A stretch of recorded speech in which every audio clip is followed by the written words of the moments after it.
existing save going on. We're going to set that aside. And there's a couple reasons why we're doing this.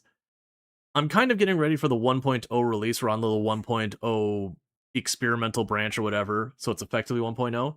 But we're doing some achievement hunting. And one of the achievements I can go for, well, there's a couple things. So, because we chose to do Spillage, and it was a cool map. We've already kind of got it where we're stabilizing, we'd just be growing and all that. But ultimately, it's a map that it does not have any of the normal, the bad water caps. It has just the, what are they called? Not drips. Seep. They've got, like, the seepage things where they're not a normal water source. And because of that, it locks off a bunch of achievements that I could otherwise do. So I don't want to invest too far in that one. Now, I kind of want to make sure I choose a map that is the full size so that we can have it, because there's a bunch of achievements around getting a maximum population on it. I've done Helix Mountain many times. It's a very fun map. It's also got a very high elevation water source, which is a plus. And these three are your easy maps, your lakes, plains, and all that. But I do want to only consider the big maps. Someone mentioned here earlier that they had gone and went back to the earlier maps. Yeah, Timberborn, they just updated the original 2 maps too. Okay, yeah. So you're saying these 2 are the original 2 maps? They just went and updated those? Because I'm not really worried about the difficulty on these kind of things. I might also consider putting this on hard difficulty. Oh, craters and lakes, they just... the... craters... Okay. We'll probably do lakes, because craters is a smaller size. That's a cool map, though. Yeah, because we could do lakes and start working on that. I haven't done any of the original maps in so long. If you ever want a really interesting challenge, do Diorama. Being microscopic means the build-up goes pretty hard.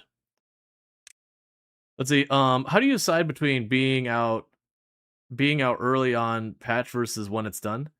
How do you decide between being out early on a patch versus when it is done? Oh, I mean, usually when you're doing like a experimental early access, like whatever beta branch, that's kind of just something you choose yourself as the developer, that you're like, okay, we've got our bug reports in. Okay, people have gotten, like, we've knocked out all the worst bugs. The amount of bug reports coming in are doing that.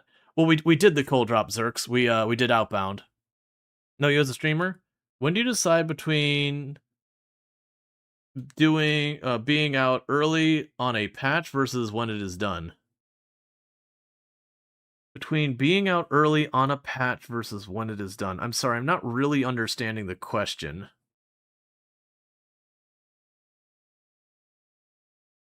How do you decide between being out early on a patch versus when it's done? Yeah, you could just word that differently. I think they mean early content versus polished gameplay. Well, there's early access, and then there's release. I don't get to have any say in that. That's the developers. They literally will label it as early access, experimental, whatever, and then release. Now I have my own opinions on what qualifies as early access and release. Like, we've had some games that released that were just a buggy mess. Oh, which do you prefer? Oh, release. Like, I do early access because there's definitely a draw to that content. I honestly am very tired of early access. I'm tired of getting games that are poorly polished, that barely run, that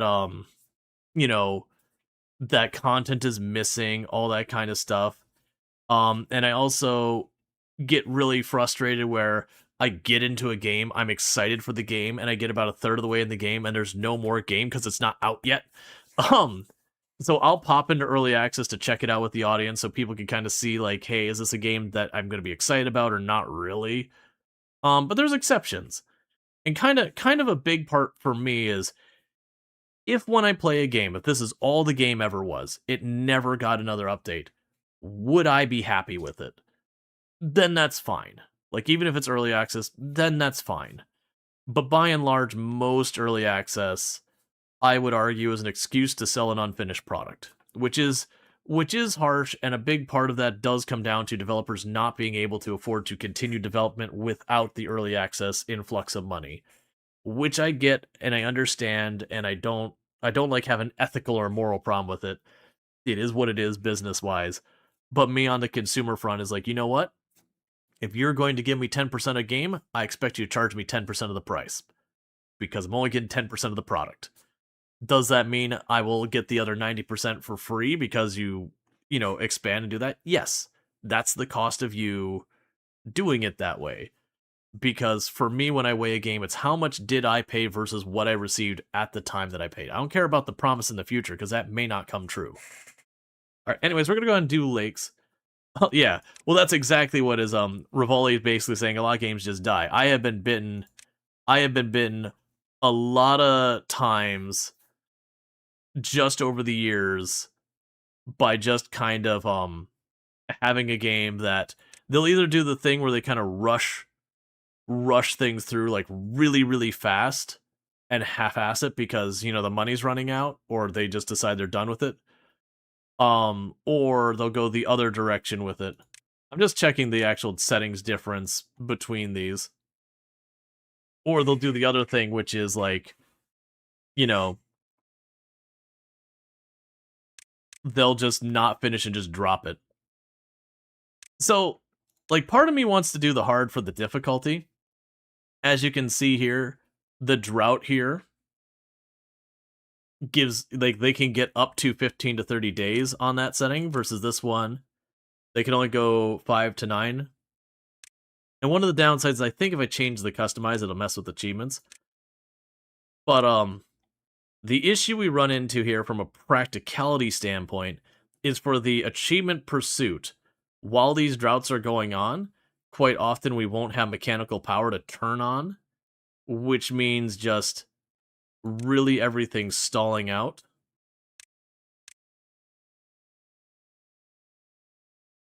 Okay, so you do 3 cycles without bad water, 4th cycle is guaranteed bad water. Bad water can be 15 to 30 days. That one, it can only be 4 to 8.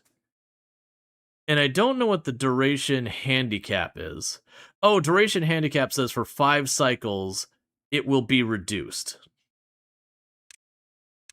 Whereas this one, it's also 5 cycles. So ultimately, the biggest difference is going to be how long they can last, being significantly longer. And then we also have the temperate weather duration is 13 to 17 days. That's normal, nothing's wrong. Versus this is 5 to 8 days, which is where you really get hit. That you only spend brief windows with water and very long spells without it.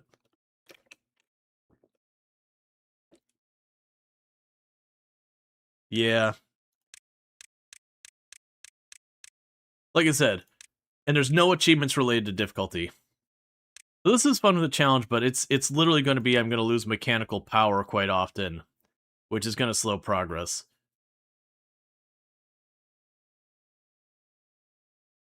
We'll do normal, because some of the challenges, I think one's to get like 1,000 beavers on the map or 500 beavers on the map. So while I am tempted to try and pursue the really hard difficulty for the challenge because I like a challenge, I think that is going to run directly counter to achieving any of the other goals. Let's see. It says that you often get done testing patches on Zomboid before it goes stable. Oh yeah. I mean, it's one of those things that realistically, like, take into consideration how long Project Zomboid an update comes out. So we had Build 41 remained unstable for, it was almost 2 or 3 years. And realistically, the interest is just not going to stay there that long for most games. Like, not saying Project Zomboid goes away, but by and large, when you have that much of a lead on from a update coming out and not being released to it releasing, I can't stay there that long. As a content creation, the whole channel will just burn down because people will lose interest. Then there's games that end up having it where you have like a You know, then you have games that they release their update and like 2-3 days later it's full released. It really depends on the strategy of those. So this run we're gonna be Ironteeth, and we are not building homes at all.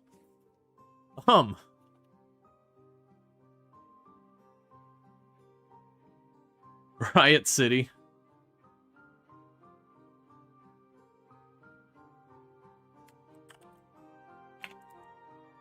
Surplus. I think the actual achievement name is Surplus to Requirement.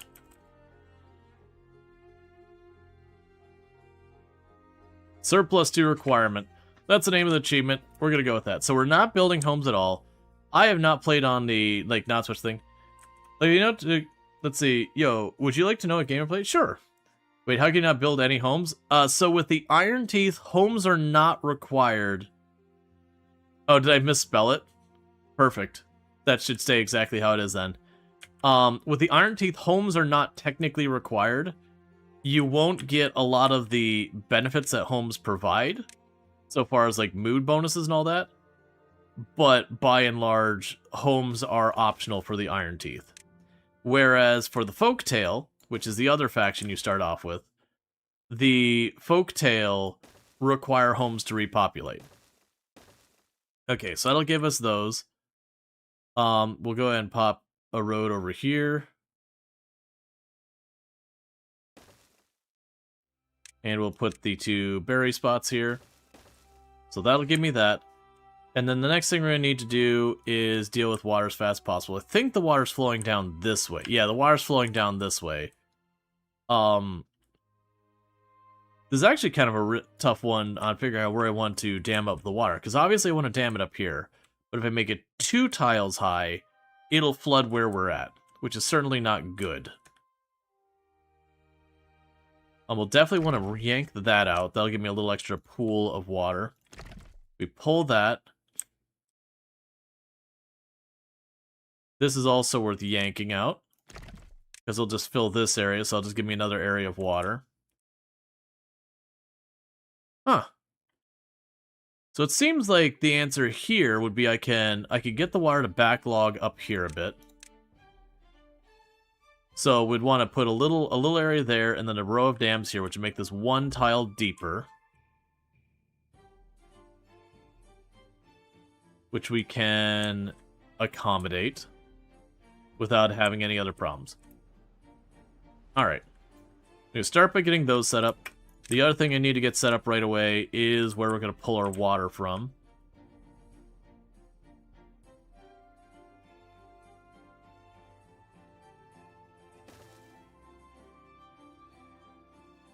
And it was you.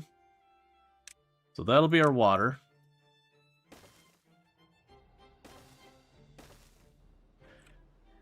Okay, so I gotta remember, no houses whatsoever until we get the achievement at 200 beavers.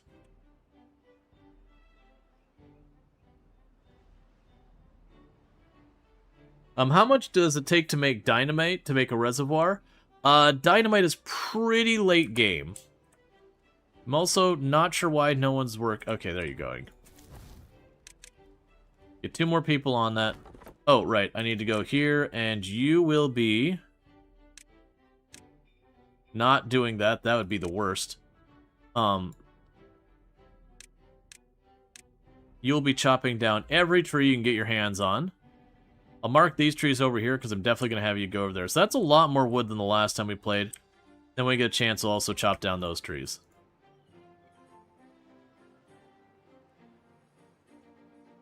We can start working on that. And I'll get the berry collection, all that kind of stuff. Hey, Lurk Queen! I hope you had fun with your Rim World. I may have been over there lurking just a little bit. But I hope you had yourself a good stream and all that stuff. Welcome in. For those who don't know, Lurk Queen, another fantastic content creator on the platform, does play a bunch of RimWorld. So if you like RimWorld, you can find it over there. But in the meantime, you are here just in time for a brand new run of Timberborn, which is another colony settlement building and all that stuff. How goes the Beaver Colony? It just started. We are Yeah, no, it's just the timing. We are doing an achievement where I am not allowed to build houses. And thank you for the follow. Welcome to the stream. So we're getting this whole thing started. Yeah, it's not actually a pre-roll. You just landed in the mid-roll. So we'll just get a couple more seconds and I'll welcome everyone in properly. Yep, so apologies to everyone who got caught in the ad. It's not actually a pre-roll. You just happen to land at the mid-roll ad, so my apologies. I do run the minimum amount of mid-rolls required to get rid of pre-rolls. Unfortunately, when the timing is what it is what it is.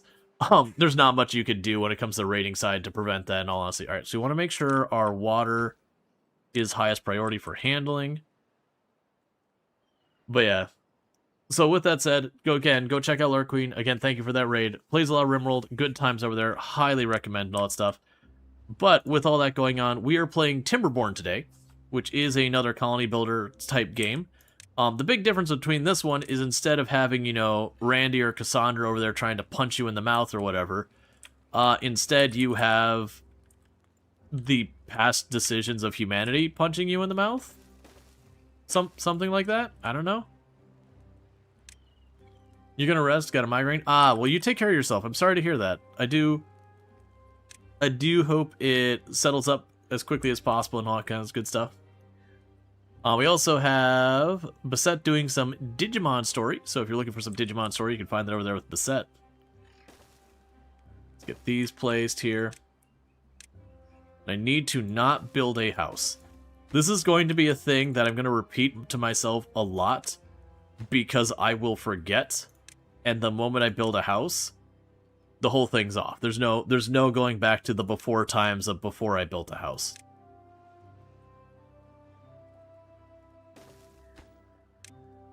We want to grab the berries. Okay. And then the last thing we want to make sure we get built right away is this is not a house.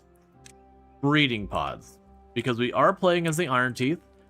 And the Ironteeth are all about exploiting technology and yada yada. And as such, instead of having normal children, they put themselves in vats and are born that way. Alright, so we got the water starting to come in.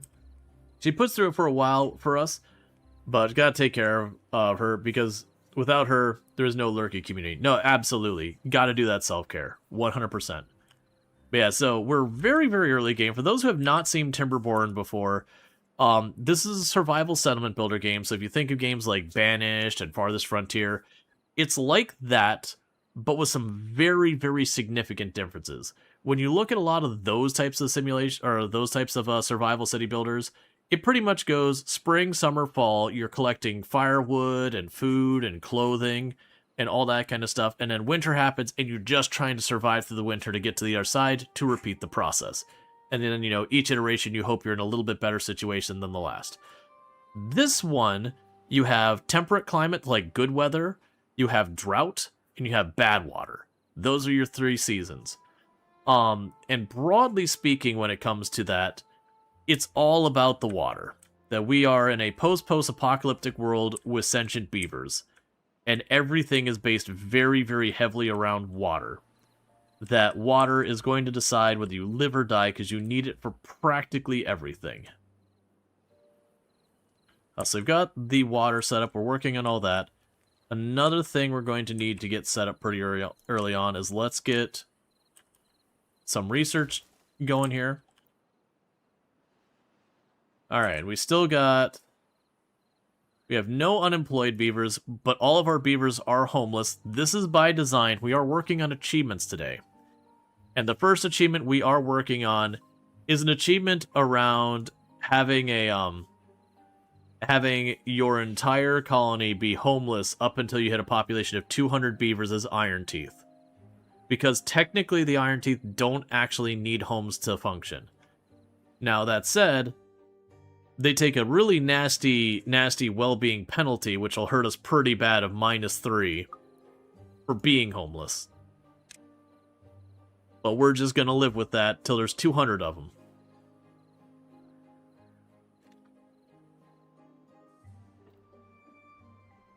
Which is a pretty sizable place. But in the meantime, I'm getting my water pumps going here. Because the things that the beavers need to live is food and water. Shelter is optional. But food and water. Right now, my only food source are these berry bushes, and my water is these water pumps. We are going to slowly get a bunch of these other things set up here for all that. The next thing I'm going to want to do is to make sure we start securing food. So I'm going to go over here. I'm going to build 2 farmhouses. And then we're going to go down here. For the moment...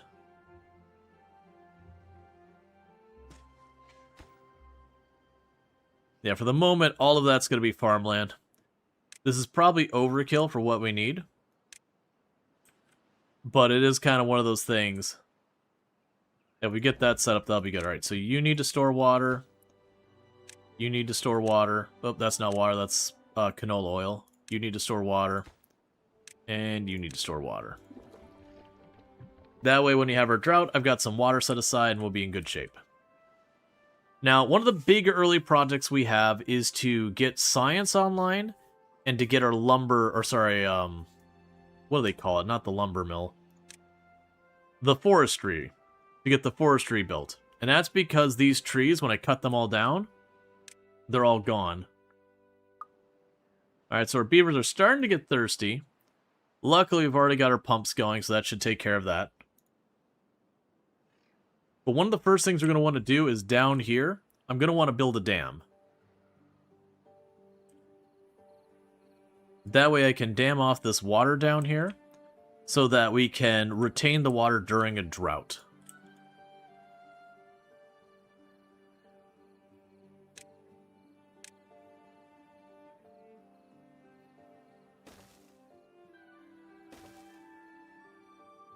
Yeah, now I'll probably need a staircase down, unless... Is there a staircase down anywhere here? No, there's not. Yeah, because we can get a staircase down here. It doesn't look like this goes up or down at all. So it would probably be one of those ones that probably go from here to there. 1 block of levees with a set of dams on top of it. Actually, I can't do it that way. It'll just end up being a set of dams. It won't retain much water, but a non-zero amount is a good place to start. But we'll definitely want to shape this river down the road where we'll probably build like levees along one side to make it like 1 2-tile tall channel that we could go and start putting stuff on. But all that's going to take work. I've also queued up to remove these areas where we'll be able to fill in more water in more places. Well, that's an interesting consideration. So if I also remove these,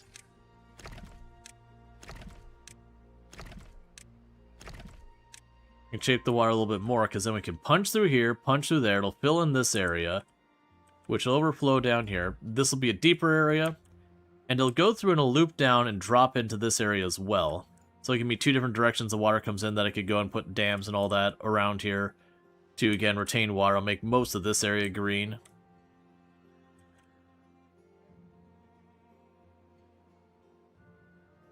Then interestingly enough, there's no reason not to unplug you as well.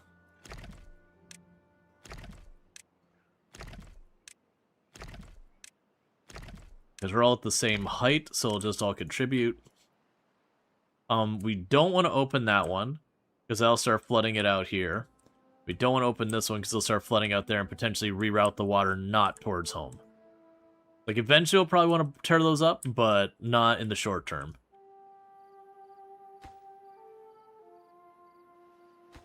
Let's boost up the priority for constructing these. Not that high. We'll also...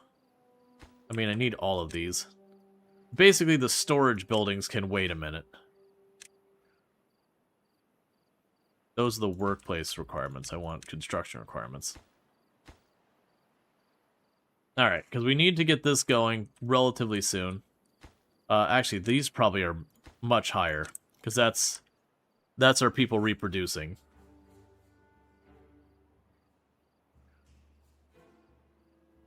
But we'll certainly need to supplement our food as soon as we possibly can. There's also an achievement for running them for a full week on 24-hour schedules. Certainly has no negative effects on anything.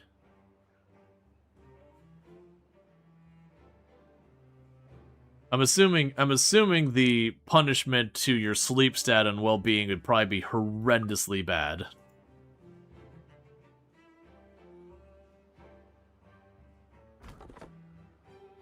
Okay, so you're gonna end up running out of wood there in not too long. Let's plan ahead for that. We'll put a lumberjacking flag over here and here. Alright, now we got our first place for getting new beavers going here. Because the way the Ironteeth have offspring is you have these breeding pods that basically put water and berries in them. And then after a certain amount of time, a new beaver pops out. So it kind of ends up being a ratio of one of those equates to getting, you know, X number of beavers or whatever.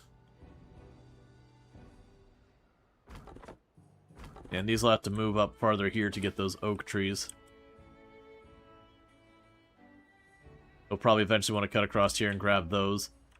So that seems to be the one thing, because the last map we did was Spillage, which is their like new sweaty map. And that went relatively fine. But now we're checking out this map.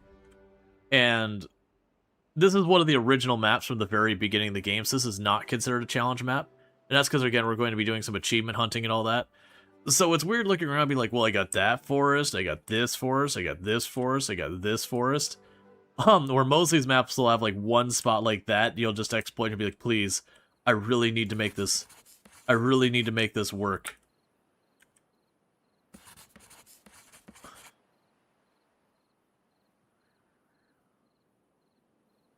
Alright, so I'm gonna have to bump this up in priority a little bit. Because I need to get the science in here for the forestry. Because the forestry will let us plant trees so we can get into a cycle of planting and cutting down. It looks like we're finally getting the farmhouses online. And so you'll harvest and you'll plant as priority. They'll do both of them, it's just which one they'll prioritize. Because I've always found that to be a good decision, is to have a split in the priorities like that. In the meantime... Oh, I can't do that until we unlock the other one. I was going to queue up to make all of that berries. Now, the water ends up being important for a lot of other reasons. You'll notice on the map, where the blue water is going through, that there's green land along that. That isn't just an aesthetic choice. Literally, when the drought goes through, it'll all dry out and look like this, where plants will die. And then the red water, which is contaminated, you'll notice, like, anything around here, like, it doesn't give life to it. But on top of that, if it's too much of it is the poison wire, you see like these kind of red veiny cracks and all that. Those red veiny cracks will kill any plants very rapidly nearby. And that's the bad water. These should be like actual reservoirs this times. Yeah, so you have like, and they've all got like flavor text, like, why do we have to clean up the humans' mess? Oh right, they're all dead. Because this is a post-apocalyptic game where it is kind of the working on recovering the world, you know, by the beavers at this stage. Alright, let's get you working on planting stuff, so at least that's happening.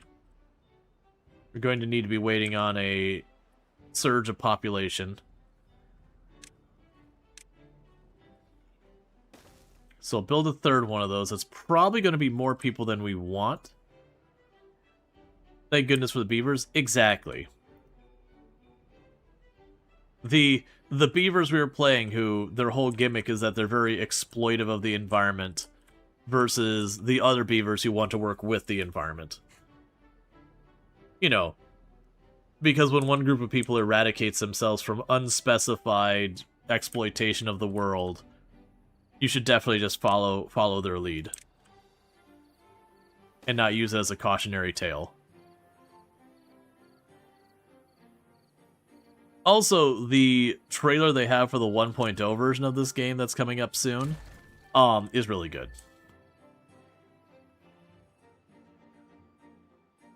They did a really good job with it as being, like, very depressing for most of it, followed by a bit of optimism, and then a very fun play on words.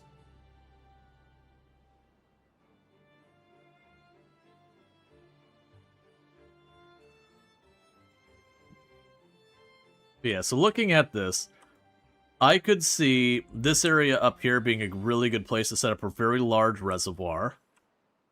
Because we've got a pretty high elevation water source there. We've got another water source like in this cave here that should be usable.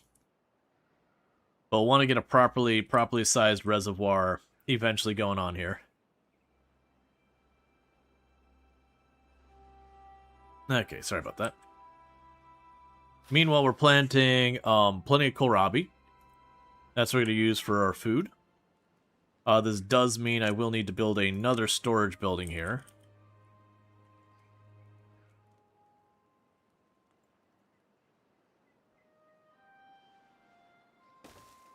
So set you for kohlrabi. So we can store it there. Alright, so I got both of our farms done.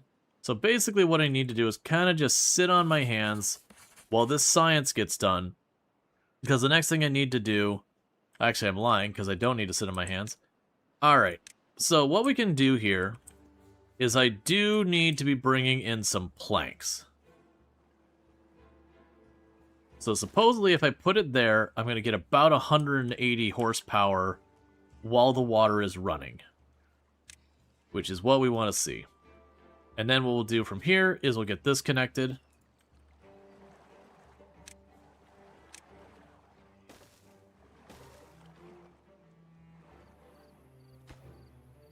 We can get that water wheel, get the plank production online. I believe you're set to store planks. Yep. And meanwhile, you're going to be getting the science so that we can get the forestry. Which is very soon. I've almost got enough for it, but the forestry requires planks to be built. And the catch is going to be, where am I putting the forestry to try and cover as much of this as we can? Because we'll want to plant this whole area with berries, and just make that trees up there. I'm kind of tempted with the fact that we've got oak trees up here, a second forest here, and a third forest there. I'm kind of tempted to just gun right for the oak trees. Generally speaking, when you look at your different types of trees, you've got, for example, birch. It grows very, very quickly at 7 days, but only gives you 1 unit of wood. You've got pine. You can use it for wood, and it's pretty okay. But ultimately, it's going to be more about getting the resin. You've got mangrove. If you're using it to get wood, that's probably bad. But you can use it as another food source. And then you've got oak. Oak gives you the largest amount of wood for your time by a large margin. But, as a big negative for it, it does take a very long time to grow. So it's definitely the one where you get the most bang for your buck, but there's a pretty heavy lead-in time on it, unfortunately. Alright, so I need these to be grown soon, because our food supply is getting pretty low. But I think we're on task for that, getting some good stuff there. Alright, we want to not queue up more building projects. Let them finish what we've already got queued up.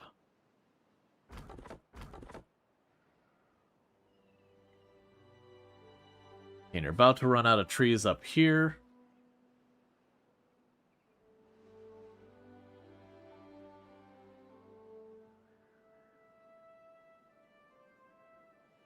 Oh, you can reach a couple of those oak trees, okay. Because when those get done, we'll pause those, forcing them to go down here to pull up that wood for a while. They can switch them back over. Okay. So we got the storage for the kohlrabis done just before these are going to start being ready to harvest. And then we'll get the water wheel here going. And then we'll be able to get plant production on.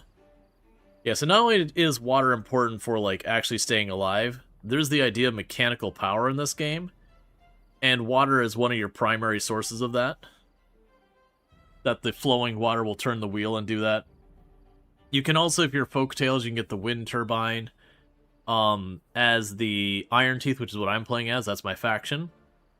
I can get a big wheel that takes 4 beavers to operate, but it spins it and gives me mechanical power, so it's trading labor time for mechanical power, which is, it's okay. It gives a pretty good amount at 300 horsepower, but it is tying up 4 workers. You can get a steam engine where you basically feed it wood and water to get a lot of power out of it, which can be good.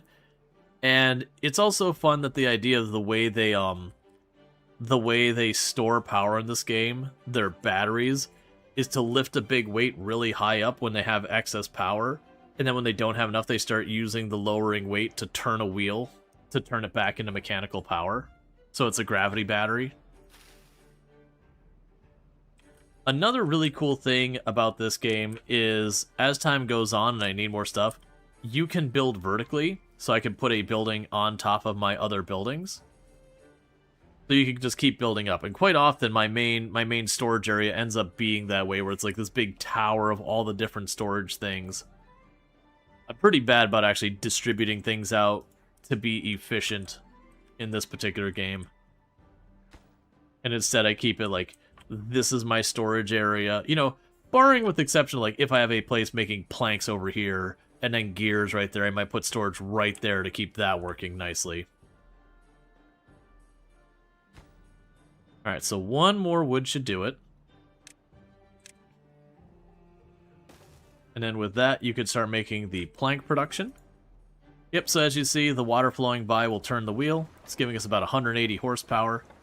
Then we'll have this. This requires 75. Oh, you can't see it because it's directly behind the opera ad. Yeah, so it takes 75 horsepower. You make 180 horsepower. Might end up needing to move that, but where? Because I got important information here and here. Let's grab you. And let's huck you down right around here is probably going to be a better place for you for this game. Because Opera GX is sponsoring us for the month, which really makes it easier for me to do this for a living and keep doing it. So while I understand for a lot of people, you know, the sponsor stuff can be very disruptive, I don't take very many of them, but it really does help a lot. Okay, so getting the last couple of trees ripped up here. We do have enough to unlock the forestry.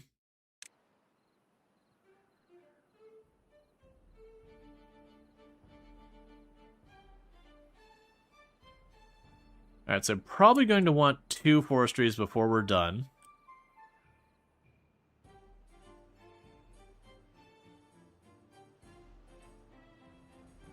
Yeah, it's aimed to put you here. To fully take advantage of this upper area. And then I'll have a temporary one down here.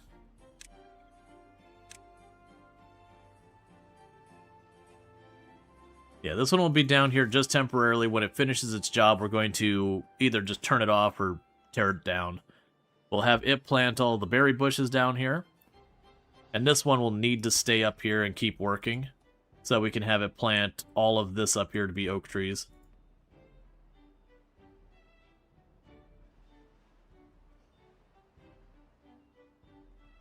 Once they finish yoinking all these ones, we'll probably end up moving those over to also cover the same area as the forestry. We can move one up here, cut down those trees, put that down here, cut down those trees, and see where we can go from there. Alright, so for the next science, we are going to try and get the levees. So I established I'm not really going to be able to go in here and levy this whole thing off because the depth will cause a problem. So what we can plan to do, put a row of dams there, retain the water in this space.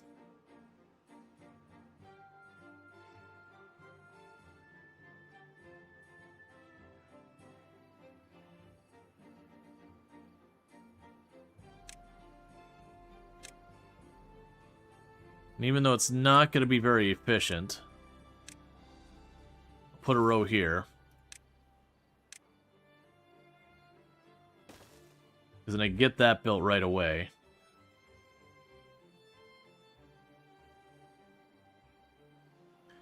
Actually, you know what? I changed my mind about that one already.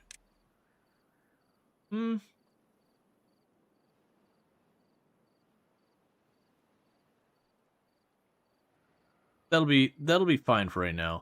So I'll put this one here to start with. I just got to keep working on these trees.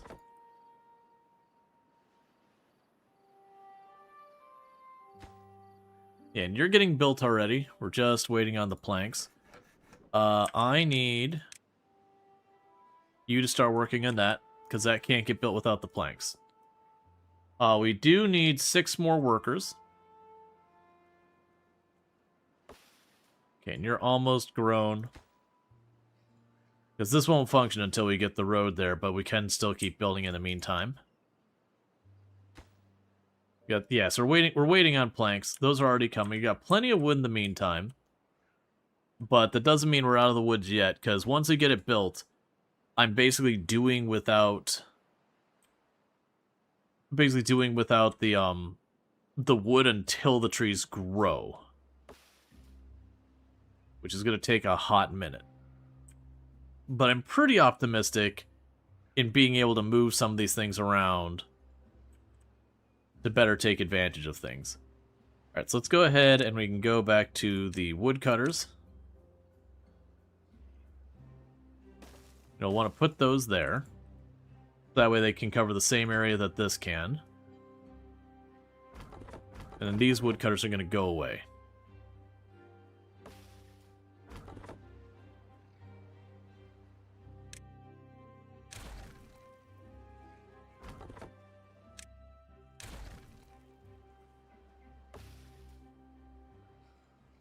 I'm actually just going to yoink that tree.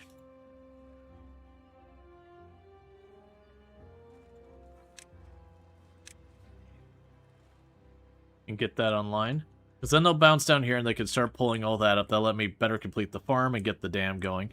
Because they're probably getting pretty close to our first, We're probably getting pretty close to the first go when we're going to run into our first drought.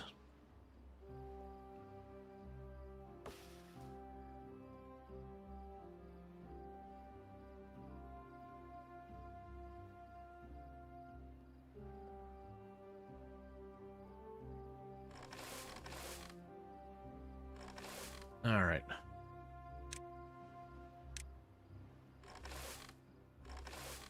Keep you on a higher priority as well. And we're definitely shuffling people around everywhere right now, just trying to keep things going. The population should steadily increase with all those vats we've got going. But I just need to make sure I had some beavers planting while some beavers were harvesting to keep our food in good rotation. Got our water going. Okay, so you're good now. So let's get you connected. And what we're going to do here is assign you to plant oak trees.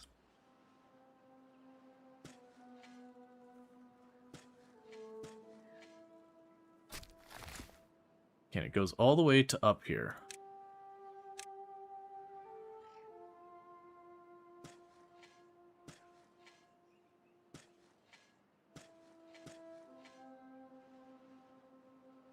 That's more oak than I need, which is the perfect amount.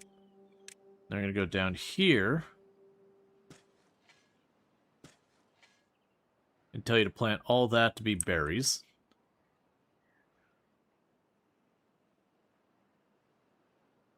Yeah, alright, now I'm going to put stuff there. That's fine. Alright, so it's going to take a hot minute for them to get all that done. We'll once again do that where we bounce one on and off. We're just waiting for more people to come in.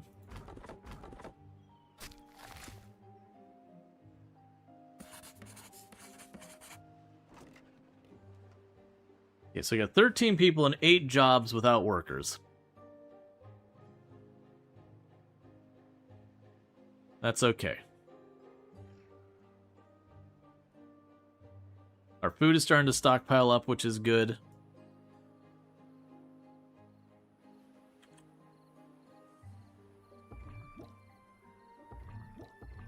Right, and we've run out of berries, which is what's happening here. Is I need more berries to get more beavers going. But we'll get there.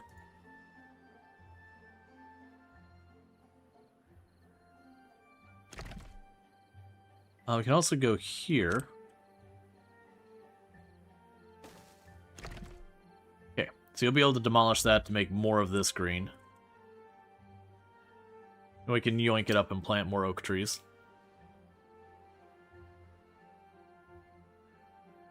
Now, one of the big negatives about leaving them homeless... Alright, so this is the first drought coming. In 3 days, we're going to have a drought. So it's very unlikely I'm going to have that dam built. So we're just going to have to endure the drought. Which is not unusual for your very first drought. Sometimes you get ahead of it and get stuff built out, but sometimes you can't. In this case, we're mostly in a good shape from it. But, yeah. Yoink that. I'm going to get rid of that road. Tell you to plant oak trees here. And so with that, all of this just became viable area for growing stuff. We'll definitely have plenty of that. And now I just got to get the berries happening.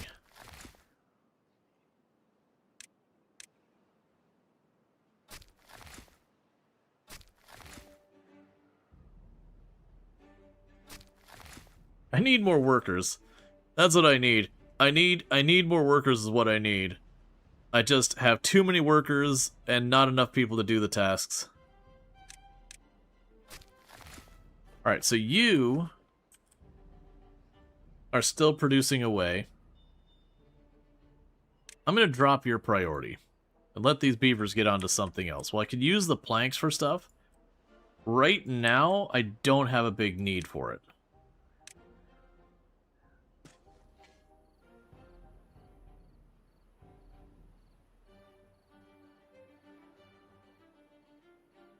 Let's also make sure you're all queued up to cut down these trees.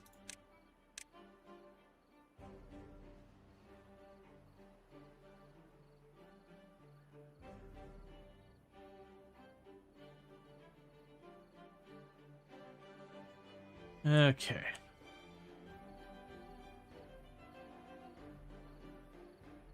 So we're starting to get the berry bushes planted. That'll be important for keeping our population growing.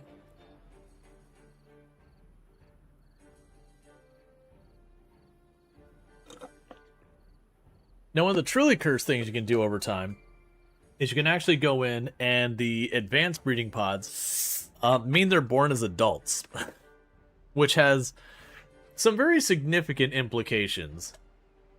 Like, the idea of taking, you know, for example, a human being and being like, no, what we're just going to go ahead and do, we're just going to keep them in the oven a little bit longer so they just pop out as a full-grown adult and immediately make them start, like, adult life. Childhood is not allowed. Mildly to severely dystopian.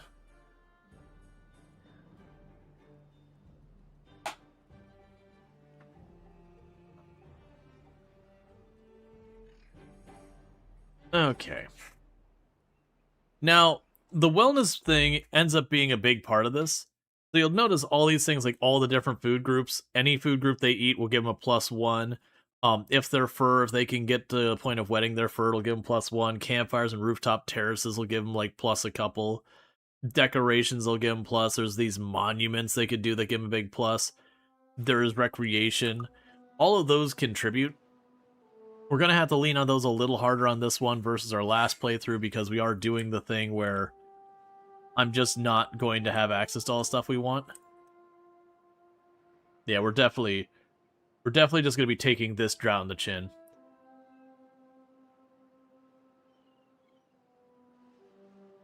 I don't know what that's related to, Darth.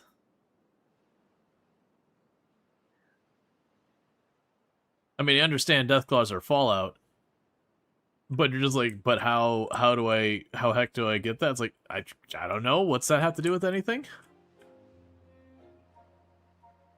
Low key, one of the slept on Fallout games that's really good is Fallout Tactics.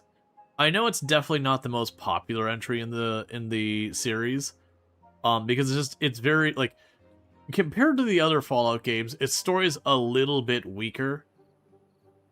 But as far as like actual gameplay and all that, it's definitely like one of my favorite ones. Because you also get to bring on like Deathclaws and Super Mutants and all that sort of stuff as things.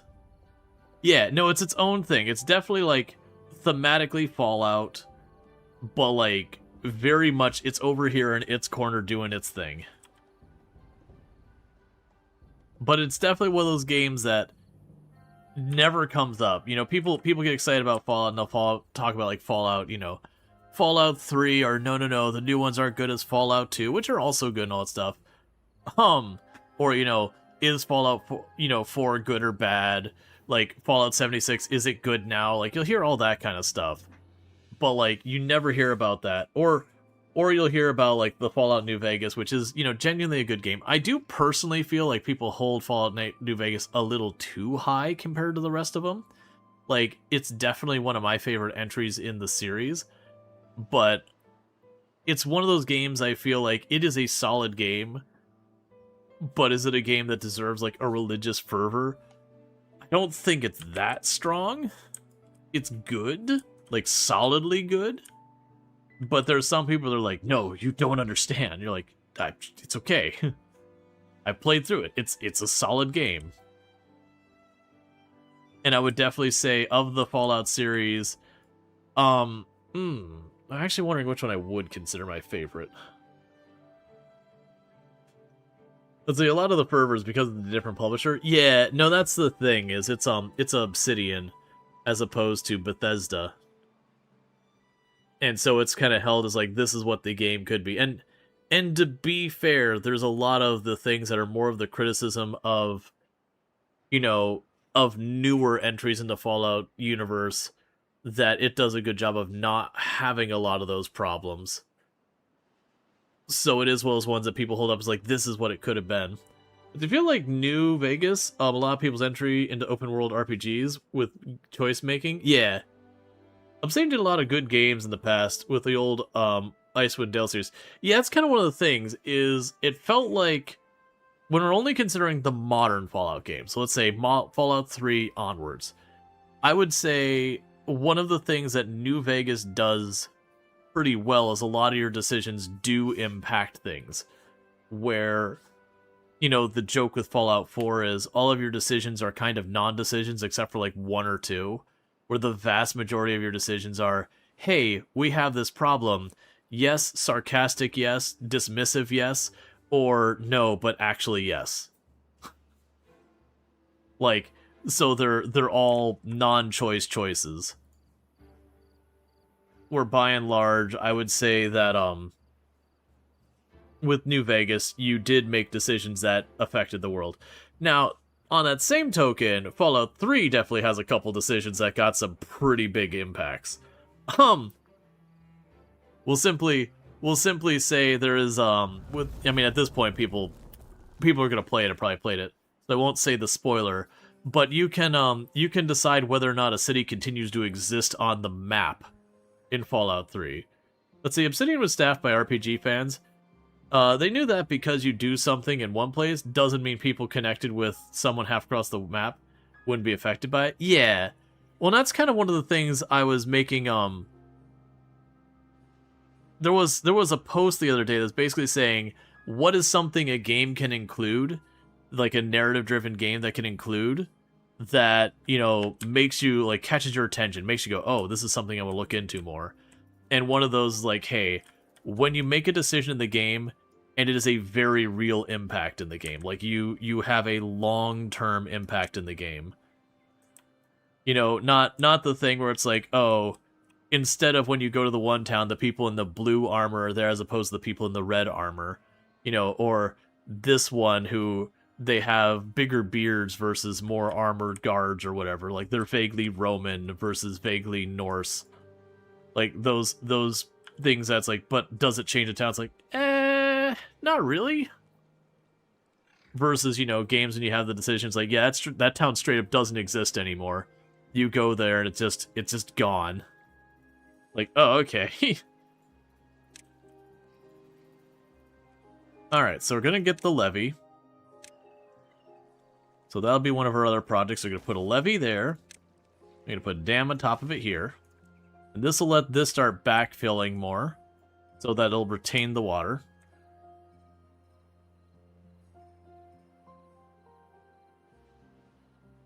You got introduced to Fallout at a way too young of an age. Folks started you off with some of the absolute bangers that, as a kid, you didn't know what I was doing and had fun. Yeah. For me, one of the games that always left me with such a good impression that, you know, I really enjoyed, and I kind of haven't hit a game that's hit those same marks for me since, is, very genuinely Chrono Trigger back in the day. That was a game where it felt like some of your decisions, like, really mattered, and that you could kind of at any moment in the game be like, you know what? I'm done with the game, let's, you know, let's go ahead and wrap it. And you could just finish the game at any time. Just about. And it had like... Man, that game had like 20, 30 endings to it. There's so many parts of that game you don't feel the same as... Don't feel the same as that game. You do think Fallout 4 is only seen as bad because Fallout 3 exists? Yeah, no, I also have a lot of times that people be like, oh, Fallout 4 is so terrible and all that. I'm like, it's not, though. Like, don't get me wrong, it's not the most amazing game that ever amazed in anything else, but if you look at it in isolation, it's not a terrible game. Like, yeah, I find the not decisions very frustrating, personally, because they feel very hollow, very empty. But still. Well, that's interesting. It takes so long for this to drain. That's going on.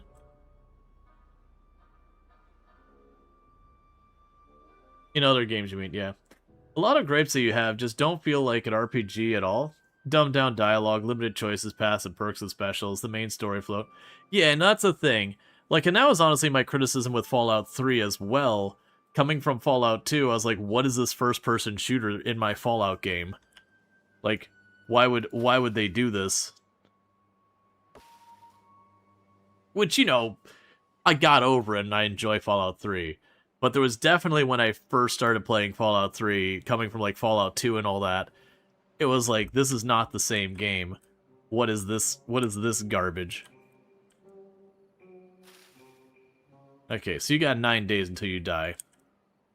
Yeah, see, right, growing up with Fallout 1 and Fallout 2 and Wasteland, it caught you off at guard as first. Yeah, no, it's definitely one of those things that got past it. It was like, okay, you know, it's another entry in the series. It's just genre hopped. Which is fine. Let's see, a lot of people miss the fact that Minutemen were way more underrated than they're giving their credit for. When you get to late game with the Minutemen, they're thematically more of a player in the Commonwealth. I mean, I'm pretty indifferent. Like, you've got the different factions you could choose with, but yeah. I'll give it Fallout 1 and Fallout 2 did have a number of, have a number selection of games, but they were flavored by your stats heavily, and you got unique combo points a lot by your titles. Well, yeah, and like that thing, like so much of the Fallout 1 and 2, it went back to those days when you'd play a game and just like, if you didn't have a high enough intelligence, you couldn't hold like a reasonable conversation. So even if your charisma score was high enough, like your character was just so dumb that they would just not be able to hold a meaningful conversation. Or just the same, like if your charisma score was so appallingly bad, you couldn't convince anyone of anything or anything like that, and you would end up having people react to you very, very negatively. Straight up, one intelligent character is going, duh, to a smart guy. It kills himself out of frustration that you are the savior. I don't remember half of it. But I remember there was all sorts of stuff that you could do in that game. But I kind of miss that kind of style of gameplay where, like, you know, the stats aren't just what you do in combat or, like, you roll better on your attempt to lockpick or something. I miss when games were like, no, you know, your character, you decided to min-max that you're, like, super dexterous and super strong and super tough, but your intelligence and charisma are, you know, non-existent. So you end up just getting yourself in trouble because you can't communicate effectively with anyone, and something that should be painfully obvious your character just doesn't get.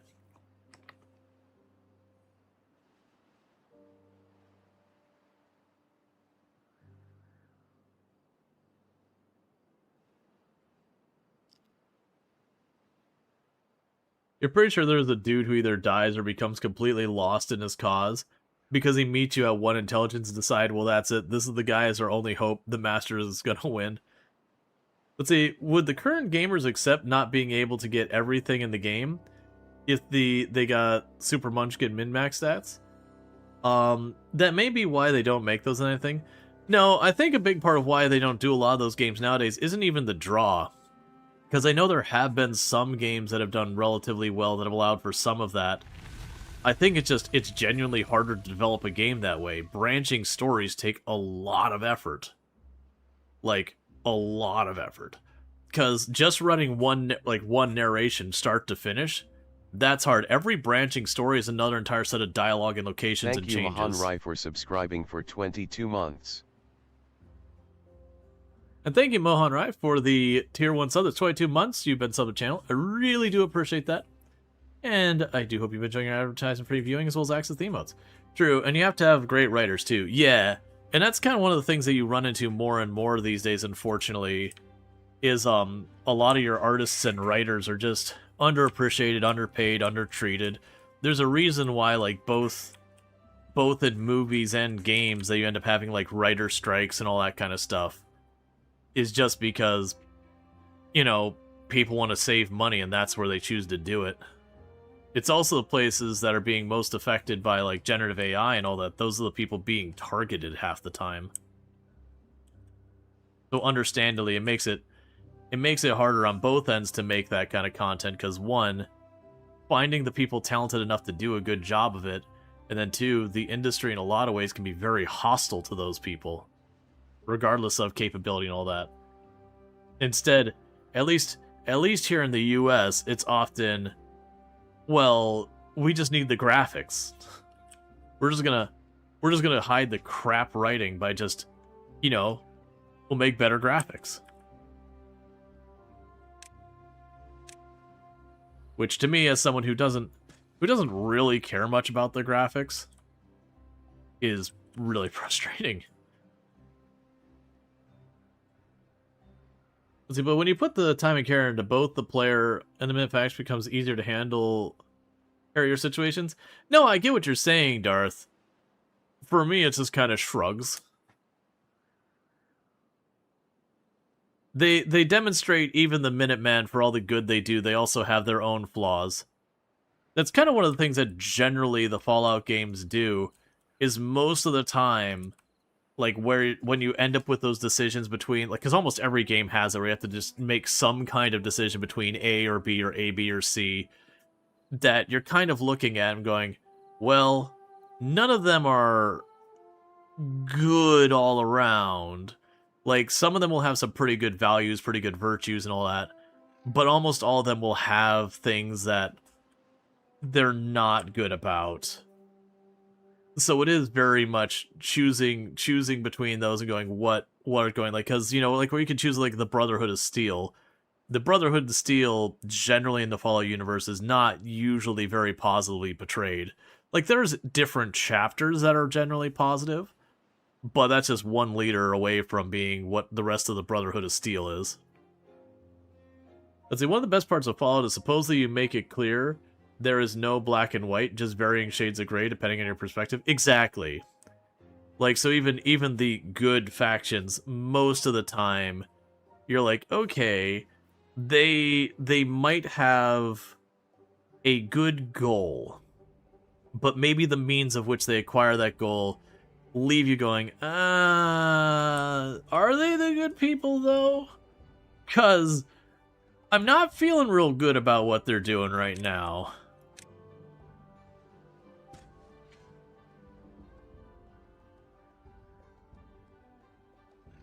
Yep, so what we're doing right now is I'm trying to put a dam across this river to hold the water back up here. That way, when the drought happens, this retains water for this area to stay green for a while. I also have a dam queued up down here. Let's see. I'm surprised that people haven't started talking about are we the bad guys fatigue. I mean, that is a thing. I've talked about, you know, in some games where you play it, like the example, I can't remember what game it was, but there was a game that there was like this barking dog blocking the door. It was like this little yeppy dog or whatever. And it was something like GTA or whatever. You know, a game you kind of expect that. It wouldn't be GTA because the game like takes the time to like berate you for doing it. But you have this yeppy dog and it's blocking the door and you cannot continue because the yeppy dog is blocking the door. And so you go up and you basically have to kick the yeppy dog. And you do that, and then the very next thing the game's like, how could you? It was an innocent little dog. It's like, look, man, don't hold this against me. You literally forced me to do this awful thing. And you are not going to hold it against me that I did the awful thing. Like, that kind of thing, I find that very tiresome. Where a game forces you to do an awful thing, and then, like, is going, see, this is what's wrong, you're a bad like that kind of thing. It's like, look, man, it's one thing if I walked up and I immediately punted the yeppy dog. By all means, berate me, because that is some toxic behavior. But, like, if I as the player chose to take that path, because going around the yeppy dog was mildly inconvenient, sure, you can get on your high ground and, you know, get on your high ground, do whatever, and like be like, player, you're a bad person, and have like, you know, have like the whole thing from like Fable, chicken chaser, chasing chickens, like, or whatever you're gonna do. Sure, that's fine. But when you like literally force me into it and then like berate me for it, I find that very annoying. Because again, it was a not decision. Forced the game hold a gun to your head, you kick the dog in your own volition. Well, right, it's the point is you literally cannot finish the game without doing it. So it's definitely one of those ones that it kind of irks me when that happens. You know, and it's also one of those things that some of the games where, again, not decisions, that they're telling the narrator, it's like, oh, but you're the real monster the whole time. Like, in a lot of ways, that's kind of one of my issues with The Forest, is that, like, you know, there's the cannibals and all that, but you end up, like, basically turning their skin and bones into your armor and all that. And it's like, but why? Like, why would I do this? And the idea is, as part of the story, that, you know, you're trying to accomplish your goals and you're doing what, outside of that scenario, you would find rather repugnant. And all that. And it's kind of making a commentary on that, but it's like, also, still, but why?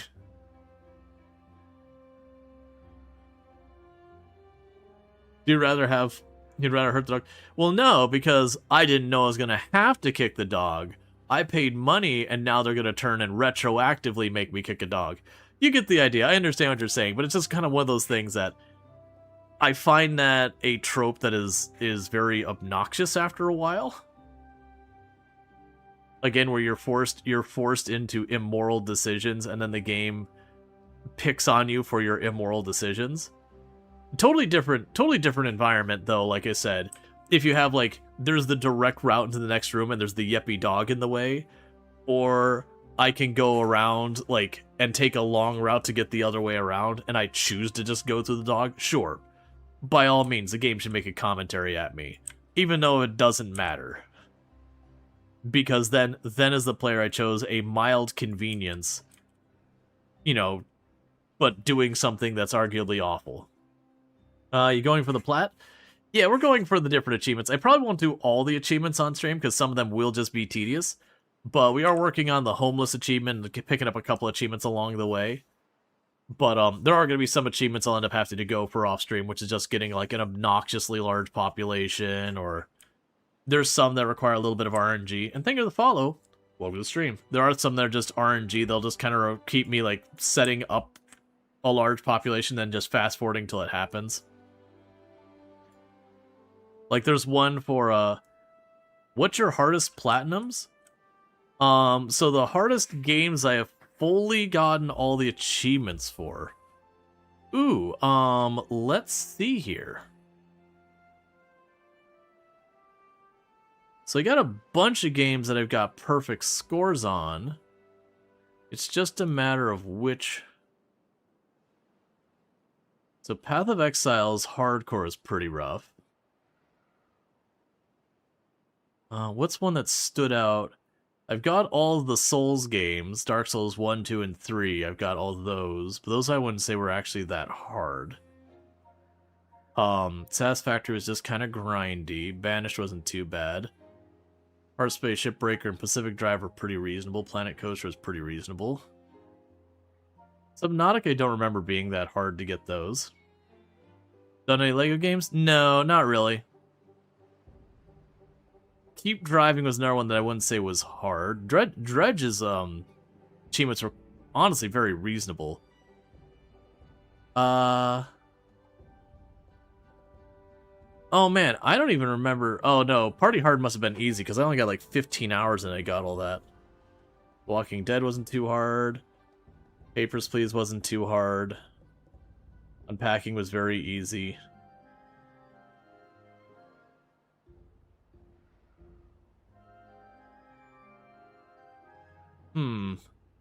Project Zomboid doesn't have achievements. Yeah, Path of Exile is definitely one that's up there because they had the hit. Well, I think it was level 90 in hardcore, which certainly takes some work. Yeah, no, Project Zomboid has no Steam achievements. That's why it's a terrible game. No, I'm teasing. There's a few games like Project Zomboid and RimWorld that don't have Steam achievements. Like, please get Steam achievements. Which Tynan has been very open that that Tynan is very not on board with Steam achievements for he just thinks they're kind of dumb. And I get his argument and he's not wrong with a bunch of it. But also, I need my little ding that gives me my dopamine, and I don't care about your views. I want my dopamine ding. Why do you hate happiness goo? Let me have my happiness goo, Tynan.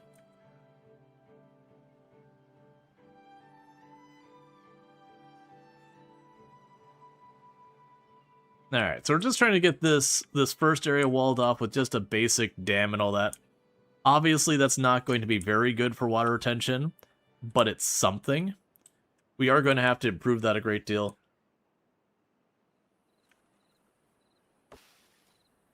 Probably going to need to get more of these vats here. I'm a little concerned about scaling those up too fast, because that is one thing you can do very, very easily in Timberborn. And honestly, a lot of this genre of games, is it's very easy to explosively grow and then realize you have just too many people. And they're there now. That's just the way it is.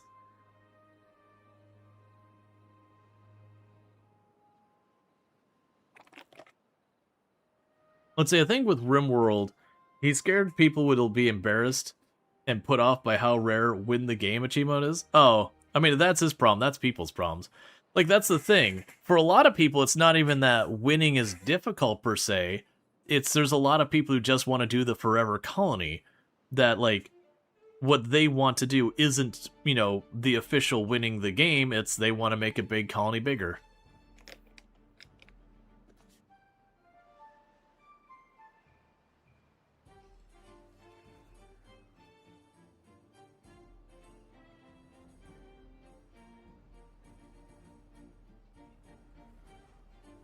Alright.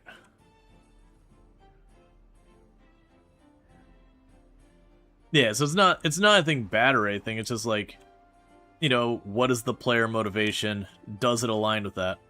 Alright. So once I get a bit more science, the next thing I'm going to do is I'm going to get the platforms. Actually, we can get those now.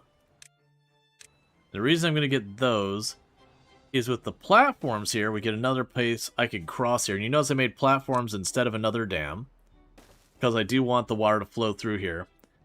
But what we're going to want to do is get more machines on here. Now, ideally, we'd also want to keep the water wheels going.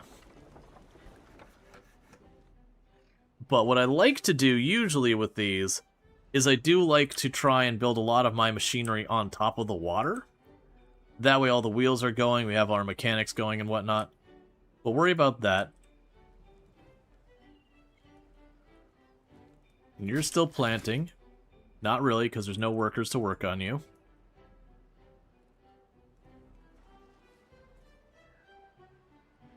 Okay. So you're getting the last of these trees cut down, potentially. Alright. And you are ready to start damming off that down there. You can reach this whole area. So generally speaking in Timberborn, if the ground is green, you want to use it for food. Later on, when you have an abundance of that, you can get away with more of it. But anything that needs fertile soil, you want to be using the fertile soil. And all your stuff that doesn't need fertile soil, you want to be tucking off on these harder to reach areas that aren't really going to have good access to that. So one of the other things we're going to want is we're going to want to expand our water capacity. That's going to require gears, which is part of the reason I wanted to start extending this, is so I can get some more compact water wheels going here. And then get a thing for making gears on the other side there.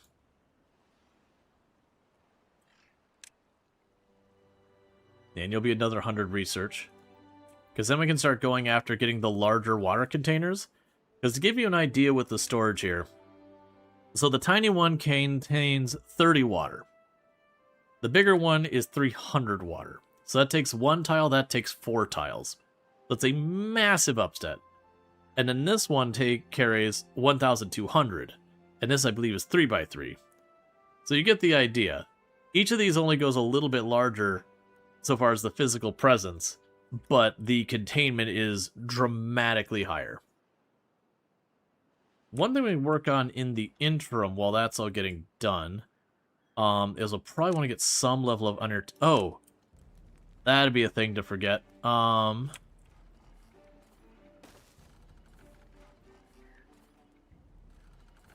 thing to sharpen teeth.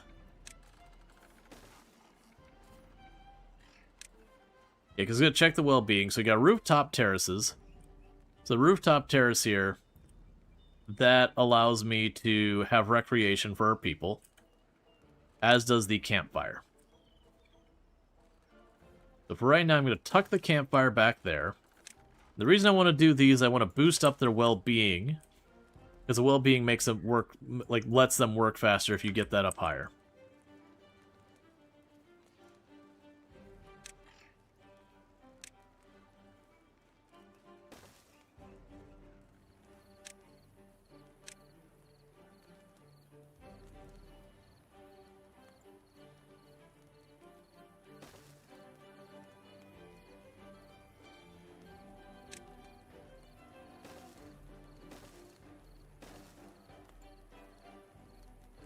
Okay, when I get stairs, we'll go up here.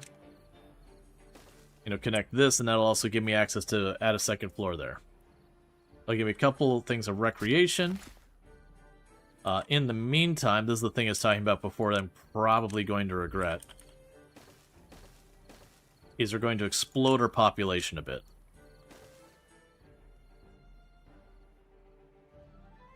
Because I want to keep expanding, and that means more beavers. There's also some interesting achievements. So we should make a sound clip of the achievement sound for the channel. Yeah. It's also one of those funny ones that gets unintentionally trolly for people. We're doing their achievement hunting and all that. How close are you to growing? 50%, 40%. So pause that building. Pause this building. So you two can go up here. Start cutting the wood over there on that side.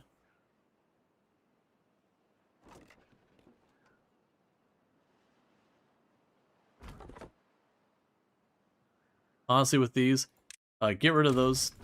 We're probably not going to have them going down here. There's only 3 trees left. I'll make them get rid of them when we get the chance. I'll put one of those as a higher priority, so at least we always have a little bit of wood coming in. But yeah, we're just short on workers. So hopefully as we get those online, that'll sort that out.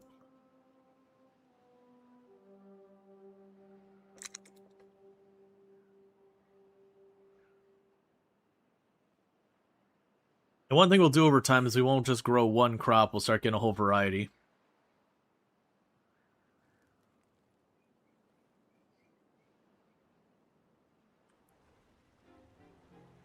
Yeah, the mechanical power-wise, my plan is to do this.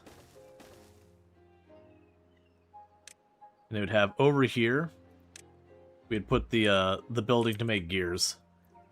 And then from here I would go and start attaching other machinery on there.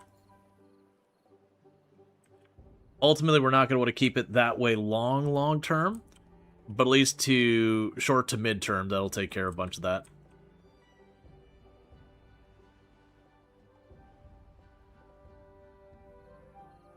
Alright, so just keep on planting your oak trees.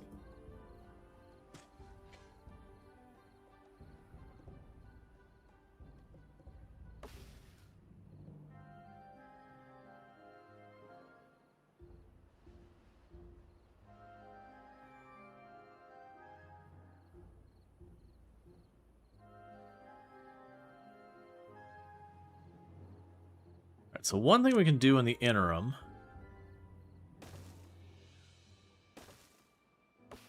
you shall yoink this one oak tree you planted. And when these start to run out, we can go ahead and plunk one of those woodcutters way up here. Because I'm not going to keep them up here long term, but there is a bunch of oak trees already up here. So we plunk you down here, you can rip that up, and then we can take the path to open that up, and I'll make that whole area green over here as well. But ultimately, we're shy on wood. This is a very normal problem for this stage of the game. Basically, your first stage is just getting your wood online in the first place. So far as being able to get like food, water, wood, just functional. The next thing is to get the forestry so you will have some level of renewable wood.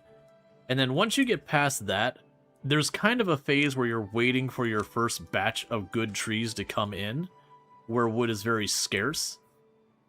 And that's just you're waiting for it to grow and just trying to kind of hold on while you're waiting for it to grow. Now this time, normally what I would do when I start this is I would have one section of this be oak and another section of this be, I believe it's birch is the fastest growing one. Yeah, birch. So I have like a little section of birch to try and kind of keep us just moving a little bit while I wait for the oak to come in. This time, because of how much wood is around us on this map compared to what I'm used to, I did just immediately send it on to oak.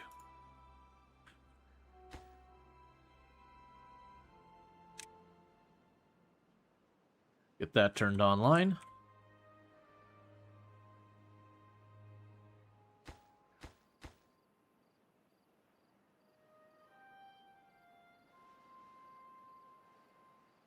And I'm definitely going to need more water storage. But I am trying to hold out to be able to get the gears and the larger water tank. I don't think I can, though. You need a place... Oh, there we go. Yeah, no, I was waiting for it to go in. I just hadn't gotten to it. Yep. In the meantime, I wasn't going to put water storage down here, but I'm getting a little worried about how much I'm going to be boosting the overall population. And we need some more water storage to get us through. Because I'm probably looking at any day now we'll get the alert for our second drought.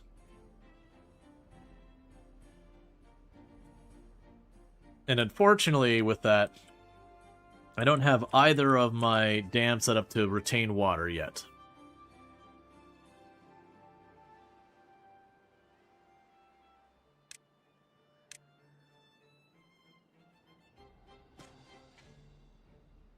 Alright, so there's only 4 pine trees left. And then there's no more wood coming up from here until our oak trees come in. And hey, DG, thank you so much for the 70 stream streak. I do appreciate that.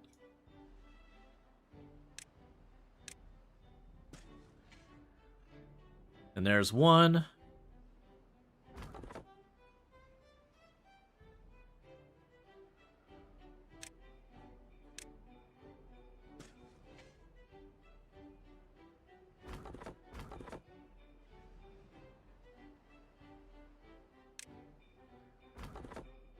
I'm going to pause those two for right now to kick them over to other buildings to work. Because there's nothing else for them in range. We do have you continuing to plant all the berry bushes, which is good. Because that'll be extra food sources and all that. So I'm going to yoink all those oak trees up there. Then once that's done, that's all the trees you kind of have in range, unless we finish this path across, and I'll scoop up these trees while we wait. We're looking relatively good. Some of these are getting to be about 50% grown. And once they start that, it'll become just this cycle of, like, the woodcutters cutting them down while the other ones plant them. And usually one forestry will keep slightly ahead of the 2 planters. So you'll just have them going through a rotation of this area. As long as the area is big enough to cover what we're looking for. Oh, you need to be set to water. You need to be set to water. And you need to be set to water.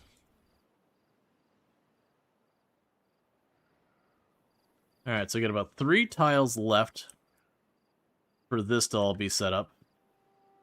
And then the idea is this will retain water in this segment and that segment, so long as the amount of water we're pumping out isn't so much that it dries it out before the drought ends.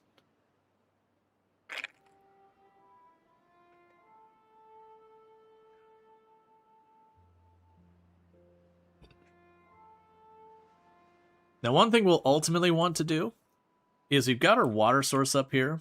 This being a water source, as opposed to a water, like we were doing on the other map, the water seep. The water source will continue to fill up above its own height until it spills over. So if I built a box around this, I could make it to the max height of the map and it would fill that up. Which does mean you can build some really impressive reservoirs using water sources. Okay, so you're all blocked off except for this side.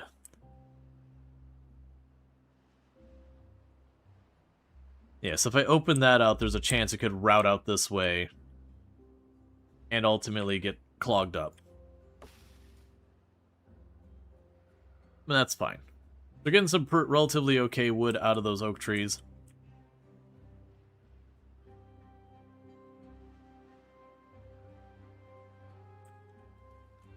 Oh, I didn't mean to put these down here. That's fine. They're already there. We'll end up ripping them up to make room for other stuff, I'm sure.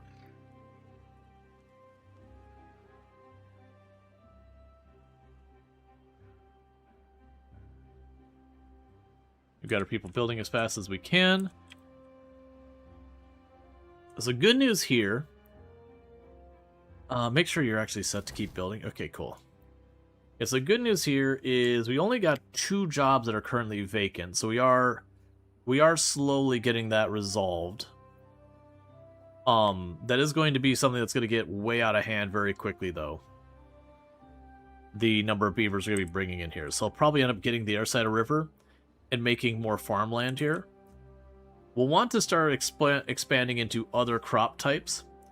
So the catch is a lot of these crop types you have to process. So like the cassava, the soybean, and the mushroom, for example, there I've got to process. The canola needs to be processed. The corn, eggplant, and algae need to be processed. That's what the coffee does. Yeah, so everything else here, other than mangrove. That's right. Mangrove, I forgot, is a crop that we can grow in the water. Alright, we're gonna try for this.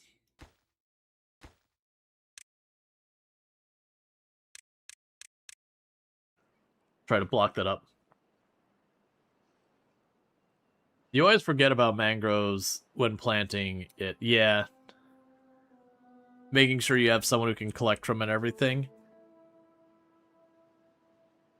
Because I want to say it's the gathering. These gathering things are the ones that collect the mangrove.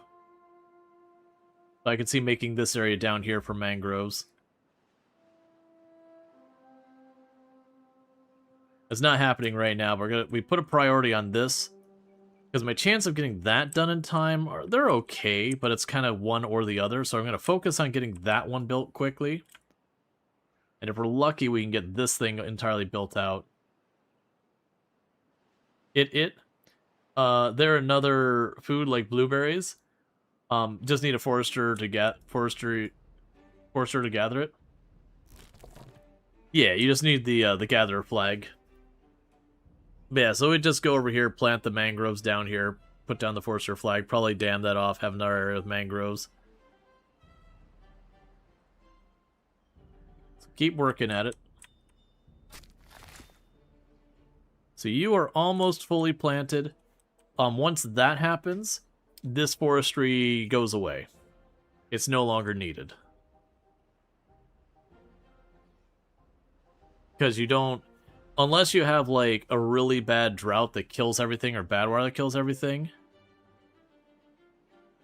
Okay, so you are shut down. I'm not going to bother destroying it till I need the materials.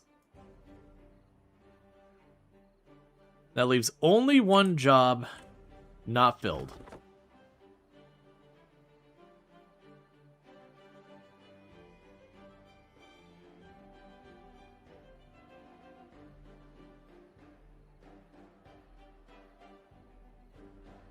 It is, yeah.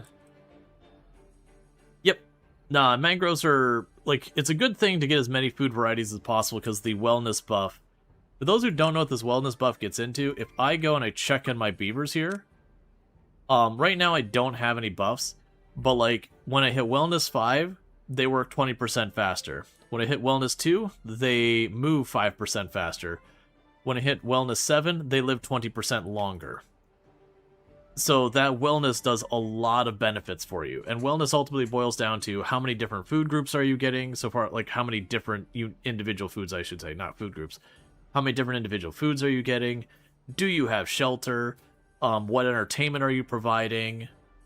You get the idea. There's like a bunch of enrichment kind of things that I'll go into that. Alright, so it looks like they might get this done in plenty of time to get everything sorted.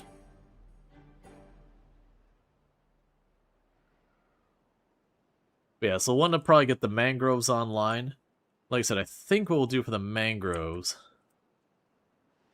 is you're not going to be able to reach this area. I'll end up making another one of these for that area.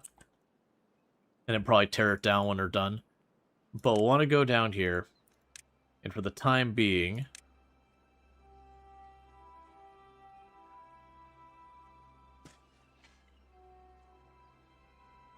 the mangroves will cover that area. And I'm sure I'm going to have to, like, remove one spot to make an area where they can walk down there. I could also see putting them down here as well. We'll figure out where I can put the forestry and a ramp to cover that whole area. And then we can put a gathering flag or two to cover that whole area as well. And that'd give me a wellness buff for all that. We've already got the campfire queued up and the rooftop queued up. It is missing its ramp, which is fine, because I wanted the next thing I get to be a gear. Now, one thing I'm doing there is, now that I've got that, I have to worry about injury. So for injury, my next 80 research is becoming a medical bed, because every once in a while, working places like this, you have a chance of a beaver getting injured, and if they get injured and they don't get treatment for too long, they will die.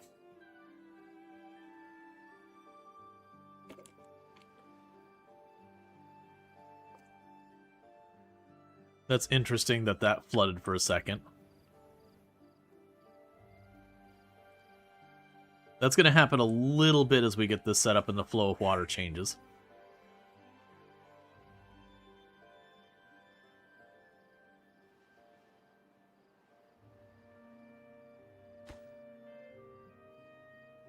All right.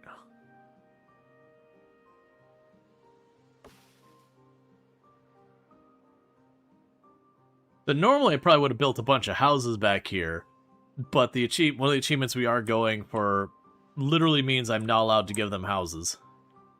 Not until we hit population 200, which is when we get the achievement, after which point then they can have all the houses they want. Which I think the name is something like surplus to requirement or something like that. But it is costing me a -3 well-being pretty much permanently until we get past that. And right now we're sitting at a population of around 22, 23. Alright. So you've almost got that built.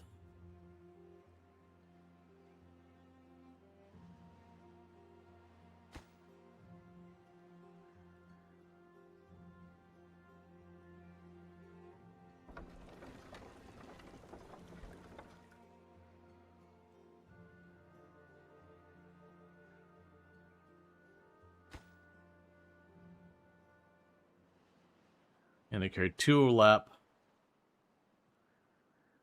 I think they're going to fall just a little behind. I don't think I want to go and queue them up to work a super long day to do it, though. We might sneak it in last second without increasing the schedule. Because I just need 2 more of them to run down here and they'll get it done.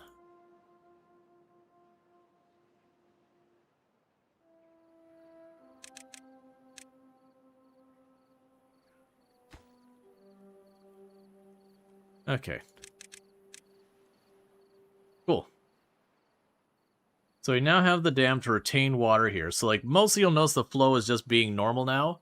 But when the water level drops, I believe, below 0.8 tiles high, then it won't go over the dam anymore and it'll just retain that water. So this should keep water in it for the time being. Eventually you have to worry about, if the droughts are long enough, evaporation will eventually dry out the area if it's not deep enough, which this is 1 tile deep, so it's not very deep at all. And we'll just have to live with that. But that takes care of that. So the next priority will be doing that, which will do the same up here. Historically, what I like to do is put a really big reservoir upstream from me, and then use the sluices to just like slowly bleed off the water from the reservoir here during the drought.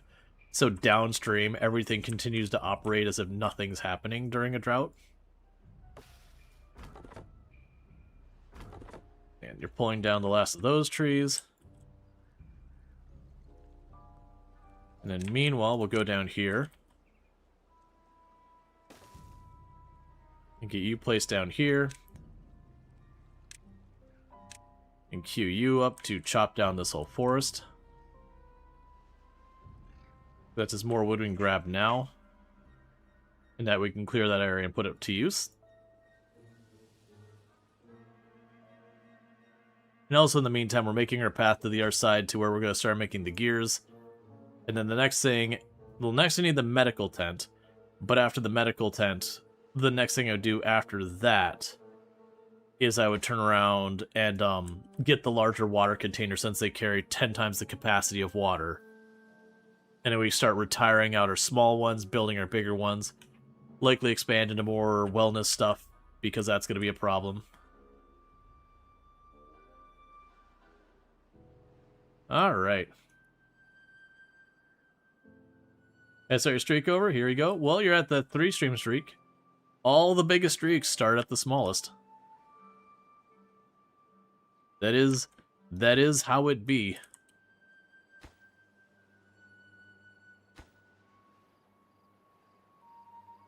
And you won't be able to reach all of it, but we'll have you chop down the last of those trees. Get to work over here. Then we'll extend this over to this side. Eventually, I'll want to probably straighten this river out a little bit, and then use the levees to make it a couple tiles deep. That way it doesn't dry up in a drought too easily. Can maybe still catch the Twitch VODs to fill in any missing streaks. Yeah, they only offer it for a short window from what I saw, like just a day or two. But they'll be like, hey, save your streak, you know, click on the VOD. It'll give you a notification on Twitch. And then if it goes past like the 1 or 2 days or whatever, then it's too little too late. It's something. I wouldn't sweat it too much in the stream streaks. They're a cool mechanic, but it's definitely one of those things that can cause problems. Oh yeah, no, it's not that long, unfortunately. Yeah, so now you see we've got the water retained here. The water's no longer flowing out. Our water wheel has stopped as it's no longer moving. We're no longer getting mechanical power. But this will all dry up. And all that kind of stuff. You don't want to drive the Chevy to the levee and find out the levee is dry. It's a fact. Alright. Thought that was Tomb trying to get a hold of me. How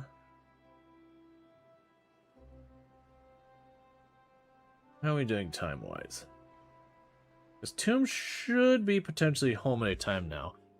So I don't want to do the stuff that's going to take me a while to cook. Because she'll probably get home in more than that time and then be stuck waiting on it, which is not too fun when you get home from work and then you have to just wait. Alright, so get the other woodcutter again so we can cut down all of these trees. Put those to use. Getting pretty close to getting the second one done, because like I said, that'll retain that water up at this higher height. And now we gotta figure out how we are going to set up our first, like, reservoir. So instead of right now where I'm just kind of retaining the river where the river is, and as you can see, this whole area drying out now as the drought lasts.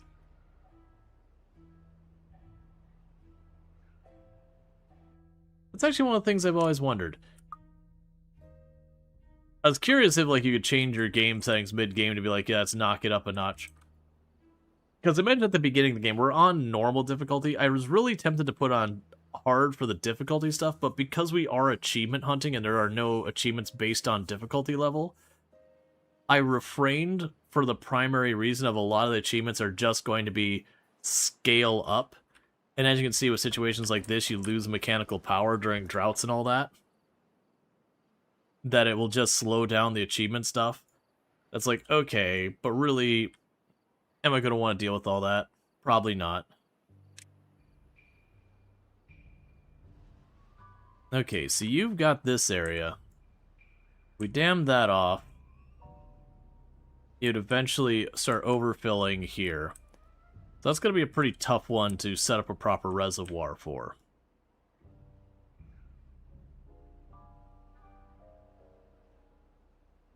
Like, generally, it's probably go up to where we have our water source, which is there. And get over to this area and start building a pretty big one. Build map high tower of gravity batteries. Well, that is one of the achievements, is to build a ton of gravity batteries, and I can't remember how much mechanical power you have to store. But you get the ideas. It's still one of those things that while you're setting that up, there is that long, okay, well, I'm waiting for the materials to make the gravity batteries and all that. And during the droughts, you lose your mechanical power until you're set up there. Because gravity batteries are pretty far in here, if I remember correctly. Yeah, they're after metal. So they're not late game, but they're at least like late mid game.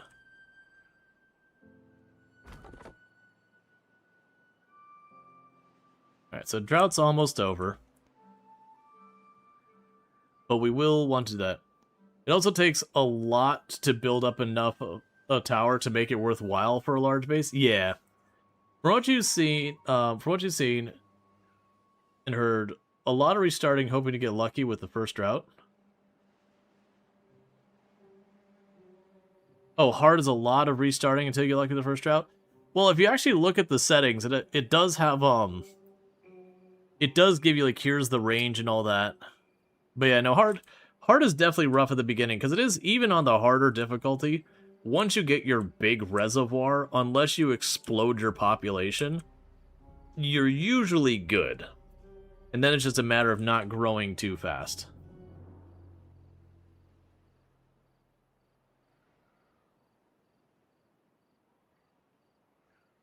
You think each battery? Well, I think each battery is a max of 2,200 if you went all the way from the very top to the very bottom.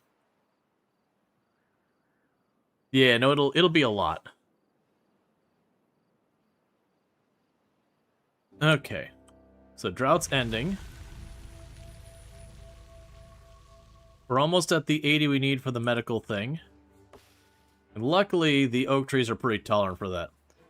So to store that many max, that's 328 batteries. Yeah, that was the reason I was saying we're definitely not doing all the achievements on stream. Because there are some achievements that's like, what's it take to do this achievement? A lot of time. What else? No, there's not what else. It's just a lot of time.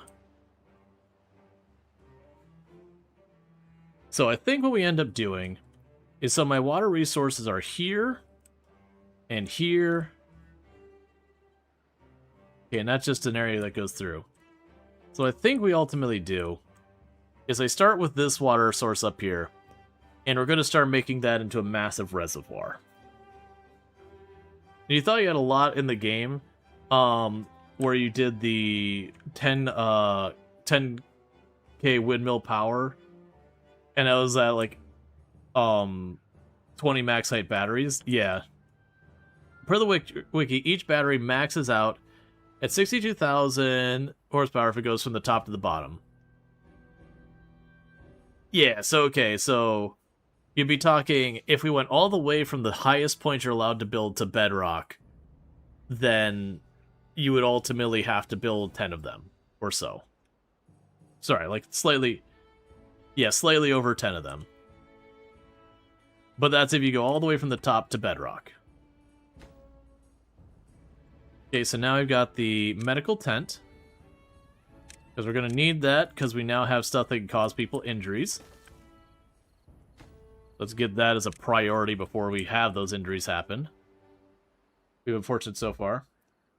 Okay, and Tomb literally just sent me a message letting me know that she got home, so I'm going to quickly take 2 minutes, run downstairs, because I also have to use a restroom. I've been dancing in my chair for a minute. So run downstairs, welcome my wife home, use the restroom, warm up some food, and I'll be right back. It is my quote-unquote long break. It's about 5 minutes. So I'll be right back, and we'll check that out. But thank you again for tuning in. I'll be back in just a couple minutes.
Okay, sorry about that taking a bit longer than expected. We'll get back to it. So we're waiting now for 100 science to build stairs to deal with this, so we can get people to the rooftop terrace. We do have this in place. I've noticed, for as long as we've been going, we haven't gotten a single word about the highest well-being yet, because I think the minimum is 5 that it recognizes.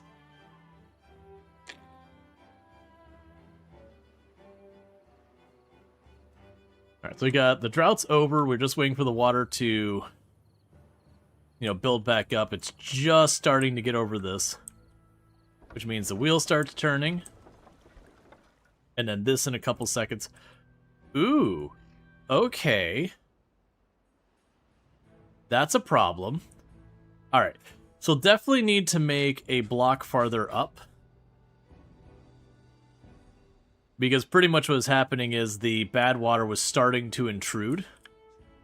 Now, one of the catches is these also have infinite depth. So where the other ones, I could just put, like, a wall there and it would stop. This would just go up and over it. But one of the achievements is to go around the map and put a cap on every single one of those to effectively disable them. Yeah. Right. And so that's kind of one of the big differences. There's an achievement for that, which I couldn't do on my other map because all of them were the seeps, not the full-blown source. That's a very weird one. It's got like its own little aqueduct thing here. Yeah, so you got bad water up here. You got bad water over here. But honestly, it doesn't look like there. Oh, there's another one around. Yeah, it's deeper down in there, but it's around there. So you got 3 bad water sources, so those would be relatively easy to handle.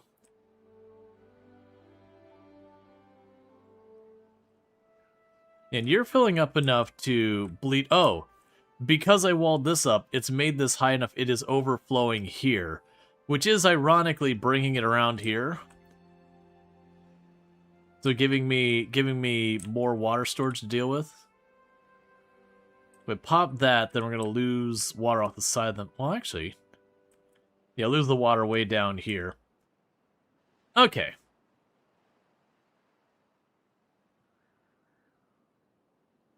Yeah, so we destroyed this.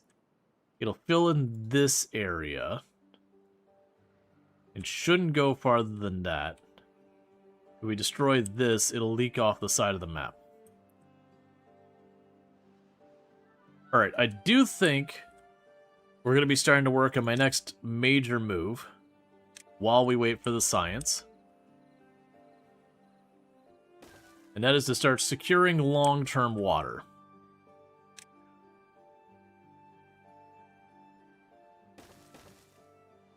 So the way we're going to do this is I'm going to start sending them off into a massive project up here.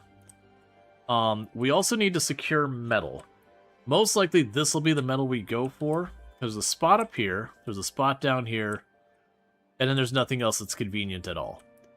So we do actually have this all wired up over here. So you can go ahead and get a path over here. And then I'll need the... Okay. Yeah, so that'll be a big unlock there. Alright, so what we're going to need to work on in the meantime is just continuing to work. We've got the gears coming. At 100, we can get the larger reservoirs. We'll obviously want better science. Now, the better science is very expensive, requires mechanical power. Okay, so what we're going to need is just more labs.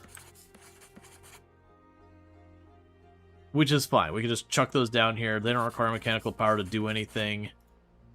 But we do need extra beavers. So I'll just queue those up, I guess, here. So go 1, 2, 3. We're going to be a bit greedy on the science.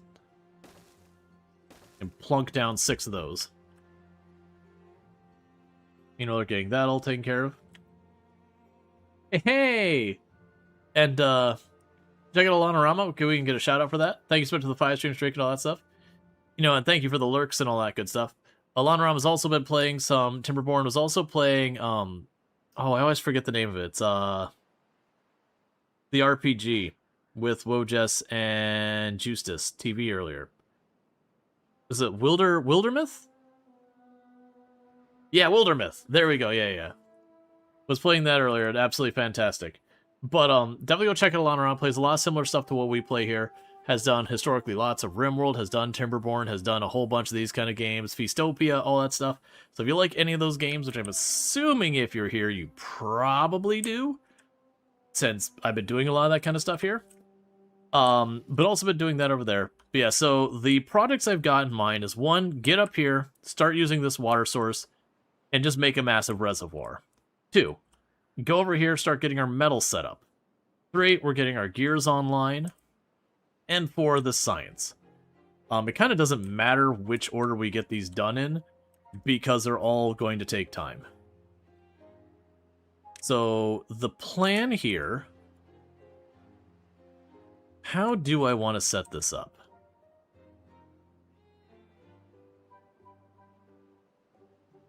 Because the bigger we go, the longer it takes to make happen. I think, first of all, it's safe to say, this for right now, wall it off. And around that height, it starts to become a real big chore.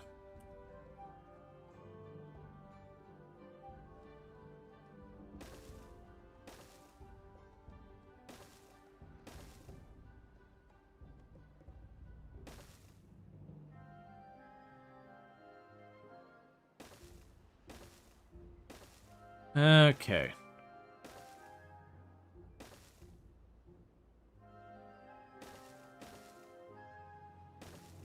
I'm just trying to scale out where this would be. So that'd give us a pretty substantial reservoir if we do this. And ultimately I want to put one set of sluices down here and another set of sluices up higher.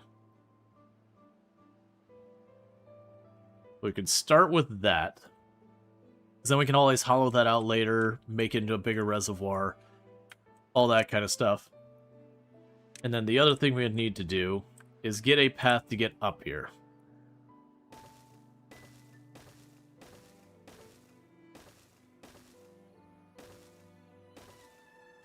I don't have the stairs yet, but bring that over. It'd have stairs to here. Probably have the platforms go straight across. Stairs up there.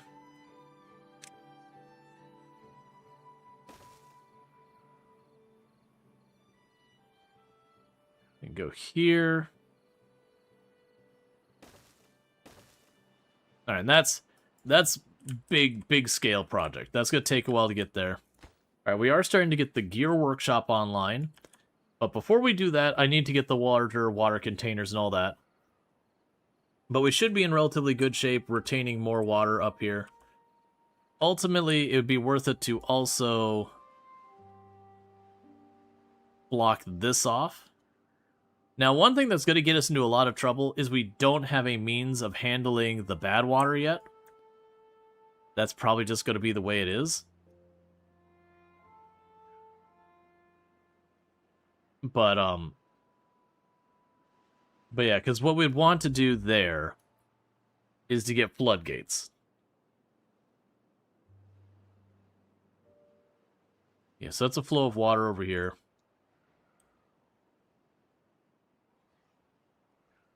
And you're almost done cutting these down. We'll pretty soon be getting our first round of the trees out from here.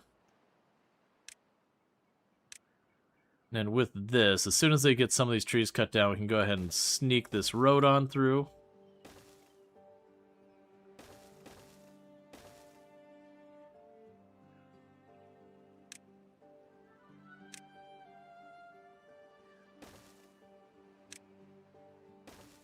That'll get us access to this to tear those up. And that'll let water fill up this area as well, which is just another area to have water. But in the interim, until we're ready for the for this stuff up here, we just need to kind of store all the water we can to endure, and not focus so much on any of the other stuff. Oh, you got one tree that actually survived there. That's okay. We're cutting down all the trees. We are continuing to expand our population. And thank you to follow. Welcome to the stream. We are continuing to expand our population. So staircase is next. So we can get up here and get access to the rooftop terrace. It'll be really nice when we do hit the 200 population. It's like, okay, we can build houses now. And then suddenly all the beavers are actually getting proper care.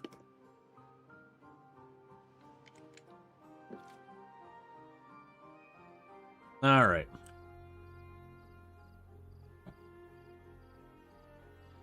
Because, yeah, if we add, oh, it's not 100, it's 70. Yeah, we get her 70. If I add a path down here, I'm hoping this whole area will be accessible from a forestry down here. If not, we'll move the staircase up in this area. It might just be I put it up here to begin with. Yeah, because we can put it up here.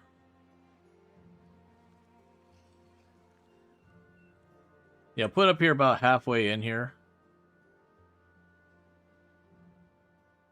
That way they can plant all the mangroves. And then we can harvest all the mangroves. Okay. So that for now. Go ahead and do this as well. Alright, so we've got the gears set up. So now that we have gears going on, I'll need to add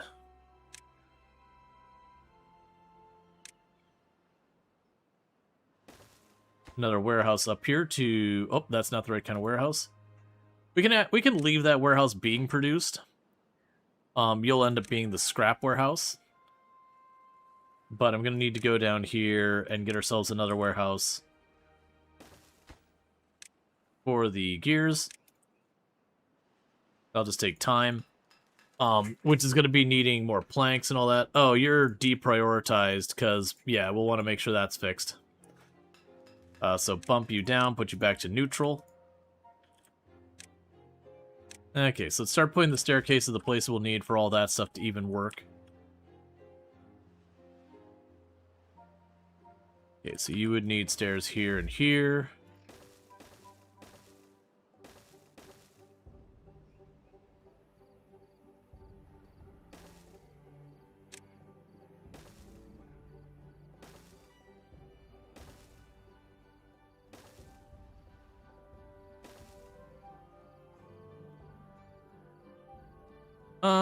You know what? If we're going that much for broke already.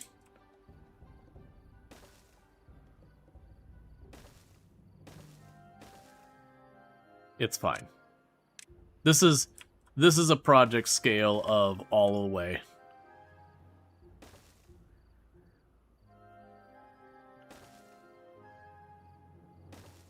Okay.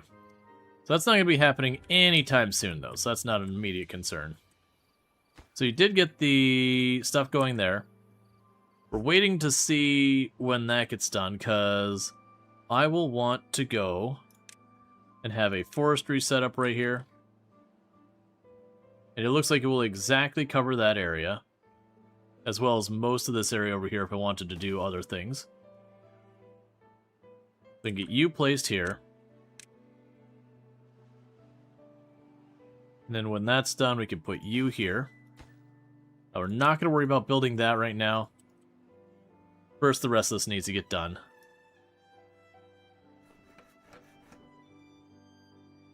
Alright, so now we just need more workers. Oh, we also have you still.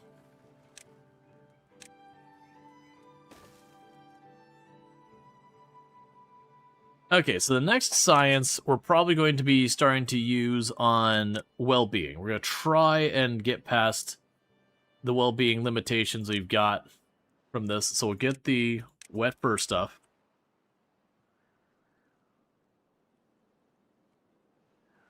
Right.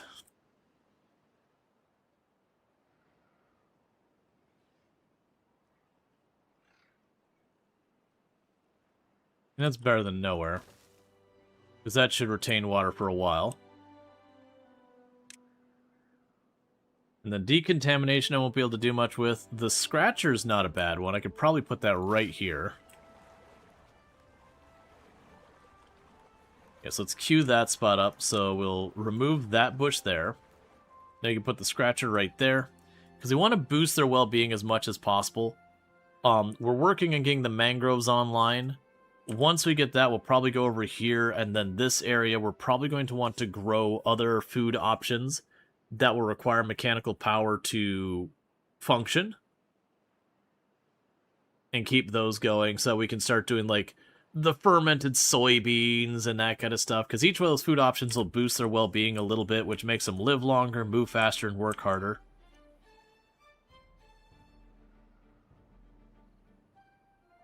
Okay, how much longer? 84%. Let's unpause these. Because those will be a matter of a day or two. They're going to start getting all this oak in. You've got one tree left to cut down here, and then that one shuts down. Meanwhile, you're really close to shutting down.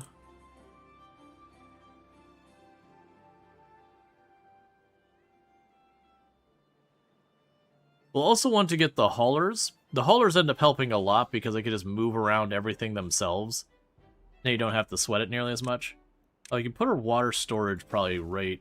That's 3. I thought it was 4 wide. That's fine. You put one of the large water storages there. Because that's 100? 120. We should start getting gears soon.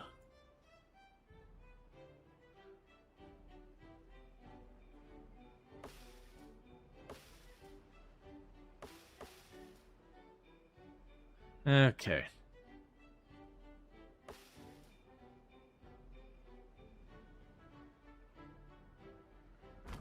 Alright, and you are now gone. Alright. We've got a lot more of them doing research now.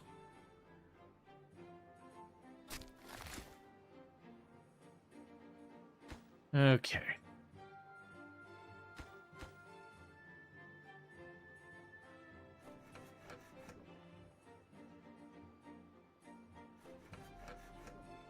We definitely need to get the wellness because their walk time is just killing everything. We're at base walk speed.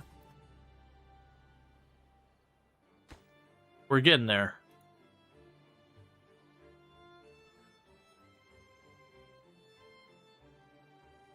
We'll probably also have to go pretty heavy in the decorations to make things work.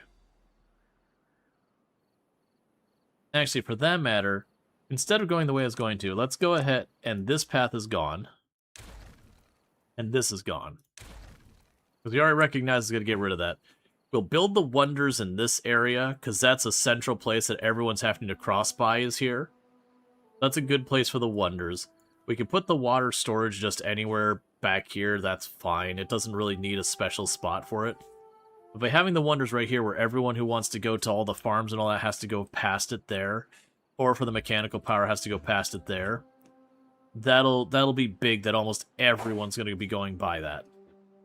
And especially if they put the water over here as well, they're liable to go past it. Because then when we get the monuments, the first one's at 1,000. And yeah, it'll give a huge bonus to everything in this area. And then later if I build the houses down in this area somewhere, again, it will force them to go past that, which will help a great deal.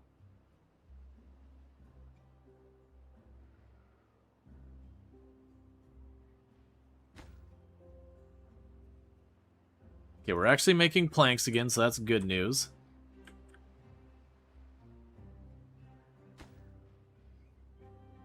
Prioritize that one, because that'll get us access to that rooftop terrace to help with well-being.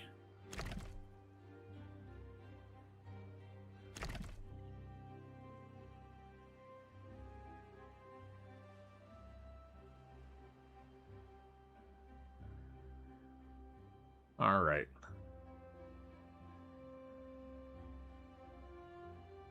Yeah, so bad water is going to hurt. Because likely we've got 1, maybe 2 more cycles of drought before our first bad water is just going to happen no matter what I want. And at that point, we're just going to be in for it.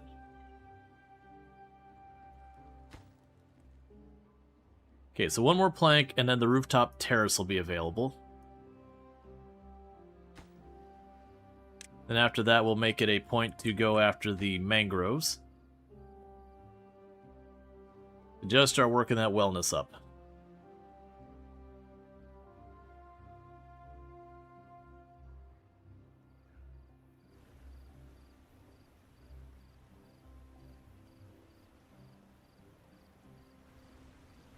Okay.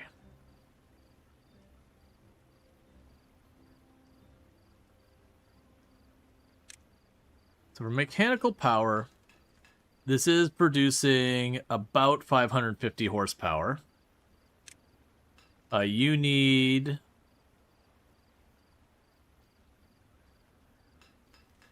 You need how much?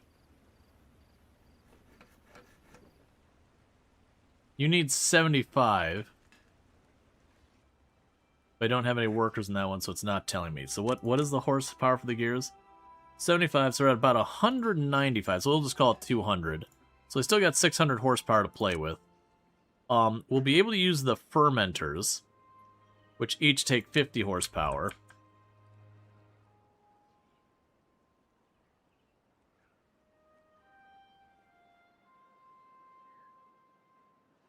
And that'll start prepping us for the next thing, food-wise. We'll deal with that in a minute. Let's keep the current stuff we've got here. Get the mangroves set up. After the mangroves are set up, we can start worrying about the fermenter and all that.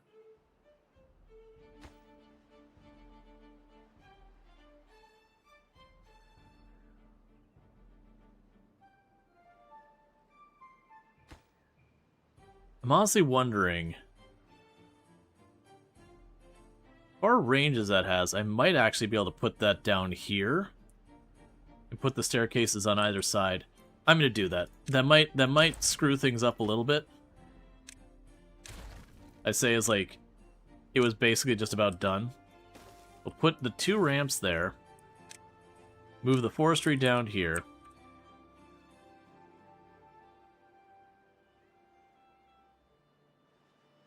Alright, so it's not going to cover the whole thing,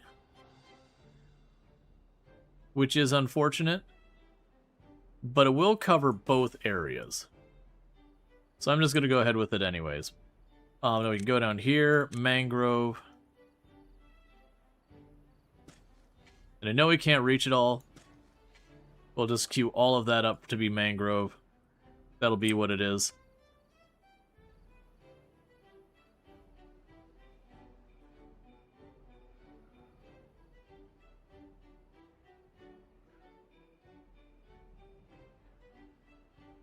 Oh, and you'll want to not be here anymore. We'll put the gathering spot here.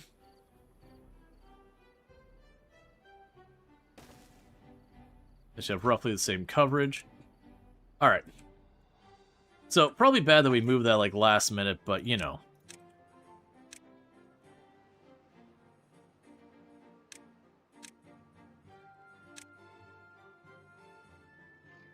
We can go here and mangrove.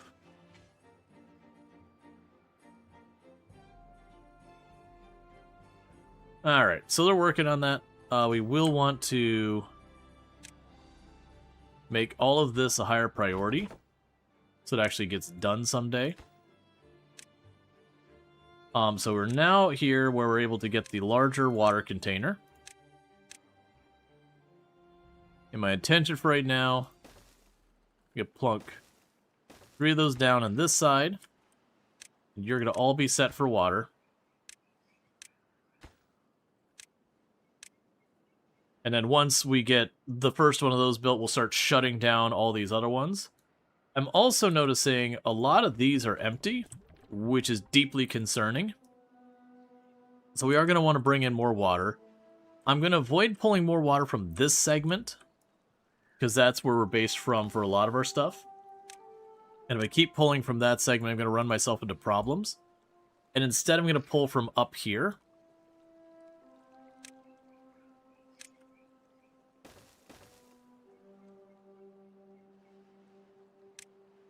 Because I'm going to, need to increase our water output in general. And then 2, I'm going to want to make sure I'm pulling it from multiple locations so that as things get backed up, I don't dry this all out really badly.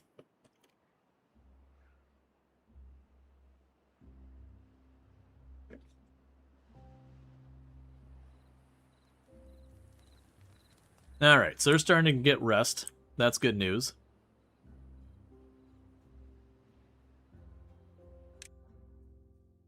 The good news is it does look like the no shelter is kind of a hard cap at 3 negative. So it just means I'm kind of accepting that I'll have a 3 lower wellness than I should have at any given time by taking on that achievement. Because otherwise I'd just have the houses and that'd be not that big a deal. Now I also got to be careful because we are going to get an obnoxious amount of beavers pretty quickly with what I'm doing here. So I am going to need to start working on getting more food options. And normally I like to build my farmhouses way out in the area we can't grow on, so they're not taking up usable real estate.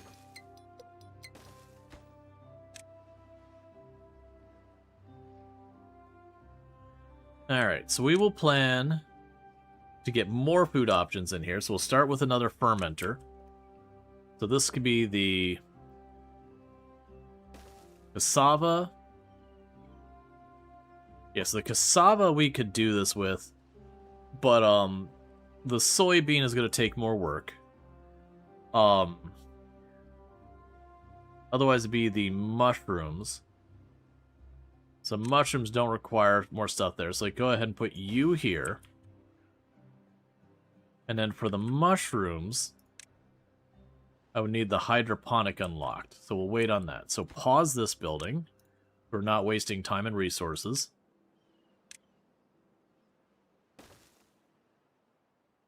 Okay, in the meantime, I gotta build more storage. So that's gonna be the mangrove, the cassava, and the fermented cassava. So let's go over here to the mangrove flowers, fermented cassava, and the cassava is here somewhere up there.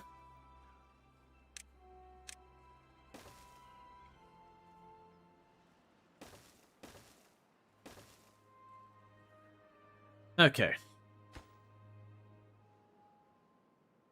Mark you as a slight priority as well, so you get at least one of those done. Alright. Hey, well-being has finally hit 3. Momentarily. We need more workers. So I'm going to bump you up and then put you back to neutral. So you can start planting all the mangroves down here.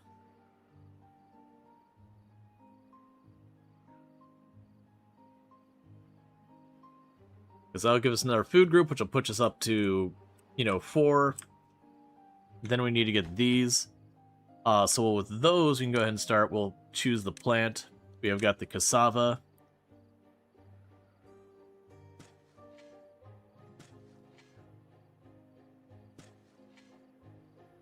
For the time being, that'll be our cassava area.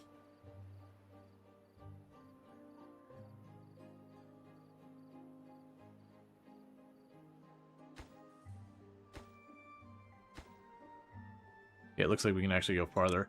We're going to overkill the cassava for right now. It's kind of one of those things I look at it. We'll be able to go in here, and if it's just absolute overkill on the cassava, we can go back in there and fix it later. Alright, so you can unpause this. We're starting to get the mangroves down. You, on the other hand, are gone, because there's no more trees for you.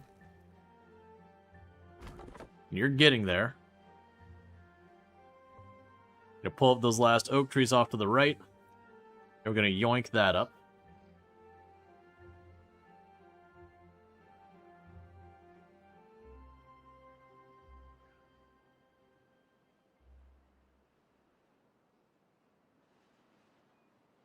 And something we'll probably do down here.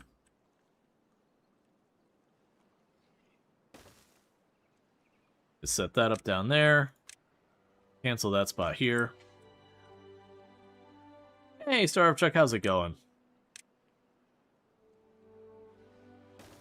And the reason for that is so it can hold water in our mangrove area. And hopefully prevent this from backflowing into our stuff. I'm still very worried when we have our bad water. I have no strategy for managing that yet. There's too many things that need to get done before I'm ready for it. Sluices being a big one. What would it take for me to get the metal stuff started? 250? Oh, and you are going to be producing fermented cassava.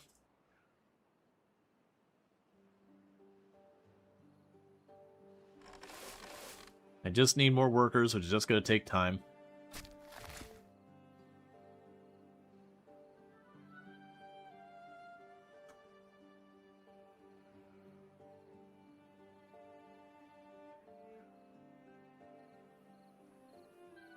Okay, we'll have our deep pump up here. And you're slowly getting your work done.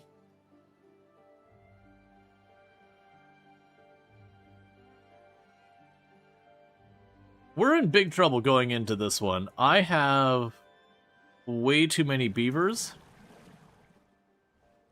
And we have nowhere near enough water.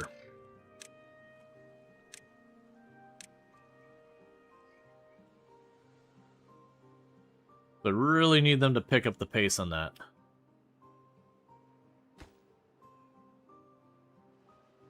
Like, I do have the water retention here, but we have almost no water in storage. I think we are literally not pumping enough water to meet our current demand, not even counting the drought coming.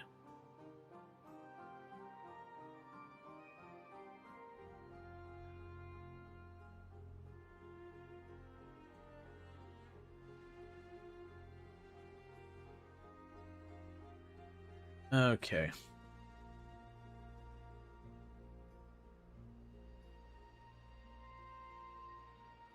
Yeah, so 250 we start getting to collect metal. I think that's going to be our next move. We can start collecting metal and then processing the metal into the bar, because that's going to give us the ability to get sluices. And with sluices, even if I don't make this deeper, at least it can be like no-go on the dirty water. Yes, go on the clean water. The big problem I'm going to run into here is this is a water inlet, that's a water inlet. This technically can backflow to be a water inlet, but it's primarily these two I'm going to have to deal with. Now, slapping down a sluice here really fast shouldn't be hard.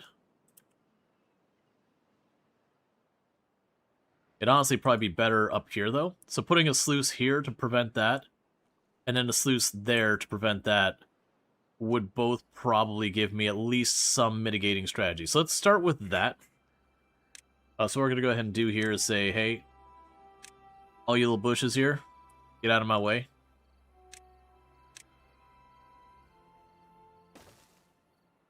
We're going to try and get to where I can get the sluices there and there to at least give me some protection against bad water.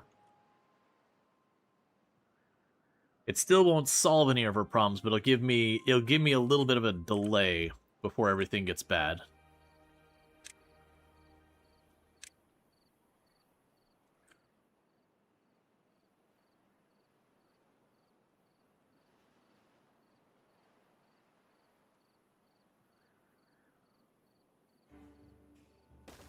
Yeah, that's probably where I'll put the sluices up here. And that'll be where they go there. I'll mark as a reminder here and here.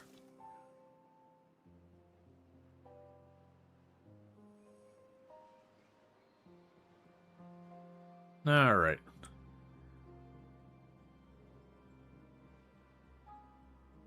Yeah, there's the only other inlet up here is that overflows. Which does mean the bad water will route around here and kill our mangroves there.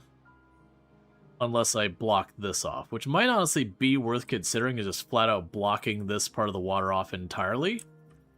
Because then it'll backflow and overflow this area.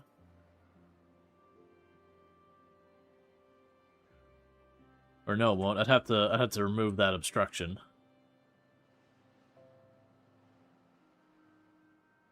We can only work on so many things at a time, so we've already got a bunch of projects queued up. That's fine.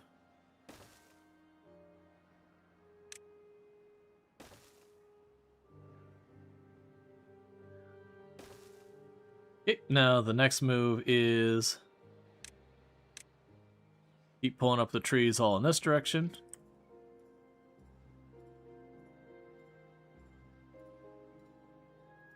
You're planting all that, that's fine. Make that a priority since just laying in the ground. Okay. Let's go ahead and bump you up in priority. So at least a couple of you get to work there. We can start getting that planted for future help. Okay, we also have the amount I need for this.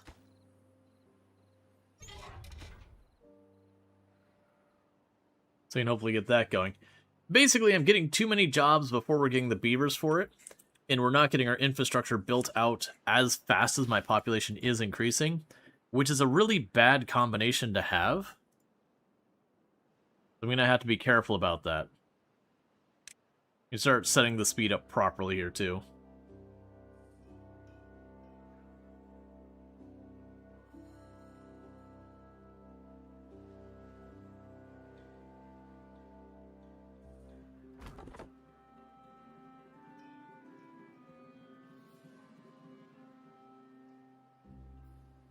Yep, so all that dried out. So the mangroves here, I mean, they probably won't die. The water will be here long enough. The big one that's going to hurt us is when we have the first bad water. If I don't have sluices by then in place, the bad water is going to rip through this, kill all of my mangroves and all of my crops. Which, food-wise, we're in great shape, so I'm not worried about running out of food. But water, we're not such a good place.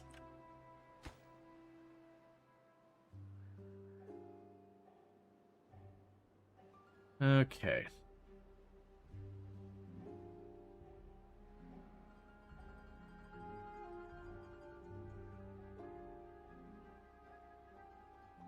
So one thing that might also help is as fast as we're getting this research, we could sit on that research for a little while.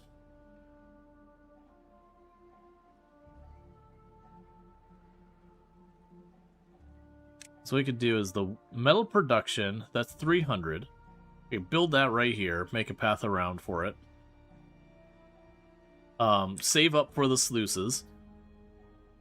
And honestly, yeah, I can use sluice. Anywhere I have a dam, a sluice can just swap in, and at a minimum can function exactly as the dam. Otherwise, we can go and, use it for our thing to be like, hey, don't let bad water through here. Don't let water through here if the water level's over a certain amount. You never use sluices until recently. This entire map, I used 1, 2, 3 level dams to manage water. It's interesting to see your approach. Yeah, no, you've always been able to use, like, the gates and the dams and all that to do whatever. The sluices let you automate so much of those pains. So that you can just, get that out of the way. I am going a bit ambitious on some of my projects here. Just in the sense that, like, this I'm looking at making a very large reservoir. Then I'm going to use the sluices to kind of let it automatically, like, bleed off water. Now, one of the problems with using the sluices in the manner I'm talking about doing is it denies a lot of mechanical power from the wheels turning. Because I would want this to retain water. Unless this area down here is over a certain height. Well, what I could do... I mean, basically, like, if I have it where it's at this tile's high end, turn the sluice off so that the water backs up here. That denies the wheels. Usually you end up doing that kind of thing up here, though, is where you put, like, a path here that is just your powerhouse of things. They really liked it when you used them recently. Definitely helps not having to micromanage everything. Yeah, because before sluices, we did have to do that, where it's like, okay, droughts, gates up, you know, tweak the gate down a little bit to, like, let water through just a little bit at a time farther down the pipeline. Oh, we've got, you know, bad water coming, slam the gates up, you know, divert the water. Which is kind of what I'm using it for. But for the gates, it is only 150. So I could get those going. I'm trying to rush the sluices, which is probably not the play. But, you know. Probably not the play, and doing it anyways are certainly things that go together.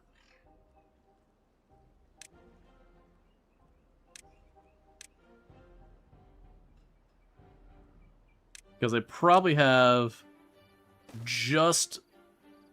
Very well, bad water could be my very next... event.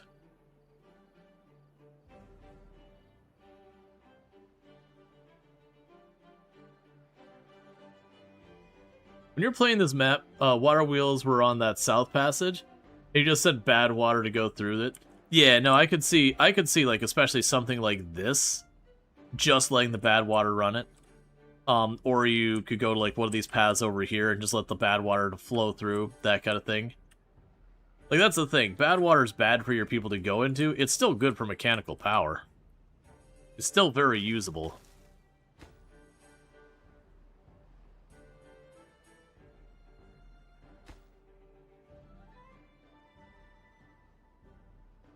Alright, so we've got plenty of wood.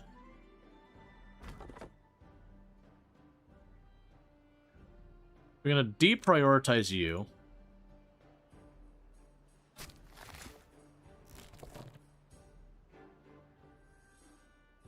Alright. You're pretty far ahead on our wood, so we're going to deprioritize you as well. And basically kick some workers over to other things. I also feel like I could probably get away with 2 of you being deprioritized. So we could hopefully kick people off into other projects. Let's make a lot of the science a little deprioritized. So basically we have a surplus of workers, the science kicks up. But while we're on a shortage, they work on other things.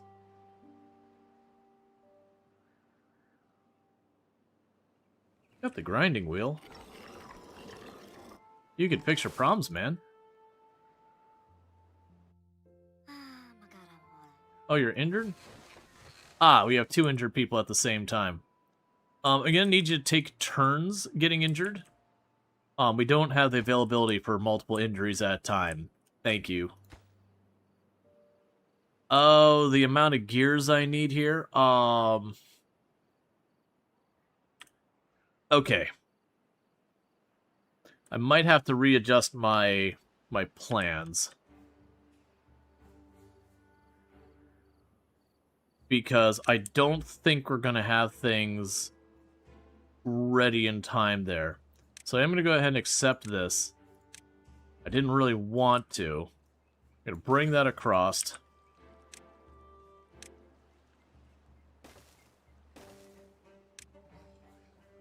And get you going.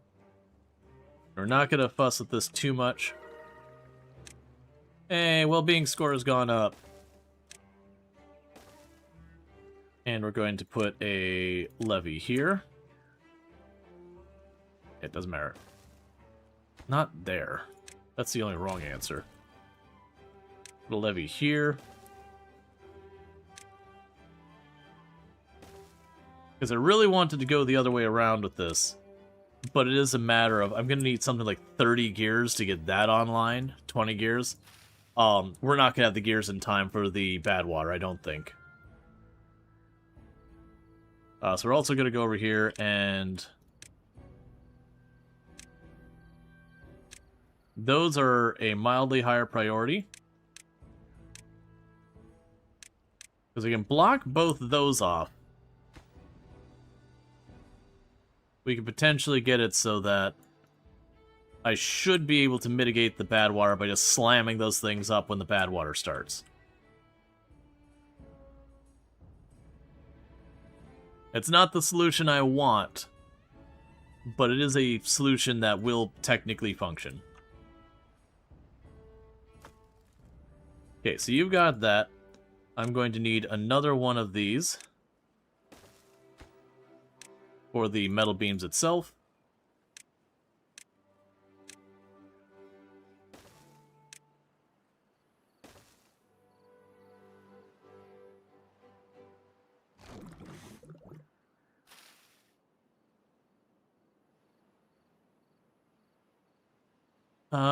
And we've got plenty of cassava in storage. I am getting to the point where the, kohlrabis, we are consuming them all as our population continues to grow. I wonder if this case, it might be worth it for me to add an additional farmhouse to support both sides. I haven't had to do that before. That is not going to help at all on this side.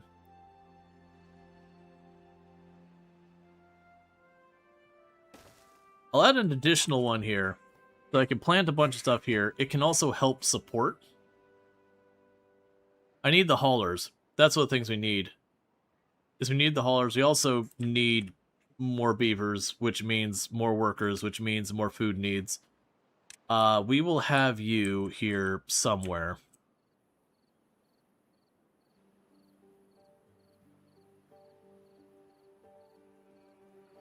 You know what? Well-being score 5. So I believe that's the first one where you get a meaningful bonus out of it. Oh, that's not... Okay. Yoink those up. We can put the haulers here.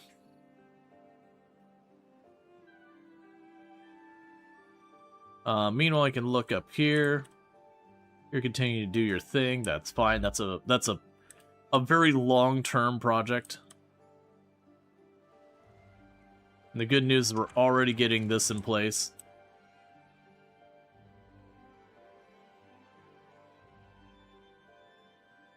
But yeah, and I could definitely see routing bad water just off to the side and putting the water wheels.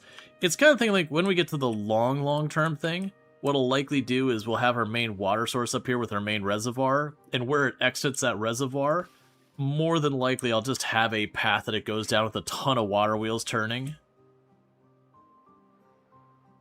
Because that's usually long-term what you do is you just have like this big long trough that you just have a bunch of water wheels down, have all the mechanical power you could possibly need. And it just dumps into wherever you need your water in the end. But that's very long-term.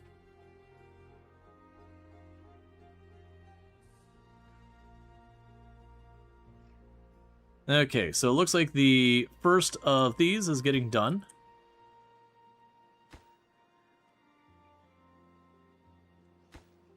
You don't need to be increased priority. You're fine.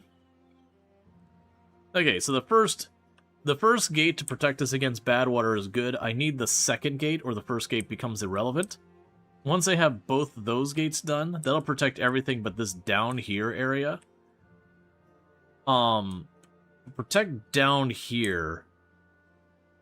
I don't see a way we do that that doesn't involve me at least getting as far as ripping that out to route this water around.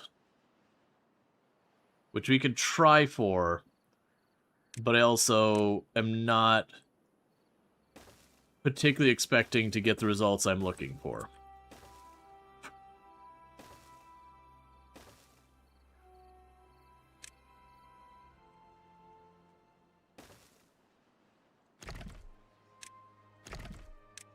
Because then what I could do is rip all of this up.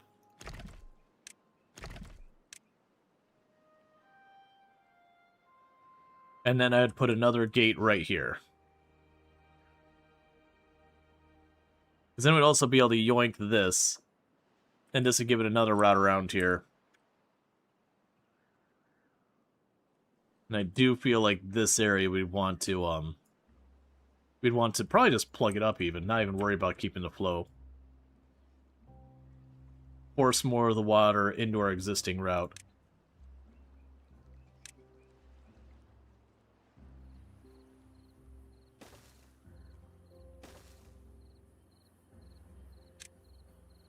put this on the list of things to get done. That one's not as high a priority. You're getting the gates done over here.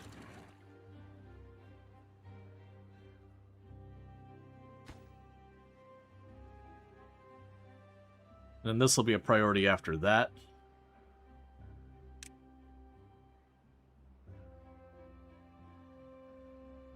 Okay. And that is the real big project.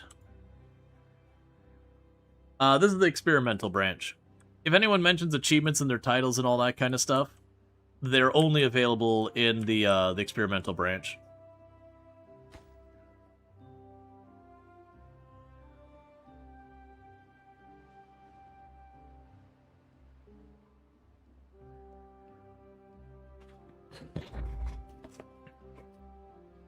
Okay.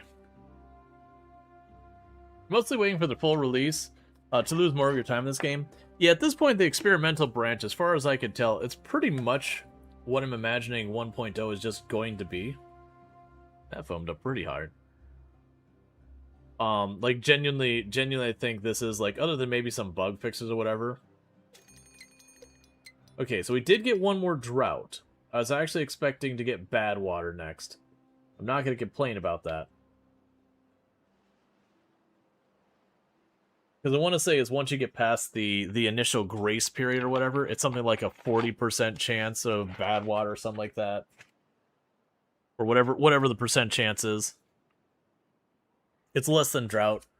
But the point being is you can avoid it.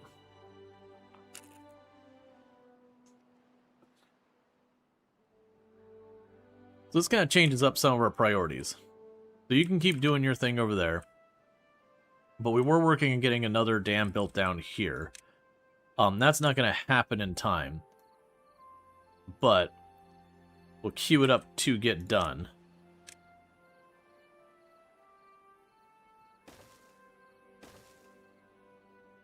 Because that'll help hold water down here as well.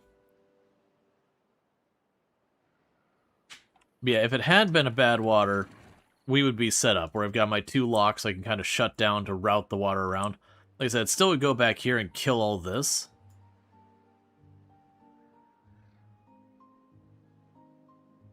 But that's fine. We'll bump you up in priority.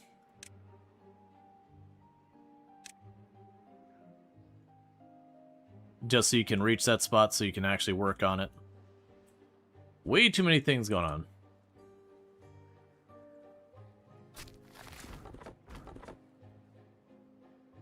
Okay.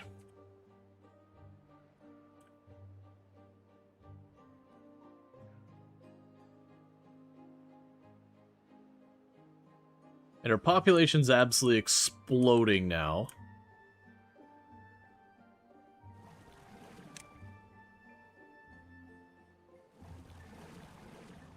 We got those pumps. Alright. So with that, we start decommissioning these smaller ones.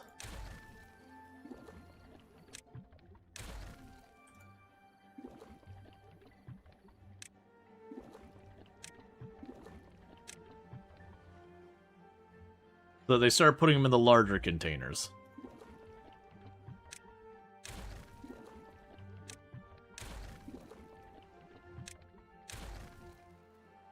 Okay.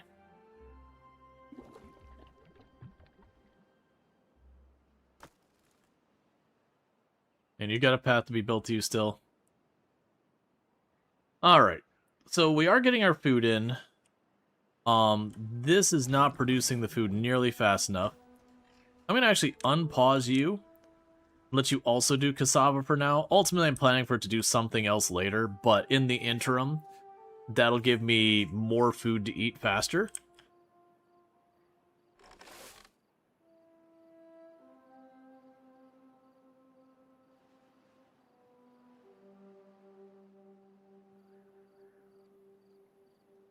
Be able to have you grow stuff down here as well, because all this will be available and all that'll be available to you. So this whole area will probably be farming down here as well. We'll just get a different crop going. Okay, there's the drought. Needless to say, we're not getting anything else done in prep for the drought. And already in that couple of seconds, the water flow is shut down in this area. Yeah, and as they have spare wood, they'll slowly build this. They're slowly working on getting a reservoir built.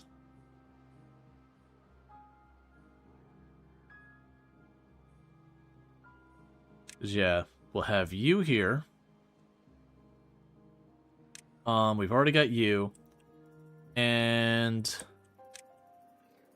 what I'm going to do here is we're going to go ahead and grab that first monument. Because it gives a really nice bonus to a lot of things. So get you built there. And then the next thing we'll do is get the sluice. The sluice is 400. As long as we're researching as hard as we are, we should be able to get that sluice in no time. Honestly, we'll probably get the sluice unlocked before we actually have the metal properly coming in.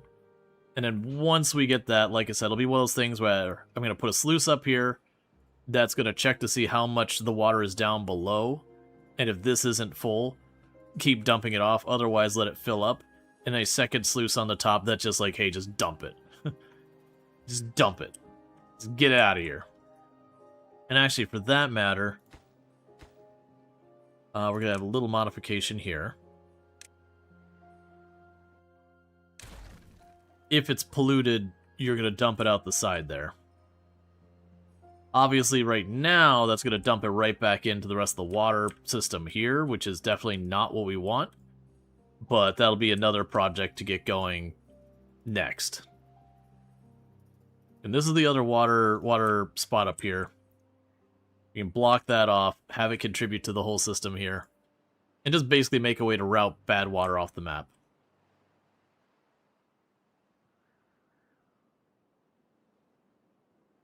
Okay.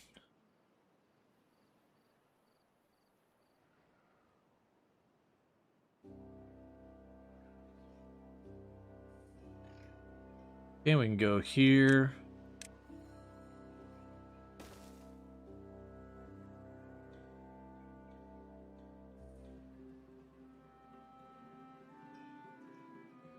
And that'll be blocked off for when we're dealing with bad water.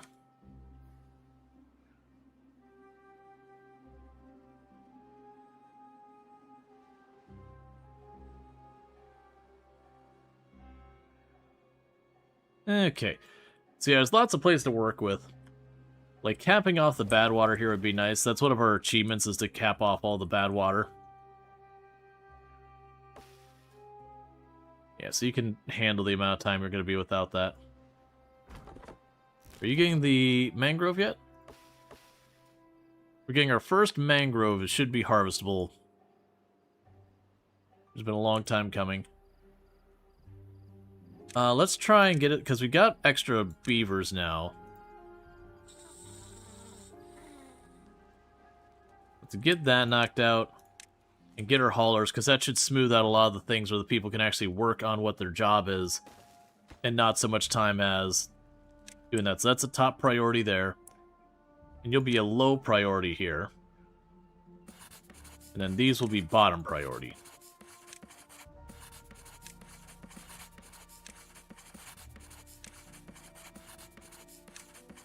That way, when we're short on labor, the research is the last. We still have one that's a high priority research, but all the other research will be last. So they'll fill up all the hauling people, and then if there's still surplus, they'll like amplify our research.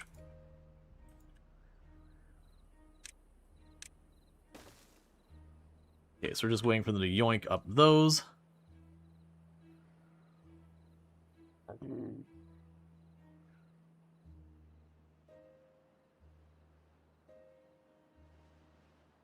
There's enough here. I don't have a reason to make more farm yet. Like I said, I think what we'll do is we'll get another crop going. That'd probably be, well, the soybeans require the canola and all that. Let's check. Yes, the eggplants, corn, and all that need a bunch of extra steps. And then the soybean needs oil. So it honestly seems like the next crop would probably be the canola. Hey, well-being 6. There we go. Just slowly climbing up there. Well-being 7. Love to see it. So with that, we can go up here. Sluice. Unlock. Yes.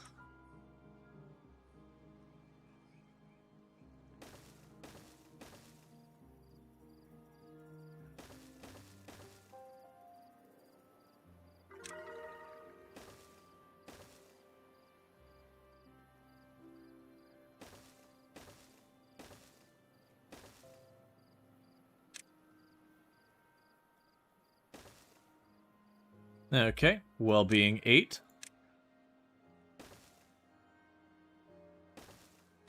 Alright, so you will close when below a certain contamination. You don't care what's going on downstream. And you will close when above a certain contamination on both of these. And then for here, this one you're probably going to have it check the depth of the water below it. And basically when you get down to like the last dregs of this, you're going to kind of go into a reserved mode of not putting out any more water than absolutely necessary. Where when it's at the top, just dump it out, we don't care. Like that means I've got an abundance. We don't need to be doing that. Alright, so we do have all of our crops are drying out. We did deplete all the water. So we're probably going to take a hit on our crops. A lot of these die very rapidly when not dealing with that. But that's why we're trying to get a reservoir and all that set up. Okay, and you blocked off this. So when we get bad water through here, it'll be routed out. We got the first blockage sorted.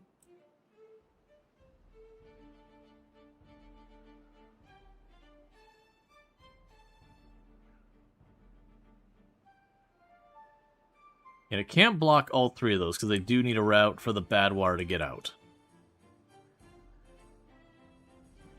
So what we could do from here is you'd want to levy there, there, and there.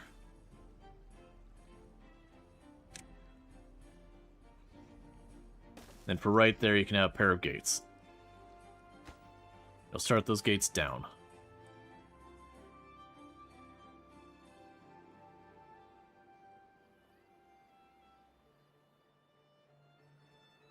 And water is basically pretty much gone.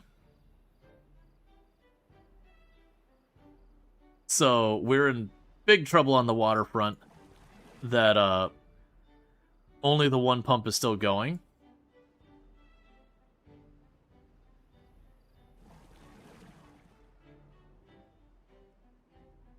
So let's plan to fix that for the future. Hopefully we don't have a huge amount of deaths here in a moment. Because we can get another pump up here. Alright, posture check, yep.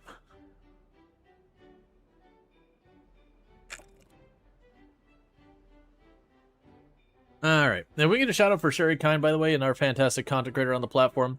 Plays a lot of stuff like RimWorld, but that exclusively RimWorld. But a lot of good times over there, definitely something to recommend checking out and all that good stuff. But yeah, so we are in a bit of trouble because of water. Yeah, playing some RimWorld recently.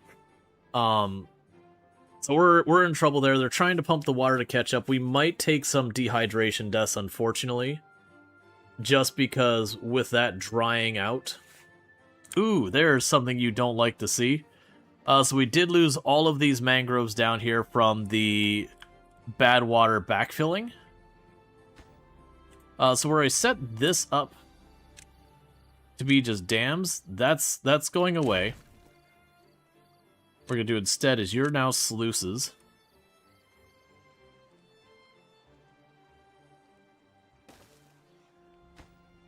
You don't need to be that many sluices. Well, actually, I take that back.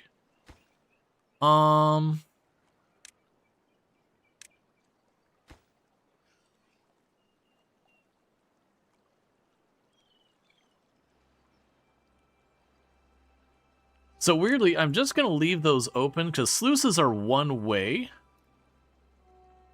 So I'm just mostly planning to keep this to keep that bad water from getting in here with us. So far, none have died of dehydration. which is honestly surprising. But the sluices are one way, so that should be enough to prevent the bad water from intruding in. Or if I used a dam, it would spill over in and then it would get stuck. Okay.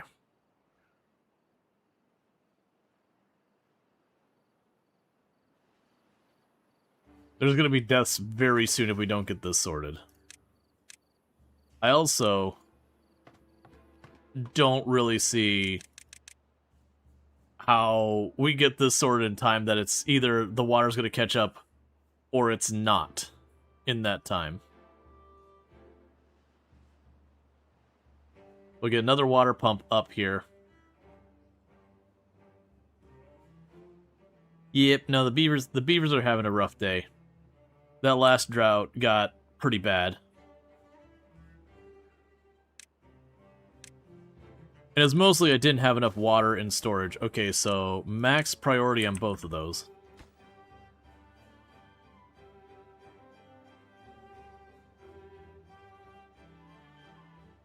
Yeah, a lot of them are managing to sneak in a sip of water. We don't have a surplus, so they're kind of trading off who's dehydrating at every given moment. Which might be enough for them to get through there. Oh, also, replant dead trees not marked for cutting. So that way they get rid of those mangroves and all that.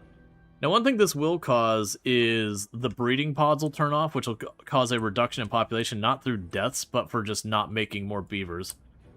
So far, most of the deaths have all been old age. Which, you know, that's just kind of how it be.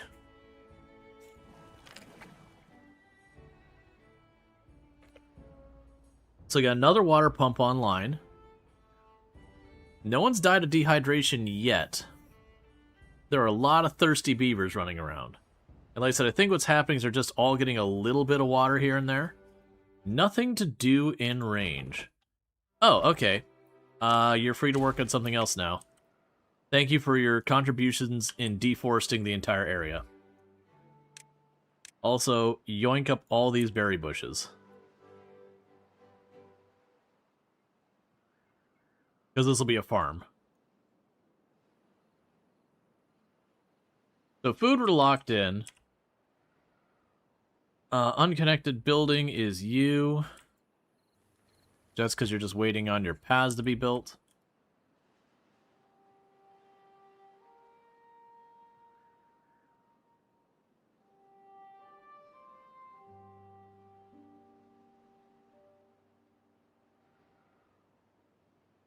And a big part of this is with her wellness being penalized, it's taking them longer and longer to resolve.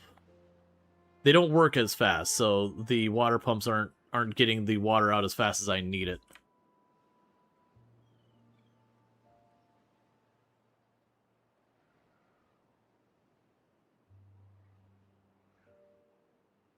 Okay. And you're sorting that out. I was trying to see if there's a good spot for me to plunk down another water pump real fast, but there's not an amazing spot for it.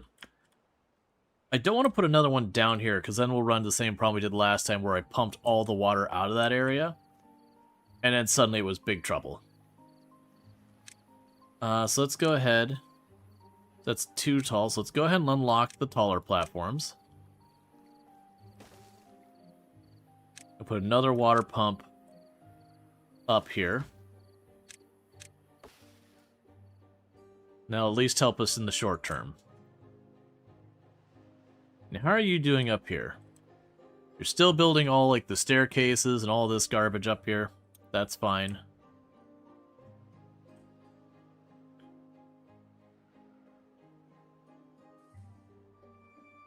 Rather this game are so sad to you. Yeah, I mean you eventually get it where it's pretty well managed that it doesn't end up being too bad. But yeah, in the interim until you get there, it could be rough. Got a bunch of understaffed buildings. We had our first death to thirst. We have a couple people are dying to thirst. We had like 4 or 5, so let's see. 1, 2, 3. Actually, we've only had 3 go to thirst so far. So it does look like It does look like we're gonna mostly get out of this without too many losses. But obviously it is what it is. You do love watching the brown turn green? Yeah.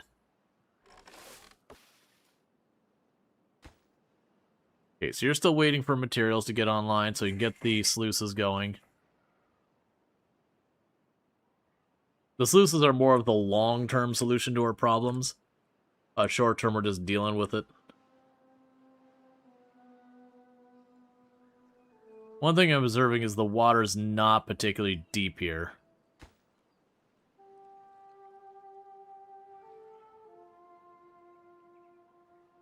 So hopefully that gets resolved as all this starts to get built. Yep, they're going to start working on getting all that done.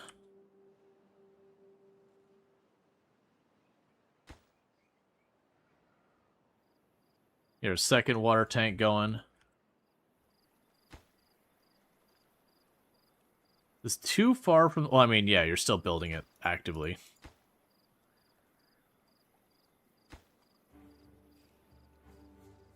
That'll be fine. You are still working on the smelter over here. I'm gonna bump that construction up a little bit because I would like to get that at least producing. That way we can hopefully get the metal starting to roll in. What's your deal? Oh, you're so exhausted you collapsed. That's reasonable.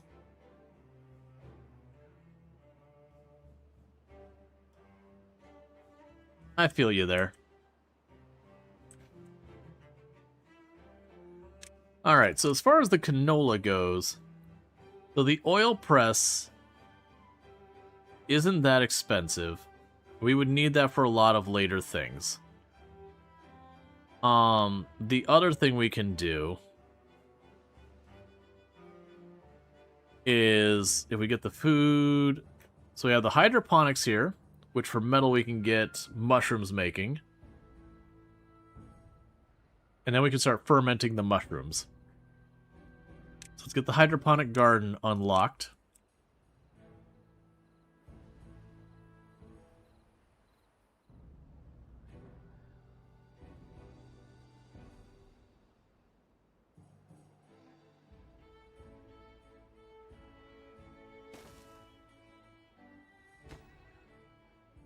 Okay, so you'll do that. You'll have mushrooms.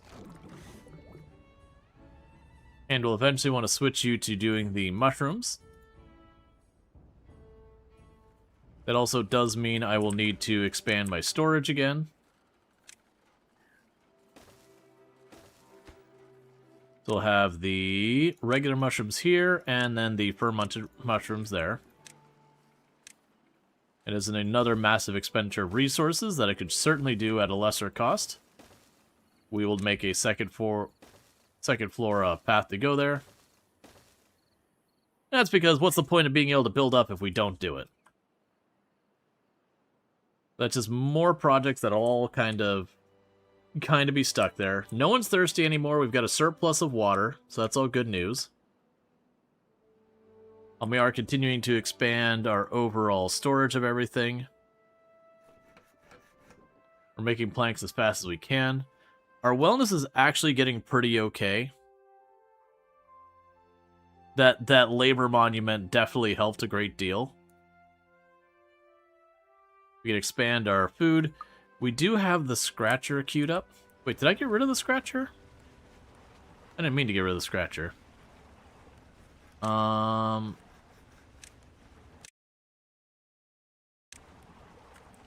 I didn't get rid of it, I hadn't quite queued it up. Alright, so the next one to consider would be the swimming pool, which should be easy to do. I've got the research. It just needs to be a space that's wide enough by the water.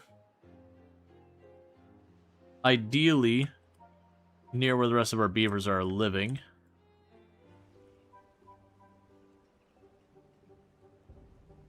What is a scratcher? It's like a back scratcher. It's just basically a back scratcher kind of thing.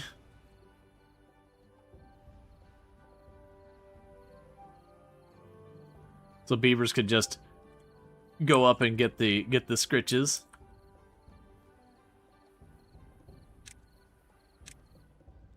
Okay, cut across there, rip those up, and I'll put the pool up here. That's be a little bit wider.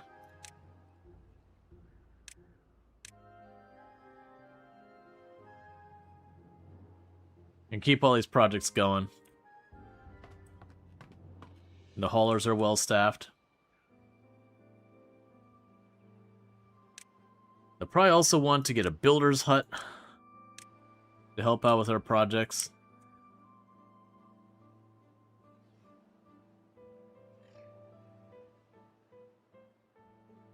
This doesn't honestly need to be near anything, so I'll plunk it up here. And that'll be another one of those ones that's a slightly reduced priority so far as working there. Basically, if I got extra beavers, get them to work. Otherwise, if we don't have extra beavers, don't worry about it.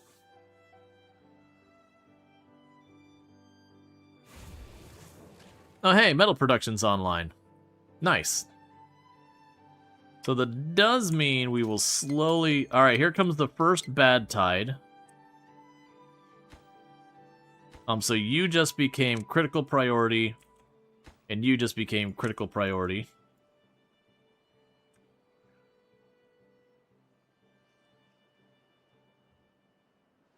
The sluices and all that will definitely not be done in time, but that's okay.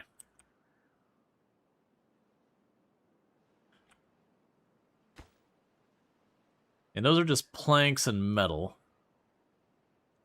So put you as a slightly increased priority. That hopefully after the bad tide, we don't have it backwash the bad tide in here like it did the last round.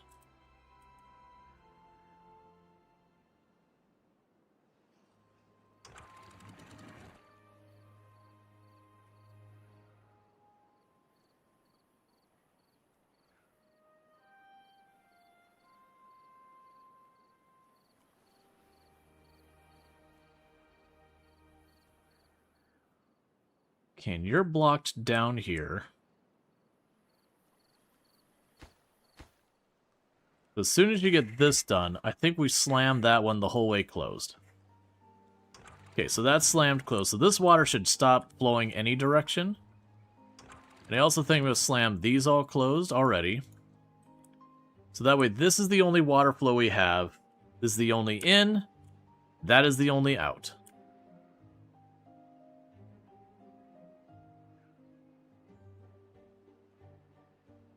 So now I just need them to keep working on getting the sluices done. That way, after the bad tide, we can... Oh, this is going to backwash terribly. Okay, this is actually a really high priority. Because, right, bad tide, the water still flows. So I'm going to be cutting the water flow off up here. And then this is going to have nowhere else to go. So as this drains out... It's going to simply shove bad tide water back in. So I need this done. It's not going to be done in time, though. So we're probably going to lose all of our mangrove. Because it's going to go at least up until... It'll go at least up until the dams here. All this is going to get filled in with bad tide.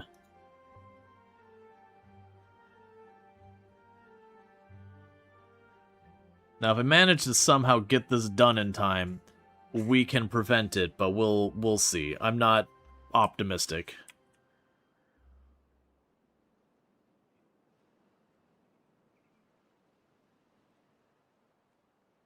Okay.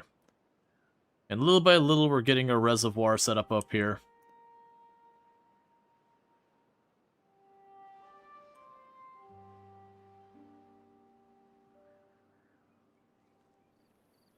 I mean, you're making good time, but I don't have any metal in stock, so it's basically as fast as we can make the metal.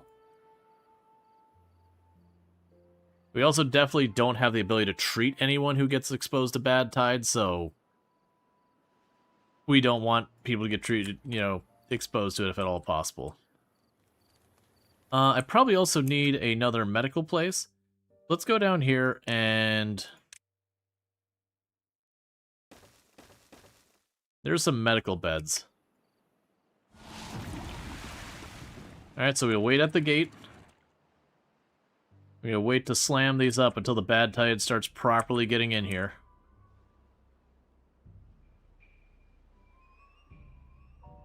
Because once the gate's up, that's it for the incoming water.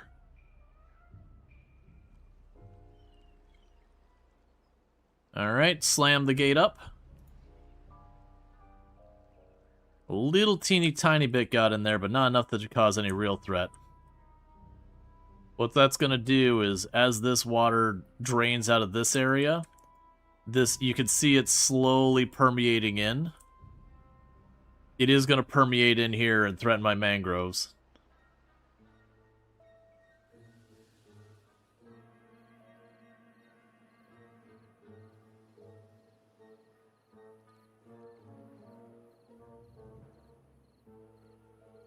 And the more we can restrict this, the more it'll limit the flow. And the more it limits the flow around here, the better this will prevent it from going in. Okay, so the bad tide here was very short this time.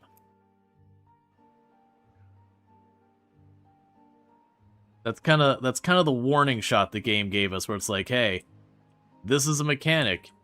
It coming.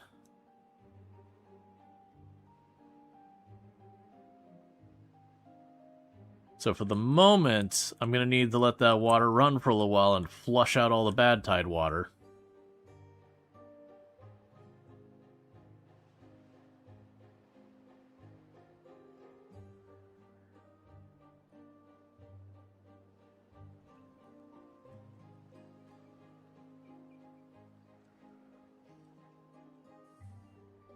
We have one of our beavers, like, this is overflowed slightly.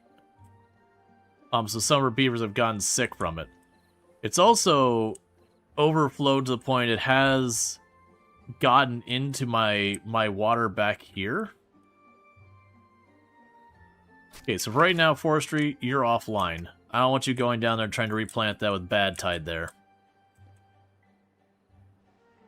That's pretty annoying that it's overflowed over the gates.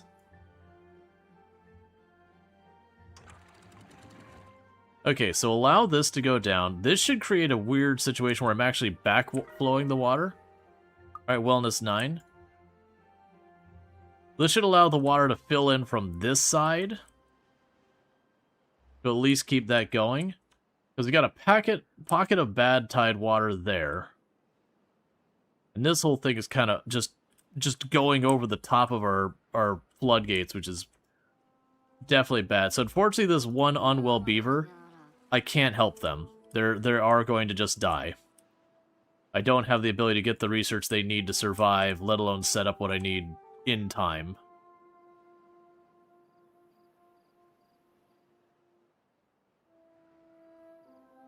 Yeah, so we're getting a little bit of warning about contamination here. That is just, unfortunately, the reality that this went over, so it's contaminated our water here. What's his name, Justin? Malele. Okay, so it looks like we are starting to get the water through here. It is going to start pushing out the bad tide there.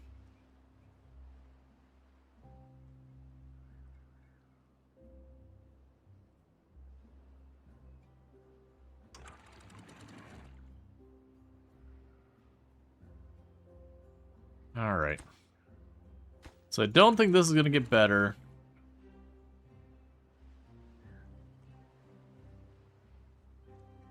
Without letting a little bit of that bleed through.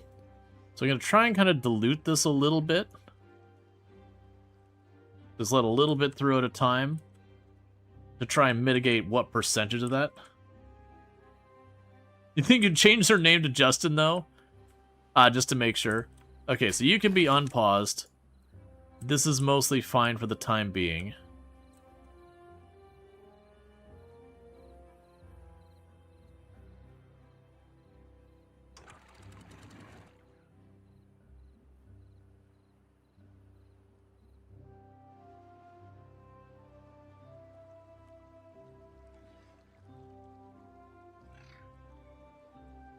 just trying to get just a little bit of water flow here.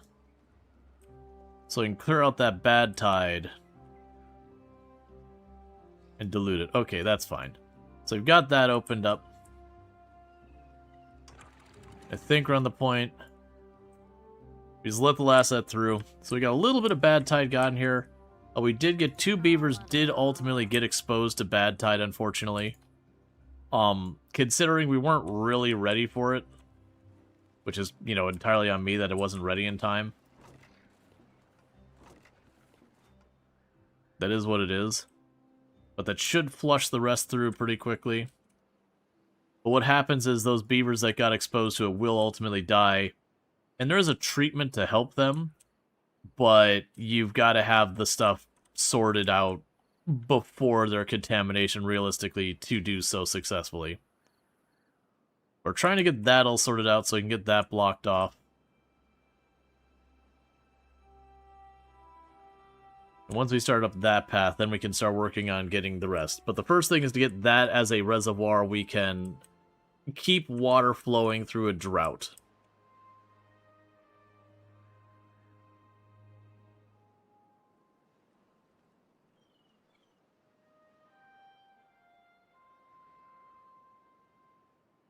Which is just going to take time.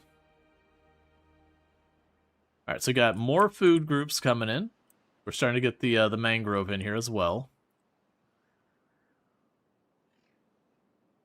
And you're working on getting the mushrooms online. We've almost got our sluices set up here, which 1 will allow the water level to build up higher here. And then 2, it should prevent it from backflowing the bad tide in.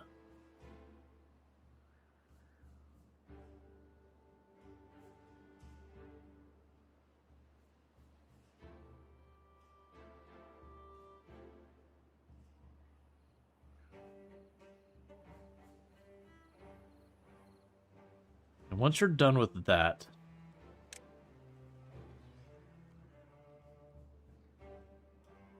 once you're done with that and we got the bad tide going out this side, I can wall this area off here, start cleaning that up, and then gradually get this area just enclosed so again I can route bad tide out, good water in. That kind of thing. But are the mangrove and or mushroom locked to the Ironteeth, or is that just a newer update you haven't seen? I believe that's Ironteeth. Whereas the folktail have their own crops instead. The hydroponic garden, I believe, is the is an Ironteeth thing.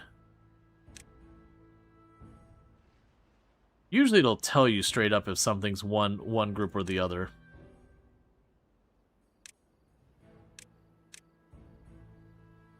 Where is it at? I think one of the things that we can check. Okay, so it doesn't have the, like, I want to say it used to. Yeah, I want to say it used to have a label that was like folktale only, Ironteeth only. I think what they did is they did away with that label, and then just made it so the respective factions only showed their own stuff. Because it used to be you'd go on some of these and there'd be a building here and be like, oh, that's folktale only. You're like, oh, okay, I guess. Sure. So we're getting our metal made. Still working on getting all that sorted out. Alright, so they've almost got the ramp up here. And then there's just a bunch of work to do to get this all, you know, sourced out and everything. You can play the Ironteeth side so you don't know? Yeah. It's honestly between the two. There's, like, there's a difference, but it's not as significant as it come across at first. Okay, so one more piece of metal, and then this should mean no more backflowing polluted water.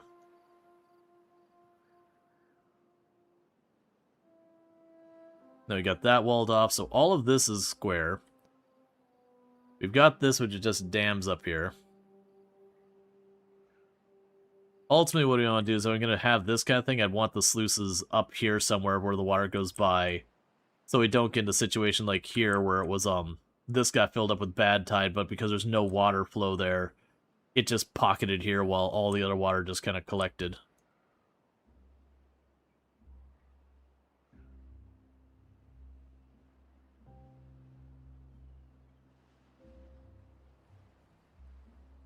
You got the builder's hut done? You did. Cool, so we got extra builders. They're doing their job as best they can.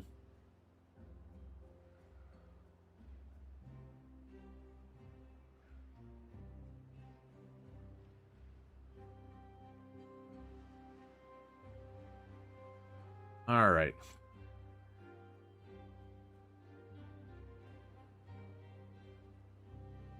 So one thing I'd be able to do is put some sluices here. And that gives me effectively a route I can allow the water to flow here or not. And that gives me a temporary solution there, and then later I'll want to wall this up to at least a little height. Just enough that it's higher than that. So I can control letting the bad tide out and whatever. And then we need to go over here and do the same thing again so that I can route the water whichever way I want to route it based on my immediate needs. We can start that as a project as well. Let's put it in line with that.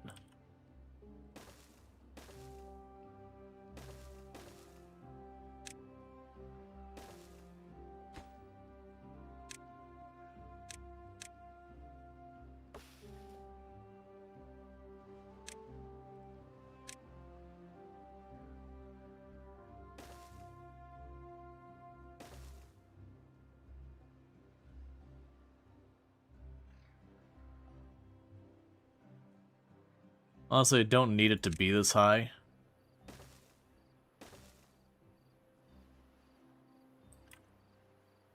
With that, let me just put a path over the top of it.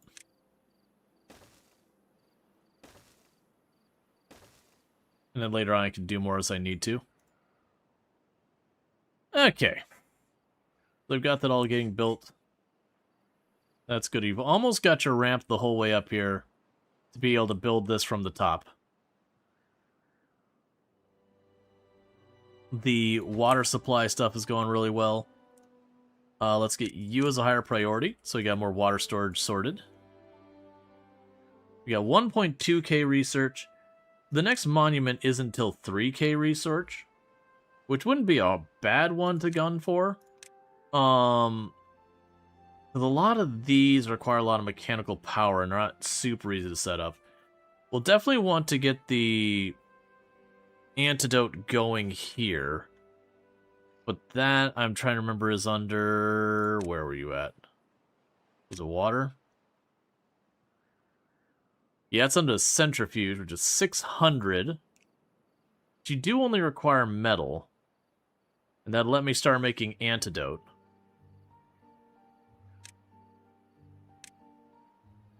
We also have the tappers we'll need. The efficient mine we're not too worried about. We can go ahead and get the deep bad water pump.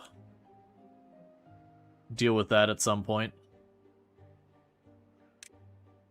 Yeah, so for this, I'm not too worried about the gates. Getting the stuff like the dynamite would be good. Because then we can start working on all that stuff. That's 400 to start making the dynamite. I might do that pretty early, actually.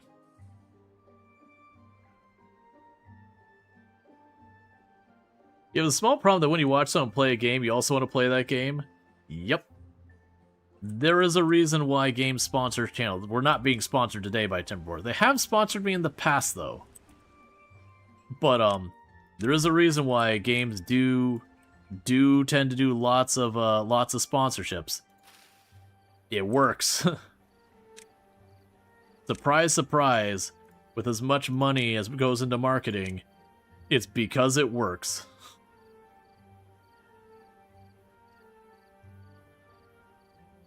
This is the experimental branch, yes. Let's see here. So we were looking at the dynamite.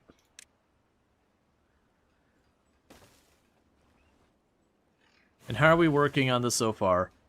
The network supply is horrendously bad at the moment.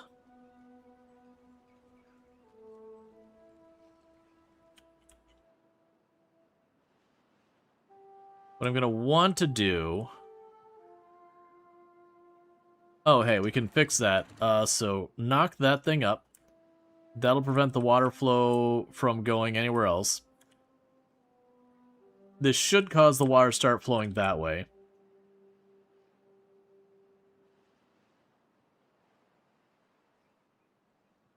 And one thing we'll want to do here as well is this is a place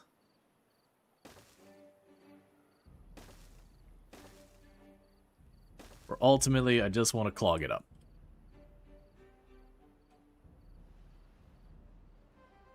Just going to block it up.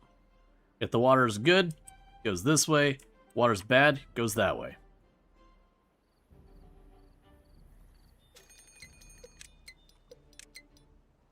Which does mean I'm going to be in an awkward situation here now I think about it, where I'm going to want to have two different sets of sluices.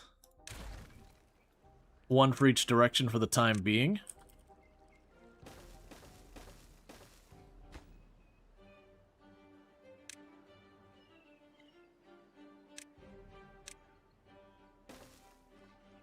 Oh, you're never going to get that high. 1 second. Well, I shouldn't say never. The way we're designing this now, you shouldn't get that high.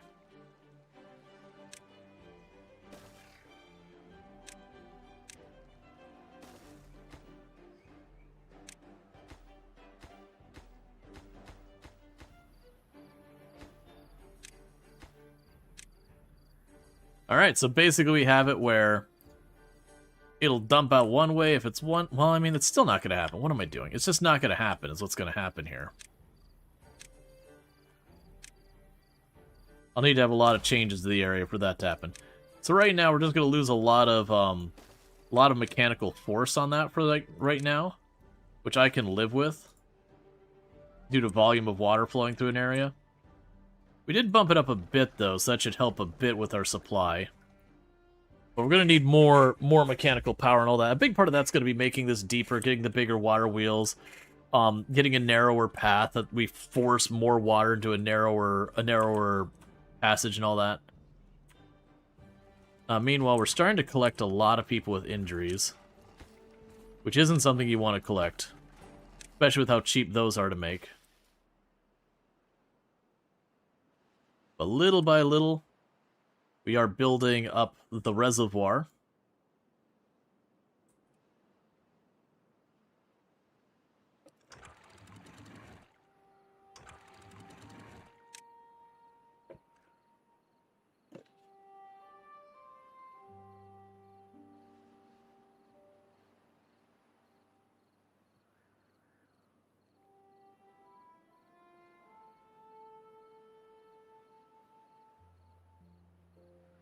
I guess it'd be at 0.8, which will probably never happen because this just flows off the side of the map.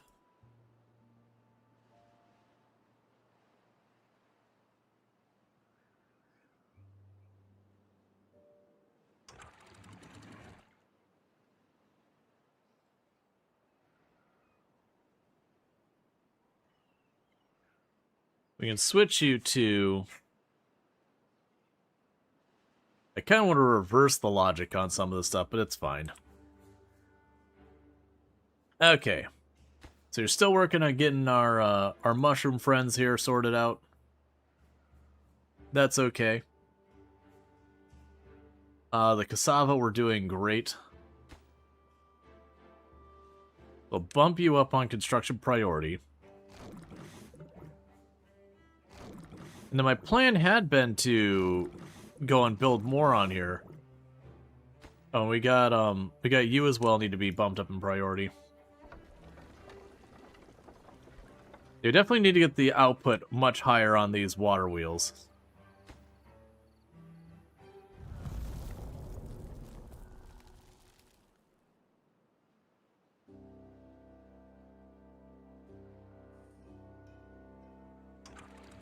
Okay, lock that up. But the water can't go anywhere.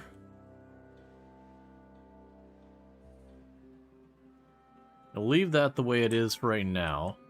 So this way... water doesn't seem to be flowing any direction at the moment. You have already dried out. Okay. That is not how I wanted that to go.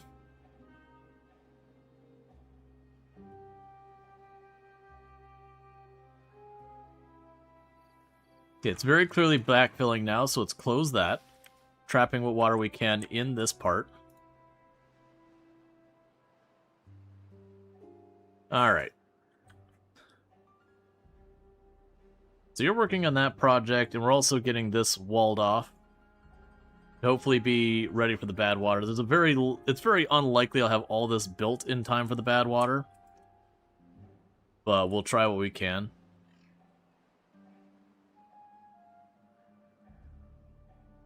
You definitely also wall this off to help, but right now just focus on getting that reservoir going. We're kind of going ambitious on that project to begin with, which does mean it's going to be unlikely to be ready in time. So the next thing to consider growing to help out with this is all of you... Well, actually, the corn just goes in the food factory. It doesn't need canola oil, so the corn will probably be the next thing we grow in our regular field. So let's go ahead and get the corn planted.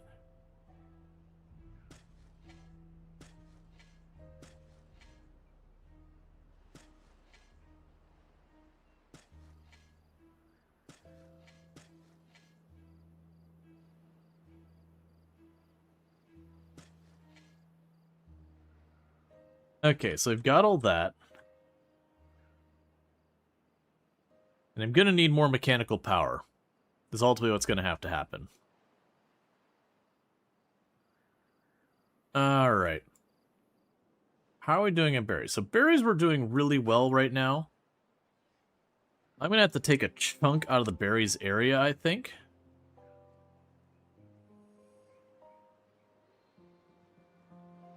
We'll take that chunk out of the berries area. I might have to make another place that we plant berries. In the meantime.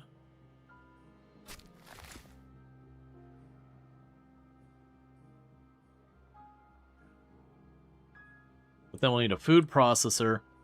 And we're going to need to increase our mechanical power. Now, the large wheel gives way more power, but requires deeper water.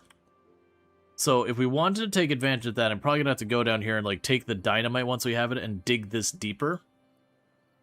I'm not going to focus on that just yet. My other options for power is we can use the steam engine. It works relatively well. It's not a bad source of power, but it does mean a bunch of haulers have to run back and deal with it. Versus the water wheels, you know, are a passive thing. Now granted, the steam engine keeps working even during drought.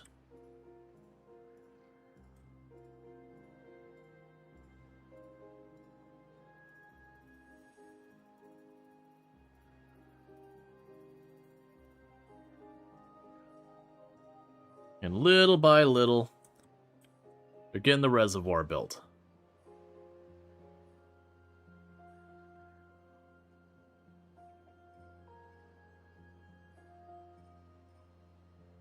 Sounds like a future problem, right? The drought? Yeah.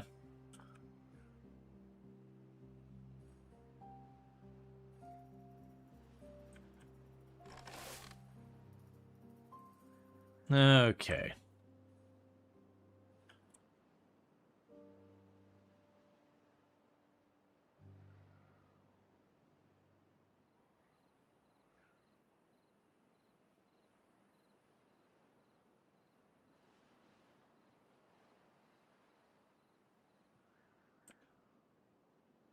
We definitely have the supplies, it's just a matter of building. Okay, so drought's getting pretty close to done. That's some good news. Those look like they're gonna survive.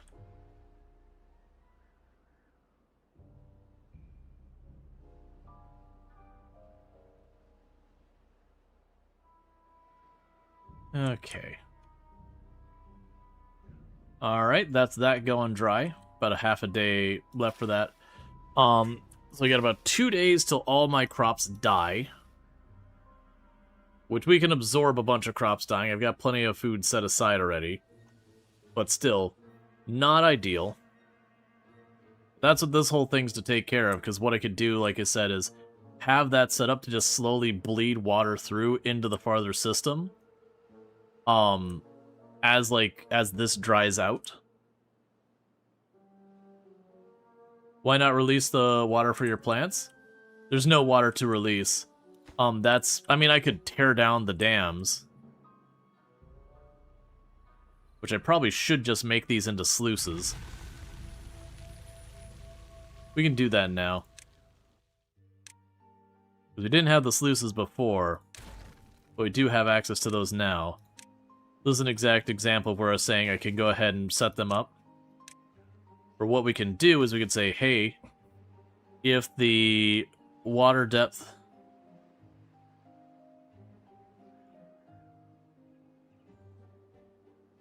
is that, was it 0.8 that it would go over a dam? If the depth is enough, just let the water through, but if it does get to the point where this isn't deep enough, you know, cut it off. Or sorry, cut it off if the water level's too high. The downside of that is that will screw with our mechanical power, since it'll be turning on and off.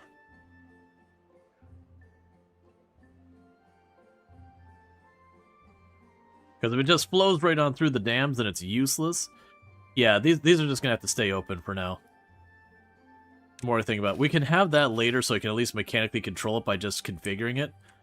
But yeah, so right here, because I can't tell it, be like, hey, don't let water through if it's under a certain amount. Yeah, so you shouldn't let water through this time. But shouldn't, I mean, it might contaminate and kill these closer to the edge ones. Yeah, it's going to.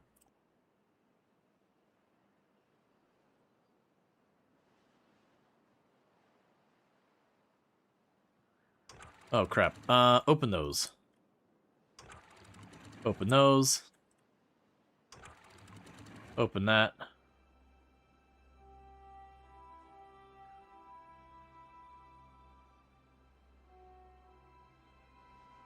I forgot those weren't set up with sluices. Those were set up with manual gates because it didn't have the sluices when we got them.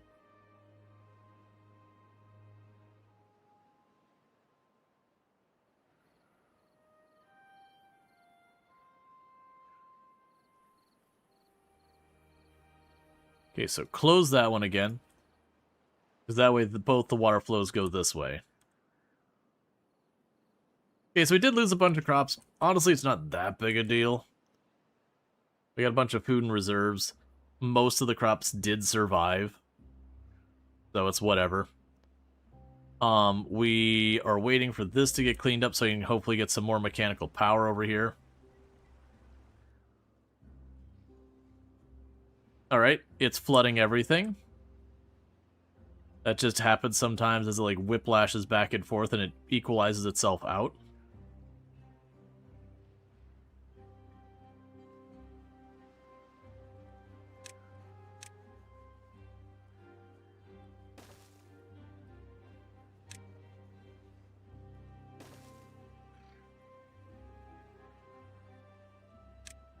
Okay, and we want the food processor, food factory, whatever it's called.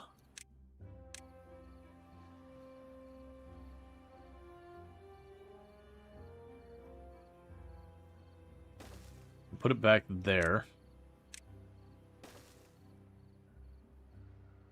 Meanwhile, I want to go over here.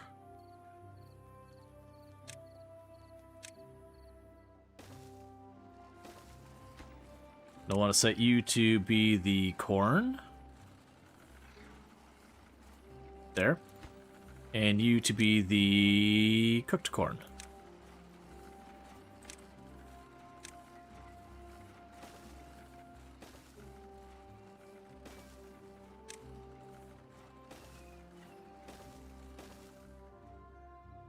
And those are all projects to get done eventually.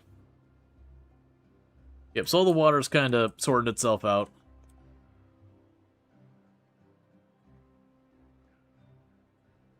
Alright.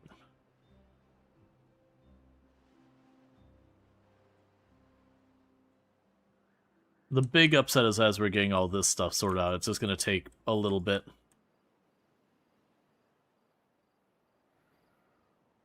Okay. In hindsight, it probably would have been easier if it would have just, like, built up a 2-tile deep area here and just finagled stuff as able. But that's also a major project. We're just dealing with it as we deal with it. Just a lot of projects going on. So let's wait for the 3K, get another one of these monuments built. Yeah, because you just require the metal. Yeah, and then it's the next one that's the big problem. We can get the Flame of Unity. And then with that, there'll be another monument that'll be like another 3 wellness. That'll help our beavers be a lot more effective at everything. You can see they're just dumping wood into this en masse, just slowly closing this off.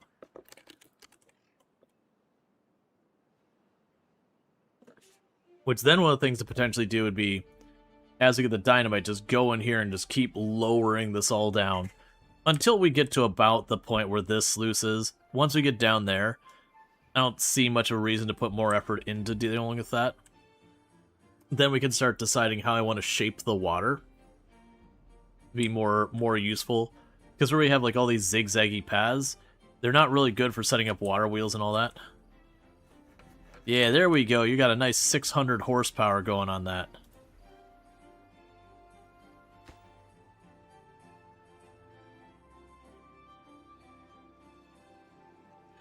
Okay, so you're not seeing any meaningful flow one way or the other, so I'm going to go ahead and slam this up.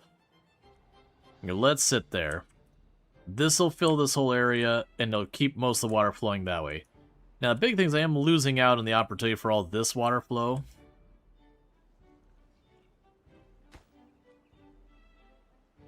Honestly, let's reverse this. I'm just going to assume everything works out fine there. And that we get this all sorted for future bad waters. And you will not allow water through if it's contaminated. But it's not going to be able to go up over one tile because of this area, and I want to keep the channel out of there. Eventually, obviously, I'll want to start closing things off, adjusting, whatever. We're not to the point of being able to do that. Wood-wise, we're on a really good point, so I don't really have a reason to build even more of a wood-cutting area. Eventually, I will be able to get through the trees even faster as I need more materials. We can worry about that then. Alright, so I got a whole bunch of water in storage. So for the next major material we would have, that'd be the tappers. Have you ever tried to make the most ridiculously big lake possible? I've made some pretty ridiculously large reservoirs and all that in this game. It is one of those things that you genuinely can just like go around the outside border of the map and just start setting things up. Alright, so we're going to switch you over to fermented mushrooms.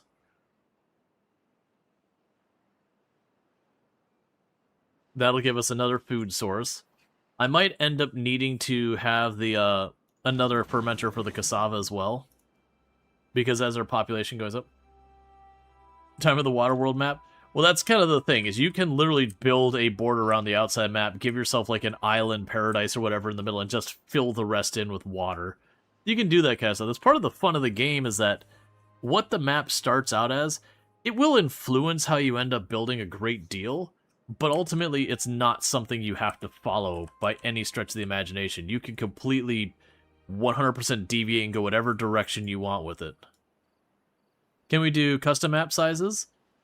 There is a map editor that you can change the map size. I can't remember what amount of flexibility it has, because I've just used mostly maps other people have made. But, you can go in with a map editor and choose at least between a bunch of standard sizes. There isn't, like, making it a, like, limitlessly large map or anything quite like that.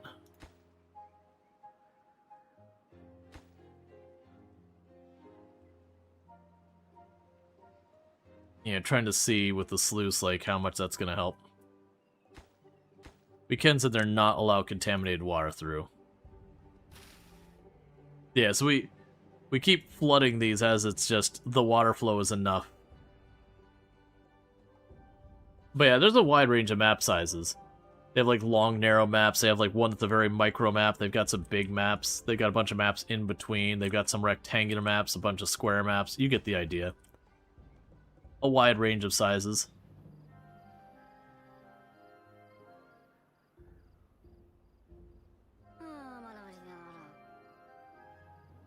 Okay, and for those who miss, like, why are all your beavers homeless? We are doing an achievement that we have to hit a population of 200 without ever building a home for the Ironteeth. Because the Ironteeth don't need homes to function, whereas the Folktail do. The Folktail, your population is directly tied to the number of homes you've got.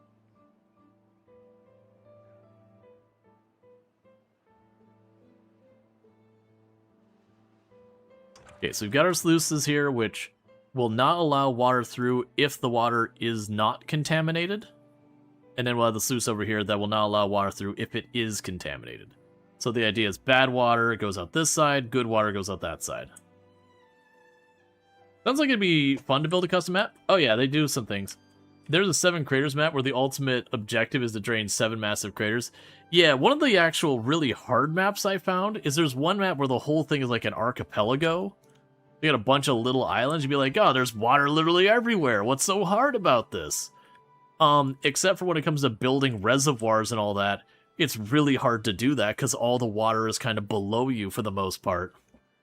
And so getting the water into a position where you can make a big container to hold it for droughts is hard. And then when a drought happens, suddenly all the water just vanishes. Or you have bad water and suddenly the entire map is just bad water everywhere. So it's one of those maps that, like, kind of doesn't look like it'd be that bad, but is downright awful to deal with. It's awful in a fun way, to be clear. It's a fun challenge. But it's one of those things that you wouldn't expect it to be nearly as hard as it actually ends up being.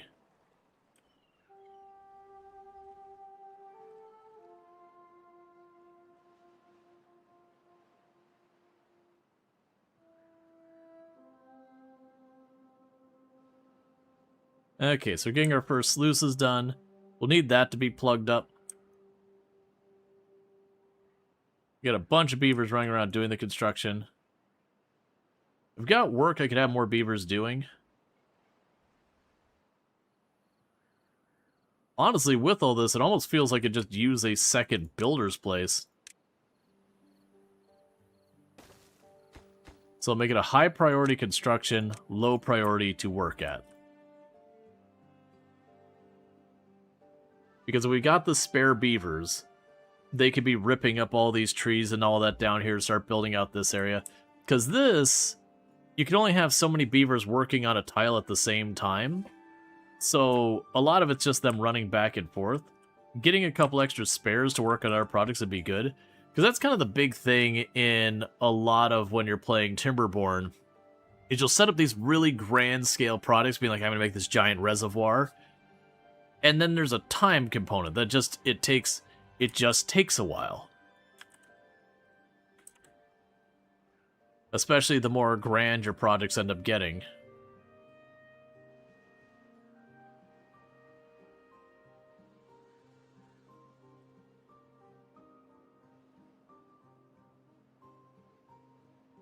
Yeah, definitely going to want to go through and start adjusting a lot of this stuff.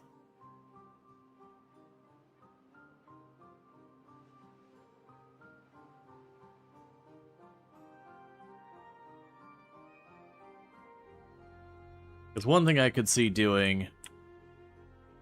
Yeah, so we got one water source here, one water source there. Those are my main water sources. The bad water, I'd probably just cap off and use it as a source to get the bad water for other processes. You know, whatever. Let's go ahead and we're going to get our monument at 3K, because that'll give us a bunch of wellness all at once.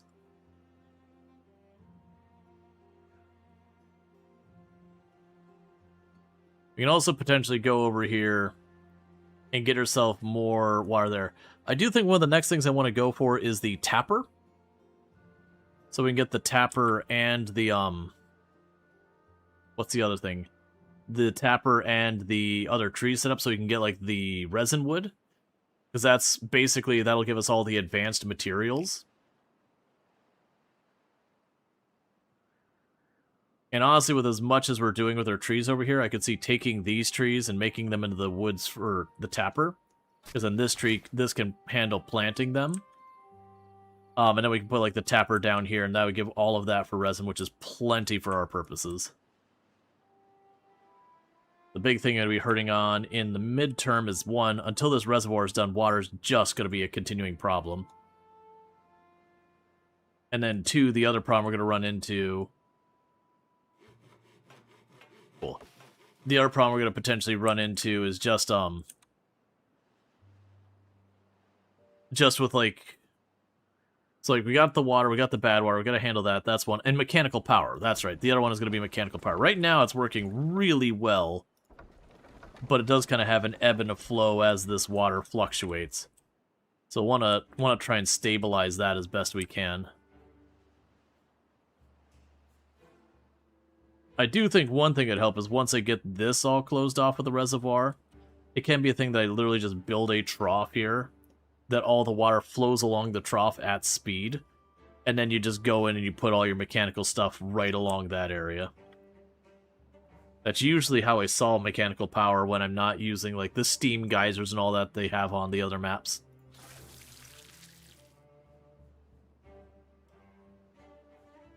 So we haven't been getting a meaningful amount... Well, we don't have what I need to get the corn through there. We've not been getting that much in the way of mushrooms handled.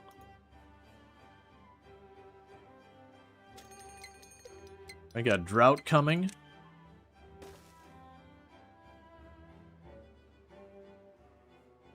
They're definitely going to need the mechanical battery, or the gravity batteries. Yep, so you got these, which are don't close at all. Close up the contamination above. These ones will close if this is, like, backlogged. So that way the reservoir holds water in it. Kind of the whole point of the reservoir is you don't want it to drain itself constantly.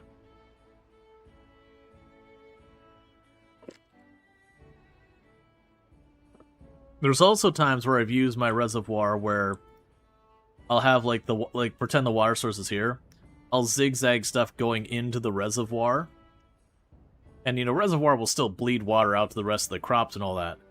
But, you know, it'll run a little bit slow when it's getting kind of full, and that's the whole thing. But then when you have, like, drought and all that, and it has to refill for a long time, during that refill phase, it does just have a lot of power it generates. We can also potentially get the gasoline engine on here as well, which I might do.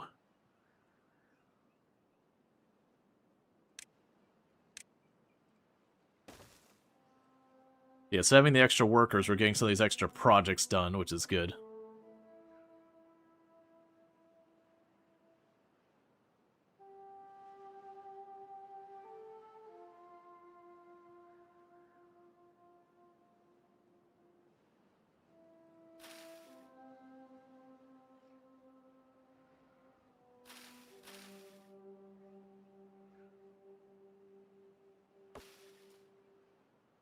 Okay, it looks like I can use a second person collecting the mangroves.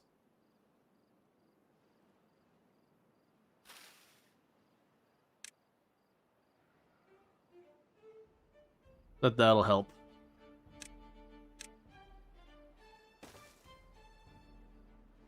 And then we can get our other production, so the dynamite, the food processor, which will be making the corn rations. We'll then probably be able to go over here, and I could tuck another one of the fermenters over here. Hey, well-being of 10. And on top of that, we can unlock our second monument.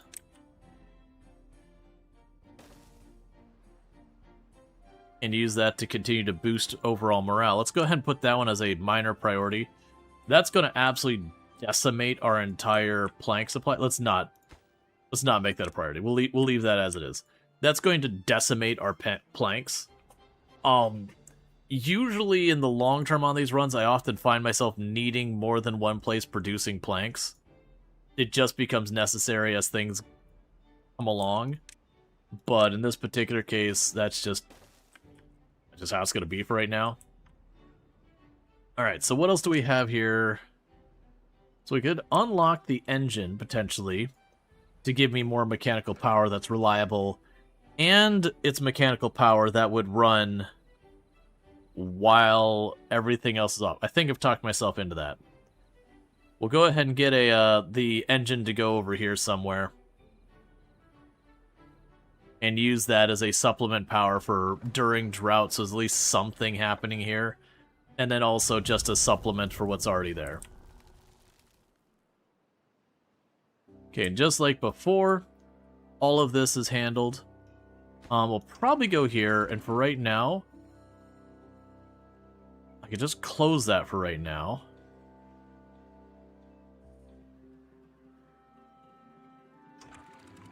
I can't just close it. And the reason I can't just close it is it'll just backfill and flood. What we want to watch is these are already closed. This, as long as the water's kind of just sitting here, we're okay. Once we start to see the water start flowing out, that means that being open is a hindrance, not a benefit. So we'll want to get rid of it.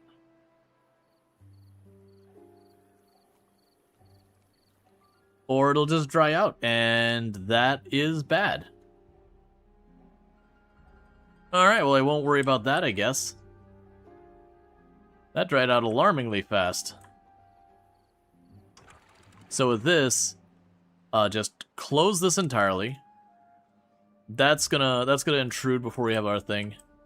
That dried out way faster.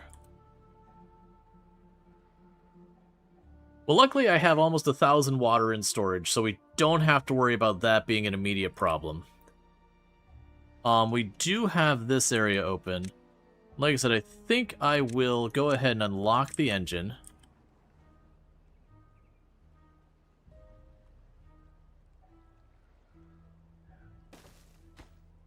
And you are now a priority. Actually, make you a high priority. Because with that, we'll prioritize this by haulers. Because with that, we'll at least have this running on some level of production while, you know, the water flow is off.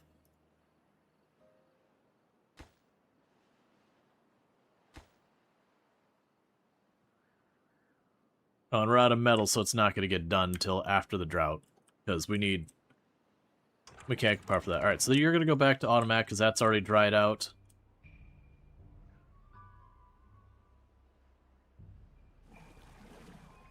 Pause you two. Let's try and keep that from fully drying out as long as we can. These ones can just churn away. That's fine. That's a-okay. But let's try and keep this good.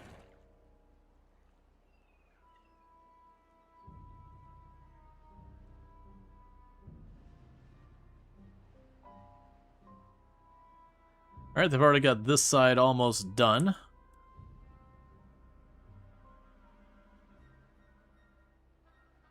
We're making really good time in that for the moment. And as I mentioned before, that should help. The big problem we're going to run into is mechanical power issues.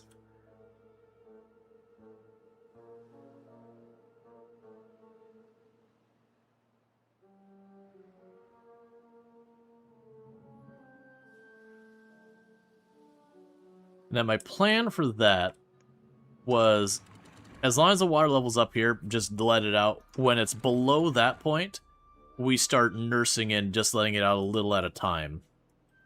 To just keep this having water going into it. Okay, you're fully dried out.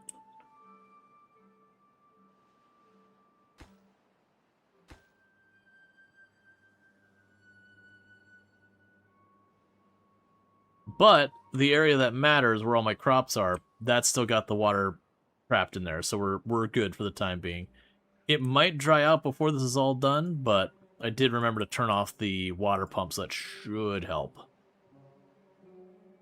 We're going to need to go and deepen a bunch of this, make it so it can retain more water. But the problem is if you make it deeper, the mangroves don't grow in it. That can't even be a thing that I could set up is, say we carved a deeper area over here to go one deeper, have that have the sluices there to only add water to the mangrove area when it's low.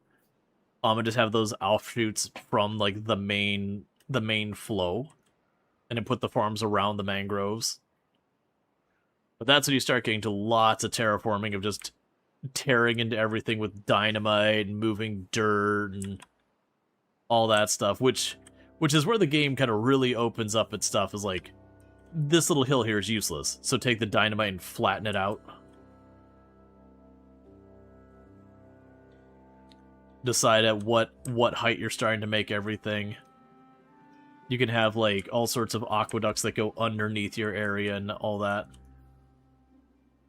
Or over top.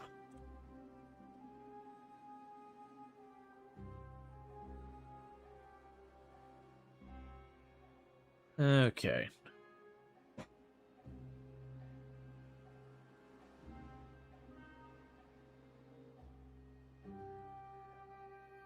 Alright, we're on that last little bit of that row. Yeah, and that's stuck because they don't have the metal. That makes sense.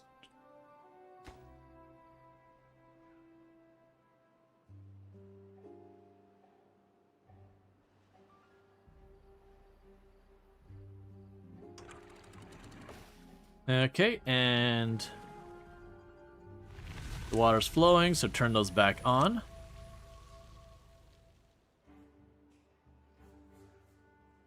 So it won't be too much longer till I'm going to want to make more of these water containers. I would like to get the better wood first. I mentioned that's one of the things we want as a priority is getting those two unlocked. There's another 1,300 research. But we'll put the tapper like right here. It'll be able to cover this whole area. Then we can rip out all those trees and turn them into the pine trees and stop cutting them down. That's actually what we could do, is we could start... I already know we're not going to end up getting to where we cut these down. So let's go over here. And we can switch you to be removed. That'll just be an influx of wood. It's not a high priority. Let's even go in here and deliberately say you are a low priority task. Okay, everything's backfilling. That's fine. It'll take a little while for everything to fill up. That's fine.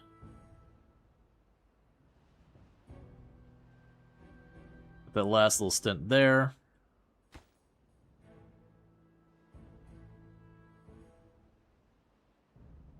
Okay.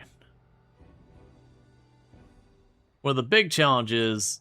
I mean, it should be fine, because even if it bleeds out here, it'll just go down the side down that way. It'll be a bit messy for a while, but that's okay. And plus, these... Okay, let's see...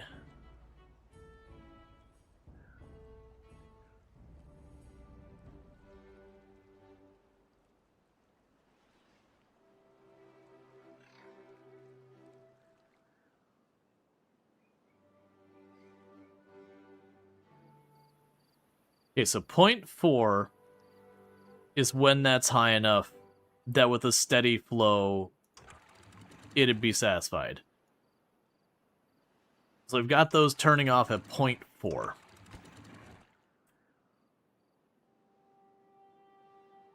And all the rest of that's good. You're all good. While we're on this this ad break, I'm gonna quickly use the restroom, and we can just keep that all zoomed out so you can see it work. But I'm gonna quickly use the restroom. I'll be back in just a minute. And thank you again for tuning in. I'll be back in just a minute.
Hey, sorry about that. Like, literally stepped away to quickly use the restroom and all that stuff. So thank you so much for the raid. Ooh, is it Junia? But thank you so much for the raid. I really do appreciate it. We just got, like, you know, the ad break came up, had to use the restroom. But what were you playing on? I do see there was a shout out. I missed what you're playing. I'm assuming by context where it mentioned you're into city builders, you were playing some Timberborn. It's too slow to click on it one moment. That is not what I meant to do. I don't want to pull up the whole thing. Oh, I think it just is. If you hear an echo, I apologize. 1 second. 1 second. No play sound. There we go. Gotcha. So, yeah, playing Timberborn and all that stuff. So definitely go check out. If you're looking for some Timberborn, you can, you can always, you know, check them out over there, catch all that. But thank you so much for the raid and all that good stuff, and welcome in. And thank you so much for the follow and all that as well. But yeah, it always means a lot about a community. Yeah, no, I always try and make a warm welcome and everything. You know, thank people for the raids, all that good stuff. Alright, so we're working on getting our big reservoir up here. We got just 3 blocks to do up there. Then I'm going to keep coming across this side. We're working on getting this area over here filled in as well. So we can get all that sealed up. And that'll be good. And once we get that, that should help make it so we can be a lot more hardened against drought, because we're not that thing I just said. We've got all of this to be built still. Just more and more projects. What would be the next thing that we would do the fermenting for? I believe that's the one we need the canola oil for, if I recall correctly. Yeah, it'd be soybeans we'd need the canola for. Thank you for the follow. Welcome to the stream. So you can get canola down here. There's plenty of space for it that I'm not using for anything else. Because you use the canola oil for a lot of stuff. We go down here. That's some canola.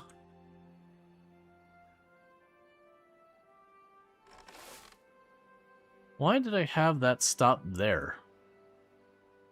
Oh yeah, no, don't worry about raiding and running. Absolutely. You gotta do what you gotta do. Thank you again so much for that raid, I do appreciate it. We'll continue to make this... I've got tons of corn. The corn's fine. Absolutely loving the game. You're doing much better than I have. Oh, I have a lot of experience in this.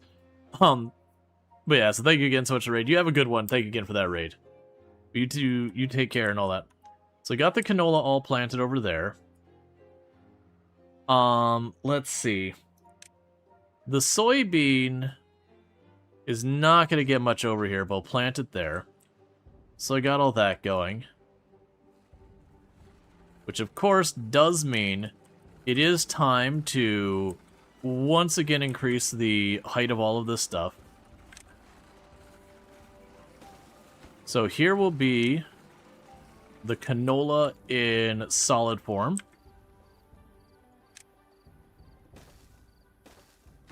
And then this will be the fermented soybean, and then the raw soybean.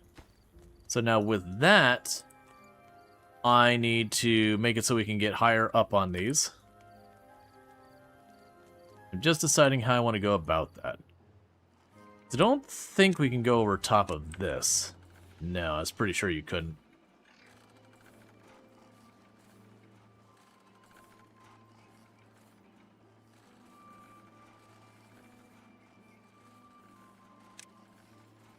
It's going pretty good. Just working on some achievements and all that. Oh, I don't want the triple high. I want the double high. We're gonna achievements and all that for the game, and we can go here.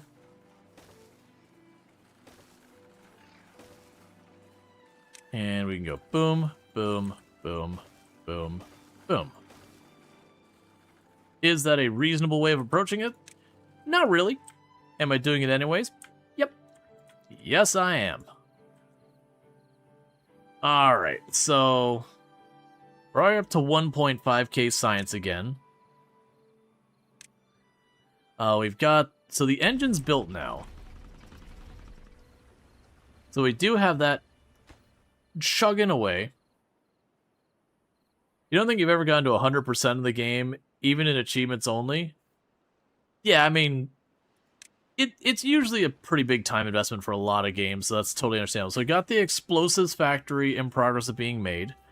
Oh, wasn't I trying to make a swimming pool up here? That's right, I forgot that was a long time ago and it just didn't happen. So let's go ahead and get the swimming pool up there. Unfortunately, a new bush has filled in the area in the meantime because I forgot about it forever. So let's get you two out of the way real quick. Because then we can get the swimming pool in here. Because we are doing an achievement where we leave everyone homeless until we hit population 200. Which means to make up for the -3 penalty they get from being homeless, I'm going to have to lean in a lot more on trying to make them happy everywhere else. Okay, so this whole side is completely walled off. We've got our area to dump out the contaminated water. And so now we're just building out around the other side. It's going to be more and more of a colossal mess until this is done. But even when I'm way over here, it should still flow down this way and go the same route. So it should be fine. Maybe. Or not. I don't care. Okay.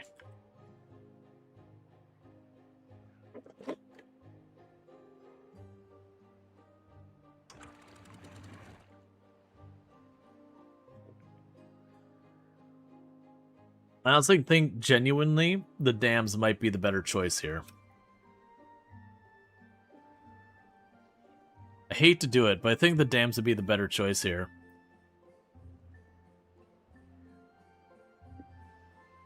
Gonna run out of beverage. And we're getting to the point I need to do a grocery run tomorrow.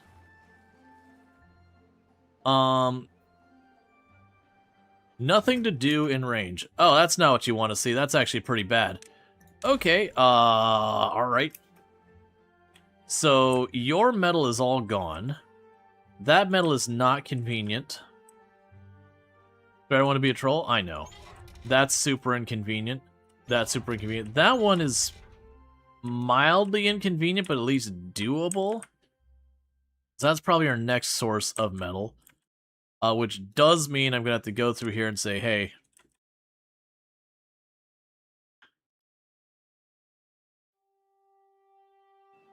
start ripping up that whole forest, because we just ran out of metal supplies. And things need to happen.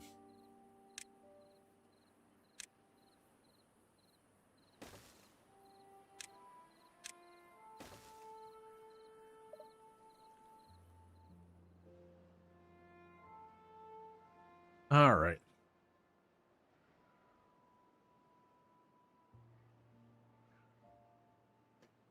Yeah, so we need to have them rip up a bunch of those trees so we can get up here.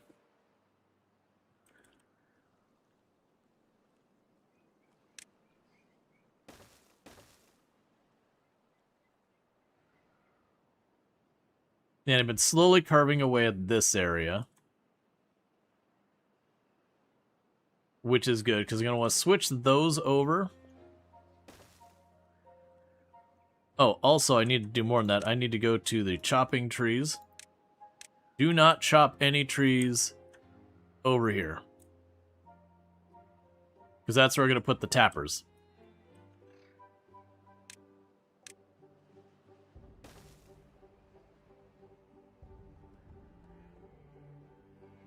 Can you do a new player tips and tricks? I mean, mostly the big thing for new players to the game I can give is when you're at the very beginning of the game, one of the first things you need to be focused on is you need to get your food, water dealt with immediately. Ultimately, that's going to be getting your water and a little bit of storage. After that, the next thing you'd want to worry about is trying to get this forestry. To do that, you're going to need a inventor to get a little bit of science, or if you're on a map that happens to have some stuff easy to grab, you need enough science to unlock that, and you'll need just enough mechanical power to make planks. Because with that, the planks, you'll be able to build the forestry. And the reason that's a priority is you do usually deal with like kind of limited wood nearby where you start. It does regrow on its own even without your help, but not at a sustainable rate.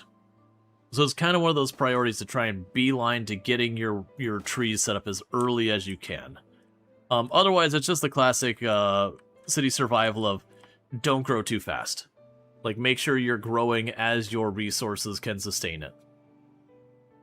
You can survive into very late game by just staying very lean if needed, because the leaner you are, the less food and water you need. You'll just end up growing slower, which is fine.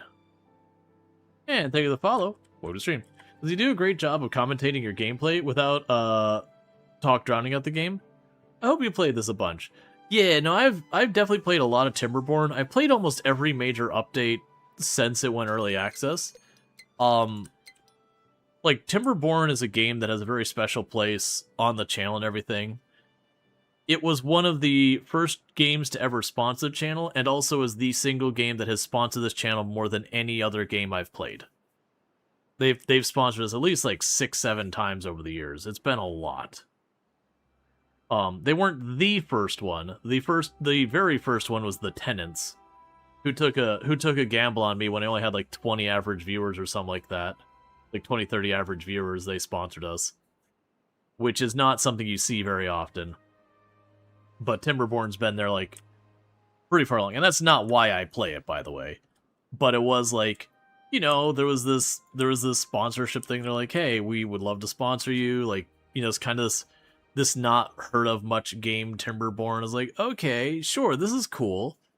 And then played it and really liked it. And then played more of it and more of it.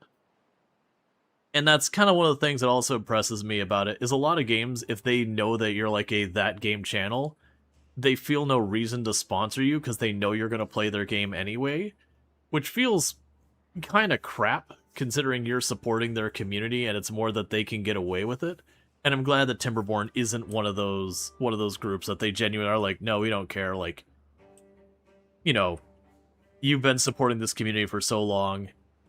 We're going to extend that to you. You know, keep that positive, you know, stuff. I really appreciate the Timberborn devs, because I've definitely run into the art thing where you show too much interest in a game and then they start cheaping out on you, not Timberborn but other devs, that they kind of know you're going to play their game, so they see no reason to incentivize you to play their game. Which, sure, you can get away with it, but it's kind of a dick thing to do. Yeah, that would be better as a dam. I'm not gonna... Hey! New high score for wellness. I keep saying I'm not gonna mess with it. I'm going to. I know this should be a dam. And the reason why I want it to be a dam over the sluice is I put the sluice there to make sure it was one way. And we do have the risk of it backfeeding a little bit of bad water in there. But if I make it a dam, it'll keep the water higher, and it will keep that from drying out every single time we have a drought. So that'll help there. And we're getting really close to getting this all done. We just gotta get around this corner. That's just wood at this point. Just regular old wood. We also have this coming along little by little. Same deal. That one needs planks, and that's kind of the issue there, is we need planks for everything. Oh, good. We got the corn rations all set up. The explosives... Oh, the explosives aren't happening because they don't have bad water yet. Alright, so this is where I need to intentionally get bad water. I do have bad water right here. It is not in a convenient place for pathing and all that, but I'm also going to choose to not care. That sounds like the problem of whoever has to run back and forth every day. So, you know, sucks to be that beaver, I guess. So you plunk that there. And I will go ahead and grab a water barrel here. And you are for bad water. I'm going to bump you up on the priority list. Because then we'll be able to start getting explosives.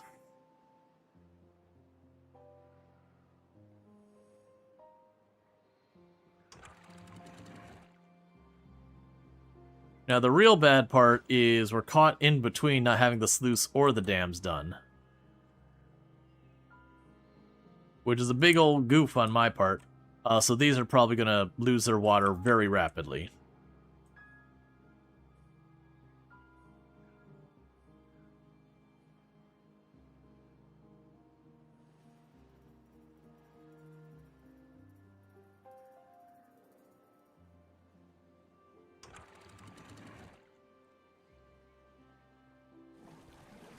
Pause those for a minute. And for right now, just slam that closed.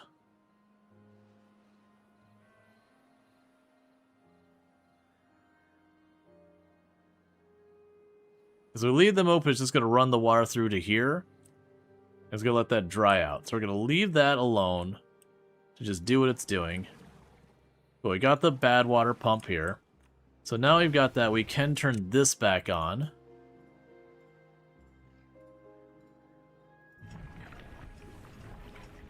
Okay. No real point to keep that closed anymore because it's already dried up. And that's all dried up too.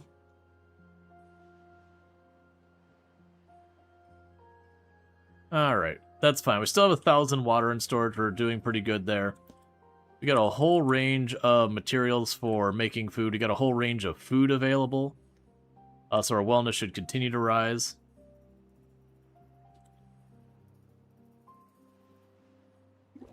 And you got you already built, made for bad water. How are you coming along? So you're still waiting on copious amounts of planks, which is everything. Everything's waiting on copious amounts of planks. Okay, we could probably get some decorations in here to help boost moods as well. Because those all help. So we can have our shrubbery.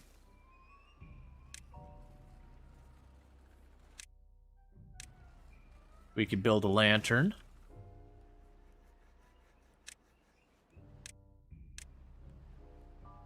We can build a brazier.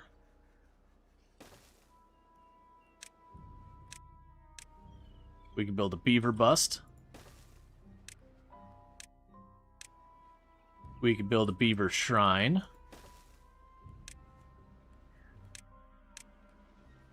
We can build a bell.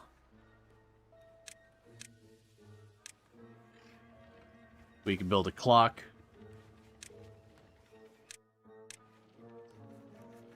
We can build a bench.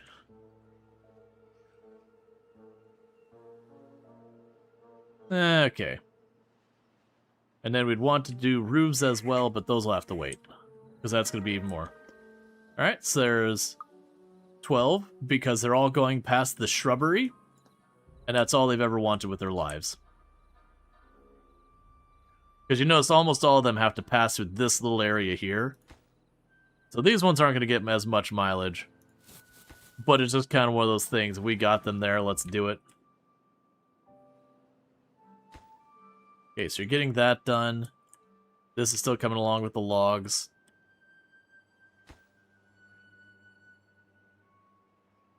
I need way more planks in way more places. Okay, we got that walled off for the future. There's another bonus to well-being because of more decorations coming in. That's that beaver statue. Alright.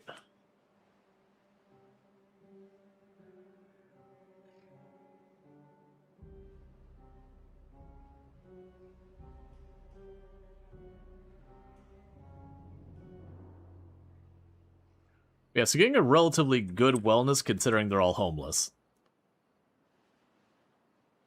Another achievement is to give them a 7-day work schedule, 24-hour days. Alright, 14 wellness.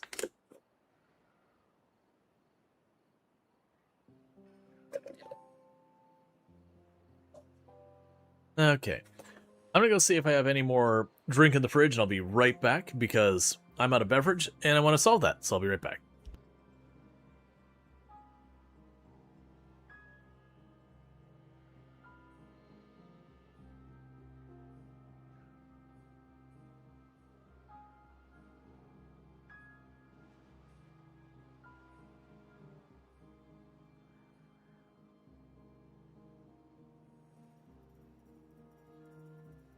Okay, the Japanese work schedule. Yeah, I mean, both the U.S. and Japan have a long history of hustle culture, people working themselves to the bone. I know in a lot of ways Japan has it worse, but we're definitely up there.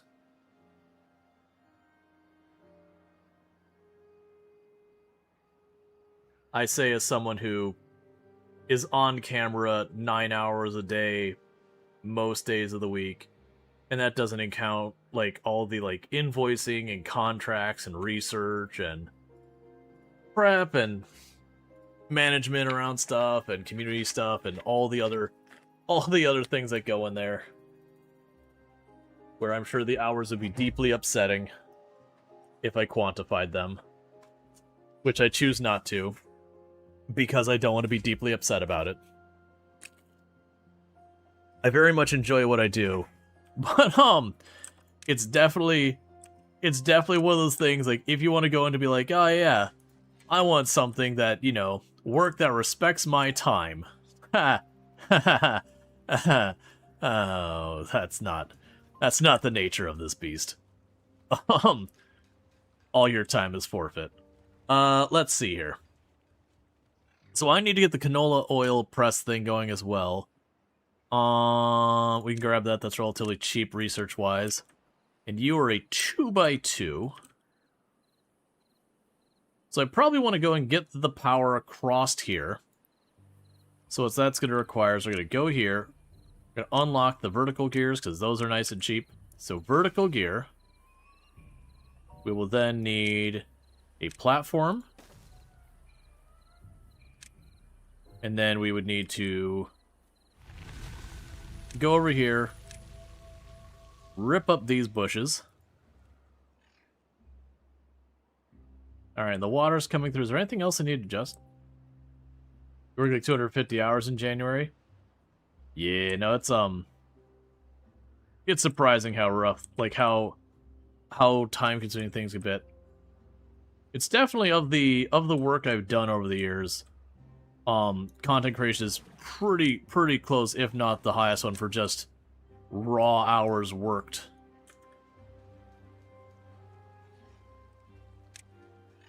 But that's honestly as much just being self-employed in general. When you are self-employed, it is just kind of one of those things that work has a tendency to just kind of take over everything. It's a real problem that a lot of people who are self-employed run into. And it's not exclusively a self-employed problem. Alright, so that'll give me the canola oil. So we're going to want to go in here. And for the time being, because I don't have the larger containers ready, because they keep forgetting that I'm trying to save up for the, I keep forgetting I'm trying to save up for getting the, bigger barrels. You are going to be for storing canola oil. There you are. Okay. Our well-being is up to 15 now. And with that sorted out, we can also go in here and get the fermenter. And you will be for fermented soybeans. We're not going to be making those in sufficient quantities to keep our people, you know, fed with all of it. But it'll be a non-zero amount, so we'll get some benefit from it.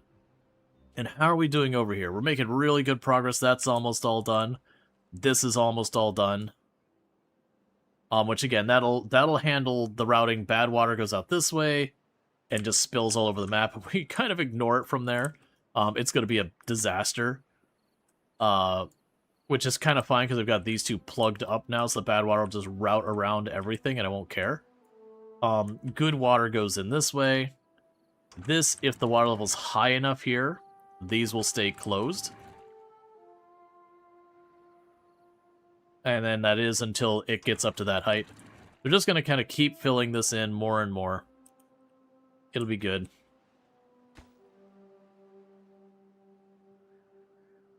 And then you're taking the incredibly inconvenient route of getting that metal. So one thing that's going to be a concern I'm going to have to get is I'm going to have to get to one of these underground ruins to be able to have a long-term solution for metal. Because the smaller ones aren't going to last us forever. So last thing is to brew our own coffee. So we also need, so we have 2 more of these for the eggplant and the algae. Those are the only two crops we're not doing. Honestly, for the eggplant, I do think I would want to go out of my way to find, like, to set up another place to grow things. So, like, with the dynamite, I could see smashing a bunch of this down, because I'll be able to ensure all of this is going to be clean water, so smash all this down with dynamite, put a bunch of the eggplant over here kind of deal, figure it out from there, that kind of thing. We could definitely go up to this area, smash a bunch of that down. Right, the tapper. Before I forget for the 1000th time, there's the tapper shack, and we'll be able to do the wood shop soon. So let's go over here real quick. I need to yoink a group of 4 trees up. You are now high priority. Let's set you to high priority as well. And get that done.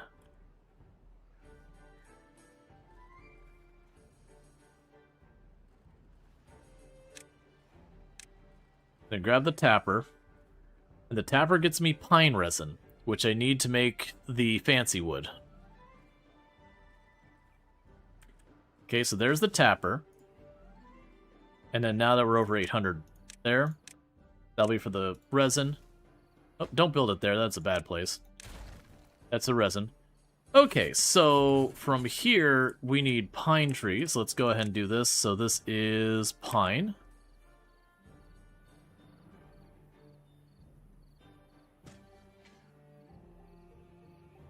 And those are set to not be cut down. Okay, and if it's past here, it doesn't matter.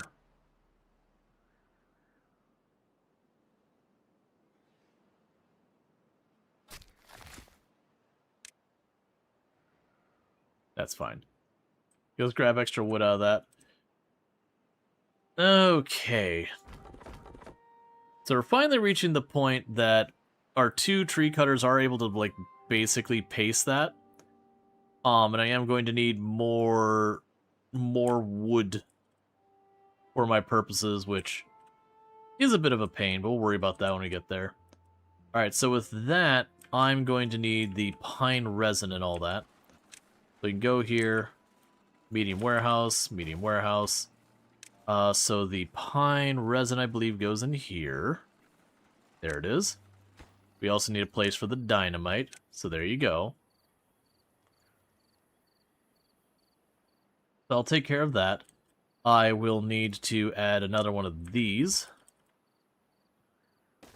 Let's just go ahead and queue up those. Alright, so what are we still missing here? We'll want the extract.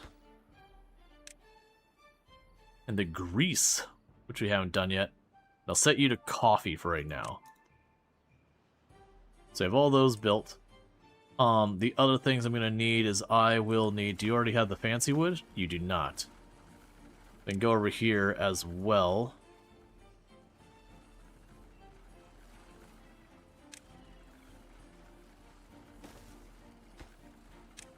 So then you'll get the fancy wood. And while we're at it, even though I don't have a source of dirt yet, there's the dirt. So I get a storage container for basically every one of those kind of materials.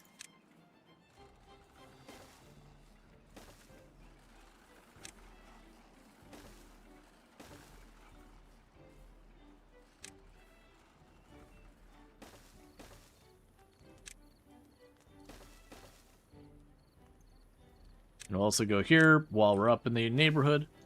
Okay, what am I not storing that I could be? Not gonna worry about the robot stuff. We do have the eggplants and coffee and all that.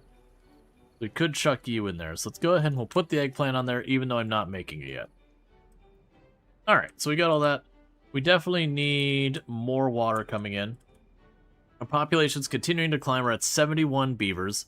Pretty soon I'll have to swap those out to justifiably do that kind of thing.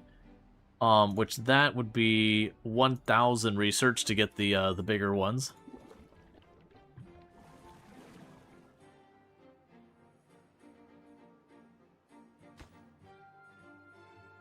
Okay, so the next thing we would need is we need you.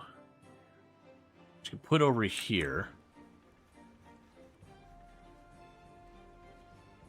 Okay, so let's go right here.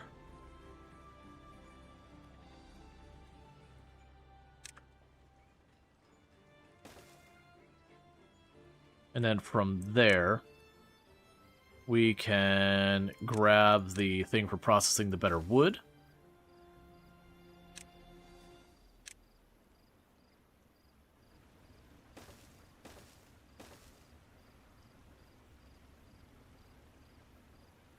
We'll leave that one alone because that spot's not a very good spot. Okay, so get a little bit more mechanical power in here when the water's flowing at least. And how are you doing? You're doing great. Getting really close to watching this thing start to properly build up.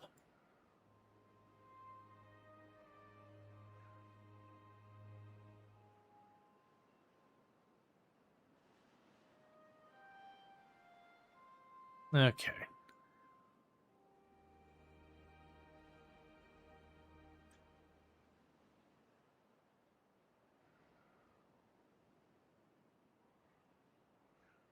We got the storage going on. They're working on all those projects. Planks are still scarce.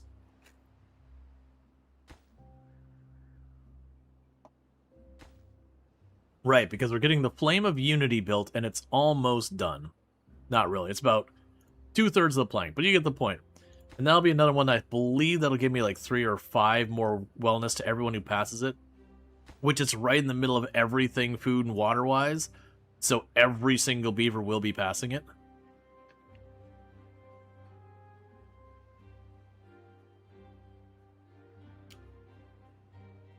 Okay. There's also some pretty messed up achievements. Like, one of the achievements is to build a bot after all the beavers have died. In other words, you need a bot to build a bot. There's also ones where, like, have a beaver be born out of one of the breeding pods after all your beavers have died.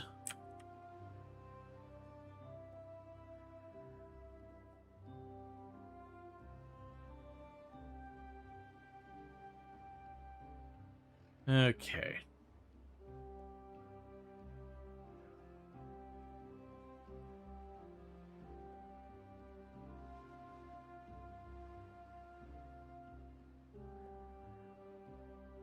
Yeah, so definitely gonna have to up the amount of wood we've got going everywhere. Yeah, that's all gonna take time. These are all gonna take time. Everything's just waiting on wooden planks, which is honestly very normal in this game. It is very normal to have a whole lot of projects you want, and just ultimately your bottleneck is either your production of wood or having the people bring the wood to where you're trying to work. So one of the next things I'd probably want to get on here is in 2000, getting the dirt excavator. It doesn't have a high horsepower requirement, but it does require horsepower. We're going to want to get the dirt excavator. It doesn't really matter where we put it. It's just going to dig a hole that's 3x3 straight down. So it'll be just one of those things is to get it where I can fit it someplace and just let it dig. Because once we get that, I can start filling dirt spots in. And then between dynamite and that is I can use the dynamite to clear the dirt out and then use that to put dirt in. We can start shaping the land however we want. So like where this currently has a flow that goes that way, what I could choose to do is start filling all this in. One of the other projects I'm probably going to want to have with this is we're just going to want to go here. It's already there. We're going to want to plug this up. So I will just go ahead, and even though it's not going to get done anytime soon, we can make a path over here.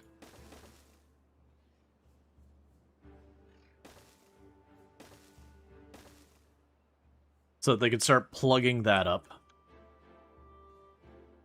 So that way the entire throughput of that water gets forced into here if possible.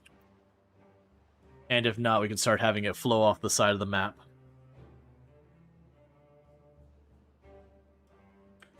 Because these are walled off, so none of this matters over here for me for the most part. We'll want to contain those later.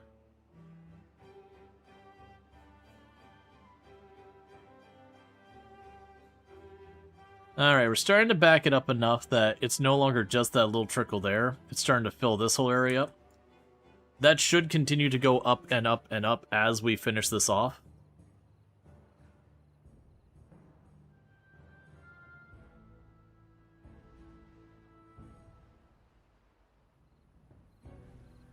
Okay, now we're just waiting on planks to finish all that. Those are waiting on planks.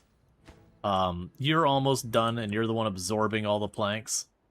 If it wasn't for the fact it's going to give me such a wellness bonus, I'd redirect it. Alright, so this probably is the last drought we're going to be suffering with before this is sorted.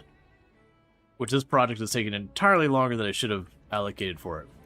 Are you successfully doing anything? No. Do we have any dynamite in storage? So you're hooked up here. You're a storage for bad water. You're a pump for bad water. Oh. That explains the thing. So if you missed the problem and why I'm not getting any bad water, is I didn't remember to flip it, and so we're trying to pump water out of the ground. Which doesn't work. It needs water. So this time, we want to do that. That's what meant to happen. I was like, how do I not have any of that there? You've been sitting there the whole time. Yeah, it's just not wired up right. Okay, so we're starting to have water drain from both sides. So this is going to just lower. That's because the water's being directed far enough around that this is turning on and off again. But that will be a problem that solves itself as we go on. And also, as I build this up higher, this will get deeper. So it'll be more water to trickle in.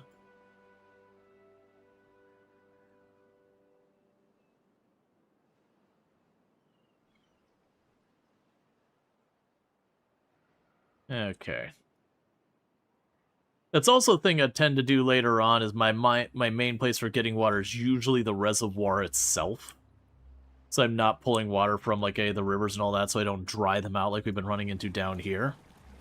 We're not ready for that anytime soon, because a lot of times my reservoir is in the middle of the map, but in this case, the water sources are way out here on the extremity, so I don't really get that same luxury I normally would.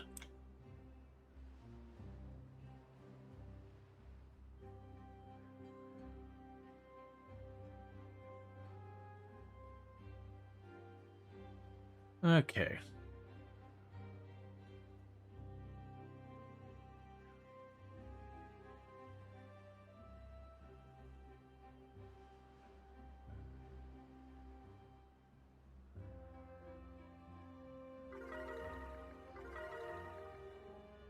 Alright. New bonus to wellness, because you're finally done.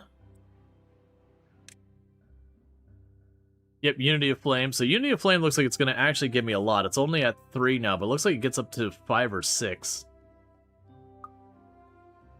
So as the beavers all go past that, they'll start getting that bonus. Yeah, and entertainment-wise, we definitely want to get the decontamination and all that. For that, we're going to need the centrifuge, which isn't a lot of power, but let's get that queued up as well. So for the centrifuge, we can put that over here. Be just another project on the queue.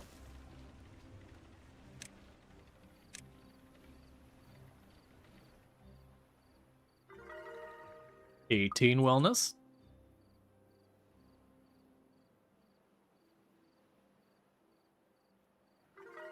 $19 wellness. All right. So we're doing really well with that. We got quite a few injured beavers, but I do have a bunch of the medical tents. All right, so there's the drought started. We did manage to seal this up enough. It is going through the proper channels now. We're just kind of toggling on and off to open and close that. I guess technically...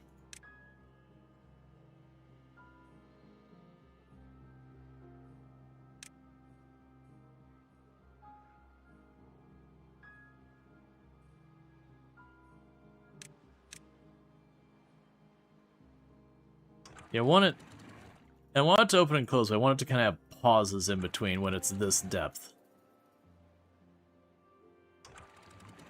It doesn't drain too quickly, which is not really going the way I want.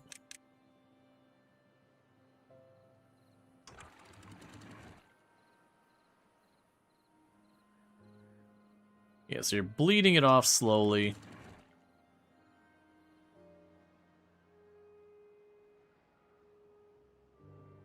Because this one downside is just pouring it through there.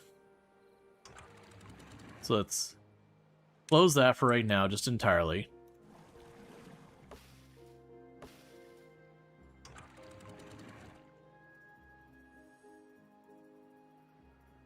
So I can say is every time you drop below 6,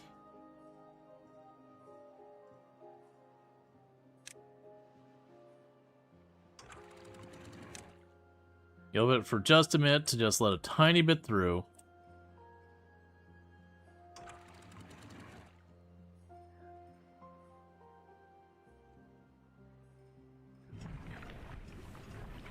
Which isn't going to help much, but you know.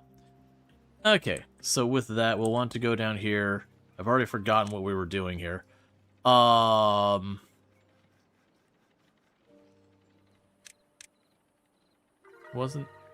well-being 20. Centrifuge, that's right. So we can have that.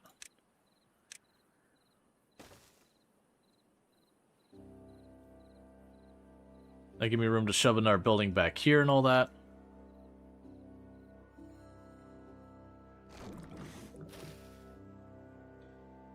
Alright, so food's in great shape, water's in great shape. Go ahead and I need to pause these. It doesn't dry that out. Yeah, so I've got the issue here where they were continuing to just dump the water out afterwards, and I do want it to be a thing that's a very slow trickle. A big part of that boils down to I still have the water flowing through here just fine, and this being a dam, it flows through just fine. I need to make a lot of this better for all that. There's gonna be a lot of work that goes into a whole bunch of that stuff.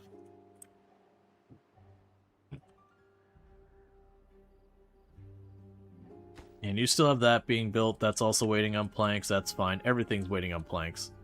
Existence is waiting on planks. Right. So I think the next major move is going to be getting the dirt excavator. I want the dynamite and I want the terrain blocks, but the dirt excavator would be nice to get next. That way we're slowly building up our supply of dirt. And then we can start going in here and, like, dynamiting this to make it a deeper reservoir. Instead of where this just kind of goes all over the place, we can start dynamiting to flatten it out or whatever, build up the dirt, try and make like a trough here that goes through for when the water's good, that's running in between everything. We can start setting up like sluices to, again, like have like a mangrove area over here that's one tile deep, so anytime it's not there, it can just go and pump in.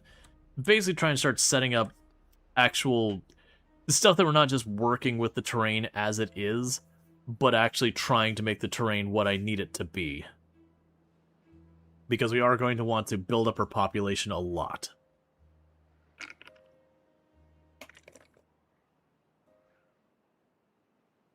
Which part of this will probably also be where I've got this set up here, extending it over to include the other water source, and then having the dump the bad water out this side. There's also a possibility what I can do here is have this fill up really high, and then we can have it snake along here before ultimately dumping into the reservoir, just so I have the water flow from that for tons of mechanical power. It's also a curiosity with having all the beavers homeless. They do all seem to still come back to the district center as their place to lay down. They don't run around to various outskirts to do stuff. Let's see on here. So the TNT is 600 for the lowest set. You're 2,000. We'll wait to the 2,000. We'll get the dirt excavator first. And then we'll start, you know, being able to explode things.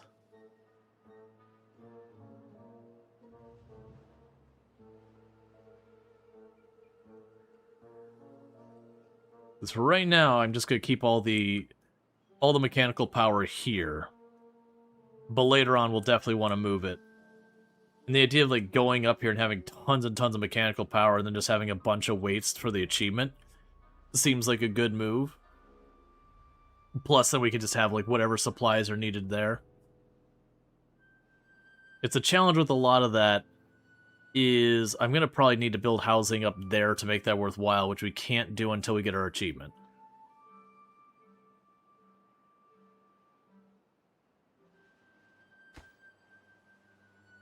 You're still waiting on planks.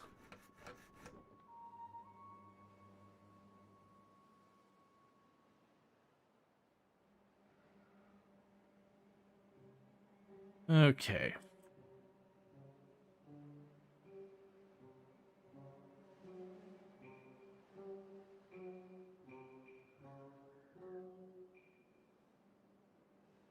On the plus side, this reservoir is going to be practically done by the time this all gets sorted.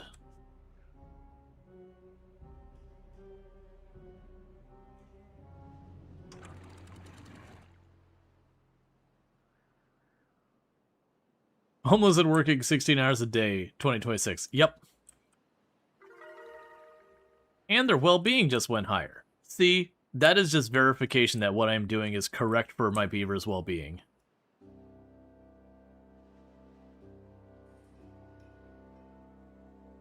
Alright, well, let's get ourselves ready for the next achievement.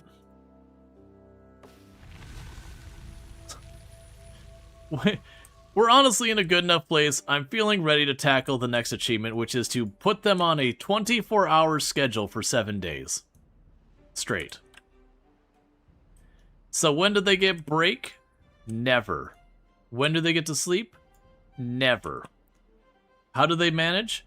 They just collapse from exhaustion from time to time. This does mean we are going to take a severe penalty for lack of sleep. So instead of a +1, it'll probably be a -3 or a -5 or something like that.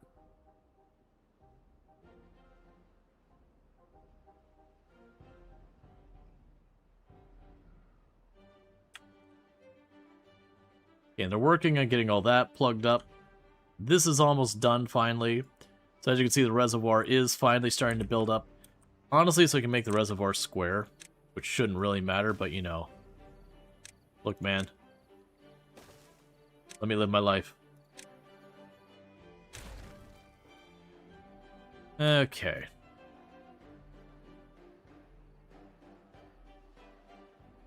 And it will leak over this side until that's blocked off. That's okay. Because this will continue to spritz out water little by little. Except this is currently feeding it, so that's fine for now. And you're all complaining about you're hungry while we have a surplus of every possible food you could want. Sounds like just figuring out what you want for lunch.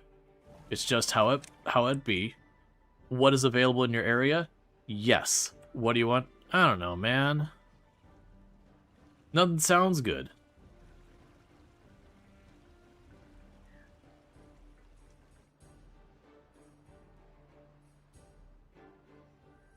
Okay, so we got those connected. They are still working getting the other ones connected, so that's good news. Just taking time. So definitely one thing I'm seeing is, realistically, I am going to need to be producing more mushrooms.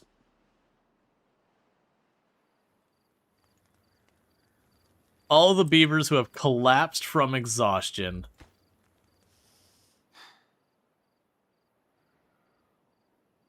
Amusingly enough, that doesn't seem to actually be causing that big of a problem. I was really anticipating letting the beavers collapse from exhaustion to have more of a negative outcome. I, again, in a lot of ways, feel like I'm being actively rewarded for these decisions.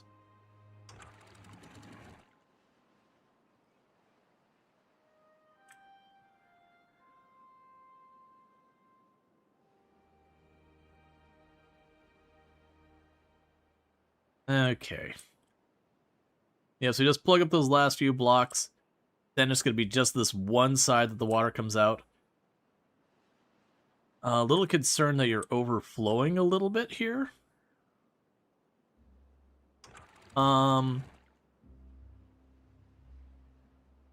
That's not really what I was expecting. Alright, new plan. Just don't worry about closing it. Just let it out. I mean, maybe I shouldn't have done that all at once. Okay, hang on. You're gonna stop at some point, right? Ah. I'm gonna need you to consolidate that disaster if you don't mind. There we go.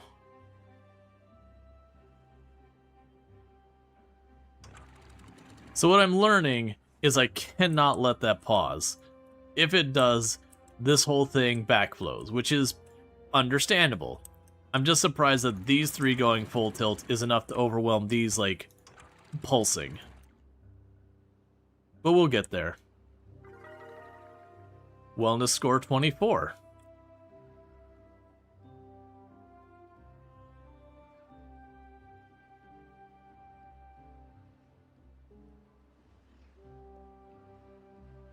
Okay. Once we start getting the extract, we can start getting tail detailers, wind tunnels, all these other goodies to make them feel better. We're definitely going to want to get the decontaminator at some point. I haven't needed it yet, but I will.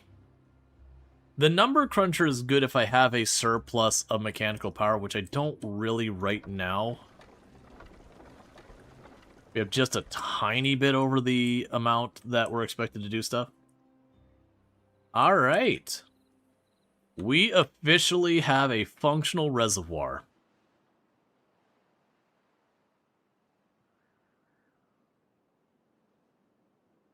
So that is good. Now, it is already set up to dump out the bad water out the side when bad water starts to happen. Which I am hoping that does work in a way that doesn't involve overflowing. I'm suddenly feeling like that needed to be one tile taller to accommodate that, but I'm just going to hope it works out. Just pretend that didn't come to mind. Alright, so they're going to work on getting that all set up and then plugging this up, which will force that water to be routed this way, which means that water will always route this way unless there's bad water, at which point it'll go that way. We will be able to eventually then build this up a bunch more to then, you know, just basically use this as another reservoir that also dumps out the bad water there. That should accommodate that.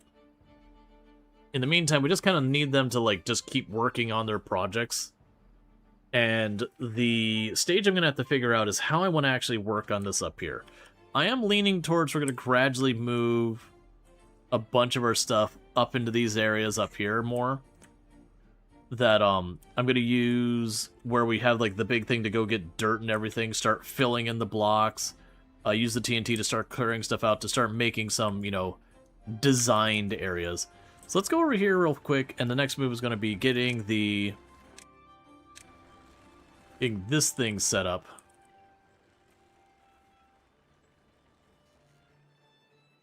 Which will be a whole big process. What I could do here is I've already got this going over the road. Let's just pop over here. We don't need any of this here, so let's rip that all out. We'll work on getting that brought over.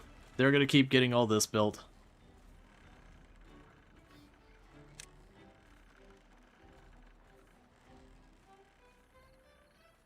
And I want to get this excavator built and getting to work.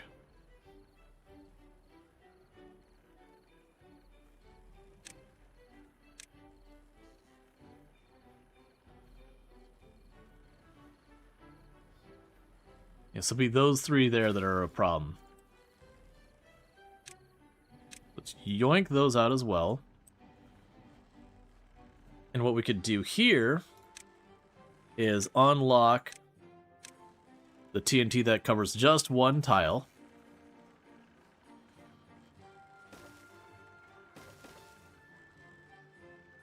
And we explode those. We can plug that thing up here. Like, however it has to be twisted to make it fit.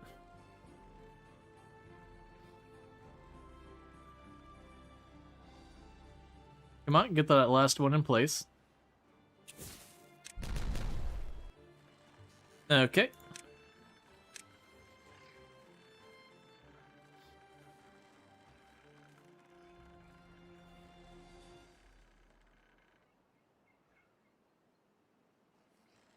I'm off by one still, so we'd want to go there.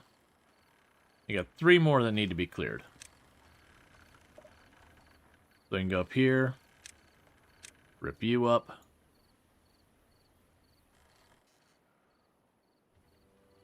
Once we get that online, we're going to have way more injuries.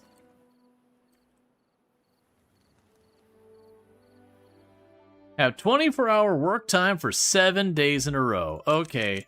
You are now welcome to not live a horrific, unsustainable life. Thank you for your contributions. This is the world of your nightmares.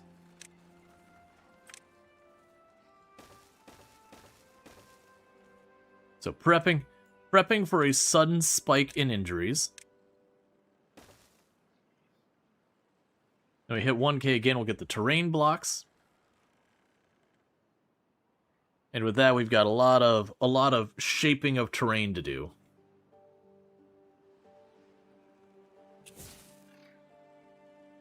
Alright, I'm also going to do another achievement. So 1 beaver is going to have to die, unfortunately. So I need a beaver to go over here. High priority.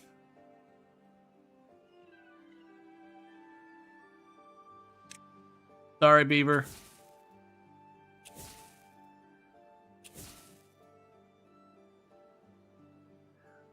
I need to step back onto the dynamite.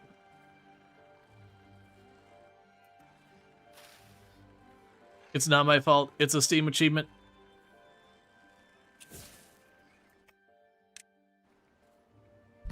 Oh, that's much more delayed than I thought it would be. Well, congratulations, Beaver. You survived what was supposed to kill you.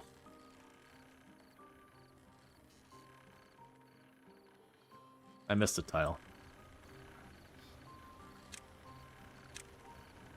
Alright.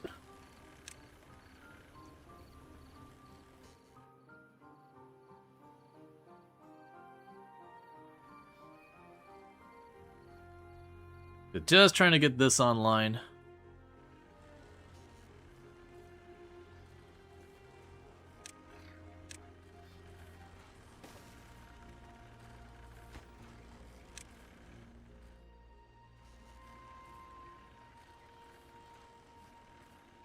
Because we'll need that to start digging soon. Alright, so with that, we can get the excavator. Why are you giving me an attitude about this? Oh, we have another bush that's shown up here.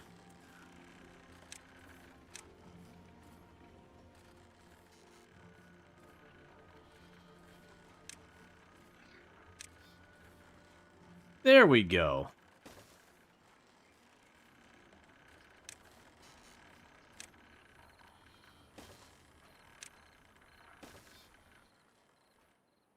And with that, we will start bringing in a lot of dirt, which has a high risk of injuring stuff. And to almost seem like it's rewarding me, we have our wellness has gone up as we create more beaver endangerment situations.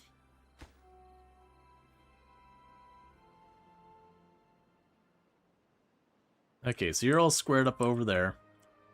You are starting to get these stairwells and all that sorted out there. You've got your metal going on.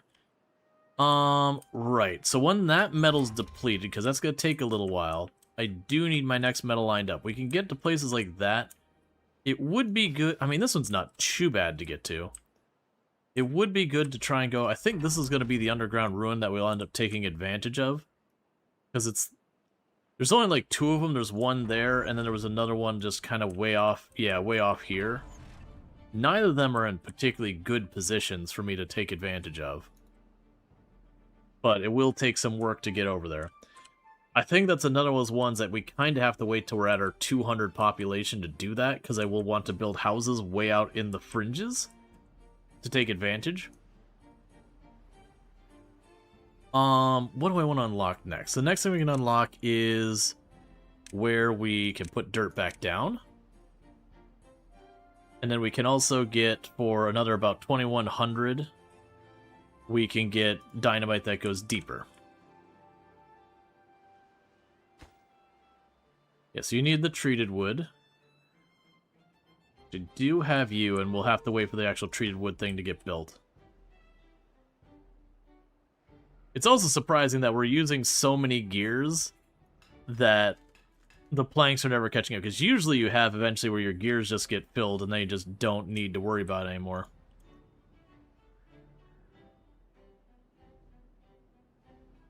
Alright, so how do I want to go about this? First of all, we could start putting this dynamite to use. Just getting our reservoir to be better. Let's destroy that. We could build you up here.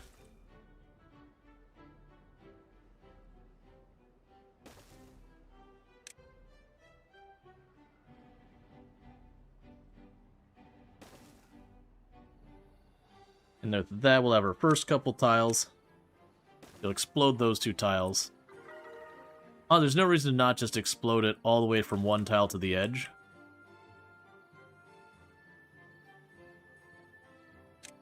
And then we'll adjust you to go all the way up to the edge as well.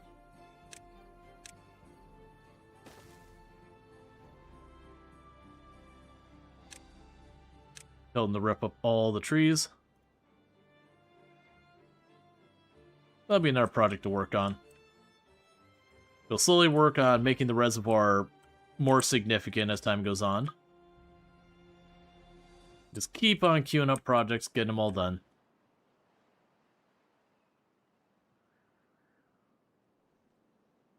Alright, so entertainment-wise, we're still waiting on planks. So help that go. And we're getting that done. That's good news. So let's see. So they need more mushrooms to satisfy that need. So we can do that. So go here. And you will also be for mushrooms.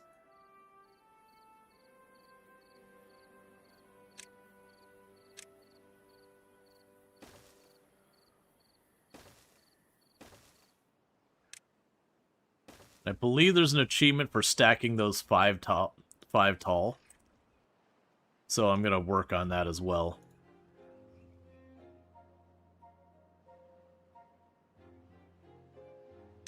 Okay, and as far as the monuments, the next one is at 12,000. So that takes a long time. And then the Earth Repopulator is kind of like the win condition that when you build that.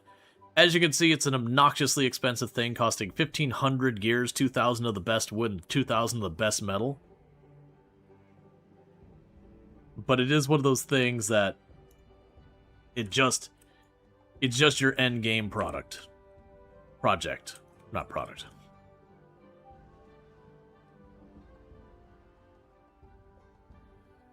Okay, go ahead and run you over. We'll work on getting that all done.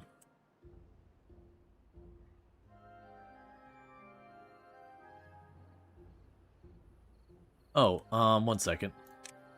Don't put that row. Because that's where the wall goes. Yeah, because they'll work on all this. I get to potentially see making that taller. We'll worry about that when we get there. In the meantime, we're just going to go and dig it out. Okay, so you're waiting on treated planks. You're waiting on regular... Or you're waiting on gears. You're waiting on everything. We've got our oil being produced. That's all fine. And I still have unemployed beavers that we could have doing something.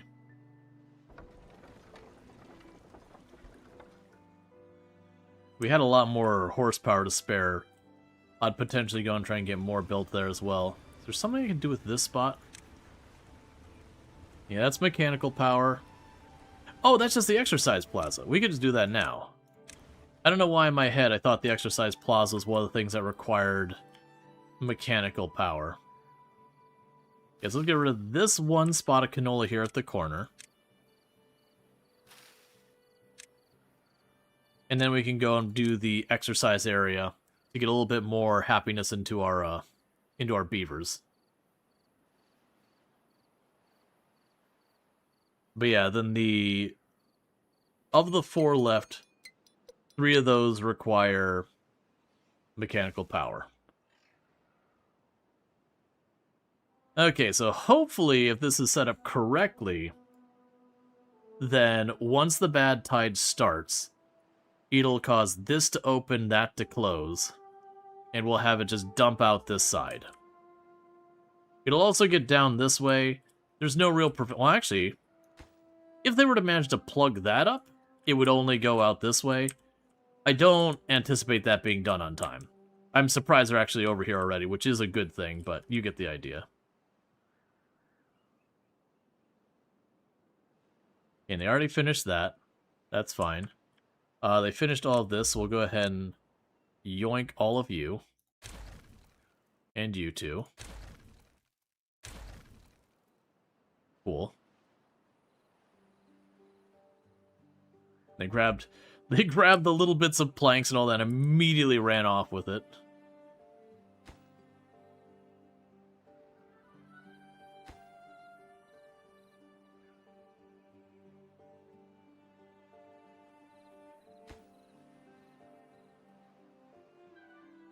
Okay. We've got our canola oil and all that. We're about to get our centrifuge online.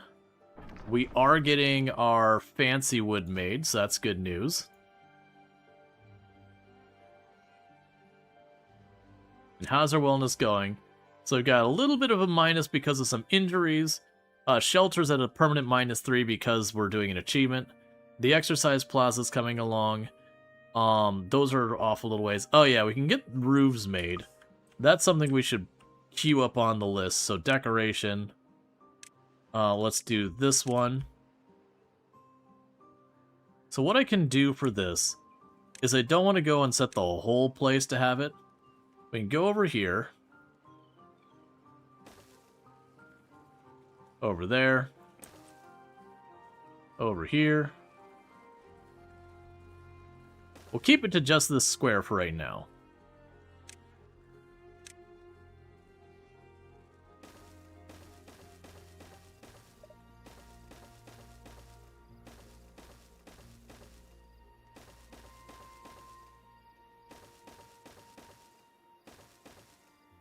So we get all those roofs there.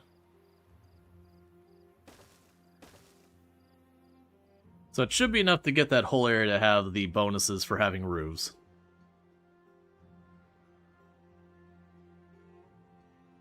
And that'll be another wellness, or however much. So I'll have all that. And that'll be the eggplant rations, algae rations, and coffee will be on there. And then the only things left is, again, a bunch of these nicer, fun things that I either need more mechanical power for, or we need the extract for.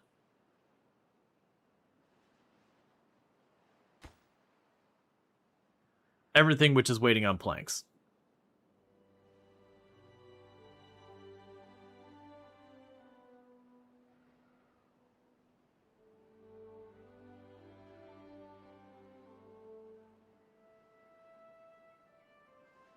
And you're getting that done.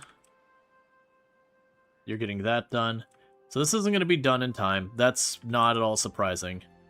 I'm just really hoping that as this switches over, that crosses the threshold of 5% before that does, or before this overflows.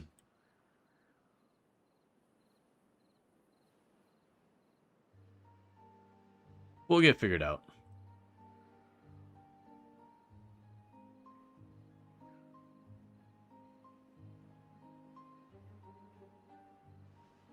Alright, so now I get to see what happens. Because once this contaminates up to 5%, this will shut off, and it's a matter of if this turns on before it overflows.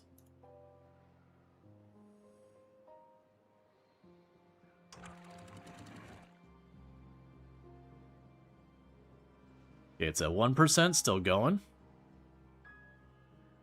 2%, 3, 4, and closed, and it is dumping out the side, getting rid of the bad water.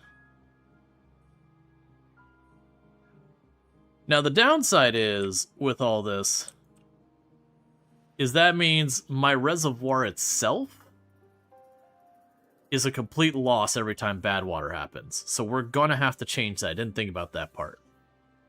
We're going to need to find a way to segment this off so that instead of dumping out with the entire contaminated reservoir, it goes around the other route. Because that means I'm effectively in a 2-day drought. Which is nice and short. I shouldn't have to worry about that too much.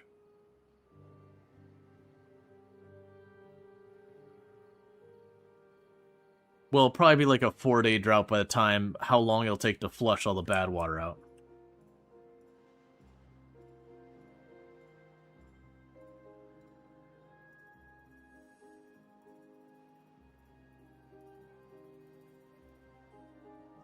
Okay.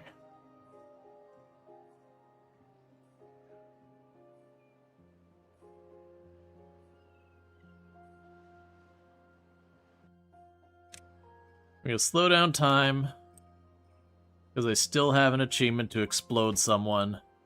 So I am sorry, Karamem, but the path behind you will be shutting down momentarily.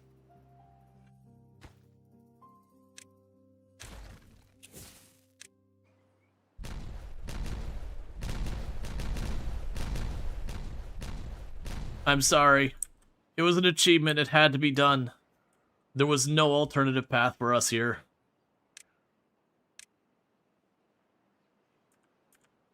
Your sacrifice means future beavers will not have to be in this danger.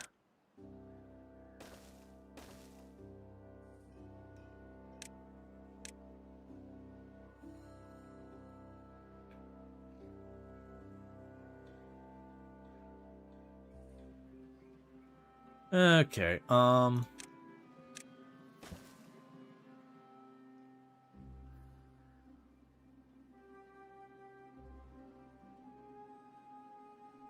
everything's running dry.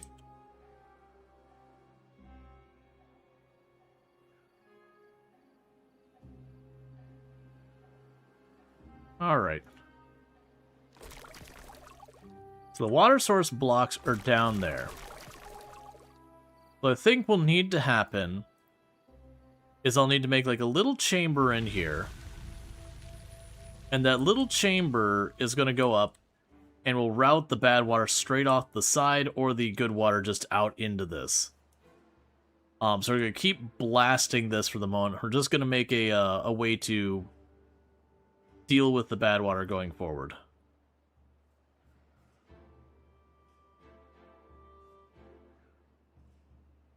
It's going to take a hot minute before these start to cut off because the water is not contaminated enough. And then this will start to fill up, which will dilute it some. And then we should see all this getting restored. You're probably going to go dry soon here.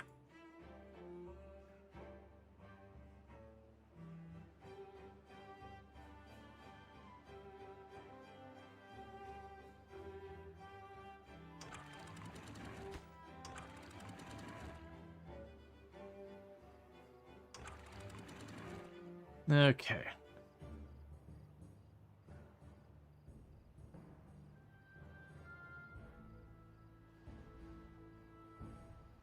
It's almost to the point where that's going to cut off, and then this will start filling up.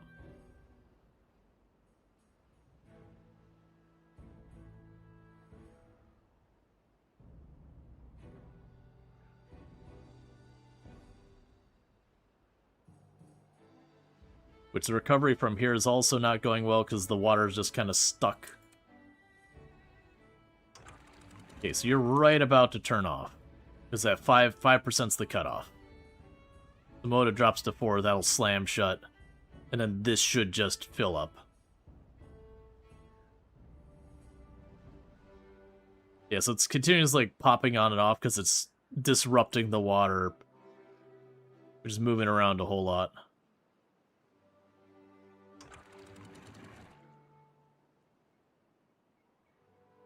Are you dry yet? You're not dry yet, but you're probably getting close.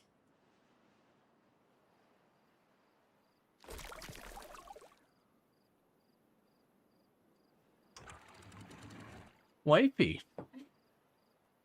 Okay, you sleep well.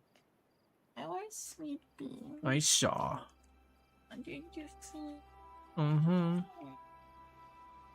Yep, I love you. Alright, and as it crosses 5%, it unleashes the water. And yeah, so it'll just dilute it down to next to nothing, and we'll be good. And it did that all before it dried out. Alright, bear with me, chat. I need to quickly use the restroom, so I'm going to quickly do that here just a minute. I'm going to let this run, because they've got projects going on. It's just going to take time. And I'll be back in just a minute, so thank you again for tuning in. I'll be right back.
Okay, so let's see. We're at 1.8k science. So the projects we got going on. So this is all walled off. So interestingly enough, this could continue to becoming a reservoir. I think the bigger priority right now is to resolve this problem, where, as I mentioned before, it's just going to dump everything out here. So let's go here. So the solution I have for this, I'm going to go one tile over, start slamming out a bunch of levees.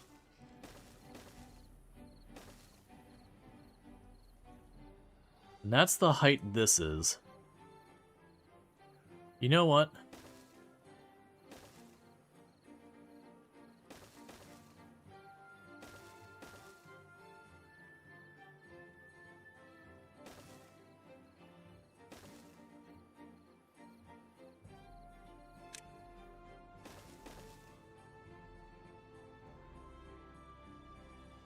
You can do it like this.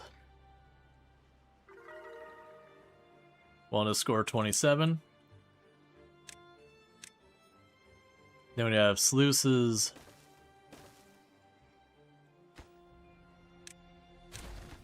Over here and here. For when the water is good.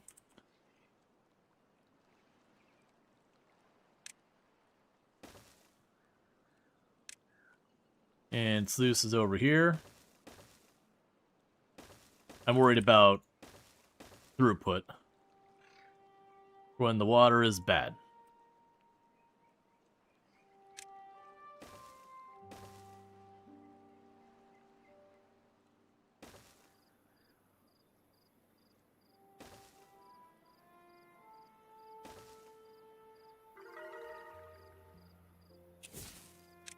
That's not what I meant. Okay. That is what I did. I meant to dig it up. That's okay. We learned a valuable lesson this day, individual beaver. It's that I should not be trusted with high-yield explosives.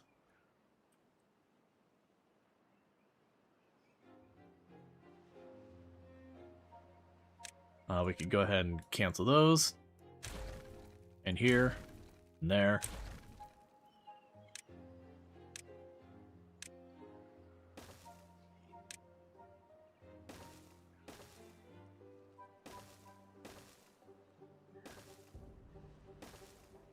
Okay, so with this, if contamination is below a certain amount, let it through. Below a certain amount. I mean, the opposite of what I just said. I don't want you to hold any water based on depth. You just let that flow.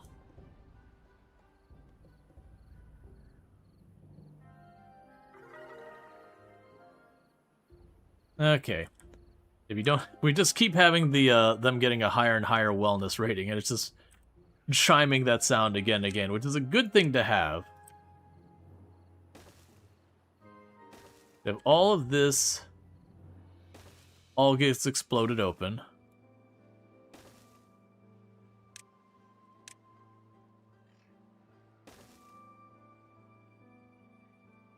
Which I'm now realizing you can't actually reach that spot right now.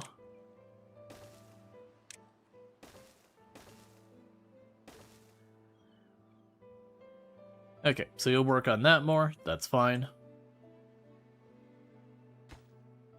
You need more treated planks, but everything else is functioning here. We do have the tiniest surplus of planks now. So we can start actually considering other projects, finally. We're at 2.4 thousand. So next monument's not till 12,000 science. Which is not really that far away, considering you can get a decent amount in not super long.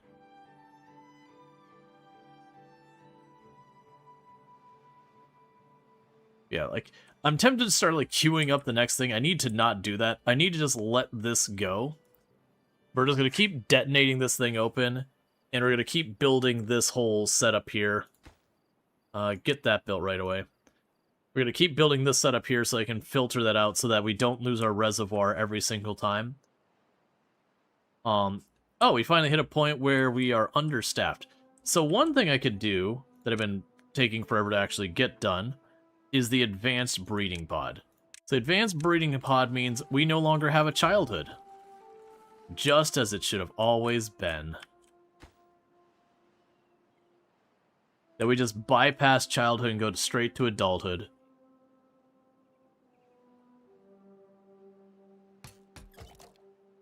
Let's see.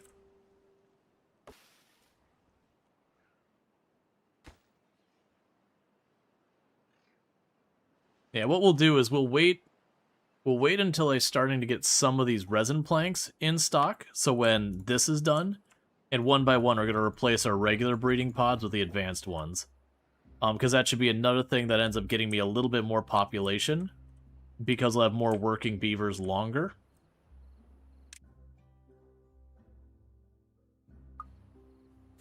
Oh, we have the centrifuge now, so I should have the... Yeah, we have the extract. Alright, so it's time for more joy. So let's get the detailer.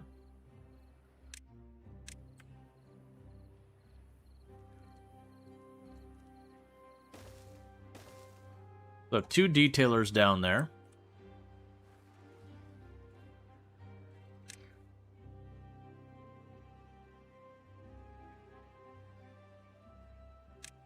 And then decorations. I don't know if the pull banner was on their thing for... Yeah, so the banner doesn't count for anything there, so let's not waste materials trying to make the banners.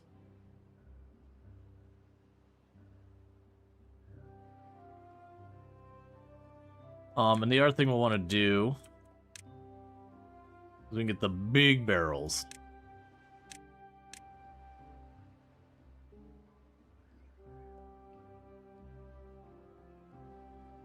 Unfortunately, there's nowhere super convenient for you. But we'll start up here. Yoink these plants up. We'll put one of the big barrels right here to store regular water.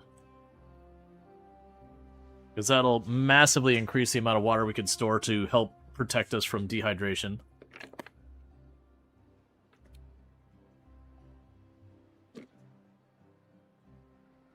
We're making no shortage of explosives.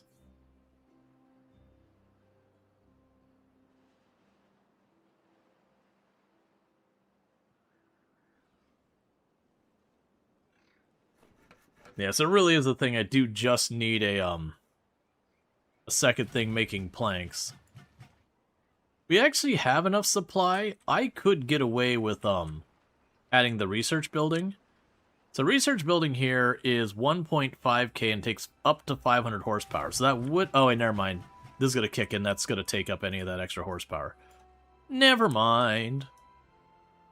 So... we'll want to store power, which is certainly a doable thing. I think I'll worry about that later. I think I'm content with that system being the way it is for the time being.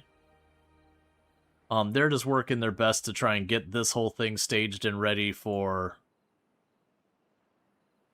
being able to filter bad water.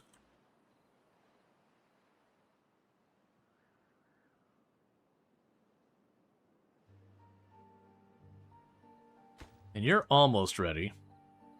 We only have 3 beavers who are not currently working.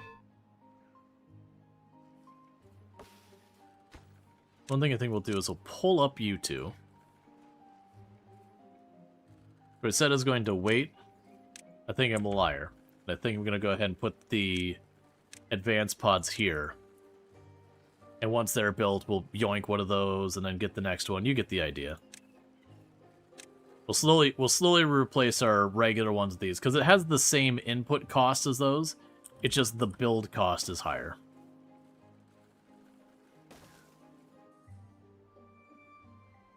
Alright.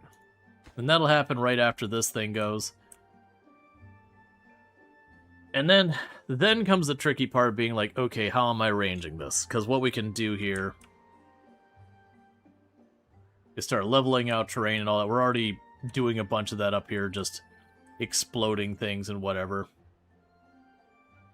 So going to any raised areas here that are kind of in the way, just clearing them out.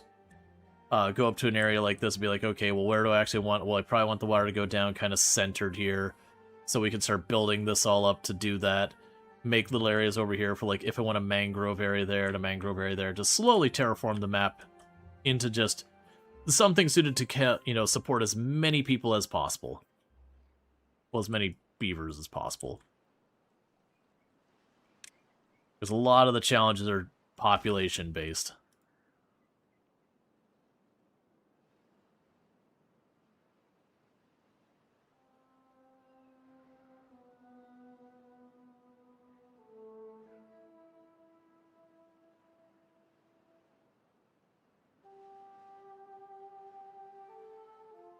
Okay. And once I get that set up, I'll probably do the same thing over here, where I just make a funnel to just dump bad water directly off the side of the map without any fancy stuff. That'll make this completely redundant.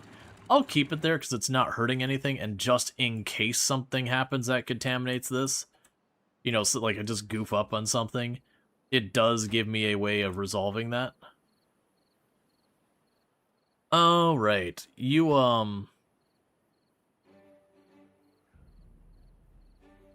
it's fine. Let's actually cancel those. Let's go here. We'll want to unlock that to be the deeper ones.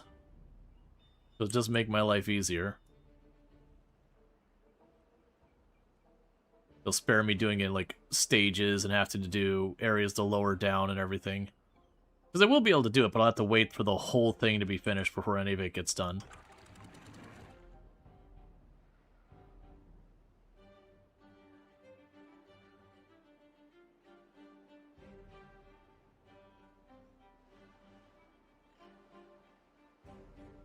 Interesting, their prioritization.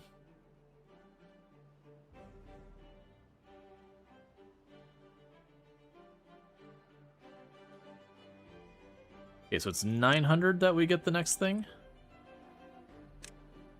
Yep. That's fine, we can wait on it.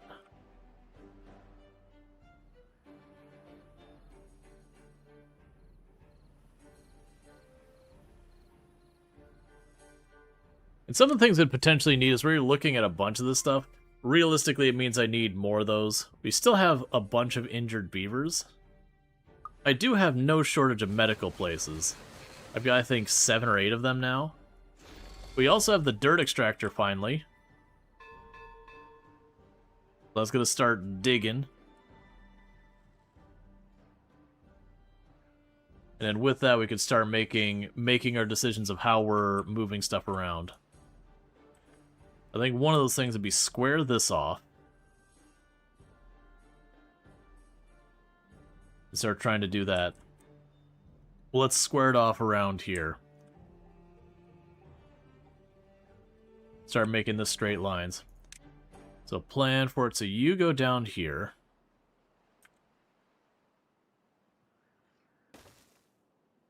One more.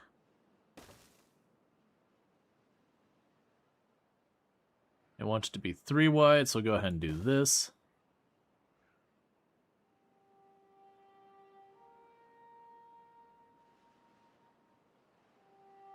And we'll start with that, and there's going to be a lot to do.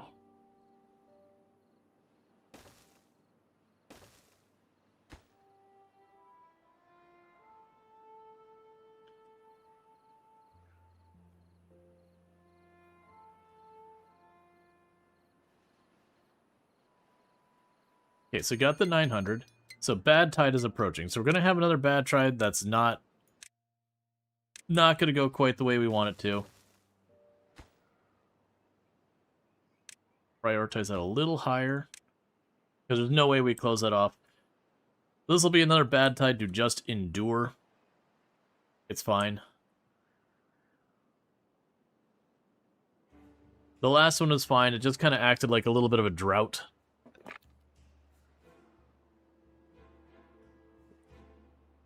Yeah, this will let us just shunt off all the bad water as fast as we need to.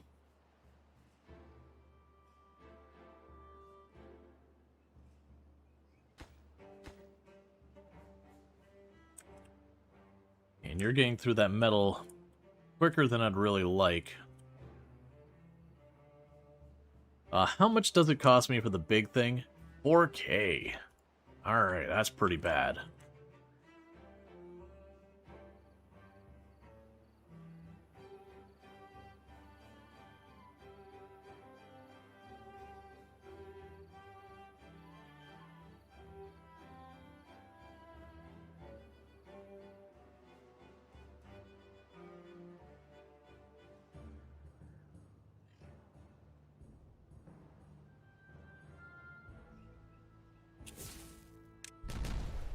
Alright, so we got the exit off the side of the map done.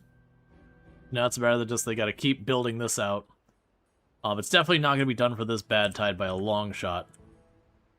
But the good news is all of this bad tide water will go off this side. And just like last time, it'll completely destroy my reservoir, but then it'll just dump out.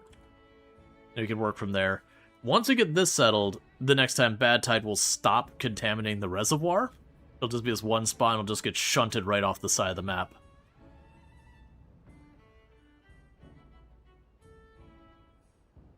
I'm still surprised they keep cutting through that spot and building their side versus building the one tile here to make it so they can access the whole area. Or going over top or anything. But that's fine. They're getting the work done.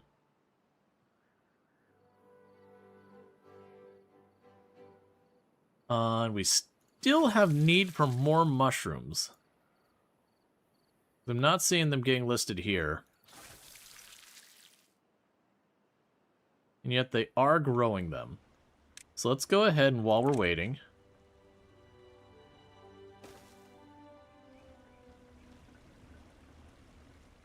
As I mentioned before, there is apparently an achievement for,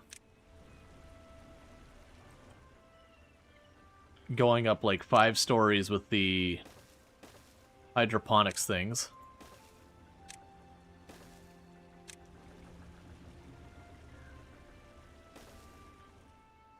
They made room for a little stairwell here. So more mushrooms.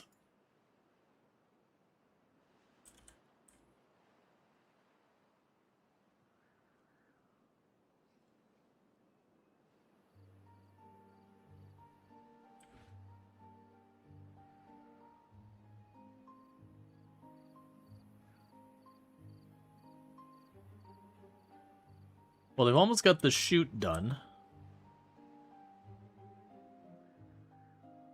And I am officially short on people to work.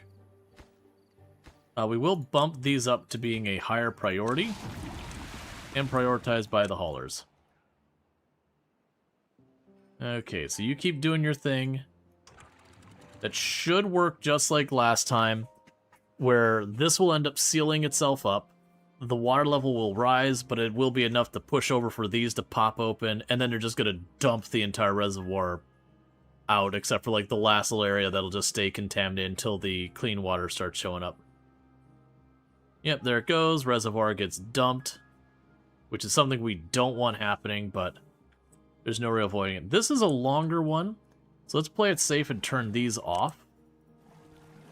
Make sure our crops stay good. We've got plenty of water in storage.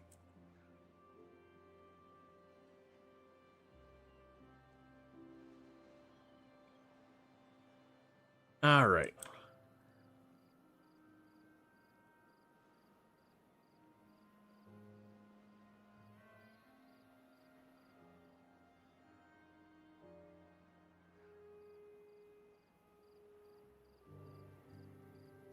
Yeah, so all of the food types, we're getting into plenty of stock. What am I missing food types? Is there anything else we haven't made food-wise? Coffee, algae, and eggplant. That's right, we haven't planted eggplant or coffee.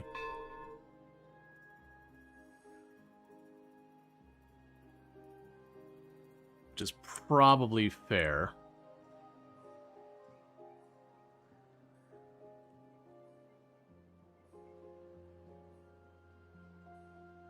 I'm trying to decide where I'd want to do that.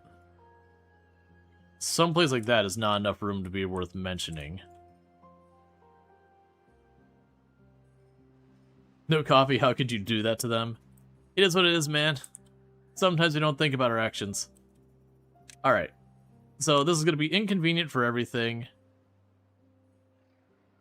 It's also going to be a place that is going to keep running dry. And it's going pretty good. We're going to rip all that up. Because I believe... Yeah, so coffee... Coffee is from the forestry. And then the eggplant... The eggplant is from the farm. We've got a forestry up there. We've also got a forestry down here.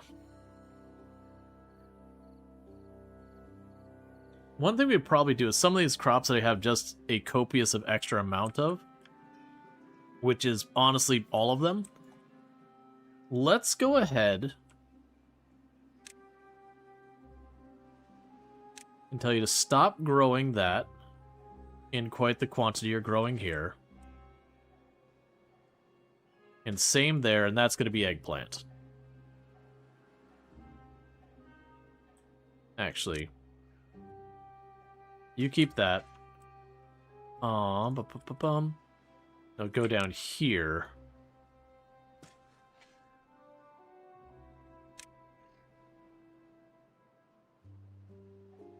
It'll tell you to yoink all of this up.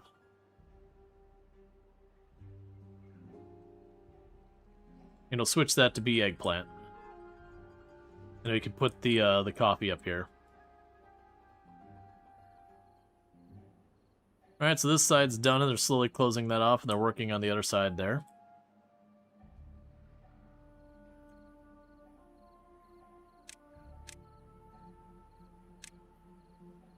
Okay, until that two start getting yoinked up there. So we can switch that to being the eggplant. Alright, good water is on the way. It's going to take a minute because it's got to flush this out still. Just like last time, it'll go until these turn off because it's diluted enough, then it'll fill up, and then that'll start to empty out. At that point, we'll be back in business.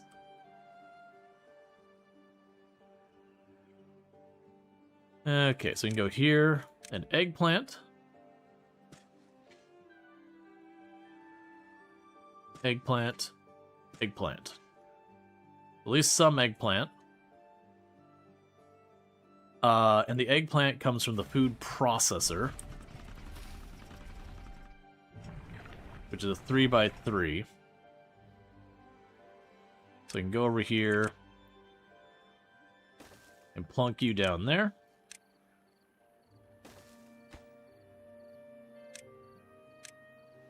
That means I have everything I need for the eggplant.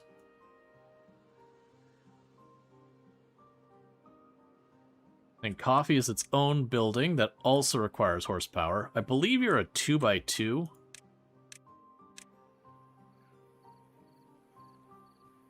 No, you're bigger than that.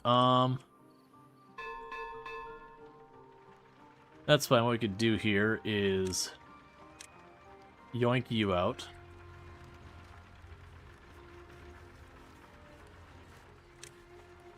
Build some platform.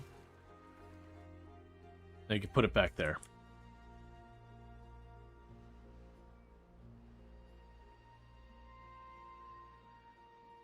Okay, so you're just about to be sorted. We'll turn these back on. Because you're at about 12% contamination down there. But you're getting low enough that these are turning on and off. It'll keep filling up, and by the time it gets up there, it'll be so diluted we'll be good.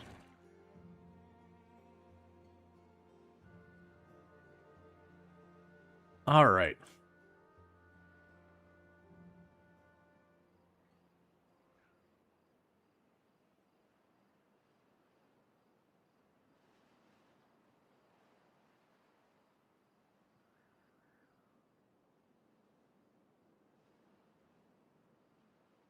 But it'll be like, of the 2 things we need left, we also have this all queued up, too.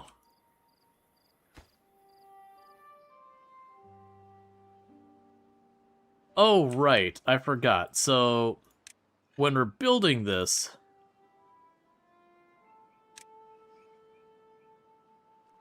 When we're building the ground here...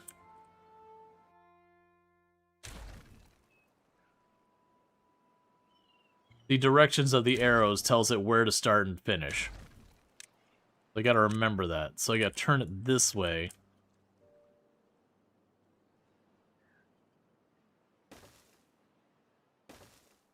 Now that'll actually get built.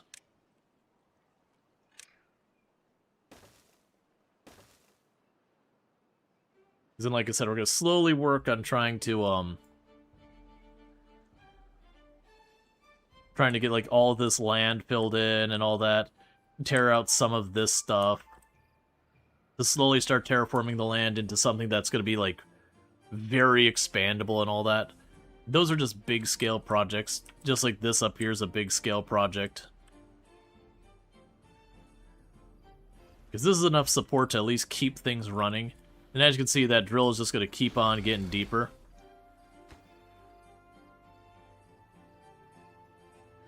You get a well till that's done. So you will be that one. You'll be the purple one. It's going to be more projects there. Alright, so we did get those 2 done. So we're going to destroy this one. Then go here. And there's one for adults. And set that to high priority. Actually, honestly, this is probably a mistake. But looking at it, we do have enough materials for all of these.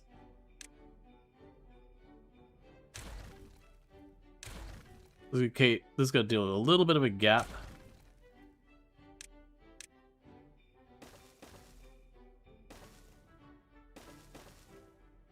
And let's make those all max priority.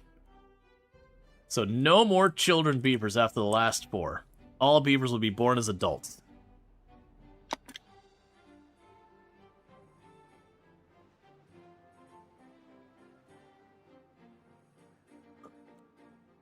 It's not the dystopia we wanted, or deserved, or honestly should be subjected to, but it is the dystopia that we will endure.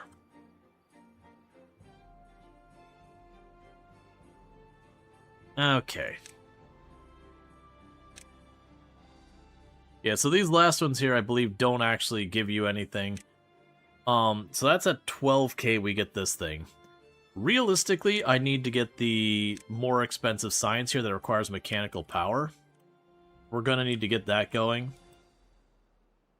And a big part of that's going to be giving myself some more mechanical power that we can.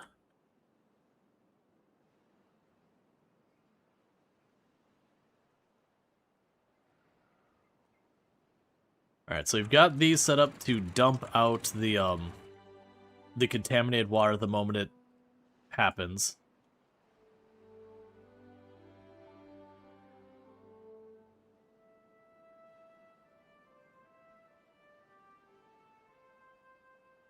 Yeah, we've got some serious power going behind the water here.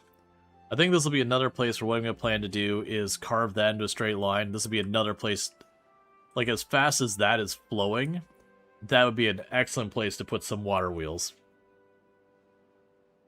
Once I straighten it out, because water wheels don't work great at angles. So that'll be another place to set up some projects to work on. Which you're going to see a whole lot of that happening now.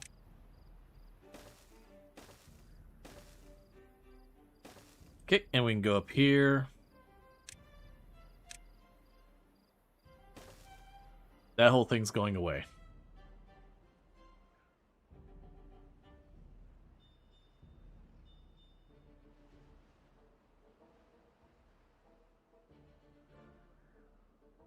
Because I generally find, like, whatever depth you choose to set up at, there's not a strong motivation to go to one depth or another, at least in my experience, because even if we're to load the entire thing down to its base level, you know, +1, that would all be fine.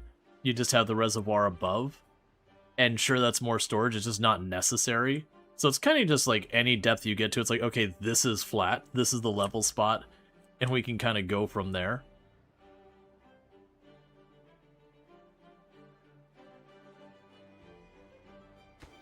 Okay, so just got that last little spot up there to do. And once that's done, we'll be good. We should relatively soon get these done. Because you have, like, all the materials that are not related to what's building that up there. Same with that.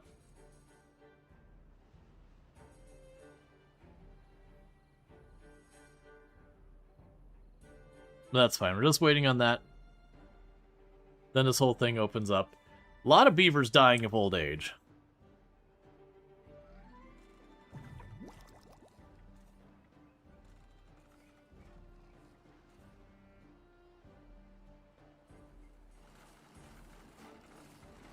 Okay, I know I'm going to regret this. Because this is going to put a big boost on my needs. We're going to tuck a couple more breeding pods down there.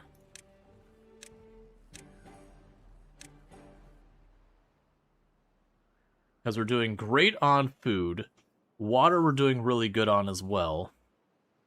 I also forgot that we need to go over here, because I wanted to put a giant water storage up there.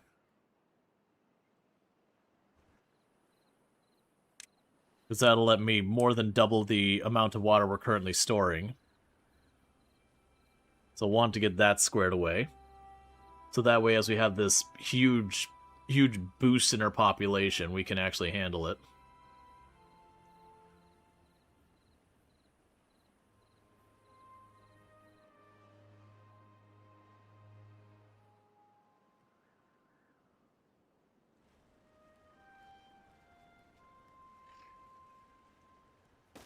Alright, and you now store water. And constructing you is high priority.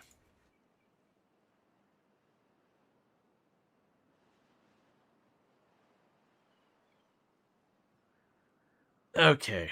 We're also getting the explosives put down here, which will be good, because that's how we're going to increase the size of our reservoir. Just going to keep blasting it. And you'll notice I'm using the ones that only go one tile deep at a time. I should probably be using the ones that go deeper. I just haven't felt the need to do it. We're going to get down to the point where I'm going to have to go in there, and I think at that stage, it'll probably be worth it for me to just go, alright, just blast the whole way down.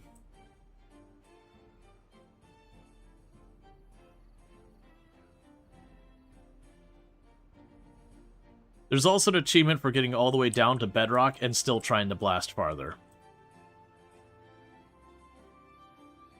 I think there's also achievement for setting off, it's something like 200 something dynamite at the same time, just, or in the course of a day. It's some ridiculous amount. It'd be like going and taking an area like this and just gridding the whole thing out and just setting the whole thing off at once. We'll get there.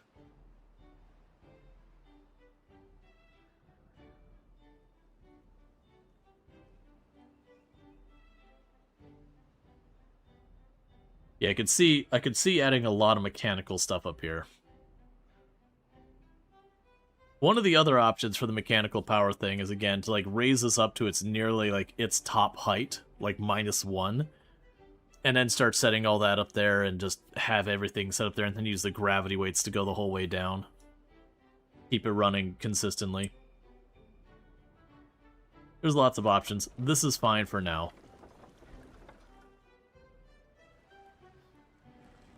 Well, that's interesting that you got water in there. I'm assuming it rippled over for just a second, which is enough to splash into the hole.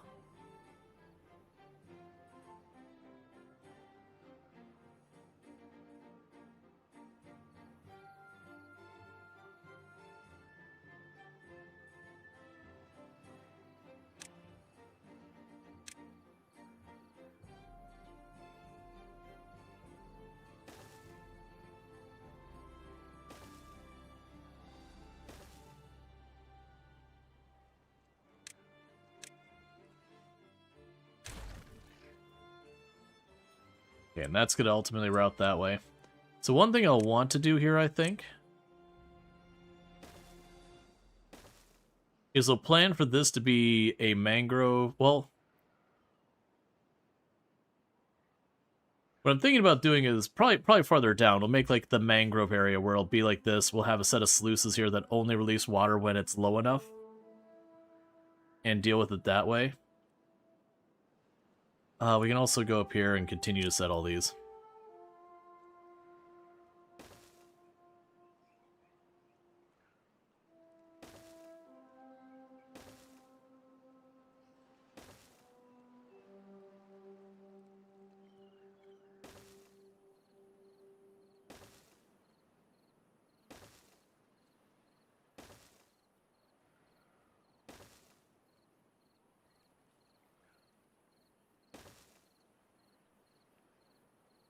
Okay.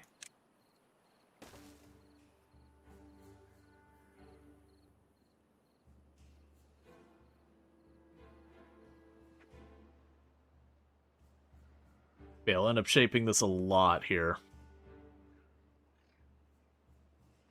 And you'll notice I don't have a route to reach this other side, which is why I'm not too fussed by it.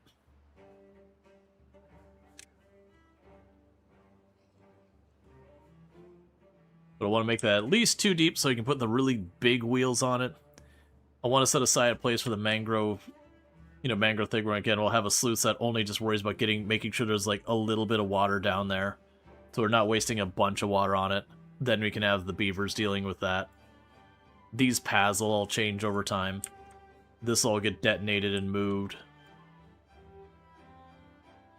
We'll go over here, we'll plant the coffee as we're able.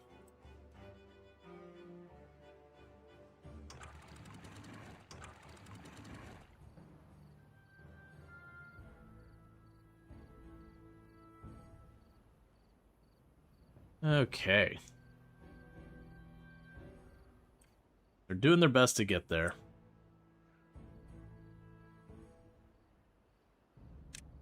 Alright, so mechanically, the science. It's 500 horsepower. This thing usually doesn't have but like 100 extra horsepower to spare. And I'm going to be using that up here. Let's go ahead and queue you up to get this starting to be knocked out, because I wanted to get whatever the heck that... It was the... Was it the coffee? Yeah, the coffee would be up here. Then we can work on starting to grow the coffee.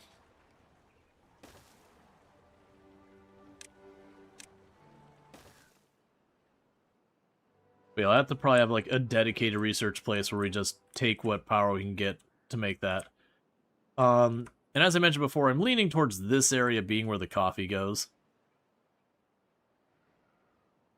So what we could do here in the meantime is I will need a forestry here. plant it all. Then we will want the gatherers there.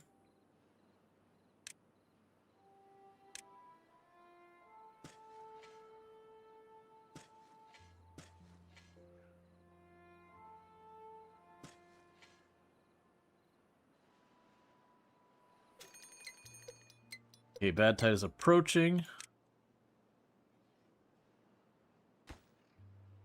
That's fine, we'll just leave that part alone. You might get that done in time. It's on the fence. It's real close. You just gotta get these last 4 segments done here.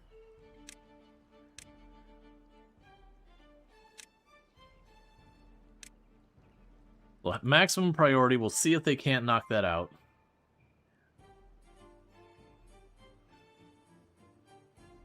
Because we have the metal, we've got the wood, there's not a plank requirement.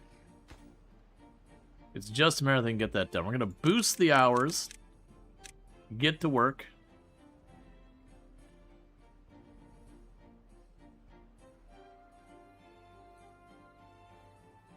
We're going to do a big push here and see if we can't get this closed off.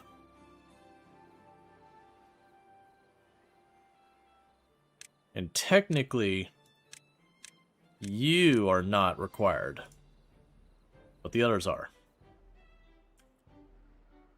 I'm going to work them 24/7 and see if they can't get it done. And you're already set up for coffee. We'll have the coffee production building there. We're working on getting this squared away as well. We got more of them that can work. Alright, you know what? I'll bite.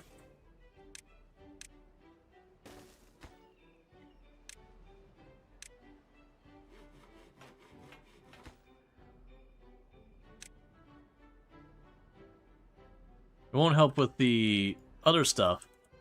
But if we got that much spare stuff running around, we can keep them working. Because we're keeping them at low priority so that way, when I don't need them, they'll just get allocated to other things.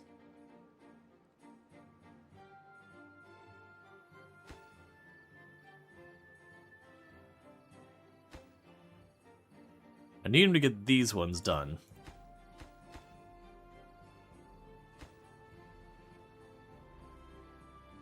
They're working on it.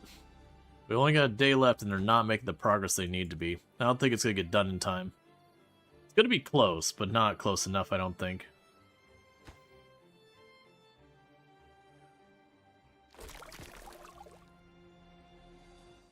So I could just get that one extra tile there.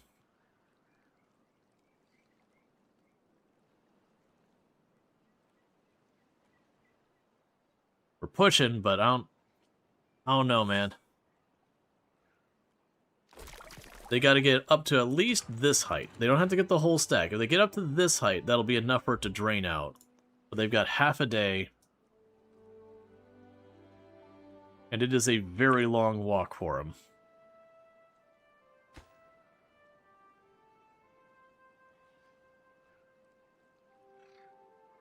.4 days.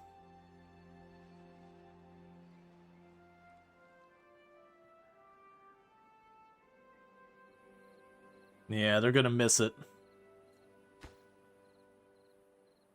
Because there's a lot to do.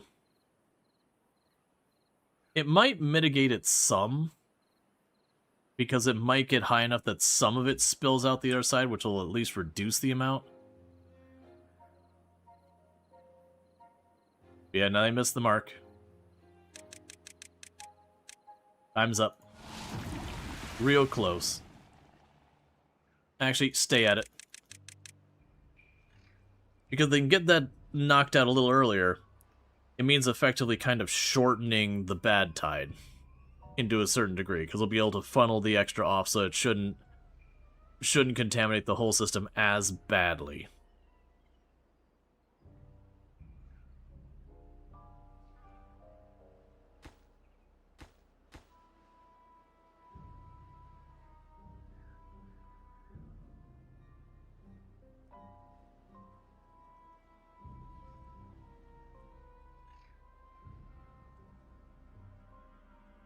It's just way too late for any of it.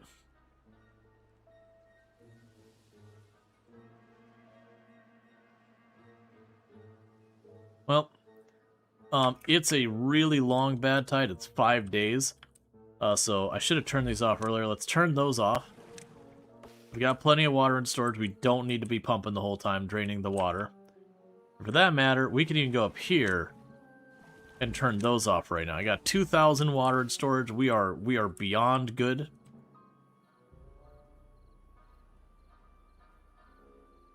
Okay.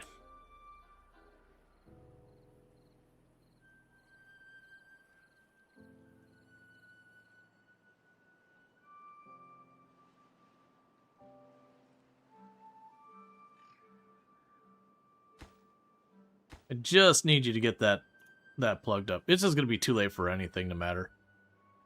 We'll just drop it back. It's just not going to matter for this one. I was hoping they would get the last bit done sooner, because they got that last little bit done sooner. It would have cut this off and kept that going out there, so this could fully drain right away. And then it would take very little for the clean water to sort it out after that. Well, significantly less. I shouldn't say very little. They might have it still done by the time the bad tide is over. But that's fine. We'll be set up for the next one.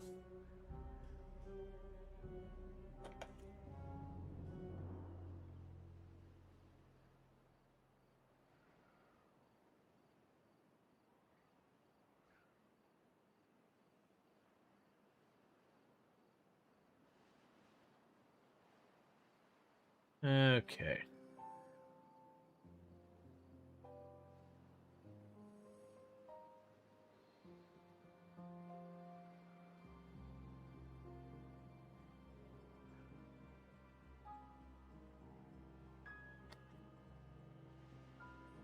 And they're also working again. That's where we can blast it deeper.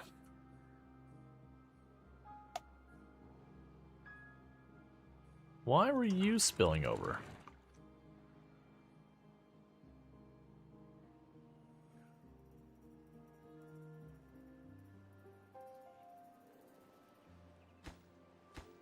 You're getting close.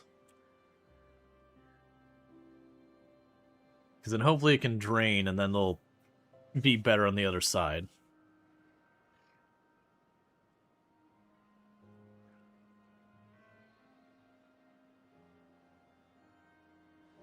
Alright, there we go. So we're starting to route the bad tide out of there. It needs to be one tile taller so it doesn't spill both directions, but we're at least mitigating it. But once we get that, that should be enough that it just dumps it all out the side of the map. This will still all be contaminated, but at least we'll be able to keep the reservoir from getting worse.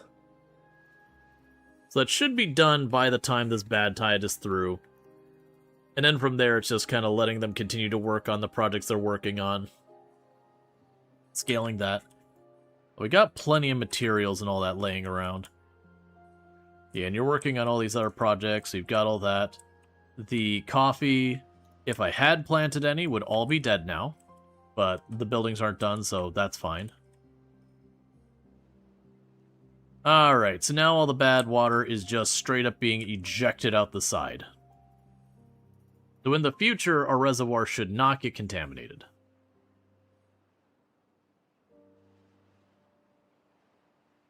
So we'll want to go over here and do basically the same idea with this one. So this reservoir is actually way up in there, which is not the most convenient for me.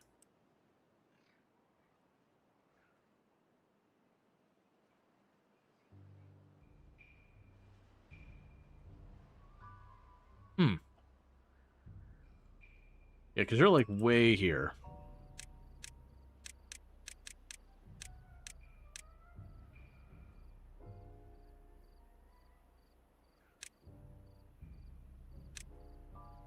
Yeah, because I would want to do the same thing here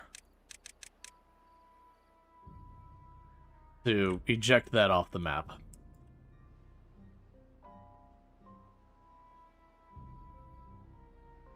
Because then with that, we won't have any bad tide coming from our good water resources. And we could just, you know, trust that this will always be good.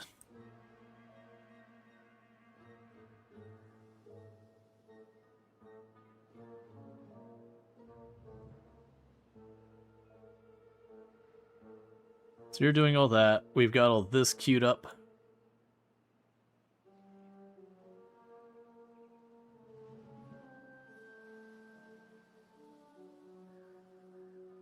The other thing we'll probably want to do here is have a path that would take us down into this area. Because then with that path, I want to make this too deep.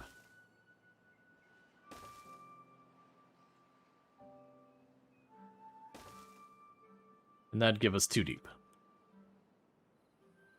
I'm not too fussed about that up there.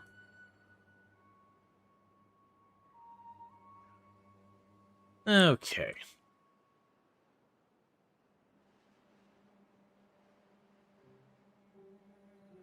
And a bunch of them are all exhausted because they kept them working solid.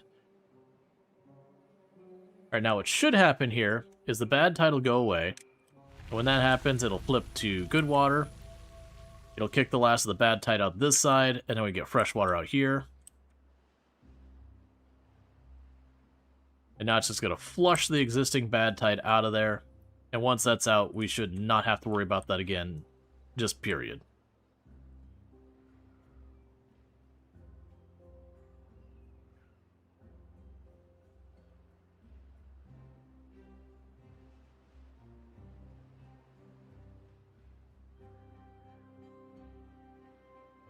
And we can go ahead and turn all of you back on. We only used about half of that water. Just for reference, at about 100 beavers used about 1,000 water if we turned off all of our pumps over a course of about 5 days.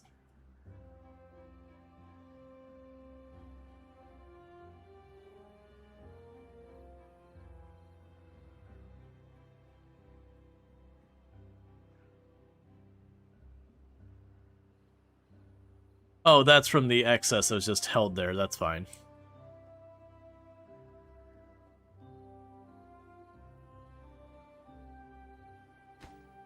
And you're waiting on planks. I do have plenty of planks. I just need people doing the work.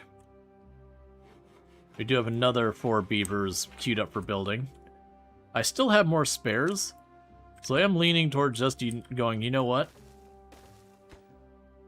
High priority to build, low priority workplace. So if we're not all busy, just massive amounts of building beavers. So that we can queue up massive projects at scale. We'll definitely need more food and all that happening, which we've already got that planned up here. We're just waiting on our building beavers to be free. Okay, so anytime now this should start kicking in.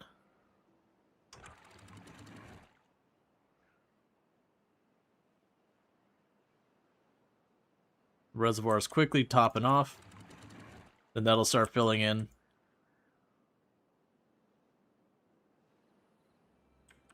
We got a lot of projects to work on. Cool. So there comes the good water. We'll have all that getting sorted out. Alright. So we're at 4.9 thousand research. I still want to do the number cruncher. My thought is I would potentially put that up here somewhere once this is situated enough that we can do that. The alternative is one of those things that these you don't technically need the better research. We just have a bunch of these. So if we look at this, the research, we get about 1 research per in-game hour. This gives us about 10 research per in-game hour. So it's certainly faster. 10 times faster. If you can keep the horsepower on it. Another advantage of the number cruncher is it doesn't actually require a worker in it. But considering we're going to be pushing to have a larger population for achievement reasons, I'm not too worried about that. Oh, so you're all done, so... Okay.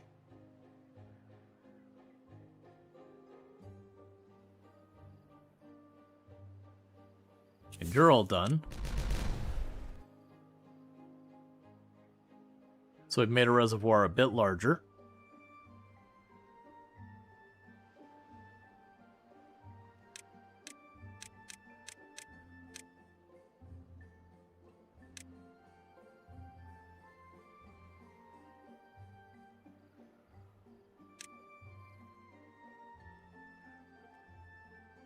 So explode that, get rid of this. Reach a population of 100 beavers. Oh, right, because I had done that before when it wasn't an achievement, because achievements didn't exist. I was about to be like, I've had over 100 beavers. What's this talking about? Right, achievements are new. Okay, so what we'd want to do next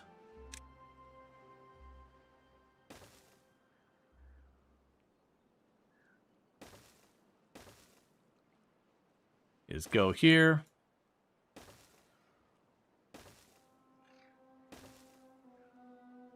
You continue to make that deeper. Alright, so this does mean I need to be able to walk in between all that stuff.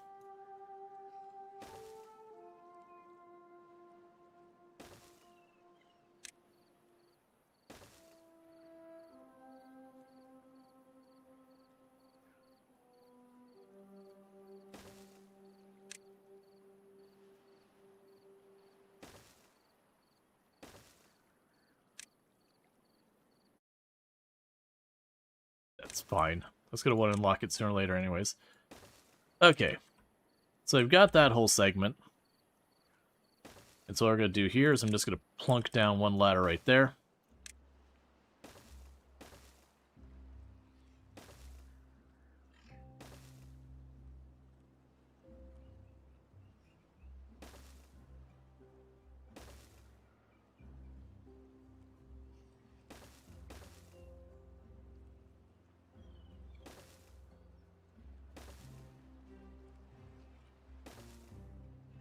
Alright, that'll be for making it deeper as we have the availability. But as you can see, we're starting to fill in the dirt here. That also means I will, for practicality reasons, I'll have to explode the bottom first. As for practicality reasons, I want to be able to get across there. But yeah, you'll notice as they fill that in, that just becomes regular soil and all that. We are slowly starting to terraform this world. So we gave ourselves a stable colony.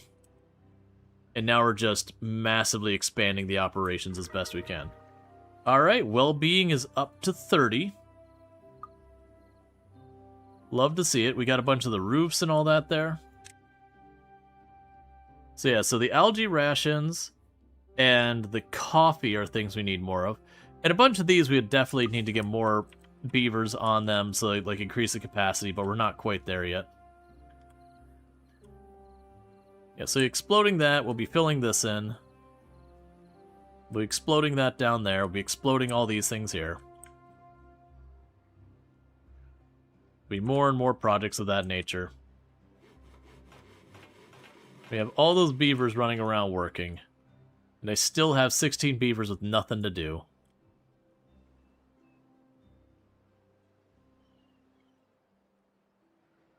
But that's okay. Because food we're in great shape. Water we're in relatively good shape. I probably actually do need to get another water pump going around now. They've been serving us well. But we are increasing our population very quickly. So it might be worth considering doing more there. Now, it would be potentially a good idea to get it up here. So that way the reservoir, we're pumping out of the reservoir versus other places. But that's too far away. And without being able to, like, put houses to help that situation out, I'm reluctant to do so. Yeah, you go dry pretty quickly, though. So it almost doesn't feel like that's that worth... I mean, it could be worth it to add more pumps here.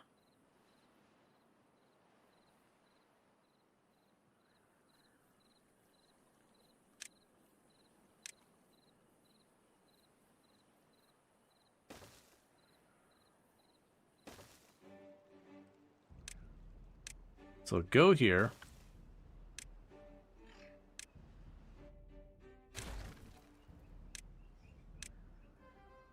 Is it a convenient place for that? Absolutely not. Alright, am I going to do it anyways? Absolutely. Because that'll give us another 1200 buffer. Okay, so we are getting the coffee beans down, that the time it's taking them to do everything. We can get our stuff done.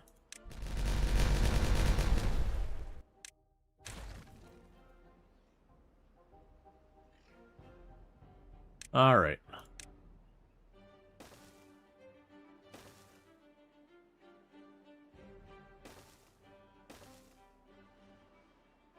We also need to go over here and say all of these trees, get rid of them. It's another project for you to work on. You also want to put the... Oh, you already got the explosives there. Never mind. Well-being score 31.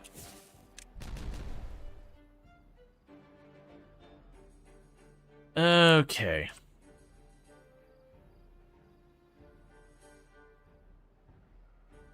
The builders just have a lot of work to do to clean this up, moving it all around.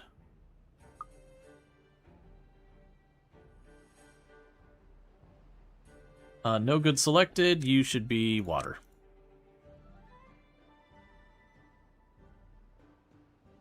Honestly, probably at this point we could also use another one of the hauler places.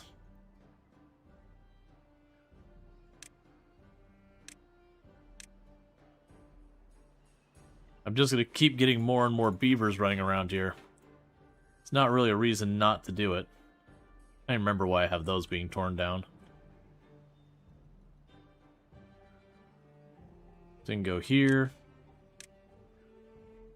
And tell them just give me more haulers to support all the other places. So high priority, low priority.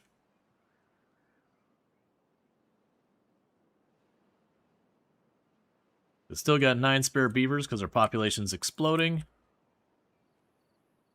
Along with other things that are exploding.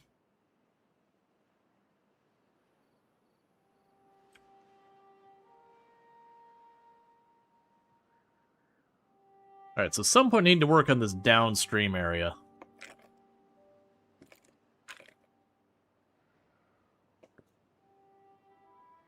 But not good news we've got. Thank you for the follow. Welcome to the stream. Even though we got a bunch of homeless beavers, our well-being is really high. That our beavers are able to move at over double their... or working at more than double their speed and almost 1.5 their normal speed. And that's despite the fact that they're all homeless, which, again, for those who missed, I'm doing that for achievement reasons.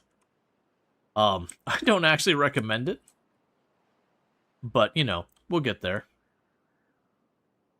Yeah, that's another project I'd like to do is get over here and get that cleaned up. I'm just trying to think of how I want to tackle it. Because part of me wants to carve this area above it out. And then do the exact same style gate I've got here to just shunt it off the side of the map. I also don't feel like putting that work in. But, you know, that's probably going to be what happens. Let's plan, because I can't put you right on the edge, right? Yeah. You got to be 1 tile away from the edge. So go here. And do not let clean water off the side.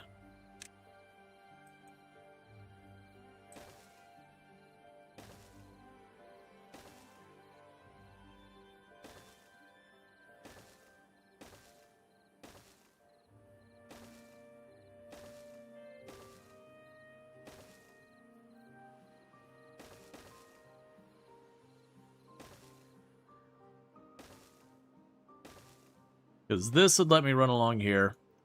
By having this all walled up, I can just do what I want.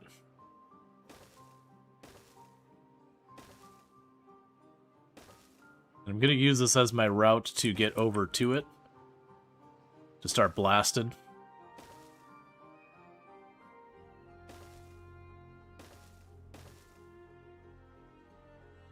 Okay, so that is a ridiculous project to work on.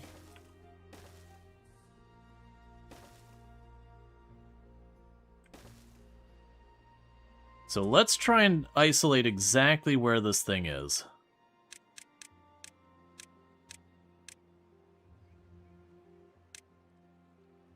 So you're about here.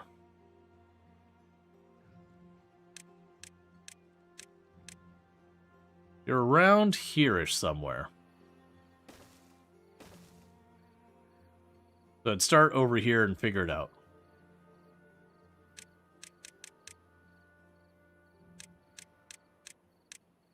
I think I'm off by 1 to this side. I think we're talking around here.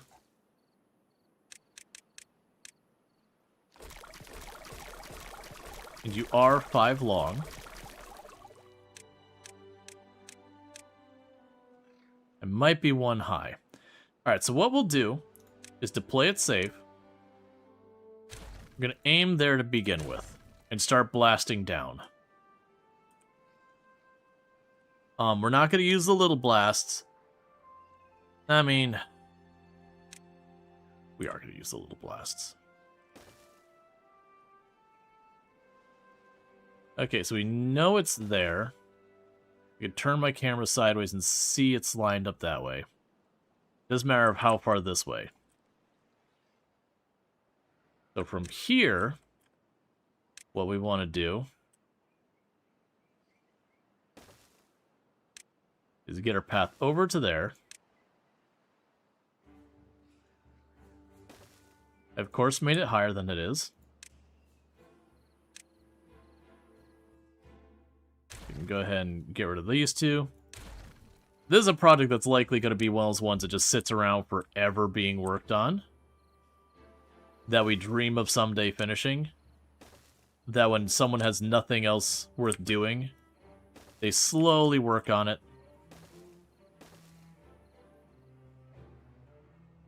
But that's fine. Because then what we could do here is go, you are a lower priority. Basically, you got something else you can be doing? Do that.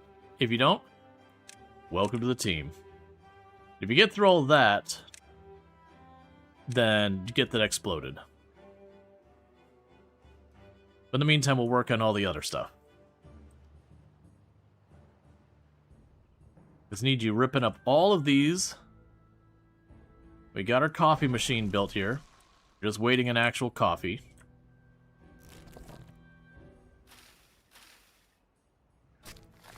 Look at this whole place planted with as much coffee as we can. Oh, okay, we have berries. For some reason, I was looking over here for the berries. I'm like, wait a second, where's our berries? We're good there. And that'll get us coffee, and we're still missing something. I'm missing one of the ones here. Oh, the algae. We don't have the algae done. So want to get that going. That's another mechanical power thing that I'm looking here going, where on earth are you going? I'm probably going to blast this ledge down here and make space for right there. And just pretend everything's fine. There's coffee beans.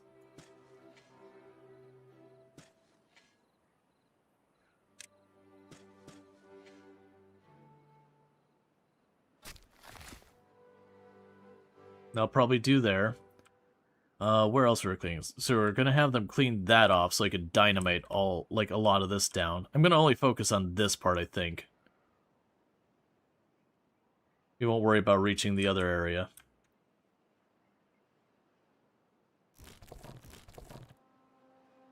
Okay. There's coffee beans. Don't worry about that. Okay. So that should take care of the coffee beans. It'll leave you queued up to work here. We'll put you on a low priority. Because I got spare people, but if we run short, most likely that'll already be planted, so I won't have to fuss with it. Alright, so with that being there, we can go up here. Start leveling this out more.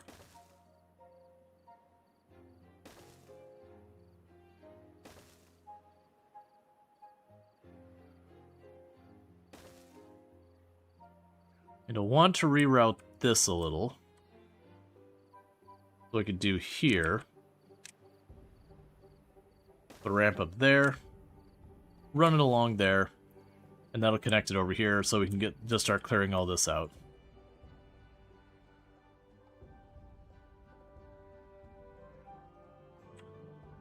Yeah, and even with this deprioritized, you see they are slowly working on that. Because they've got so many builders now that there's people who have nothing to do, so they are going to work on it.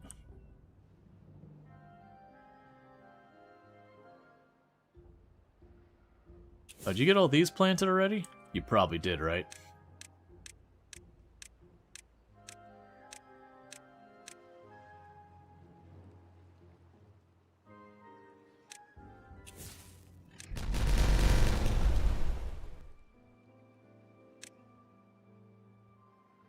Alright. There's a couple missing way over here that I failed to notice. Boo. It's fine.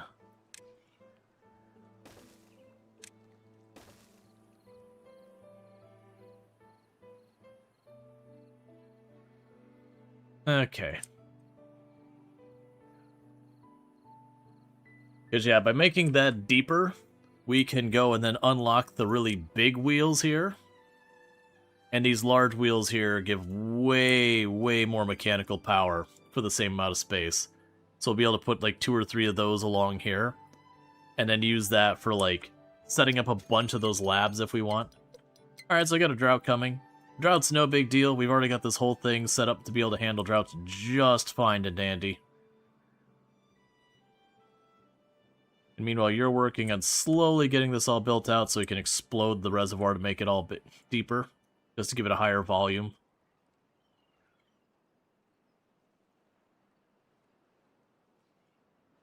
But yeah, the intention is to carve this straight down, shift that over, so we get the full speed throughput here.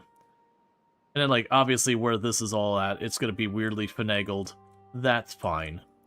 As we go and set things up more and more, we can get away with more and more stuff. And I'll probably have right here a set of, like, 3 sluice. Actually, let's go ahead and plan for that now before we start wasting materials on it.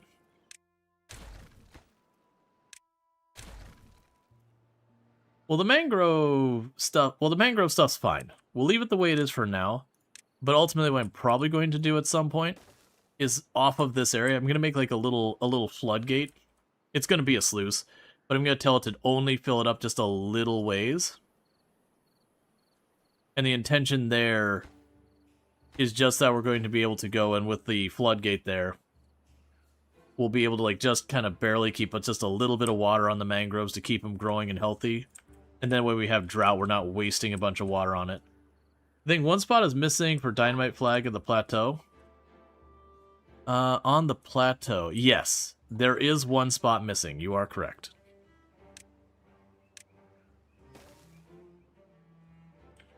Now, the issue I have here is because I am using the dynamite so aggressively, we are not keeping up. And the place it's actually choking up is I'm not getting enough bad water. Which is a very easy to solve problem. Because fortunately in the game, bad water is something that you've got a lot of.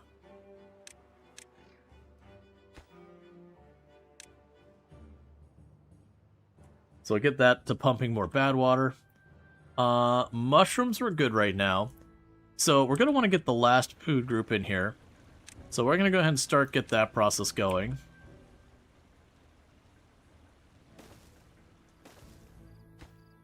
So you're going to be algae and algae.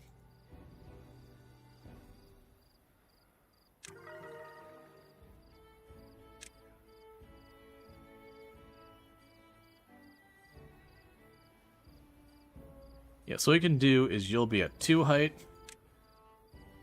3 height. Oh, right, I can't turn it around there. Yep, I see, 1 second. What would be my best way of dealing with this? Because we've got this stairwell thing going around here. The idea is I want to keep the spiral staircase going. So I went there to reach there. I go down, but to go up another floor, I need that to be taller. So I think the reality is I am just going to have to get rid of this one plant here. That's going to be necessary for this to work. Because then I can go 2, 2. This is where we go up 1 height. So 2, 2. You go up. So there's a 2 on that one.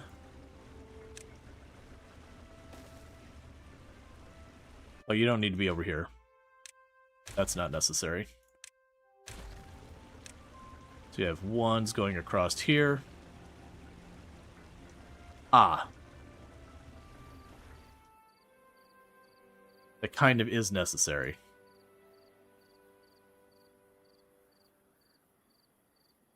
It's fine. It's fine.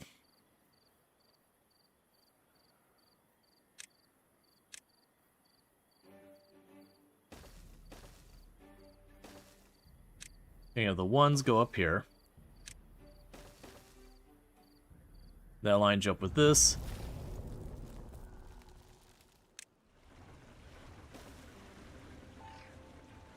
That goes up 3.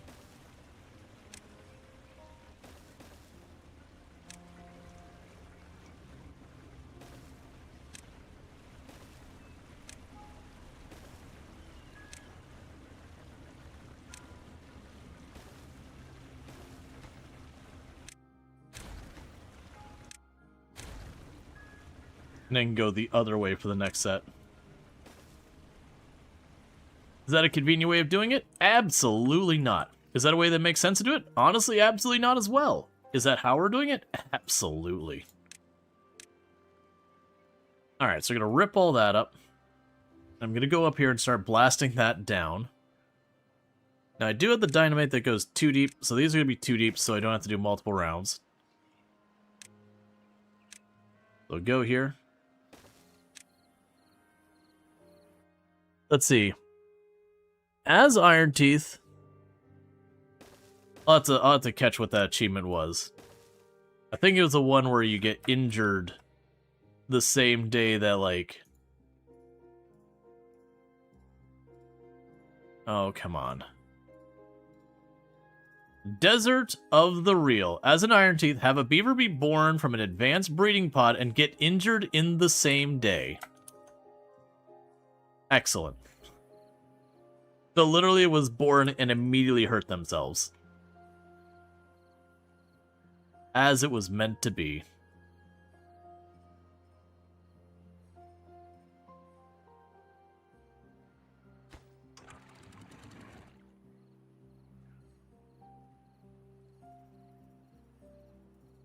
Let's knock it down one more peg. I want it to basically just kind of pulse the water a little bit here and there as it starts to dry out.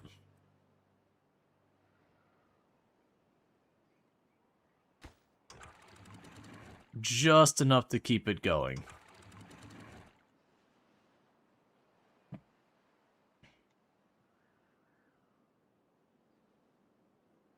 Which, because these are 2 different layers, that's one of the reasons why that is going to be very inefficient. Which is part of why I'm trying to get this set up, because then I can not worry about the other part as much. So you're ready. Cool. You're ready. Cool. I just realized... Oh, never mind. That's on a platform.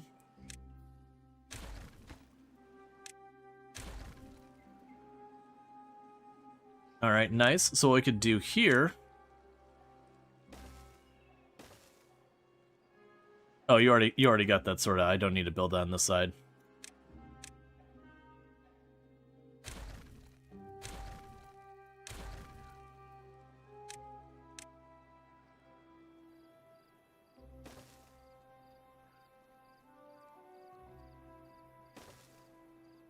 Okay.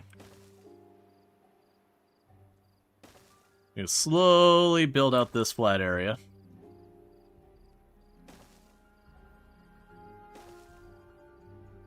Hey, Azrael, how's it going? Can we get a shout out for Azrael, by the way? Another fantastic content creator on the platform. Plays a lot of simulation games like American Truck Simulator, Euro Truck Simulator, Farming Simulator. You get the idea. A lot of stuff that has simulator in its name. But definitely someone worth checking out. Been working on some Euro Truck Simulator achievements, so that's cool beans. Well, that's unfortunate. Those are dry. Probably fine. But yeah, so we're trying to work on all that. We still have a lot of drought left, so maybe just scenting it was not the idea. So what I need to do is I need to get rid of where this drops down, because that'll keep dumping water out forever. To keep that all running, and that just bleeds out the other side. That's not good for retaining water. It's good for keeping the mechanical stuff running, but real bad for the rest. Versus I want it to just retain water until, like, it can't handle it anymore. Oh, you're not... Okay.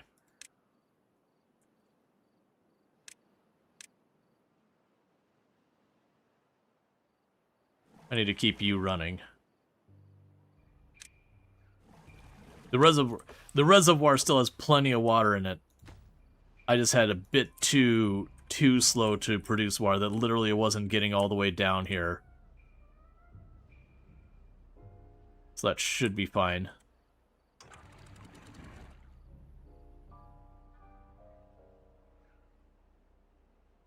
And you've already got that much of this being built. We got the sluices here to get rid of the contaminated water. They're working on them right now. You're about an average about 1 a day. Yeah, that's not surprising for a game like that. It usually ends up working that way. We also are slowly getting ourselves some coffee.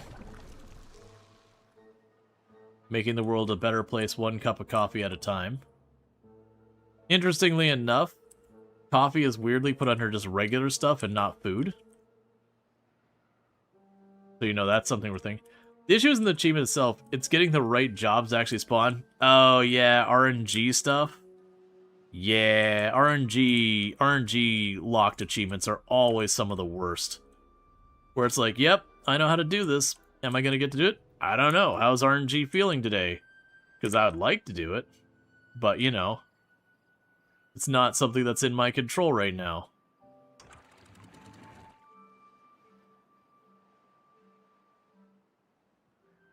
Deliver a yacht to each marina in Scandinavia.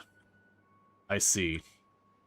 Yeah, so you can see what's happening here is now it's dumping the water straight through. I'm gonna have to deal with that. Yeah, because that just about ran dry right now. Okay. So ultimately, yeah, and the other problem is if I put like if I put a sluice here and say, hey, don't let it out unless it's a certain thing, it'll just back up and flood this area. Which is part of why we're working on this, because then I can start moving stuff up here, and I can design all of that with, you know, I can design it with all that in consideration, that now I don't have to manage all that. Okay, so you just ran dry.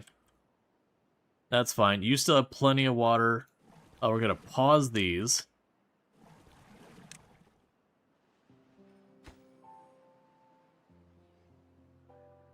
Couldn't you use sluices at the drop down to prevent overfilling?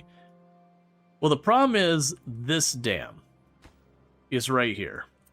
If I tell it to stop putting water unless it goes over there, it means it'll fill this area up, and then all my mechanical power will shut down because no amount of water is going through. So it's my dependence on having water flow here for my mechanical power means I can't keep it off during the normal weather. So I can manage it, like, manually, which is certainly an option. But it's ultimately I need to adjust the way this is. Which is fine. This is a thing, this is one of the things you start getting to late game phase. You start managing a lot of this stuff. So I want to go up here and start getting this all gradually sorted out. And then I can put a sluice here. Or I don't even need a sluice here. I could just keep this going. And then just have like 2 different routes the water can take. And just manage it with like a regular old dam. Just let it rotate through. Then I can have this set up so when it's at like 0.6, it turns that off. Which then means it'll keep going as long as the dam isn't, you know, overflowing. It's the problem with having water going through where you need mechanical power and all that. If you set the sluice, it won't let water flow through to achieve mechanical power at all. But if you do allow it to flow through at all, it'll just keep going. We'll get it. It's just a matter of time. We'll have it all sorted.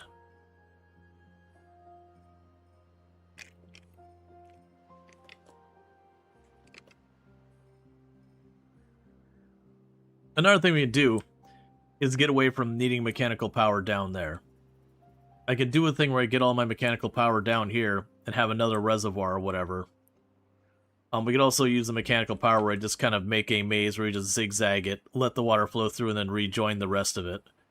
And all that water bypassing, passing through all there, can then use all that mechanical power and just dump on and just let it run through. There's a lot of ways we can do it. We can also just use the bad water for mechanical power, too.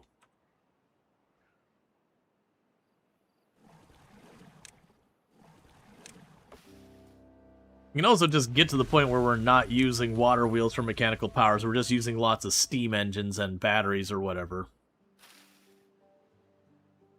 Lots of options. We just got to get there. It's more projects, more to do.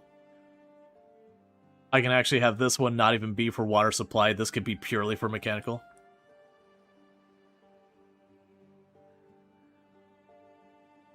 Yeah, no, that's the thing. You do have where you can have the Ironteeth just use that. And I actually have one of those supplementing my power, so at least when everything is shut down, I still have that going. It makes 400, it does require hauling. We could set up a number of forests to be chopped down to process that. That's certainly not even a bad option. Right now, I'm trying to set up where we can get more efficient mechanical power. And then what it could even be is that we just literally just let it kind of run with this for the time being. With the big wheels and all that. We're at 128. We're not that far away from getting the population achievement that'll then be able to I'll then be able to go and work on the other stuff. Yeah, it's these water wheels. So it's also a thing with the folktale, you can also use the windmills instead of these and not have to depend on water flow at all. Yeah, so it might genuinely be. The only problem is these things only produce 400 each, which is a decent amount. But that does mean I'm going to have to haul a lot of water and wood into the steam engines. So it'll just get very intensive from the labor side of things. But if I've got extra people and bots, maybe it doesn't matter. Meanwhile, let's go here and get this done so I can get my last food type sorted out. And this whole thing is inefficient. But we're building this up to get that sorted.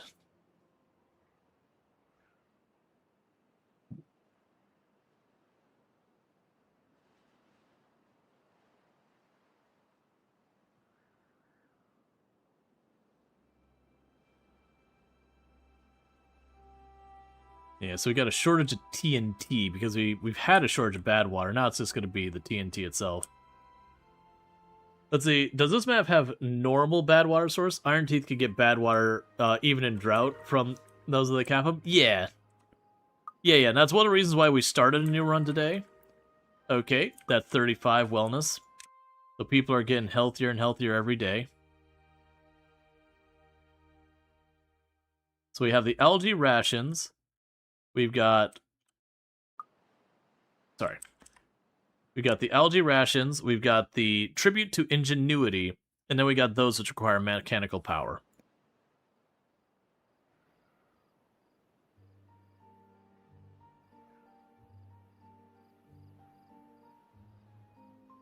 So how much higher can I go than this?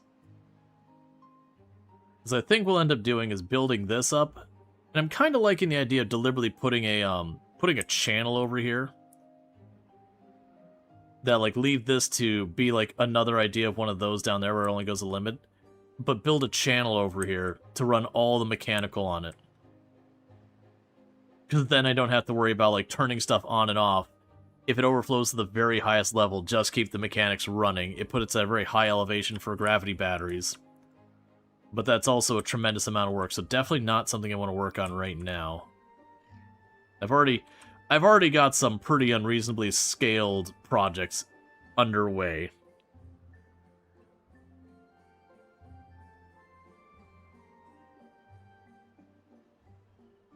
And that'll be probably the one we go to cap off first.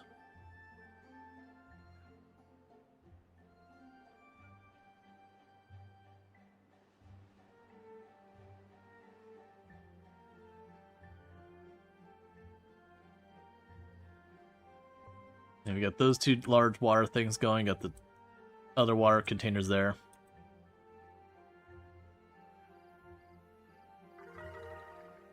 And we got another point in wellness. Because of coffee. So the algae rations will give us 3 more points in that. That'll give us more longevity. We're honestly getting pretty close to the point that there's a good chance, if we just keep getting the happiness set up, one moment, that we will be able to,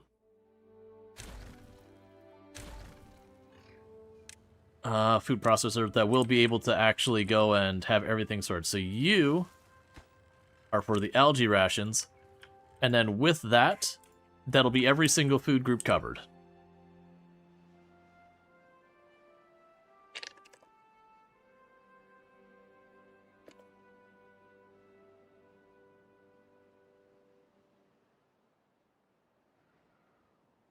Do we have stored for algae rations already? I do not. Okay. So we can go up here. Do we also have coffee bean storage set up? I do not.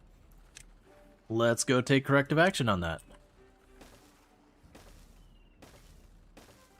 Okay, so you're going to be coffee beans. You're going to be the algae. You're going to be the cooked algae. And after that, we would have the robot stuff. I'm not going to worry about the robot stuff yet. I will make this another thing for blueberries, since we do use the blueberries for, you know, making more beavers. So we'll plan to hook all this up.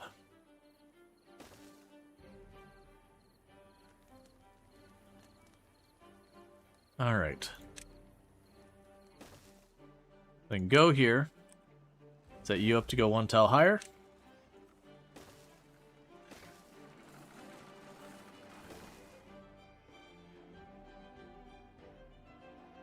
Okay, now I guess the storage we need to store everything, because I forgot about that. I thought it was 5 of those high. There's an achievement for stacking these high enough. I thought it was 5.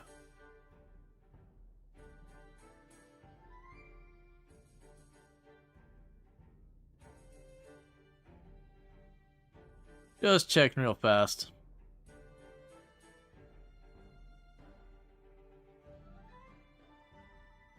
Oh, it's 8. It's not 5, it's 8 hydroponic gardens stacked on top of each other's achievement. We'll get there eventually, as food needs arise. Again, all that dirt grabbed and piled in here.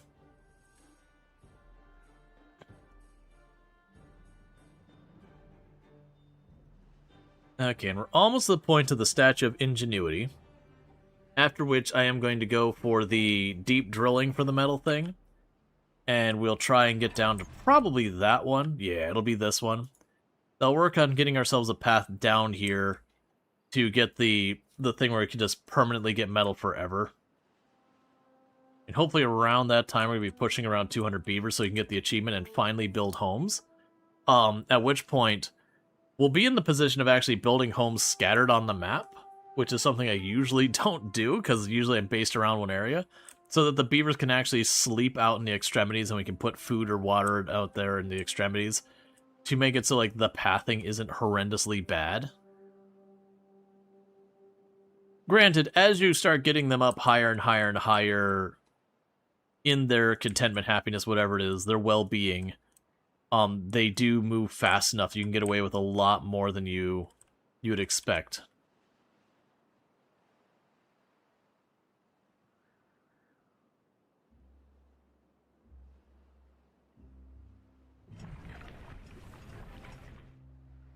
And the network supply of power is not quite enough to keep those running solidly, which is fine.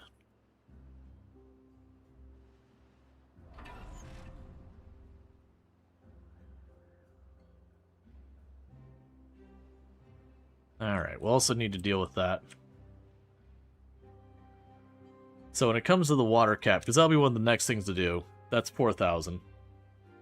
We'll cap that, get them up here able to get that. We'll not need to pump it anymore. We can work on starting to get the stuff where we cap it all out.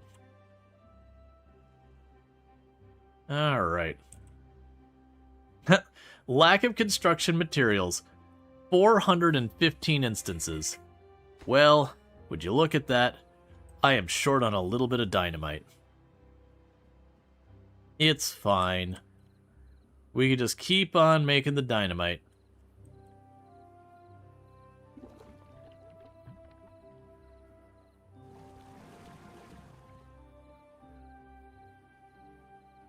Actually seems like we might just go ahead and build another one of these bad water pumps.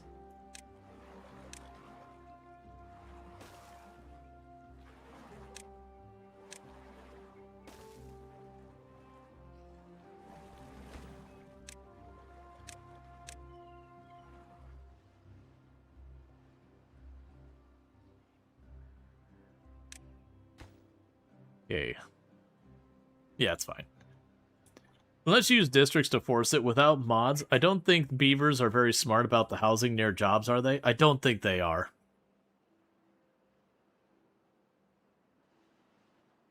But it can usually sort itself out to improve a little bit with some work.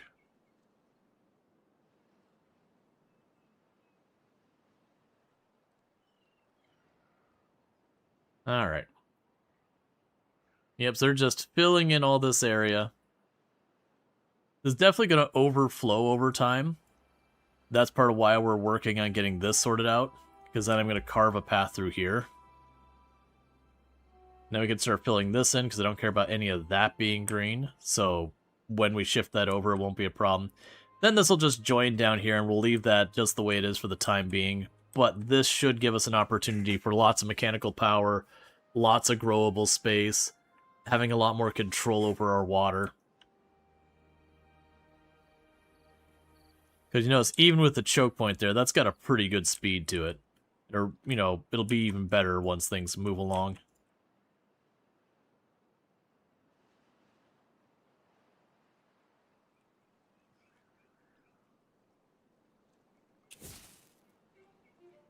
Okay, so you still got more dynamite to set back there.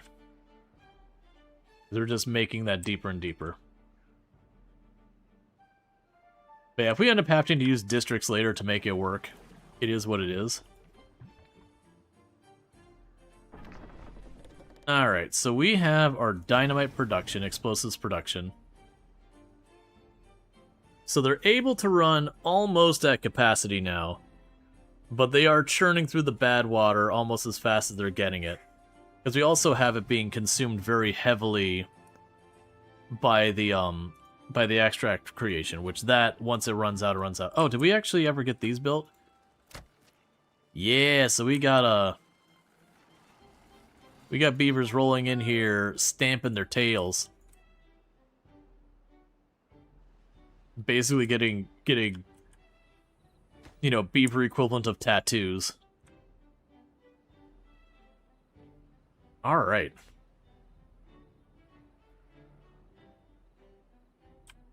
Yeah, no, we'll probably want to get the tube network set up. Especially with some of this project. I'm trying to think, though. So I could make the tube network where we dig way down and then make a tunnel system underneath and just, like, it pops up, you know, periodically along the way so they can get anywhere they need to go. That's down here. Because 300% movement speed.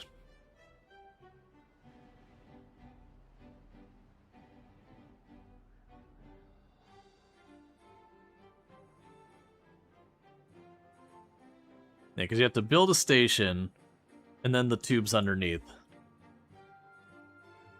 But that would potentially be good. Because I wanna remember how much, like, the size of the station, I think is like 2 or 3. That was like 2x2 or 3x3 or something like that. It's not huge. Okay, so you're almost done building this. Put that up there. Get it done. We should start seeing algae coming in. But yeah, we can get that all set up, and that'll help it move stuff around. But yeah, like I said, it'd be probably one of those ones that almost grid out the map. And have where they can use that. Probably bury it deep underground or whatever. I say deep. I think this map starts you pretty close to ground level. Yes, that's bedrock. We go up one, and that's the height of my mangrove. We go up one more, and that's where my main city is. So I would be able to go down here and do this. I'd have to avoid a couple of these areas or build them up. So this would be a little bit of a complicated map to get it started. I have to watch out where I put them. But that's fine. We can start planning that as we start working on up here.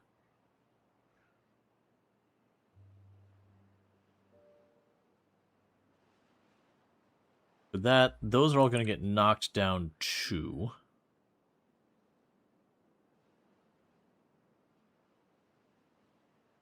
We'll worry about that later. Yeah, Meza trying to tunnel tubes. Is there an option for that rather than platforms?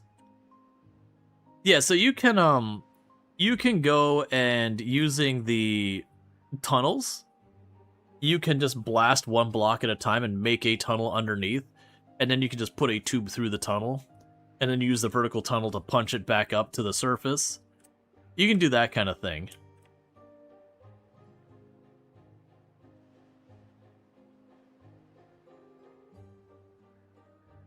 Yeah, so water's in great shape. Basically, they're filling up about 2.4k easily, and then it's this stuff where they're kind of slowing down because they got a path the whole way there.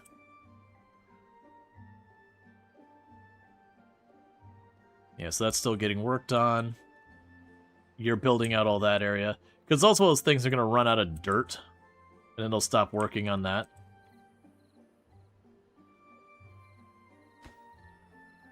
And you're getting pretty close to finishing with the explosives.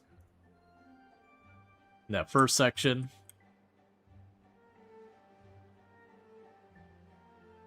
Alright, so we seem to be holding up alright with our current supplies. I'm kind of leaning towards, let's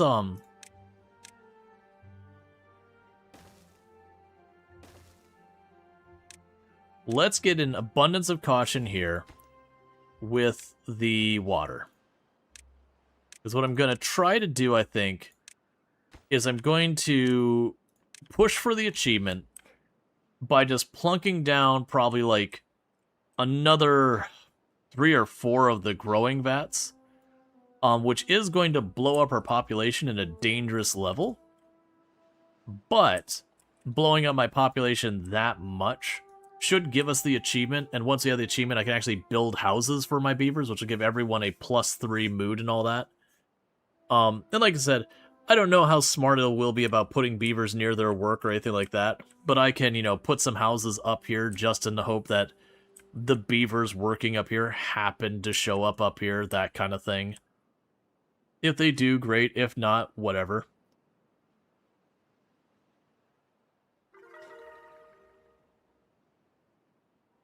Okay. So we're at 37 well-being. Because all food groups are available, all aesthetics are available, all social life is available. We're working on getting the next things for awe, and then fun. We're missing, like, I need, like, a lot of these need mechanical power, and I just need to increase the throughput, the capacity of a bunch of them. And there's that. So we're working on that. Yeah, so now we're getting plenty of bad water.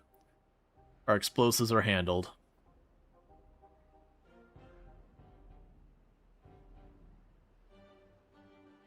I'm just trying to decide where I want to go ahead and locate, like I said, four more growth pods, which should be way past what I need to push for the 150 or the 200, because we're at about 150.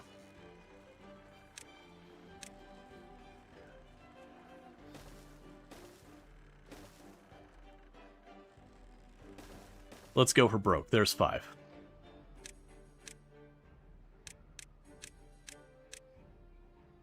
Alright, so we're pushing for the achievement. And then once we get the achievement, it might be one of those things that we pause those or whatever. We'll see. If it looks like water, that's going to be a problem. And let's again plan even more.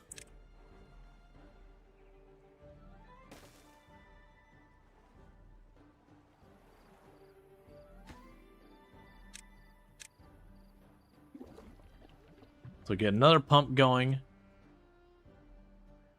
And past that, I'd want to put the pumps on top of the reservoir. That's always been one of my favorites, is to put the pumps way up there. So that way they can just pump away as much as they need. And you don't have to worry about like, oh, should I turn the pump on? Should I turn it off? It's like, nah, it's pulling from the reservoir. If the reservoir runs dry, we're all dead anyway, so... You know, it's fine.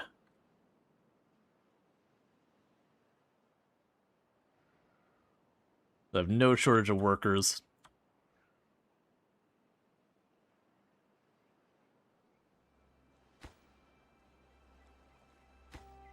Okay, so we got 5 more explosives to plant there.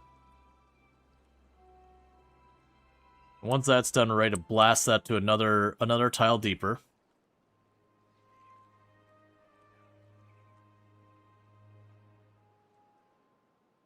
You know, then it'll be on to the next project here.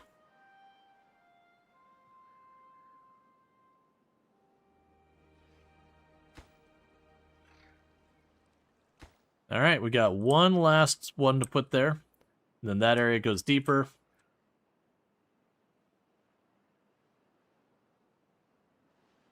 And everything's pumping water everywhere.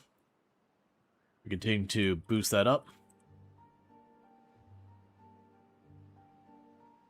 And all the extra vats here are going.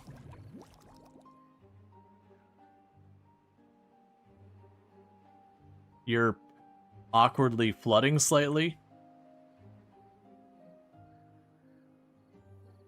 We need these to get set so we can start blasting that open as well, because I need to make it so there's more throughput here.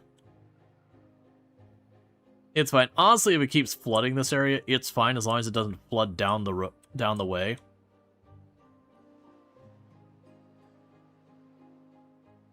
But we're working on it. Drought approaching. I'm feeling pretty good about the drought.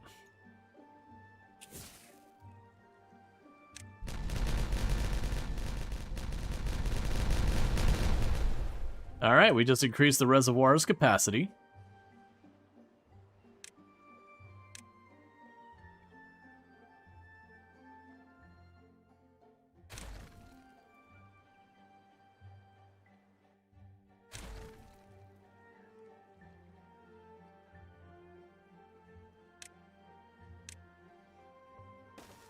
This will be for when we tackle the next layer.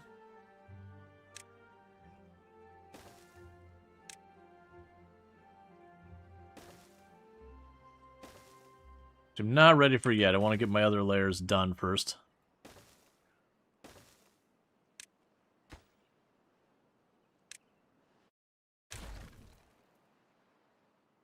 Because eventually they'll get flattened and we'll just start going for like 3 depth and all that. Alright, we're so close to you being ready for the next of the wonders. Okay.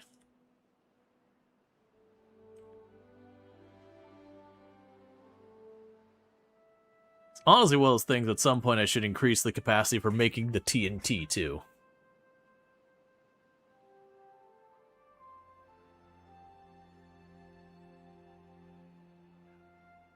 Then it can be a thing we work on as well, as just changing the staircase up here, get this to the max height. Just make the reservoir as big as we can. Bear with me, chat. I need to step away again because I'm drinking too much fluids and I gotta pee again. So I'm gonna do that. I mean, I'm not drinking too much fluids and broadly thing. I am drinking a lot of fluids and therefore I gotta use the restroom more. So I'm gonna quickly use the restroom. I'll be back in a minute, and thank you again for tuning in.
I heard that.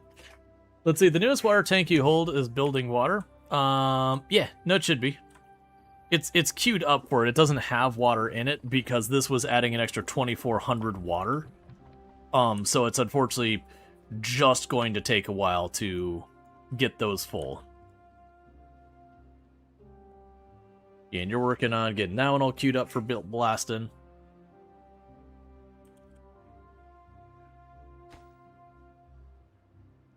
They've been making progress in getting that done too. As the builder's got stuff to work on. And you're good. We're making the algae rations. The eggplant rations aren't quite keeping up. What are you all complaining about? Oh, you're all basically passing out from being tired. Also, we got a lot of people with broken... Oh, we have lots... We have a lot of injuries. Okay, hang on. Okay. So I do have a lot of medical places, but apparently not enough. So let's take corrective action on that.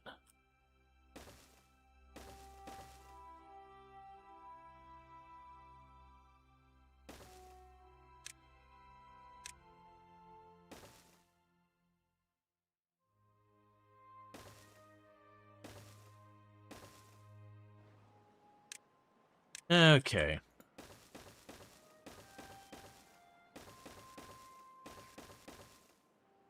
Because I failed to notice how many beavers were getting injured. To be fair, that's one of the things is half the Ironteeth stuff like this have like high rate of injury and all that. You're gonna have to play this game one day. Yeah, no, it's a very good game. I highly recommend it.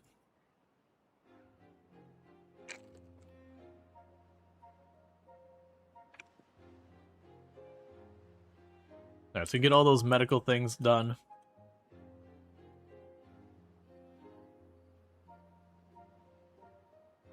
Alright.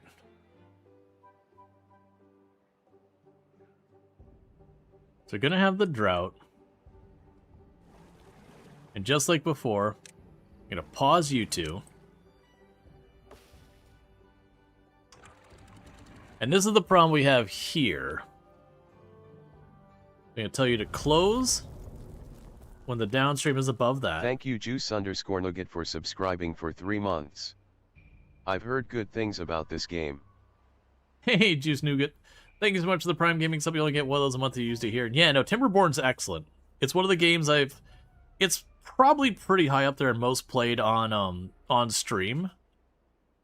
Though, you know, like, it's taken a while to get there kind of in that top. But it's definitely a game I return to a lot. Gonna go and put explosions there. You have it on your wish list based off of what you've seen. Yeah, no, it's really good. It's definitely really, really good. It's just, you can do so much with the map. Like, so many games are kind of like when you play Farthest Frontier, you can kind of take what the map is and kind of lower it and raise it, but there's like a hard cap on how much you can deviate from where it's at.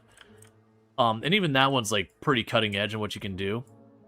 With Timberborn, you can literally completely change the entire map. Like, where this is starting at is I could completely terraform the entire map to be pretty much whatever I want, as long as it's in a grid. But you can go through, and that's kind of what I'm doing is I'm slowly turning this into just one big reservoir by blasting the bottom out of it. We're slowly filling this in to make myself a more ideal layout for like farms and all that. I'm leaning towards the idea of going over here and where I have the bad water funneled off, have like the funnel for the bad water here and then good water there. And then just having a path that kind of goes over here and back to put the water wheels and have that be like my main manufacturing hub eventually. Those are all very macro scale problems. Now, if you missed what I did here, is I told it to only let water out when it gets under that, so that hopefully between the two of these, it'll kind of just very, very slowly let the reservoir out.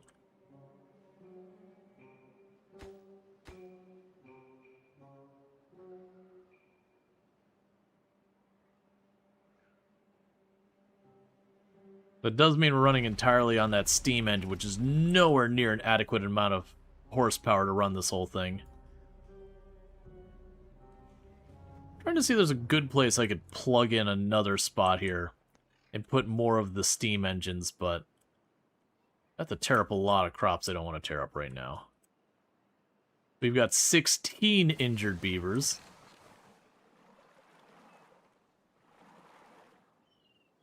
There are so many injured beavers.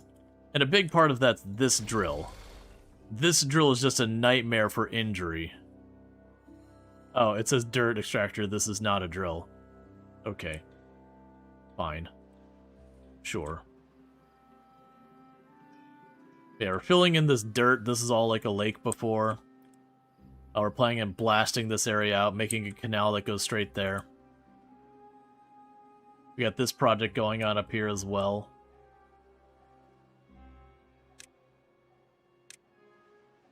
Alright, I'm going to change your priority. Be neutral. So they won't go out of their way for it. But they're not going to avoid it anymore. Because only like 2 or 3 can be queued up to do something on that path at a time. So that should give a lot of, you know, flexibility on a lot of them as well.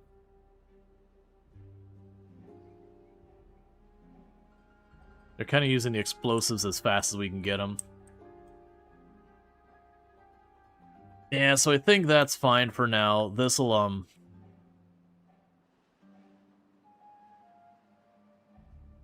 this'll keep everything going for the moment.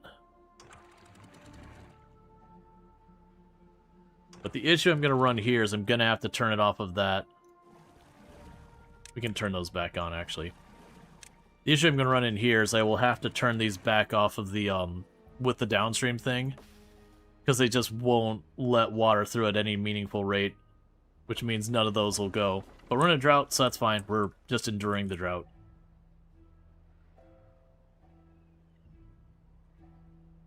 Keep missing why you're running way up here.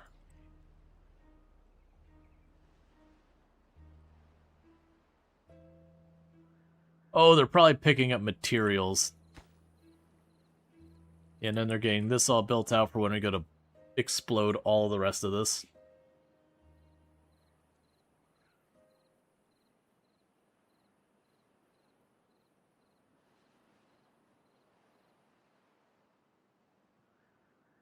Alright. But yeah, it's definitely one of those games that once you stabilize it, and you've got everything configured, you end up just kind of letting the game churn while you like queue up a big project, let it get knocked out. It takes time.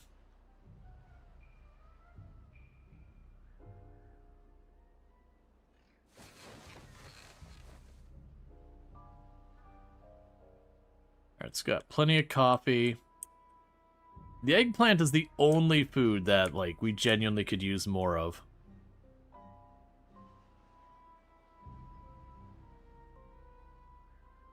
And we got a bunch of food that we've got the raw stuff we got plenty. So we got... That's the corn, that's the soybeans. We gobbled up a bunch of the Koch's area. Let's see, can I just switch you to eggplant in the middle? Nah, I'd have to deal with you there. We didn't put a farm over here. I thought we added an extra farm somewhere. Oh no, I had talked about adding our farm, but then ended up being unnecessary. We could probably definitely add like farmland up here to, again, make that use the farmland. Slowly move stuff around and whatnot.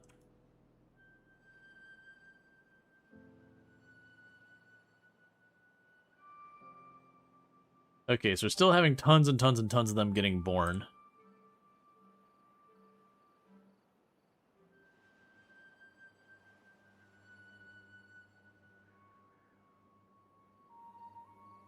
So we can work on for a separate project. Oh, right, the Wonder.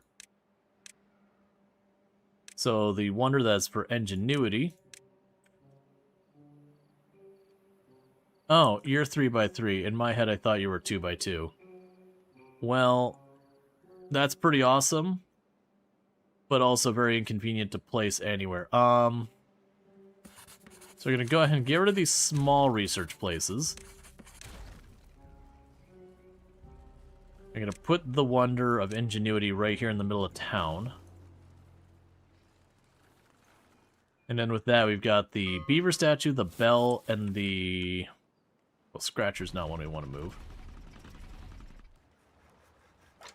And the clock. So let's get some of these decorations over here. The beavers actually go past it more.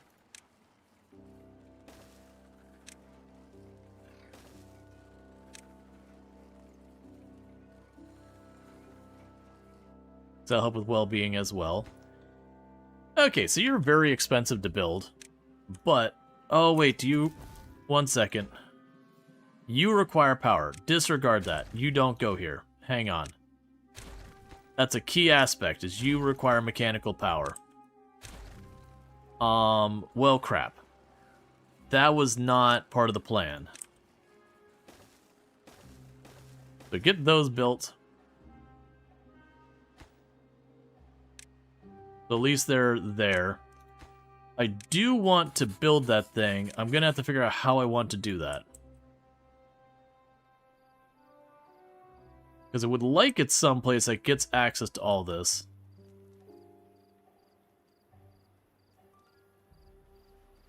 So what we might even need to do is I do have access to power here. So let's go up here. Rip up these plants. Mechanical power. Pipe it over.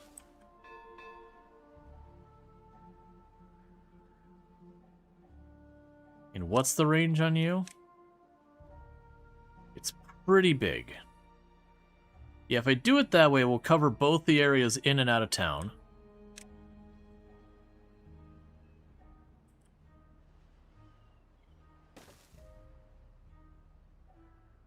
And then we can potentially go over here and get more stuff set up there.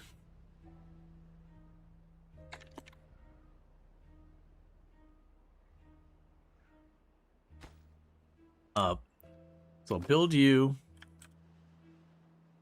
I'll let it run off everything else here. And I think we're just going to have to add more steam engines, which I've been trying to avoid. But now I got access to the other side of here. We can work that. And we're going to start chewing into where my berries are. So let's go ahead and expand our berry supply.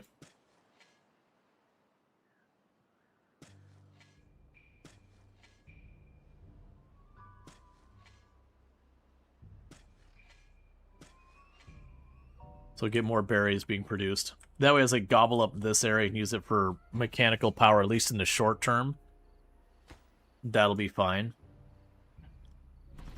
So we get the steam engine hooked up there. So go ahead and do that. So we'll rip up you.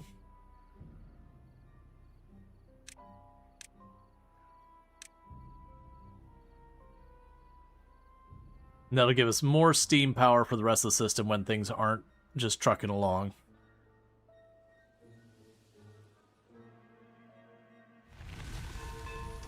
Okay, so with this, we turn it back onto normal, just let the water flow through.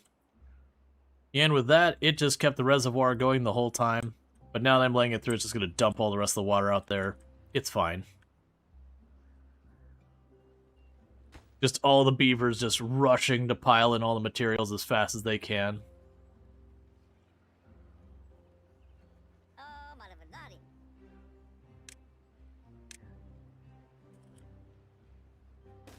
Okay. Here's slightly lower priority than the actual thing here. So we need way more metal. This is continuing to grab that. We have plenty of scrap metal in stock. We're also getting low on scrap metal, which means either working my way down to one of these other ruins. Ultimately, I should get that set up. We have a long-term solution, which is 4,000. So, realistically, to get that, I'm going to need to get this path over here. So let's start getting that queued up. It's not an urgent project, but it's a project to at least begin, because it certainly won't get done if we don't start.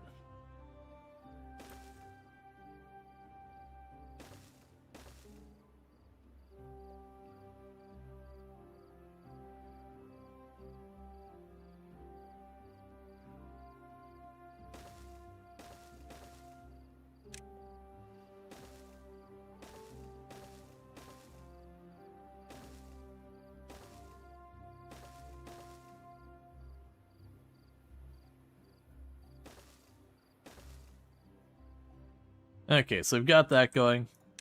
And yeah, that'll be when we hit 4,000 research. You can plunk that. Oh, you're turned the wrong way. Well, that's my fault.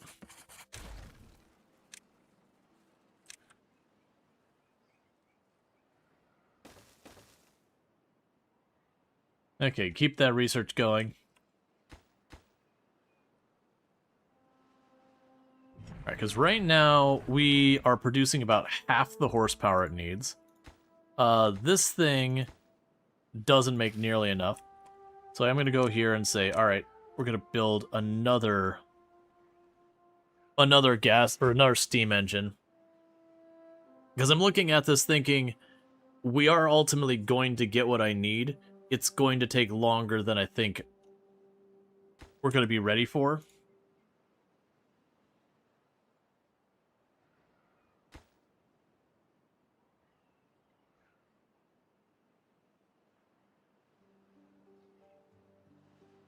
They keep starting to remove it and not quite finishing.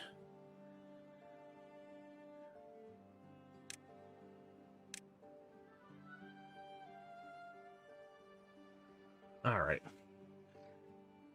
Now, a big thing to do at this stage as well, it would be good for us to get some gravity batteries on here somewhere. And a big part of why is these steam engines do run during the night as long as there's materials in them. Which does mean during the night I can let it slowly recharge the power with that otherwise wasted effort.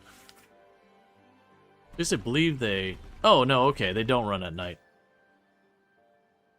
But, like, with these running at night, we can supplement everything. But it is a thing about getting the gravity batteries high enough, because that's critical for them being any good, is just putting them very, very high, letting them charge up all that during the day, or like whenever you have the spare power.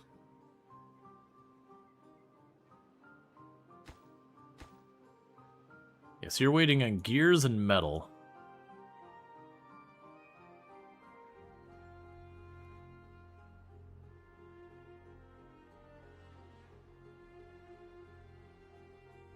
Still got the explosives going there. Yeah, so they've got enough of this built that now the water's flooding over the top of it.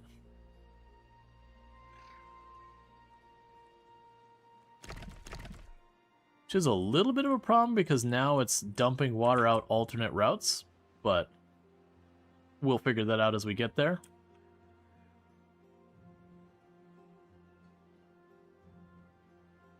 And that's because that's only 1 or 2 tiles wide, which is not enough to facilitate the volume of water moving through.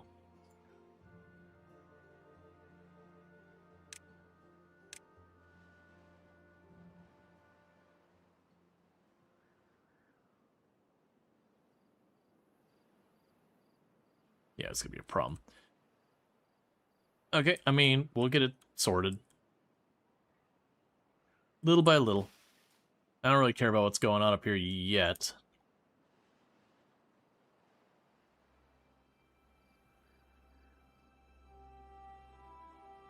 Alright, we only need 29 more beavers before we get the achievement, and then we'll be able to build housing. What's the most expensive housing? Yeah, so it's 8, and I think there's a 2x2 and then tall. Whereas we got the large barracks. I want to say the large barracks is the weird one that has like the door on the second floor or whatever.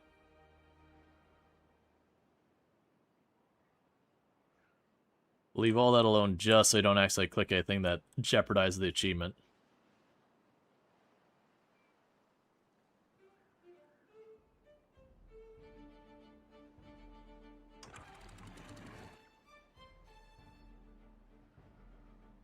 Alright.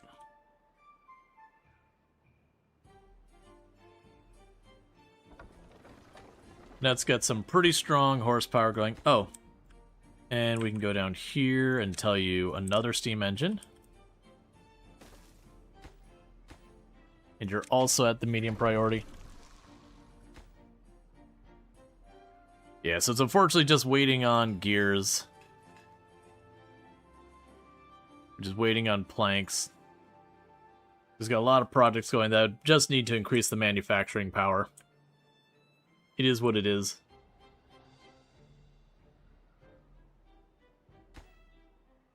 But that is one of the wonders, or whatever you... Not wonder. That is one of the big things here that boosts everyone morale by like 5, 10, 15, whatever. So it's a huge investment, but it's also a huge reward if you get it done. We're using the dirt about as fast as we get it to fill that in. And perpetually sitting on like 16 beavers with injuries just because this drill just injures beavers like no one's business. So algae's fine. Eggplant is still not doing too great.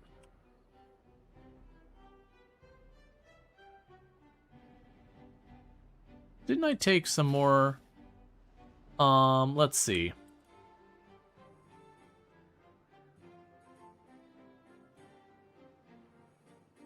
Let's try taking back a little bit more field. Gonna yoink all of that up. And we're gonna make that into more eggplant and see if we can't balance the food a little bit better.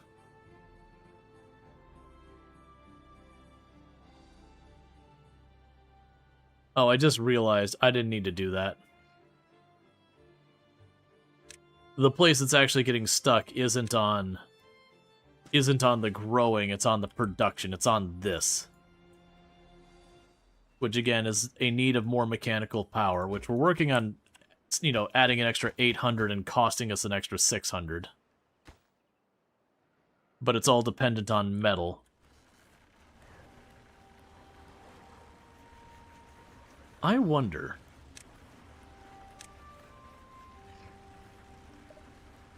Yeah, it can't because the sluice is there.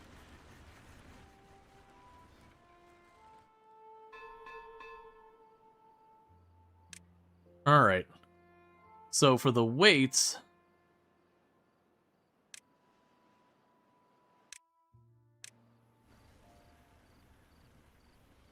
Yeah, what you do is you'd hook it up like that, but it's how far that weight drops is based on how much power it stores.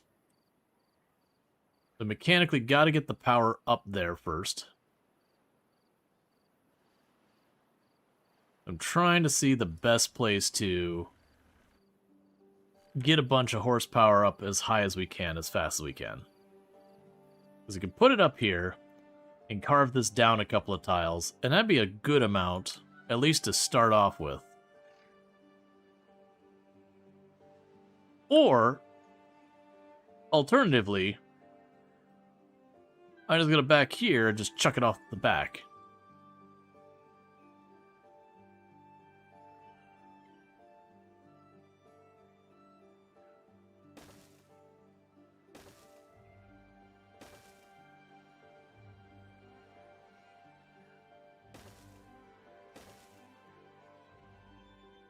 Alright, so that won't be excellent storage, but it'll be something. So I can go up here. And so these ones need to be piped together. You could chuck you there.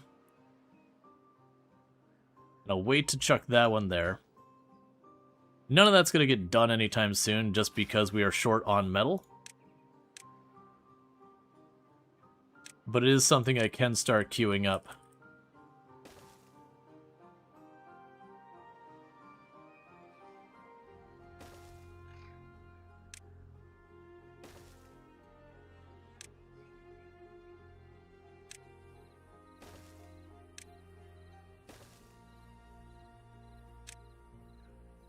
So that it can get worked on eventually. So need to be this side for that.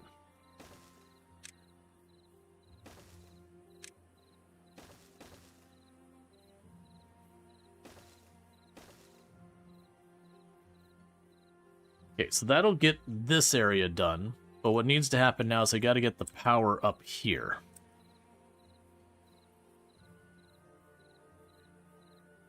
And my thought is I need to dynamite that spot. Okay, before we get too far, we're gonna shift this around a little bit. So forget this. Forget that. Forget you. Forget you. I want one tile here that we can move. So then I can put platform here. Actually, sorry, I gotta get rid of the bush first. Then what we can do is put you there, you here, you here, you there.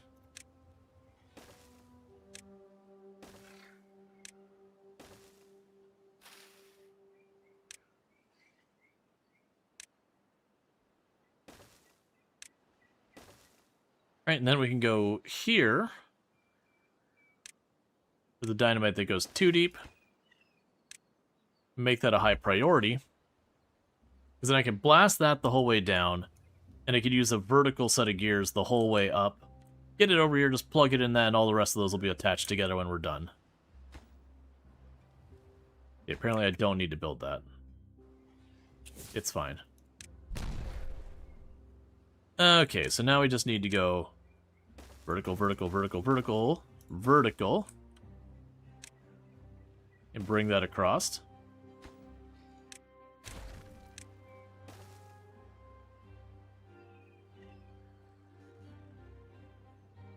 Okay.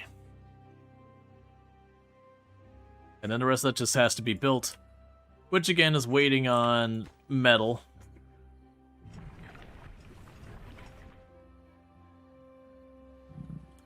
Which honestly might be worth prioritizing these.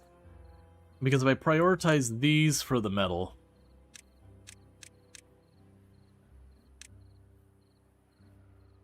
then that'll let the power be more sustained, which will hopefully let me keep metal production online. Because with these running all night, it should let me buffer those, so even if I overwhelm my power during the day, I should get some amount of like maximum power during the day while these deal with that. Obviously we want those to be higher, that's just a temporary solution for the time being.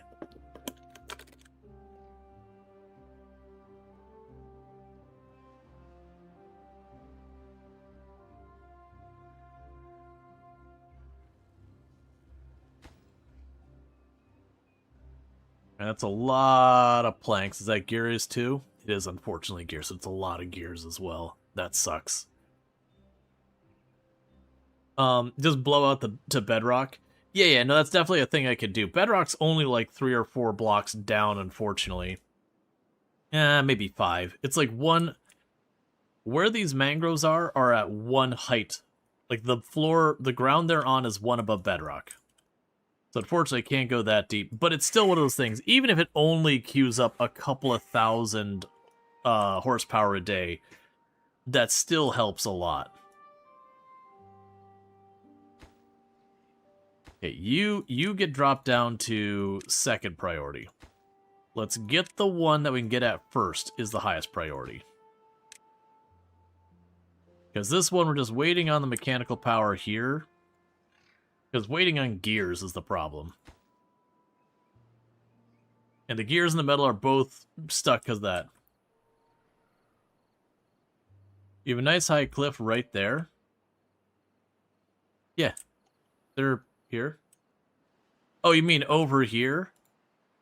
Yeah. That one's going to be hard to use because we have to either build out farther. But yeah, like I'm not planning on keeping all this here for right now. This is just trying to get this to stabilize for now. I do think in the long term, I want to move up here, use this water source, and just zigzag it, and then just put platform on top of it and just build the whole thing on top of that. Because that way I'll have just all the horsepower I could ever possibly want. And then on top of having all that horsepower, you know, I can just leave it running at all times. If it just dumps off the map, who cares? This is just trying to keep the production functional, at least till we get there. Because fortunately with that, I got to build all the way up here, over here, kind of build a platform out there, then put the weights. Which is fine, because I'm probably going to be waiting on the gears anyway. Well, you use gears? Well, I know that the ones that go vertical use gears. Luckily, just one.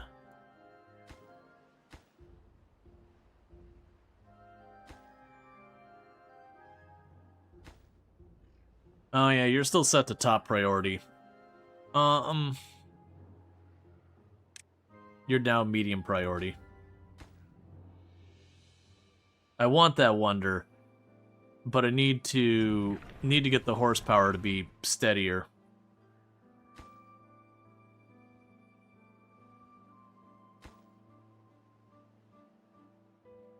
We're 186, and our goal for the achievement that we have to keep him homeless is 200. After 200, then we can give him houses. We're going to skip to giving him really nice houses. I'm also low-key hoping, once I get all this wired up, I'll be able to just chuck down some research buildings down here. But how do you deal with homeless? Isn't that a big debuff? It's -3.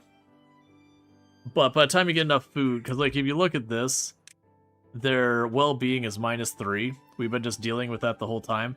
You can't do it without Folktale, or you can't do it on Folktale. It's an Ironteeth only achievement, because Folktale physically require that to reproduce, so you physically cannot do the achievement.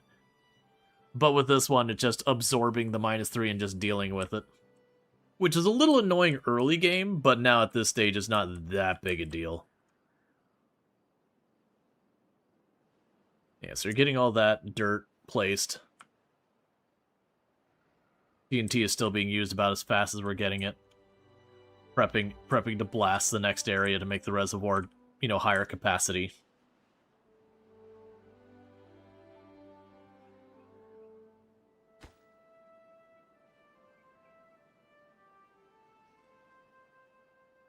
Oh, giant reservoir area, so much farming area.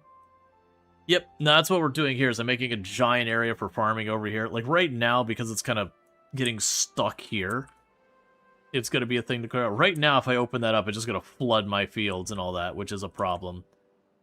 But, we're going to get there, because my plan is to then make this, you know, this be a canal down here, then it'll just go into this area. We can get all the farming all set up over here. Slowly get everything sorted. Probably move my manufacturing up here where there's a water source tucked underneath there. You can see we got the TNT to start blasting down for it. But blast down for it. Route the bad water off. Get the good water just zigzagging back and forth. That'll let me have a nice high area also for a bunch of gravity batteries so we can go for that achievement when it gets down to it. We're at 190. 200 to do, and I built 5 of those when we were at 150, so we should have way more than enough people. I'm a little worried about food and all that becoming a problem over time because of what we're doing. But, you know, there's only one way for that to get sorted. We could also probably go down here. Yeah, so we can get more food going on over here. So let's go ahead and get you like that. Then we can go here is mangrove.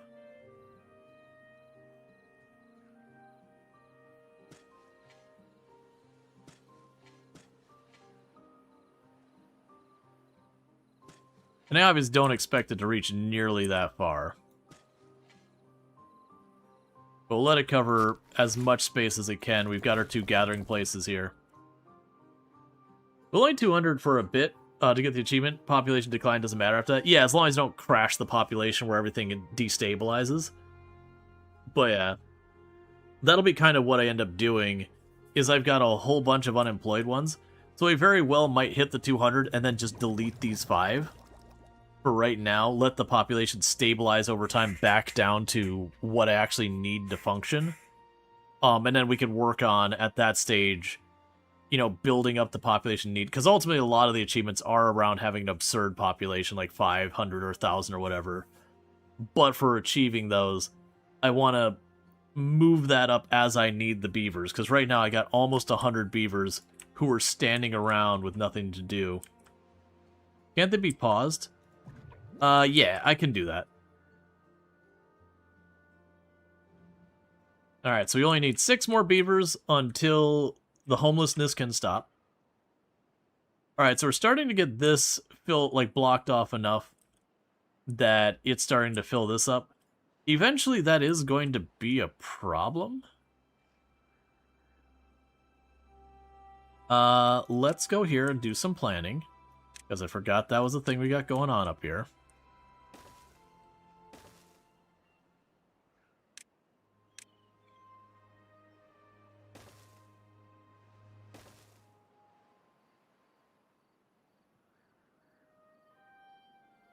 Because I am slowly working on getting that all routed up. I'm not planning on making this into a giant reservoir. I'm just trying to keep it under control for right now.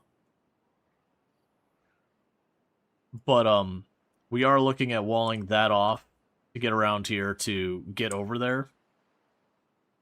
And then also that gives me options for later. I.e. the zigzaggy maze of lots and lots and lots of horsepower.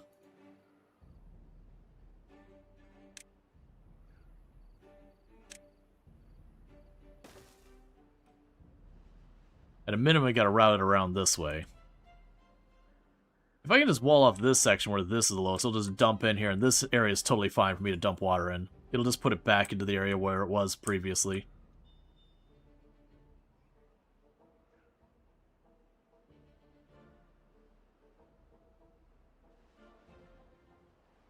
Oh, I see. They're going the bottom route. That's fine, too.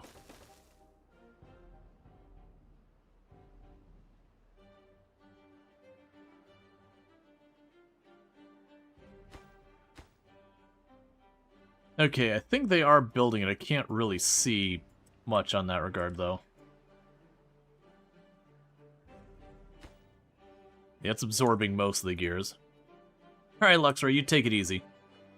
Well, it's good to have you.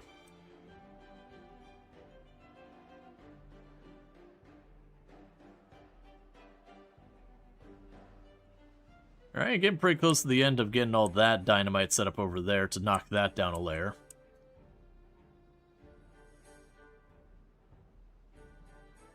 Yeah, because this it just means now I just toggle this on to consider the downstream and all that. Anytime it's a drought or bad water, we can do that. And they're doing all that. We're running low on planks, and that's another one that's having to do with not enough horsepower on this.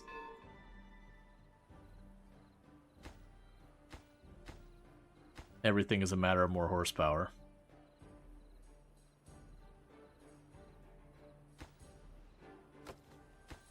Okay. And can we get a shout out for Treacle, by the way? Another fantastic content creator on the platform. Plays a lot of RimWorld among other games, also been doing stuff like Hightail and a whole bunch of other stuff like that, so if any of that sounds good, you can find no shortage of that over there. So definitely good times over there with Treacle. Alright. I keep wanting to get that next thing going, but... Alright, Bad Tide is approaching. And this is all set up to handle Bad Tide just fine. Bad Tide kicks on, it just dumps it out this side. This area will get all full of Bad Tide because of this water source isn't handled yet. But it will retain it to just this area. And then it'll just dump it off the side of the map.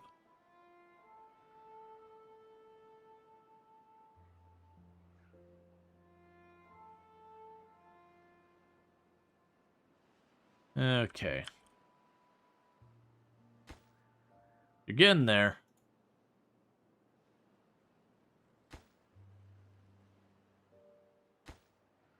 The big thing is the fact that this thing takes 400 gears. It is one of those things that I build one and I never really need to build a second one. But it's just a glutton for gears.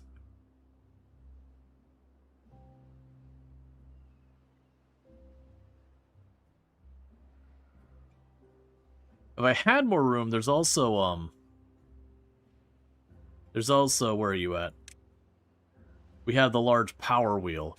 I could put the large power wheel to use in a big way in this colony if I had space, but we're really packed in here. Like, I can't use that area. All of this requires gearing to get up here. Get this all built, and then just build a big power wheel up here for the people just run in circles to keep all the weights running.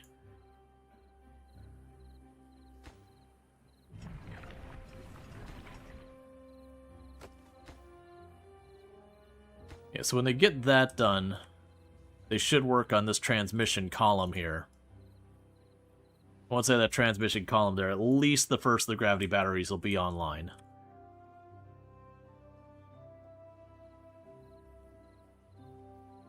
We've almost got this whole area filled in.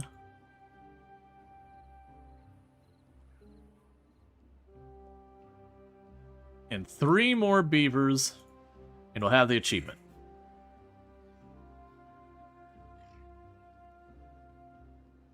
Seven more beavers, and we'll have the achievement. 6 more beavers, 5 more beavers, and we'll have the achievement. It's just juggling there, because I believe at this stage we have what? 6, 7, 8, 13, 17 or so of these, which should be plenty to hit the required 200. And then, like I said, what I'll do is I'll turn off like 5 of them, and just let you know, as they die of old age, we're just not going to replace quite as many to bring the population down to a more sustainable rate. And then as I need more beavers, we just turn on another one of them.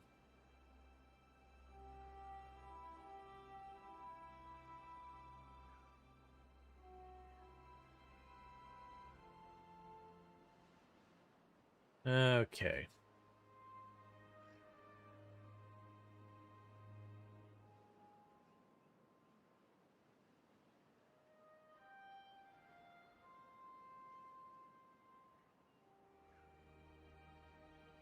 I just need those last 5.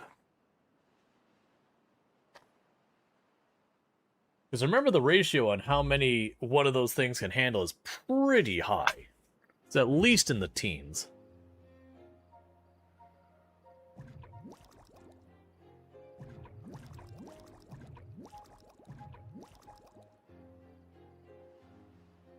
I shouldn't need more. If I do end up needing more, I can just plunk them here. Are we doing good on berries? Yeah, we're good on berries. I was just making sure it wasn't something like the berries are running slow and it's not keeping up. You know, not going at full speed. And that's coming along. We got 1 day till bad tide. Oh, and you got that all sorted out. So you can go ahead and slam out the levee the rest of the way here.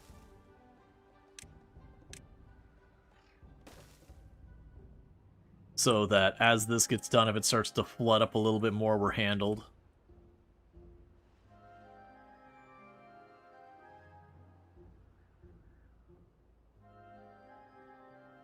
Okay. So you got that set up. Right, so that's the area we're going to be able to get mangroves. As Ironteeth reach a beaver population of 200 without building homes.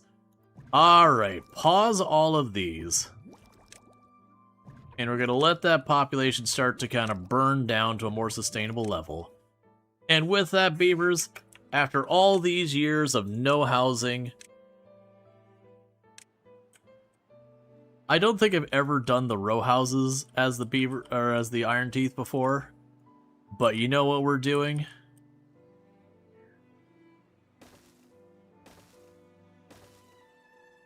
So if we have this many, we're going to need some heckin' housing. So we'll start with that. It's going to take them a while to build it all.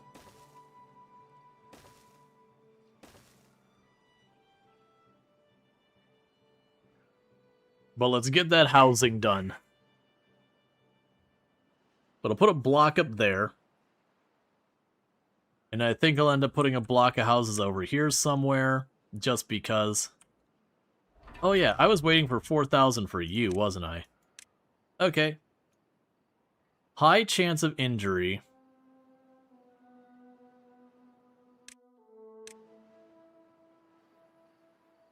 Perfect. That is going to be just a normal priority down there. Because yet another thing consuming gears. What's interesting is I was expecting you to require a lot of horsepower, but you don't. Oh, what was the recipes? So, we can use... Oh, and extract for efficient? Yeah, it's fine. Do the efficient one. It's all good. Alright, bad tide has started. So yeah, just a tiny little bit bleeds out, and then all the rest funnels out this way. Honestly, with these, I could drop that down to, like, literally any. And not even have to worry about it. Ooh, I am glad that wasn't end up being a problem.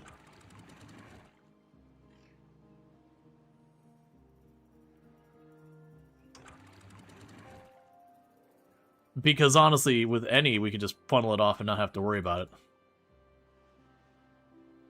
Yep, so we just dump all that out. And as you can see, like I said, there's a water source over here I don't have handled. It is blocked in this area. Oh, before I forget, go down here. Shut it off once it has enough, so you don't just dump all the water out the other side.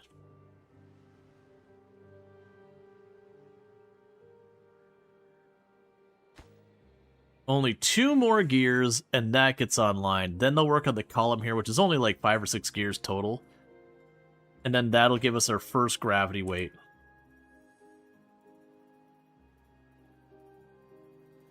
Okay, and you still just have explosives here and here to deal with. And then that area can be added to the reservoir.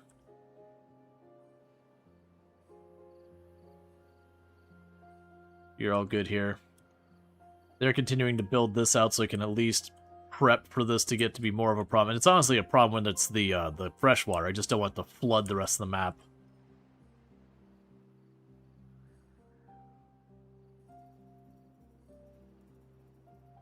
Okay, so don't need more of those. I just need more mechanical power, which we're working on.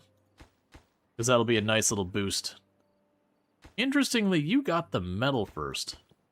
Oh, that's right, because the metal we're actually getting ahead. It's the gears now that's the real big problem. They should start working on that once this wall's done, because then there won't be enough for you to work on.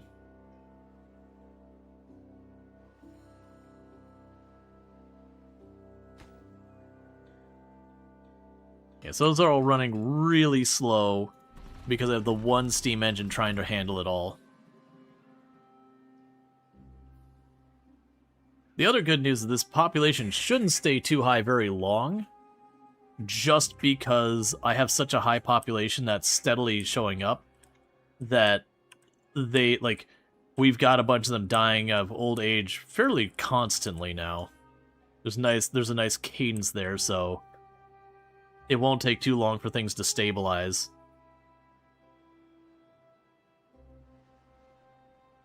We got all the mangroves up here. So that'll help out with the mangrove amount. That's a pretty long bad water. We'll definitely want to improve things here a bit more.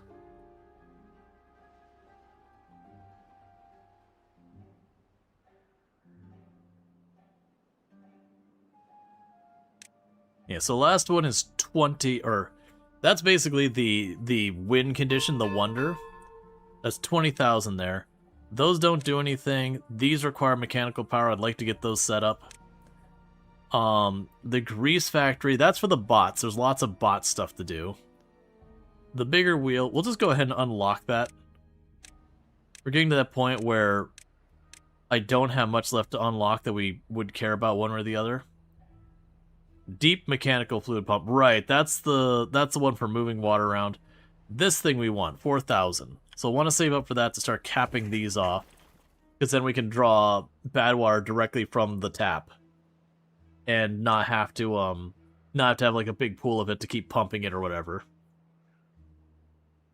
Okay, it is looking like I'm not getting enough canola oil. And that's likely... yeah, and that's likely just because, again, mechanical power. Okay, so we do have the gravity battery. It's built. So we are just waiting on them to get these transmission, or the vertical power shafts done. And then that'll be able to, you know, give power here, and then when we have extra power, it'll do that whole bit.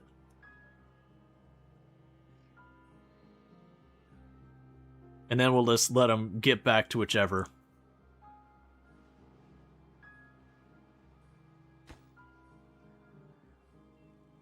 Alright.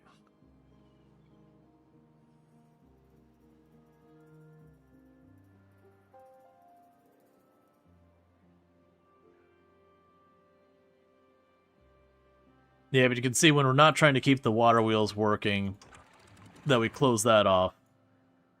It does let this reservoir last a very long time. Yeah, you're getting close, but you just need more explosives. And you're getting close as well.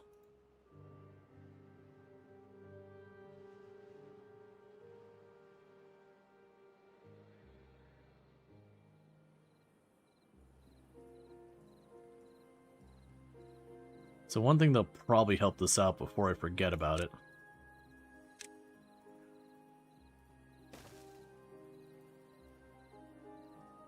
Make sure those ones go 2 deep. We did the 3 deep ones again, that'd be another thing. You're trying to help it route around here. We'll want to go and have like a path of like 2 deep the whole way there, but we're gonna have a mess either way as I work on that. That's fine. I'm just gonna be very careful when I start blasting this to make sure I've got things kind of handled. The worst case, like, if I just unleash this, it'll kill a bunch of our coffee plants and all that. And that's something, like I said, we can probably handle relatively fast by just running some bombs down here. Exploding all that, start working on it.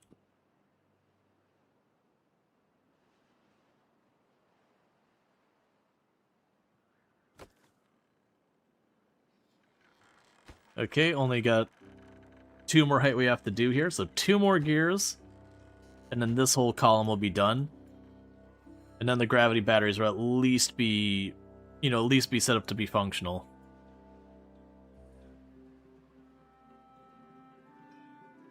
And then what I might do is get the bombs that go 3 deep and just blast across that line, just to give them a little extra.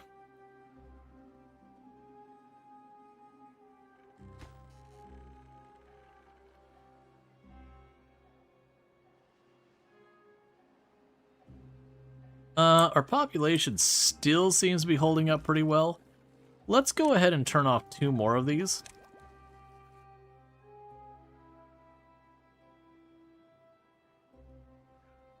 Because we can always adjust to bring it back up if I have to. I have a lot of extra workers in my endless number of, like, building and working camps up here, where if we do dip a little too low that we go below what we're actually using, it'll get absorbed by a bunch of stuff that I can, kind of function without before it starts hitting, important stuff.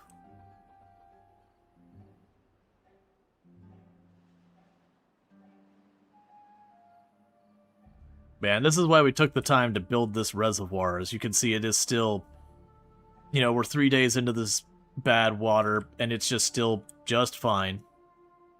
Just holding up fine. We just had to make 1 change, and we just lost mechanical power. But otherwise, everything is going just fine. Okay, so we just have the 1 wood here, and then once that's done, this whole thing's built.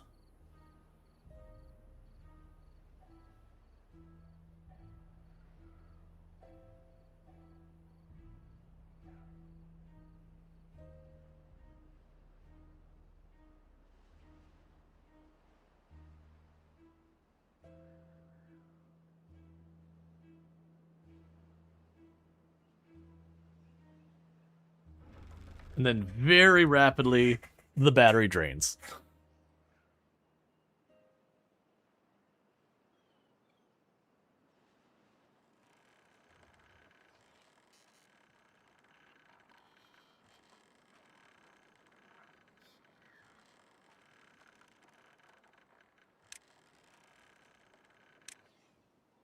And I can't do it when it's already built. That's fine. Like I said, that's kind of a temporary solution, which means it's forever. But we're kind of using it as a temporary solution until we start moving our production line elsewhere.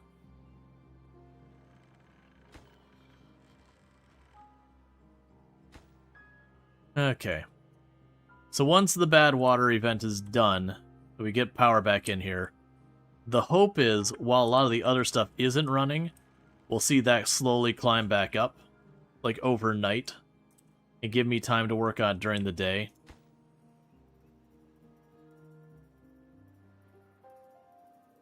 And you're continuing to build out all that, which is fine.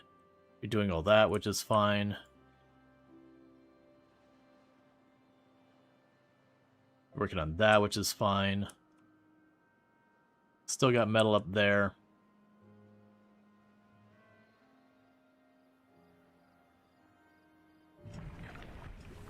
Okay.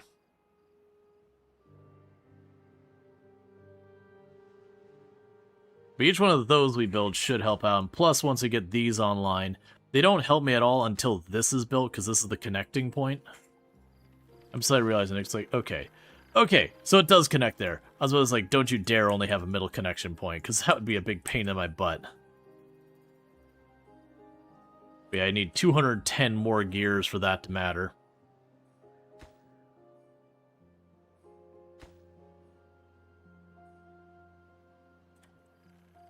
I guess this would be the next highest priority. No, I'm going to leave it this. It's just going to take time. It's just the reality. It's just going to take time. No matter how I go about it, it's just taking time. That's just what it is. I could potentially... Actually... For a band-aid fix... What we could do here is pipe you on over... and get her big wheel.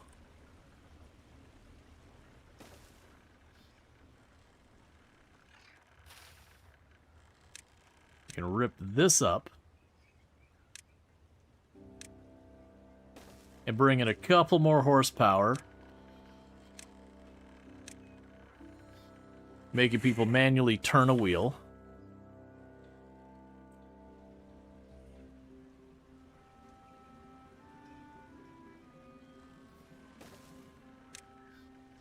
We have a surplus of labor, and where we have a surplus of labor, we can put people to work.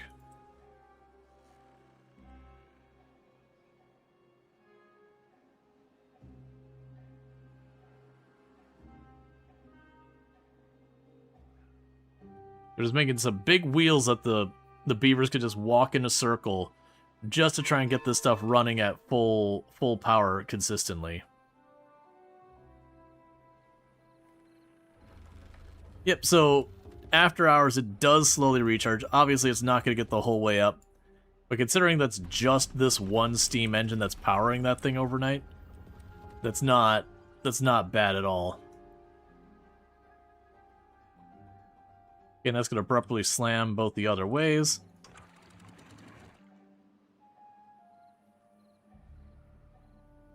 So yep, pretty much as soon as this turns to no longer putting out the bad water, these will toggle, the good water will just dump out the sides here.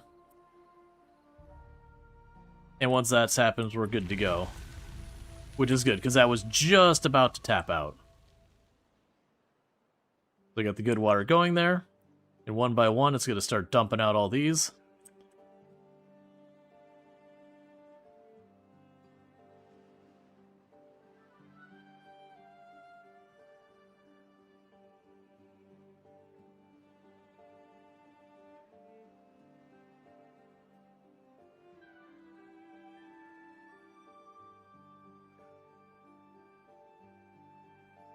Okay.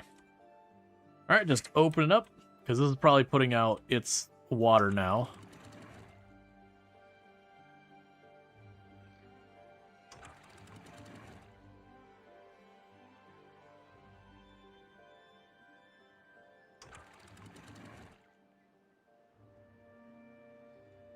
Okay. So we gotta give it a little cushion, apparently.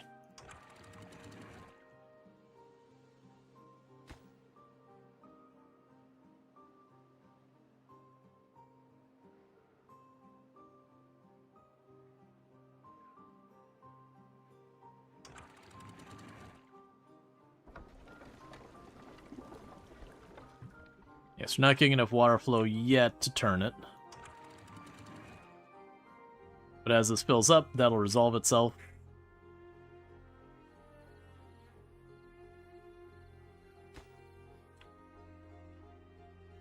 Okay, so you got that all walled off. You're doing the explosives. You're slowly getting that built. But that can only facilitate 2 or 3 beavers at once. This there's like no dirt for you to do, so there's not really work on. Oh, right, you're working on this way down here.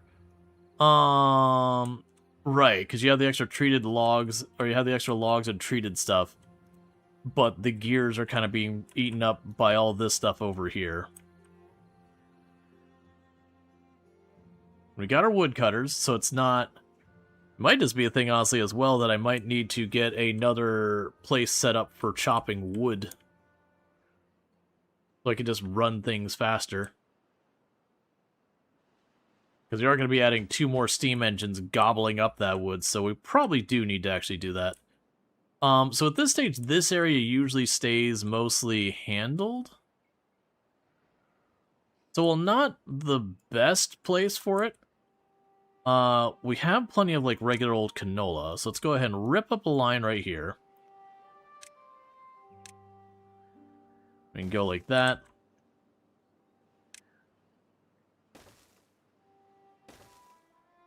And then we can go over here.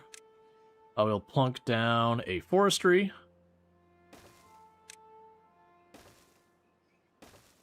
In 2 places for cutting trees.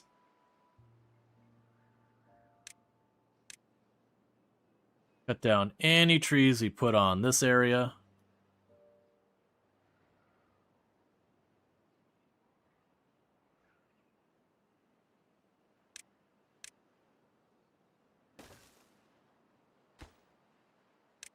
So make these a priority.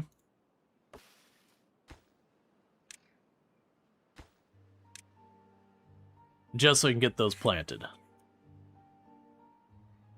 And meanwhile, are you putting gears in there? All I'm watching is that you do not put gears down there. Otherwise, it's fine. I want the gears to go up here first. Because once you get that on, we can get the 2 steam engines going. They'll start getting all these set up. Meanwhile, they're working on that, which is fine.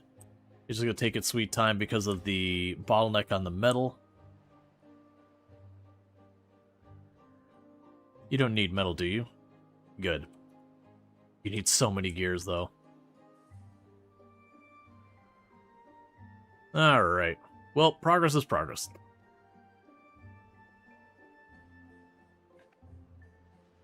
Once I get these online, I'll probably make a second thing for making planks and gears down here. Okay, so we got housing for 96 up here. So that's good to know that many is 96. We could go up here for right now.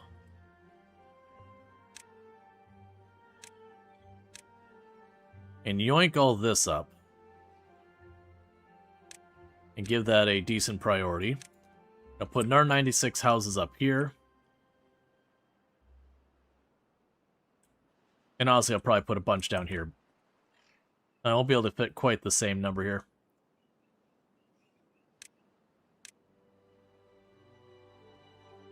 Alright, because we're going to work at getting all that sorted out.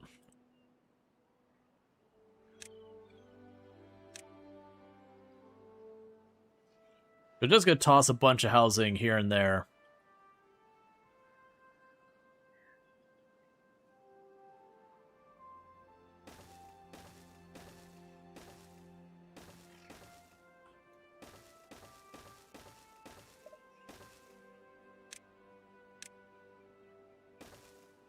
So that'll be another block of housing way up here. We can put another block down here and we'll have enough housing for everyone. We're still at over 200, and I have paused these a while back.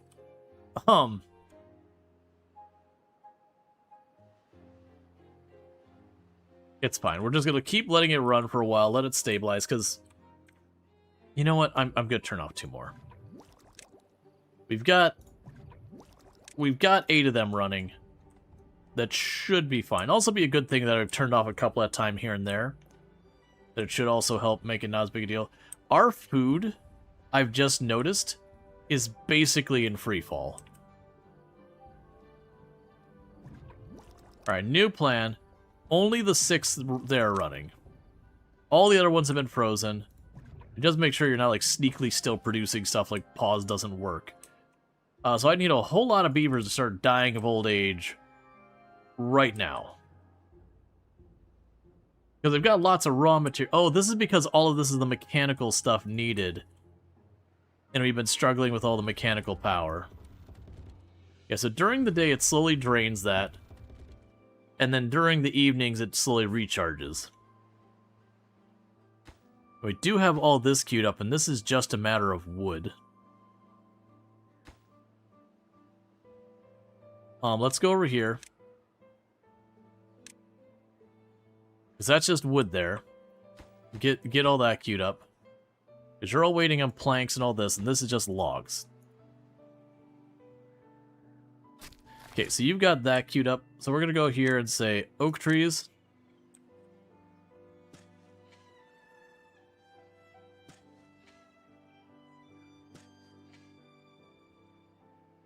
So they could start working on that.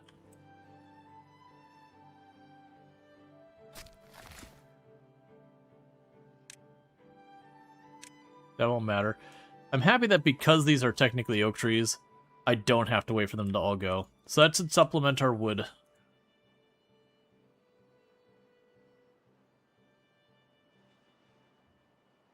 Alright, well our food is starting to self-correct now that we actually have mechanical power available. Yeah, and then we hit the evening and it slowly recharges from all of the wheels turning.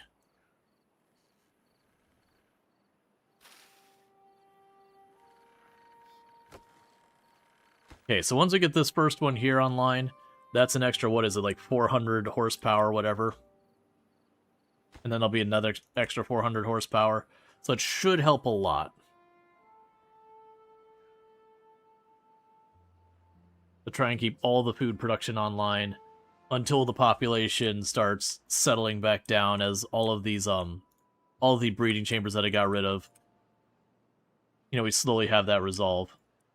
It'll also be a thing that as we start making them not homeless, this shelter should really improve. Yeah, so the food we're doing good, the shelter we're doing good. Wet fur, I need another opportunity for wet fur, and then campfire, I need another opportunity for campfire. Because it's just not handling the capacity. Where I put that, I don't know. We have houses up here. You know what? Recreation. Campfire. There you go. So probably need another swimming pool to facilitate wet fur.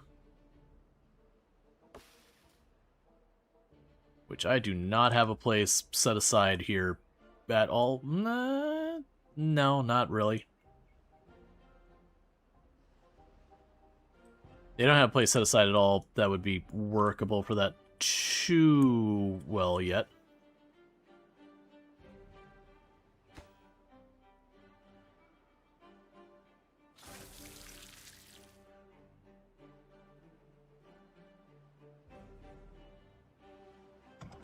Okay.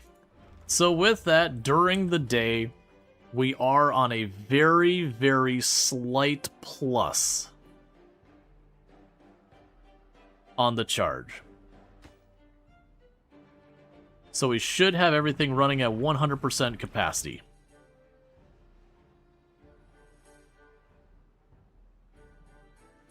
This does mean, of course, now, I don't really have a reason to not unlock this.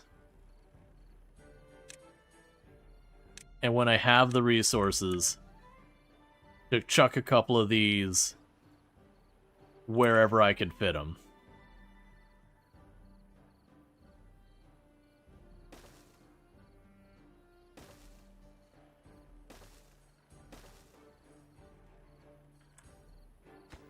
There's no way that would work. These things take like 500 each. Well, I mean, okay. It could actually work alright. And the reason it could work alright is just the fact that as far as the horsepower goes, sure, during the day it'll probably overwhelm things, but at night when nothing's running and all that, it should still give some decent recovery. We'll start with 2. See how well it works. And then if 2 can be handled, then we make it 3. If 3 can be handled, then we make it 4. 4 can be handled. You get the idea. I'm imagining 2 is going to be pushing my limit already. But those will be significantly better than these. And as we start letting the population slowly get back down, I'll want to, you know, start pulling them off of, like, the manual science and leave it to the mechanical science. You're getting the last of that done. Getting the last of that done. This is coming along nicely.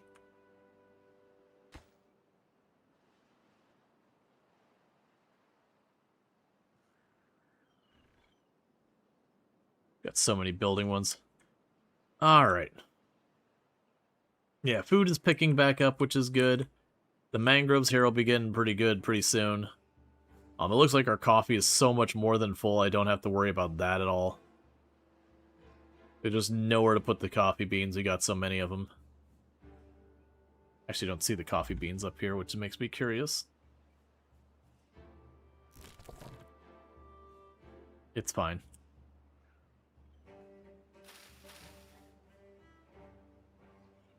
Maybe picking the... Well, I mean, we've got a full thing of coffee. Drink 12 cups of coffee a day. That's pretty much what the beavers do. We'll knock these 2 out. Guess that project will be one list. How are you coming along, my gear pit? Coming along fine. Not great, but fine. Alright. I really want to get another thing of the gears going.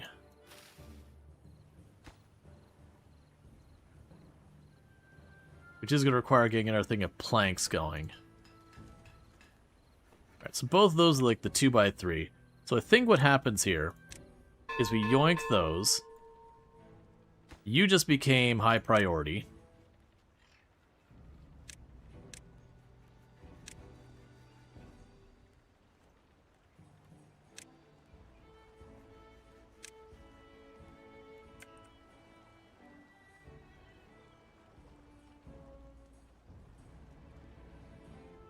So that way we assign the gears to this first of the steam engines. Come on. You can do it. Alright. And then these become high priority. So we get this steam engine online, and we immediately start upping our production of gears and all that. And I keep saying that this is temporary, and I keep expanding it, which is definitely not how you make temporary work. But I am just thinking we just keep building this out, and then once I've got that sorted, we can go on to the next thing. Let's also unlock, while we're here, bombs the whole way down. I'm going to make one quick change up here. I'm going to yank all that up. I'm instead going to go and situate that with the bombs that go real deep.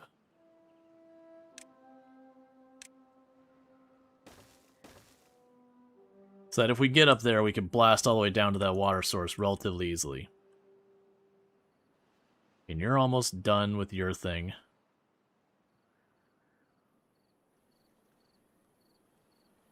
Okay, it looks like you got just 2 last spots way here on the end. And then that'll be all sorted.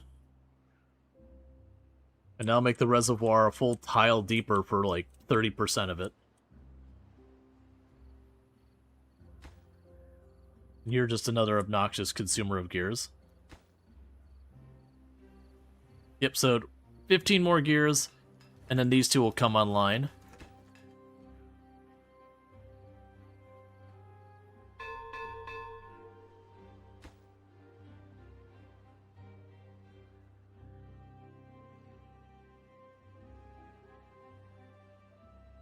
And the water's doing great. Food is mostly okay.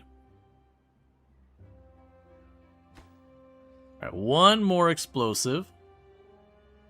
Alright, and boom.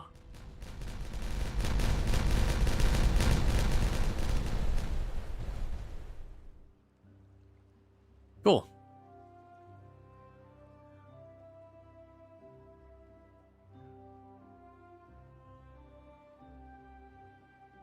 That massively increased the capacity of the overall reservoir.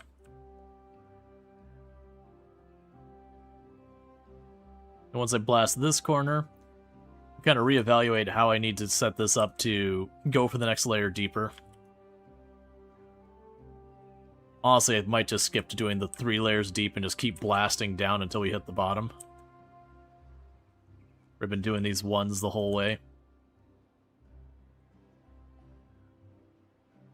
Yeah, you're getting there. Building is flooding. That's just because we had like a ripple in the water because of everything fluctuating around. Because if it actually is getting overwhelmed, it'll back up here. Which if that does happen, I could slam open. I've got a gate there and there. I could slam that open to let it route out. I'm hoping I won't need to do that at any point, but, you know, that does give me an option. Like, this is flooding and I don't want it to, but right now I'm not using it, so it's not a problem yet. Versus if this floods, that is a problem right away. Okay, 6 more will do it for that.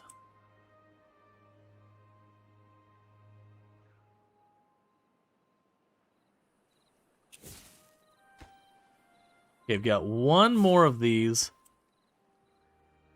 to do, and then that's all set up.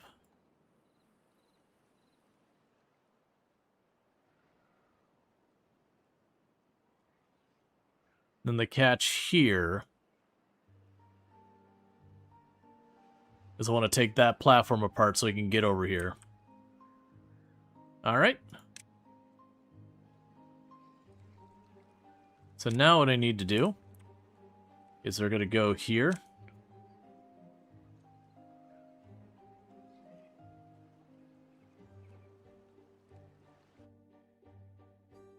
Get rid of that.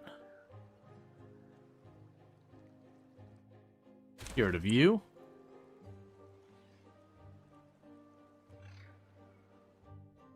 And you. And you.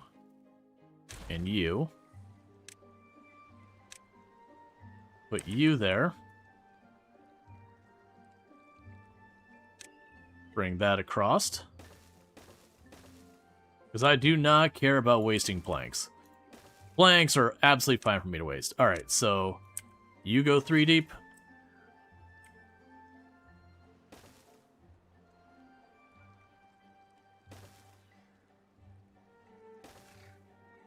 And you get how this is working. Alright, so I need to put a path, otherwise I won't be able to reach to put all those bombs down.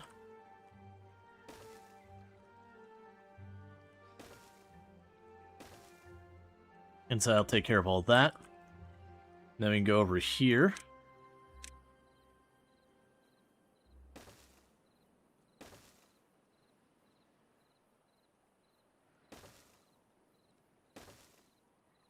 Alright. So that'd be the next layer of blasting that deeper to increase the volume of the reservoir.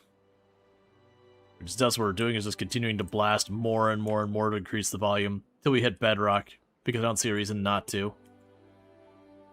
It does make me wonder if I could drop the weights in the water. So, like, face these inward and drop them into the reservoir. I imagine not, but I've never actually thought to try it. Okay, so you've got that running, and all that's good. So now it's a matter of these 2 getting online, which is fine. Because that'll increase my gear throughput, which will get all that online. Once this thing is built, we'll be in great shape. Because that'll be another one of those things left. And then the only thing left will be to be building the actual Wonder, which, as you can see, is 1,500 years, 2,000 of the special wood and 2,000 of the metal. It's designed so you basically have to get stuff like this set up to realistically do it. And that you'll want to scale up your operations a bunch just to make it reasonable. Which we're working on. That's literally like the end game, finish it out kind of thing. So considering we sat down and in about 9.5 hours, we've got ourselves getting pretty close there. We've got pretty close to... Like, I'm missing 3 types of entertainment. The decorations, we got everything. I'm missing the Wonder. I don't have the bad water discharge cover. These 3 I just don't need. We haven't upgraded our last large warehouse. I just haven't had a need for that yet. A lot of these are floodgates and all that I haven't had a need yet. And then we haven't done the tunnels and all that, which the tunnels are something I should be taking advantage of. Like, it would be good to have, like, a spine go along here where I could just get beavers on and off where they can go 300% the normal speed. I'm kind of just getting by with just continuing to improve their well-being, that as their well-being goes up higher and higher, they just move faster. And that could be a hand wave thing to kind of mitigate that. Alright, but with that said though, chat, it is getting to be pretty late, so we're going to save surplus to requirement. Which is the achievement we just did on here earlier. We also got, I think we got like 4 achievements done today, but that was the one we were gunning for. I'll probably be back for, I think, more Timberborn tomorrow. I'm feeling that. Because I will be streaming for the next 2 nights, on Thursday and Friday, because Tomb is going to be out. So I'm going to go ahead and, well, Tomb is going to be working one day, and then the other day Tomb is going to be out doing a cool event that I'm not going to say because don't dox yourself. But with all that said, if you're watching over on the YouTube side, don't forget to like and subscribe, but the stream will be ending abruptly for you. So thank you so much for tuning in. If you're over on the Twitch side, I'm going to go ahead and put up my ending stream screen and see who I can find to drop a raid on. But thank you again so much, we return to Big Ambitions.